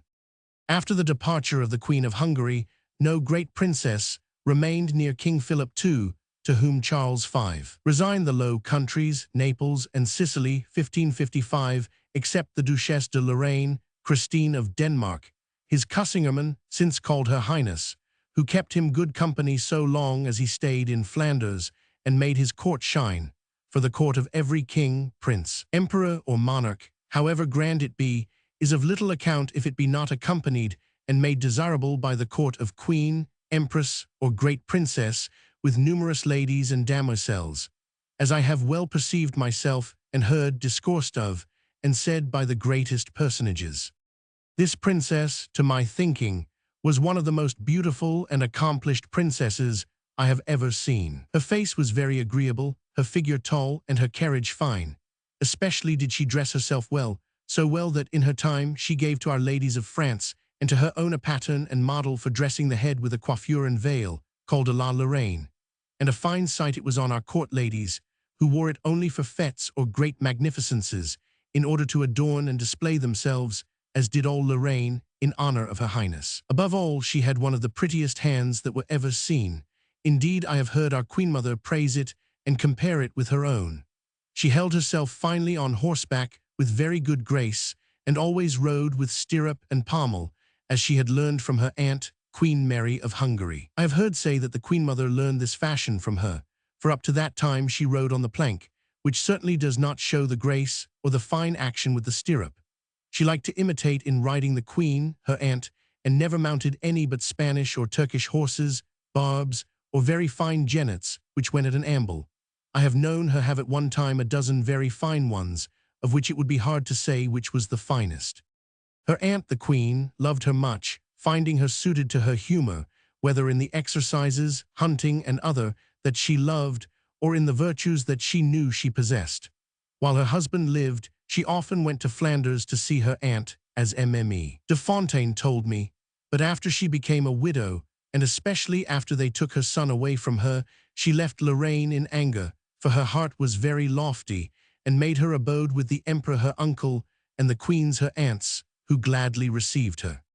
She bore very impatiently the parting from this son, though King Henry made every excuse to her, and declared he intended to adopt him as a son, but not being pacified, and seeing that they were giving the old fellow 1,000 de la Brouse to her son as governor, taking away from him 1,000. De Montbardon, a very wise and honorable gentleman whom the emperor had appointed, having known him for a very long time, this princess, finding how desperate the matter was, came to see King Henry on a Holy Thursday in the great gallery at Nancy, where the court then was, and with very composed grace, and that great beauty which made her so admired, and without being awed or abating in any way her grandeur, she made him a great curtsy, entreating him, and explaining with tears in her eyes, which only made her the more beautiful, the wrong he did in taking her son from her, an object so dear to her heart, and all she had in the world. Also that she did not merit such treatment in view of the great family from which she came, besides which she believed she had never done anything against his service. She said these things so well, with such good grace and reasoning, and made her complaint so gently, that the king, who was always courteous to ladies, had great compassion for her, not only he, but all the princes and the great, and the little people who saw that sight.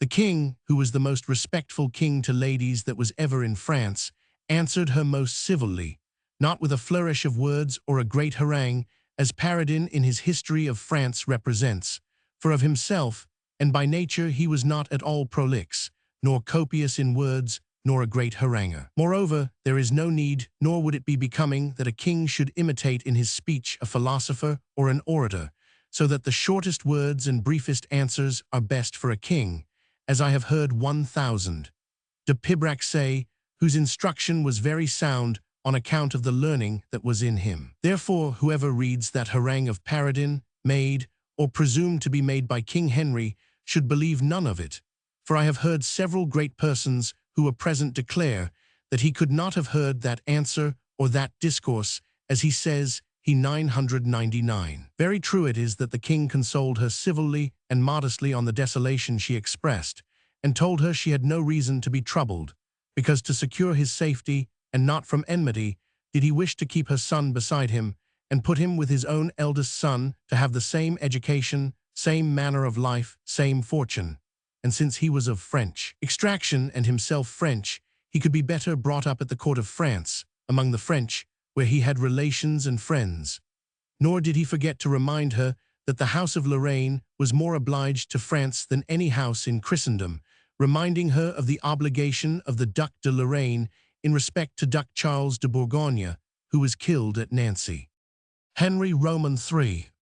But all these fine words and reasons could not console her or make her bear her sorrow patiently, so that, having made her curtsy, still shedding many precious tears, she retired to her chamber, to the door of which the king conducted her, and the next day, before his departure, she went to see him in his chamber to take leave of him, but could not obtain her request. Therefore, seeing her dear son taken before her eyes and departing for France, she resolved on her side to leave Lorraine and retire to Flanders, to her uncle, the emperor how fine a word, and to her cousin King Philip and the queens, her aunts what alliance, what titles, which she did, and never stirred thence till after the peace made between the two kings, when he of Spain crossed the seas and went away.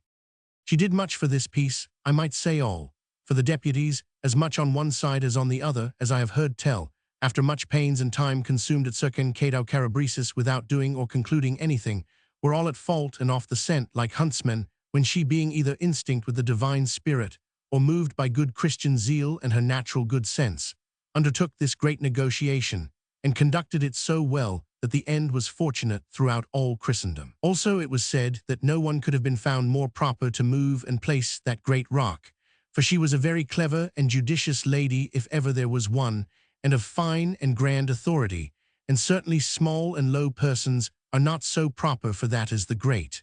On the other hand, the king, her cousin Philip too, believed and trusted her greatly, esteeming her much, and loving her with a great affection and love, as indeed he should, for she gave his court great value and made it shine, when otherwise it would have been obscure.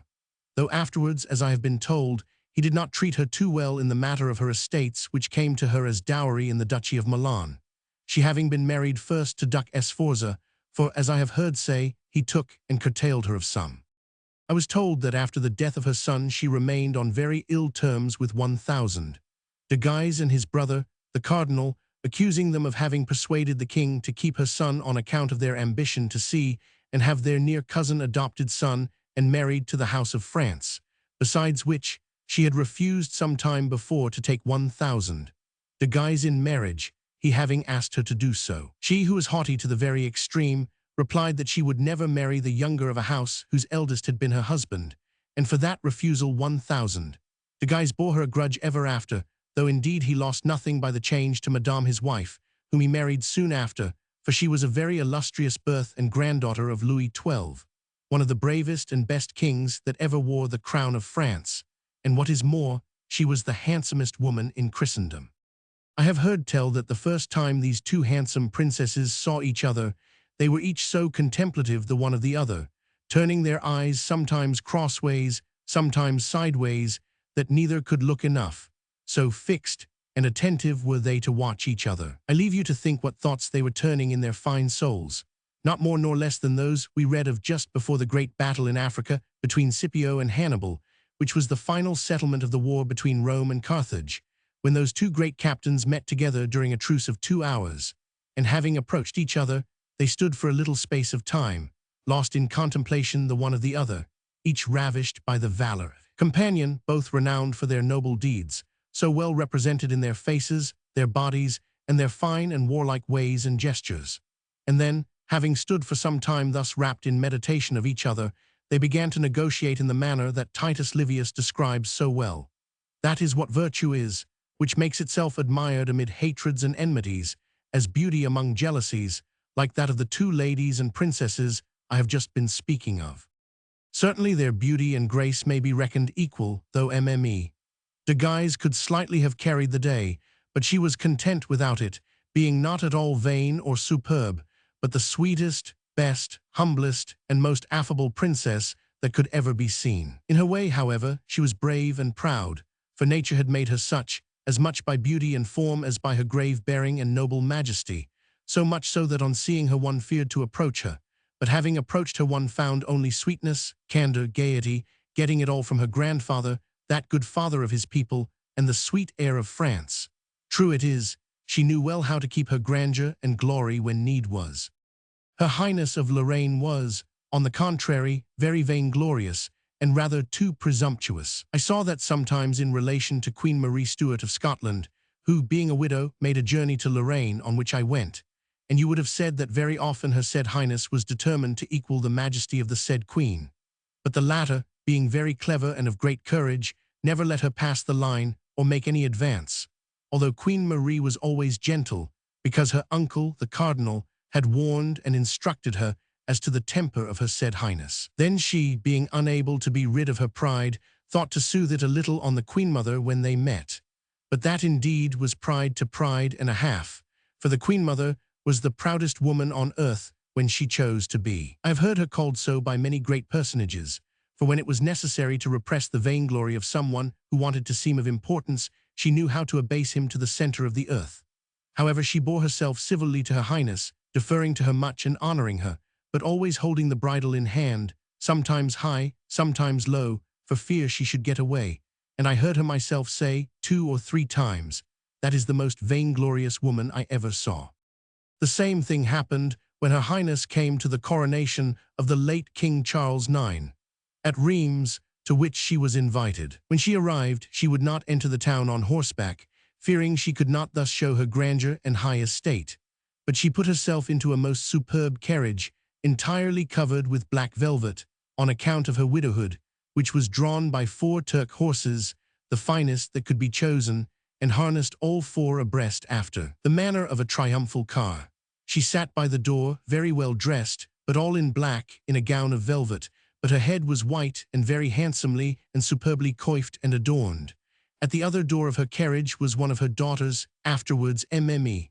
La Duchesse de Bavière, and within was the Princess de Macédoine, her lady of honor. The Queen Mother, wishing to see her enter the courtyard in this triumphal manner, placed herself at a window and said, quite low, "There's a proud woman." Then her Highness, having descended from her carriage and come upstairs, the Queen advanced to receive her at the middle of the room, not a step beyond, and rather nearer the door than farther from it. There she received her very well, because at that time she governed everything, King Charles being so young, and did all she wished, which was certainly a great honor to her Highness. All the court, from the highest to the lowest, esteemed and admired her much and thought her very handsome, although she was declining in years, being at that time rather more than 40, but nothing as yet showed it, her autumn surpassing the summer of others. She died 1 year after hearing the news that she was Queen of Denmark, from which she came, and that the kingdom had fallen to her, so that before her death she was able to change the title of Highness she had borne so long to that of Majesty. And yet for all that, as I have heard, she was resolved not to go to her kingdom, but to end her days in her dower house at Tortonia in Italy, where the countryside called her only Madame de Tortonia, she having retired there some time before her death, as much because of certain vows she had made to the saints of those parts as to be near the baths of Tortonia, she being feeble in health and very gouty.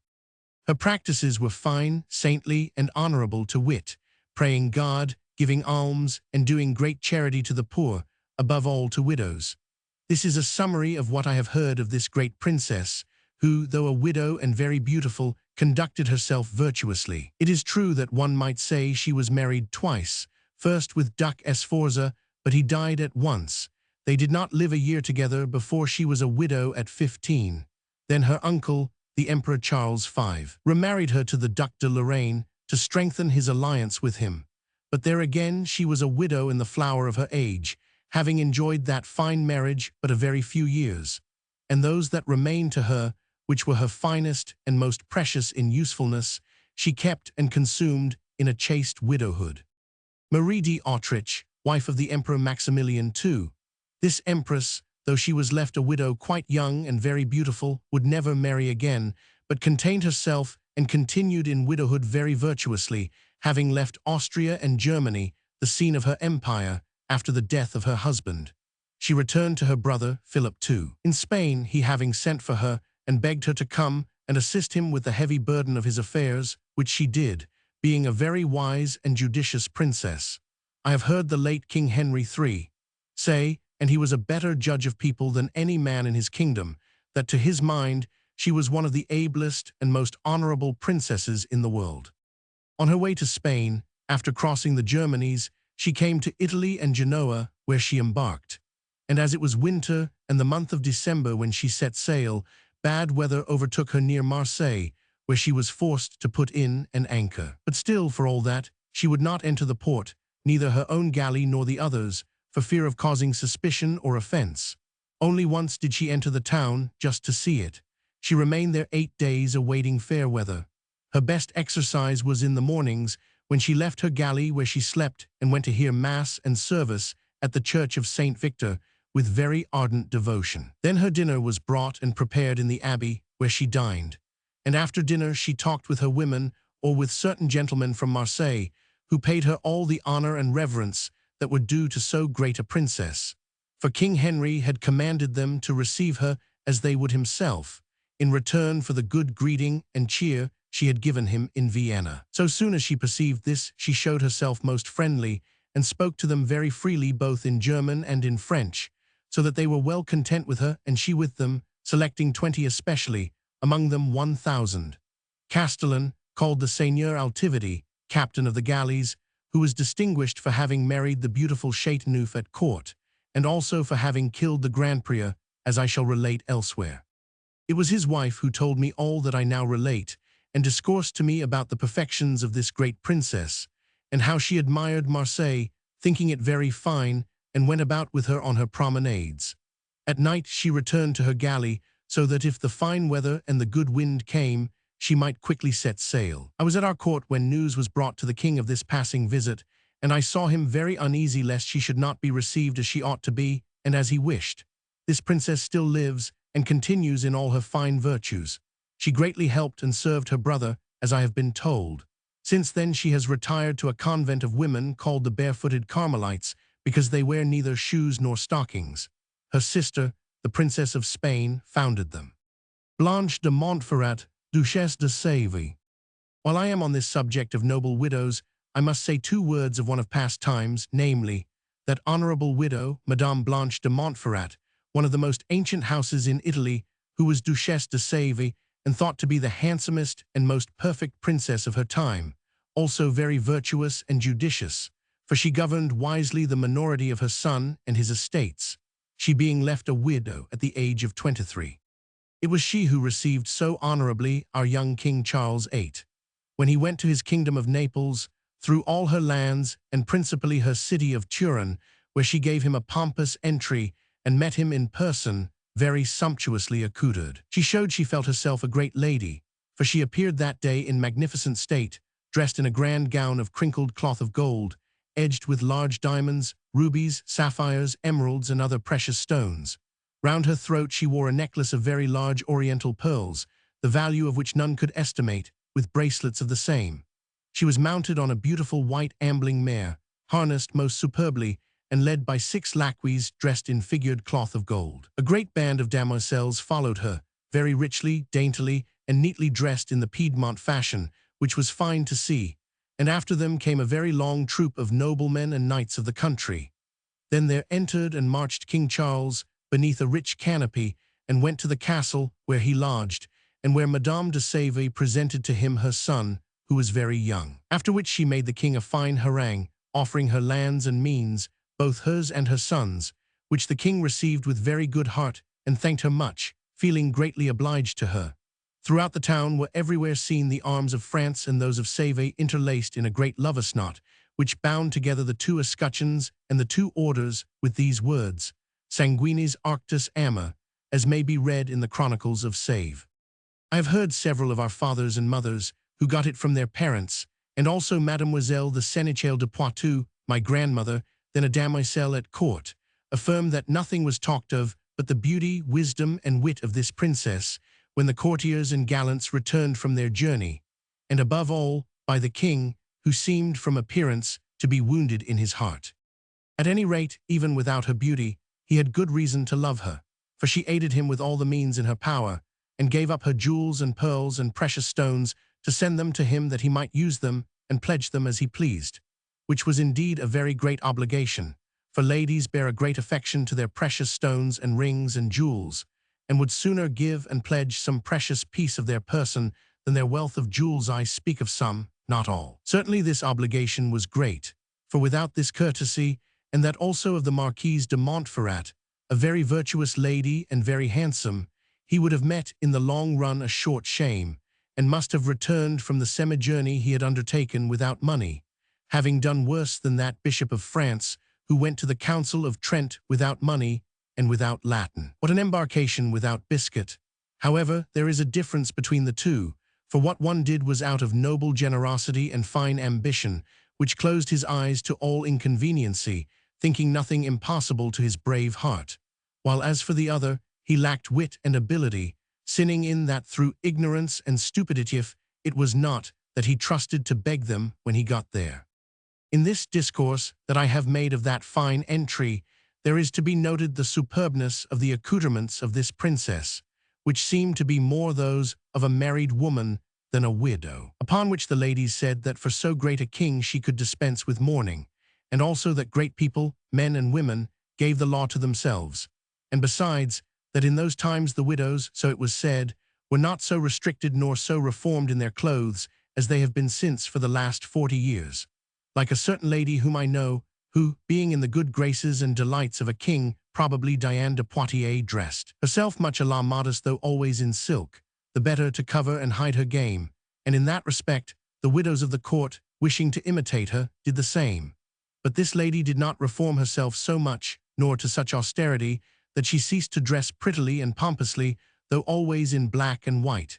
Indeed, there seemed more of worldliness than of widow's reformation about it, for especially did she always show her beautiful bosom. I have heard the Queen, mother of King Henry, say the same thing at the coronation and wedding of King Henry III, namely, that the widows in times past did not have such great regard to their clothes and to modesty of actions as they have today, the which she said she saw in the times of King Francois, who wanted his court to be free in every way, and even the widows danced, and the partners took them as readily as if they were girls or married women. She said on this point that she commanded and begged 1,000 de Vaudemont to honor the fete by taking out Madame la Princesse de Condé, the dowager, to dance, which he did to obey her, and he took the princess to the grand ball. Those who were at the coronation, like myself, saw it and remember it well. These were the liberties that widows had in the olden time. Today such things are forbidden them like sacrilege, and as for colors, they dare not wear them or dress in anything but black and white, though their skirts and petticoats and also their stockings they may wear of a tangray, violet, or blue. Some that I see emancipate themselves in flesh-colored red and chamois color, as in times past, when, as I have heard said, all colors could be worn in petticoats and stockings, but not in gowns.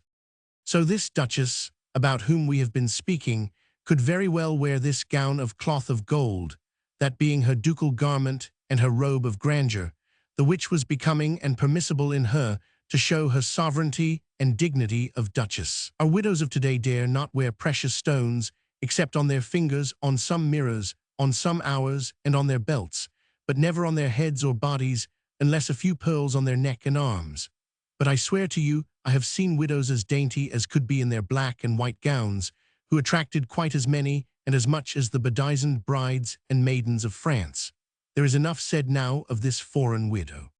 Catherine de Cleves, wife of Henry I, de Lorraine, Duc de Guise.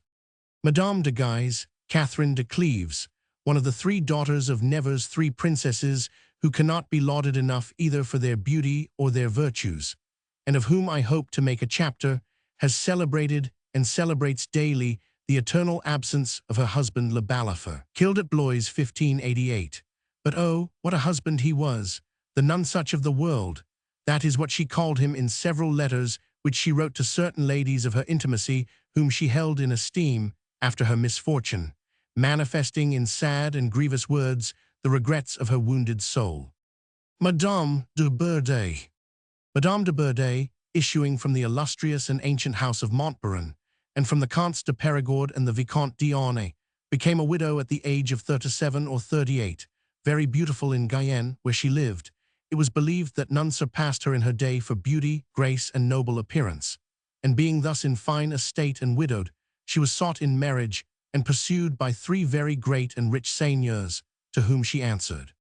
I shall not say as many ladies do, who declare they will never marry, and give their word in such a way that they must be believed, after which nothing comes of it.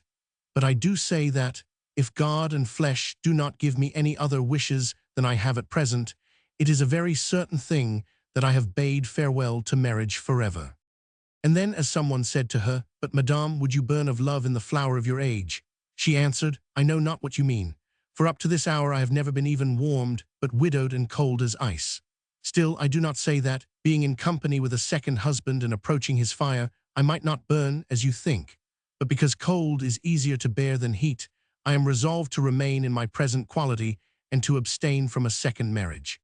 And just as she said then, so she has remained to the present day, a widow these 12 years, without the least losing her beauty, but always nourishing it and taking care of it, so that it has not a single spot, which is a great respect to the ashes of her husband, and a proof that she loved him well, also an injunction on her children to honor her always.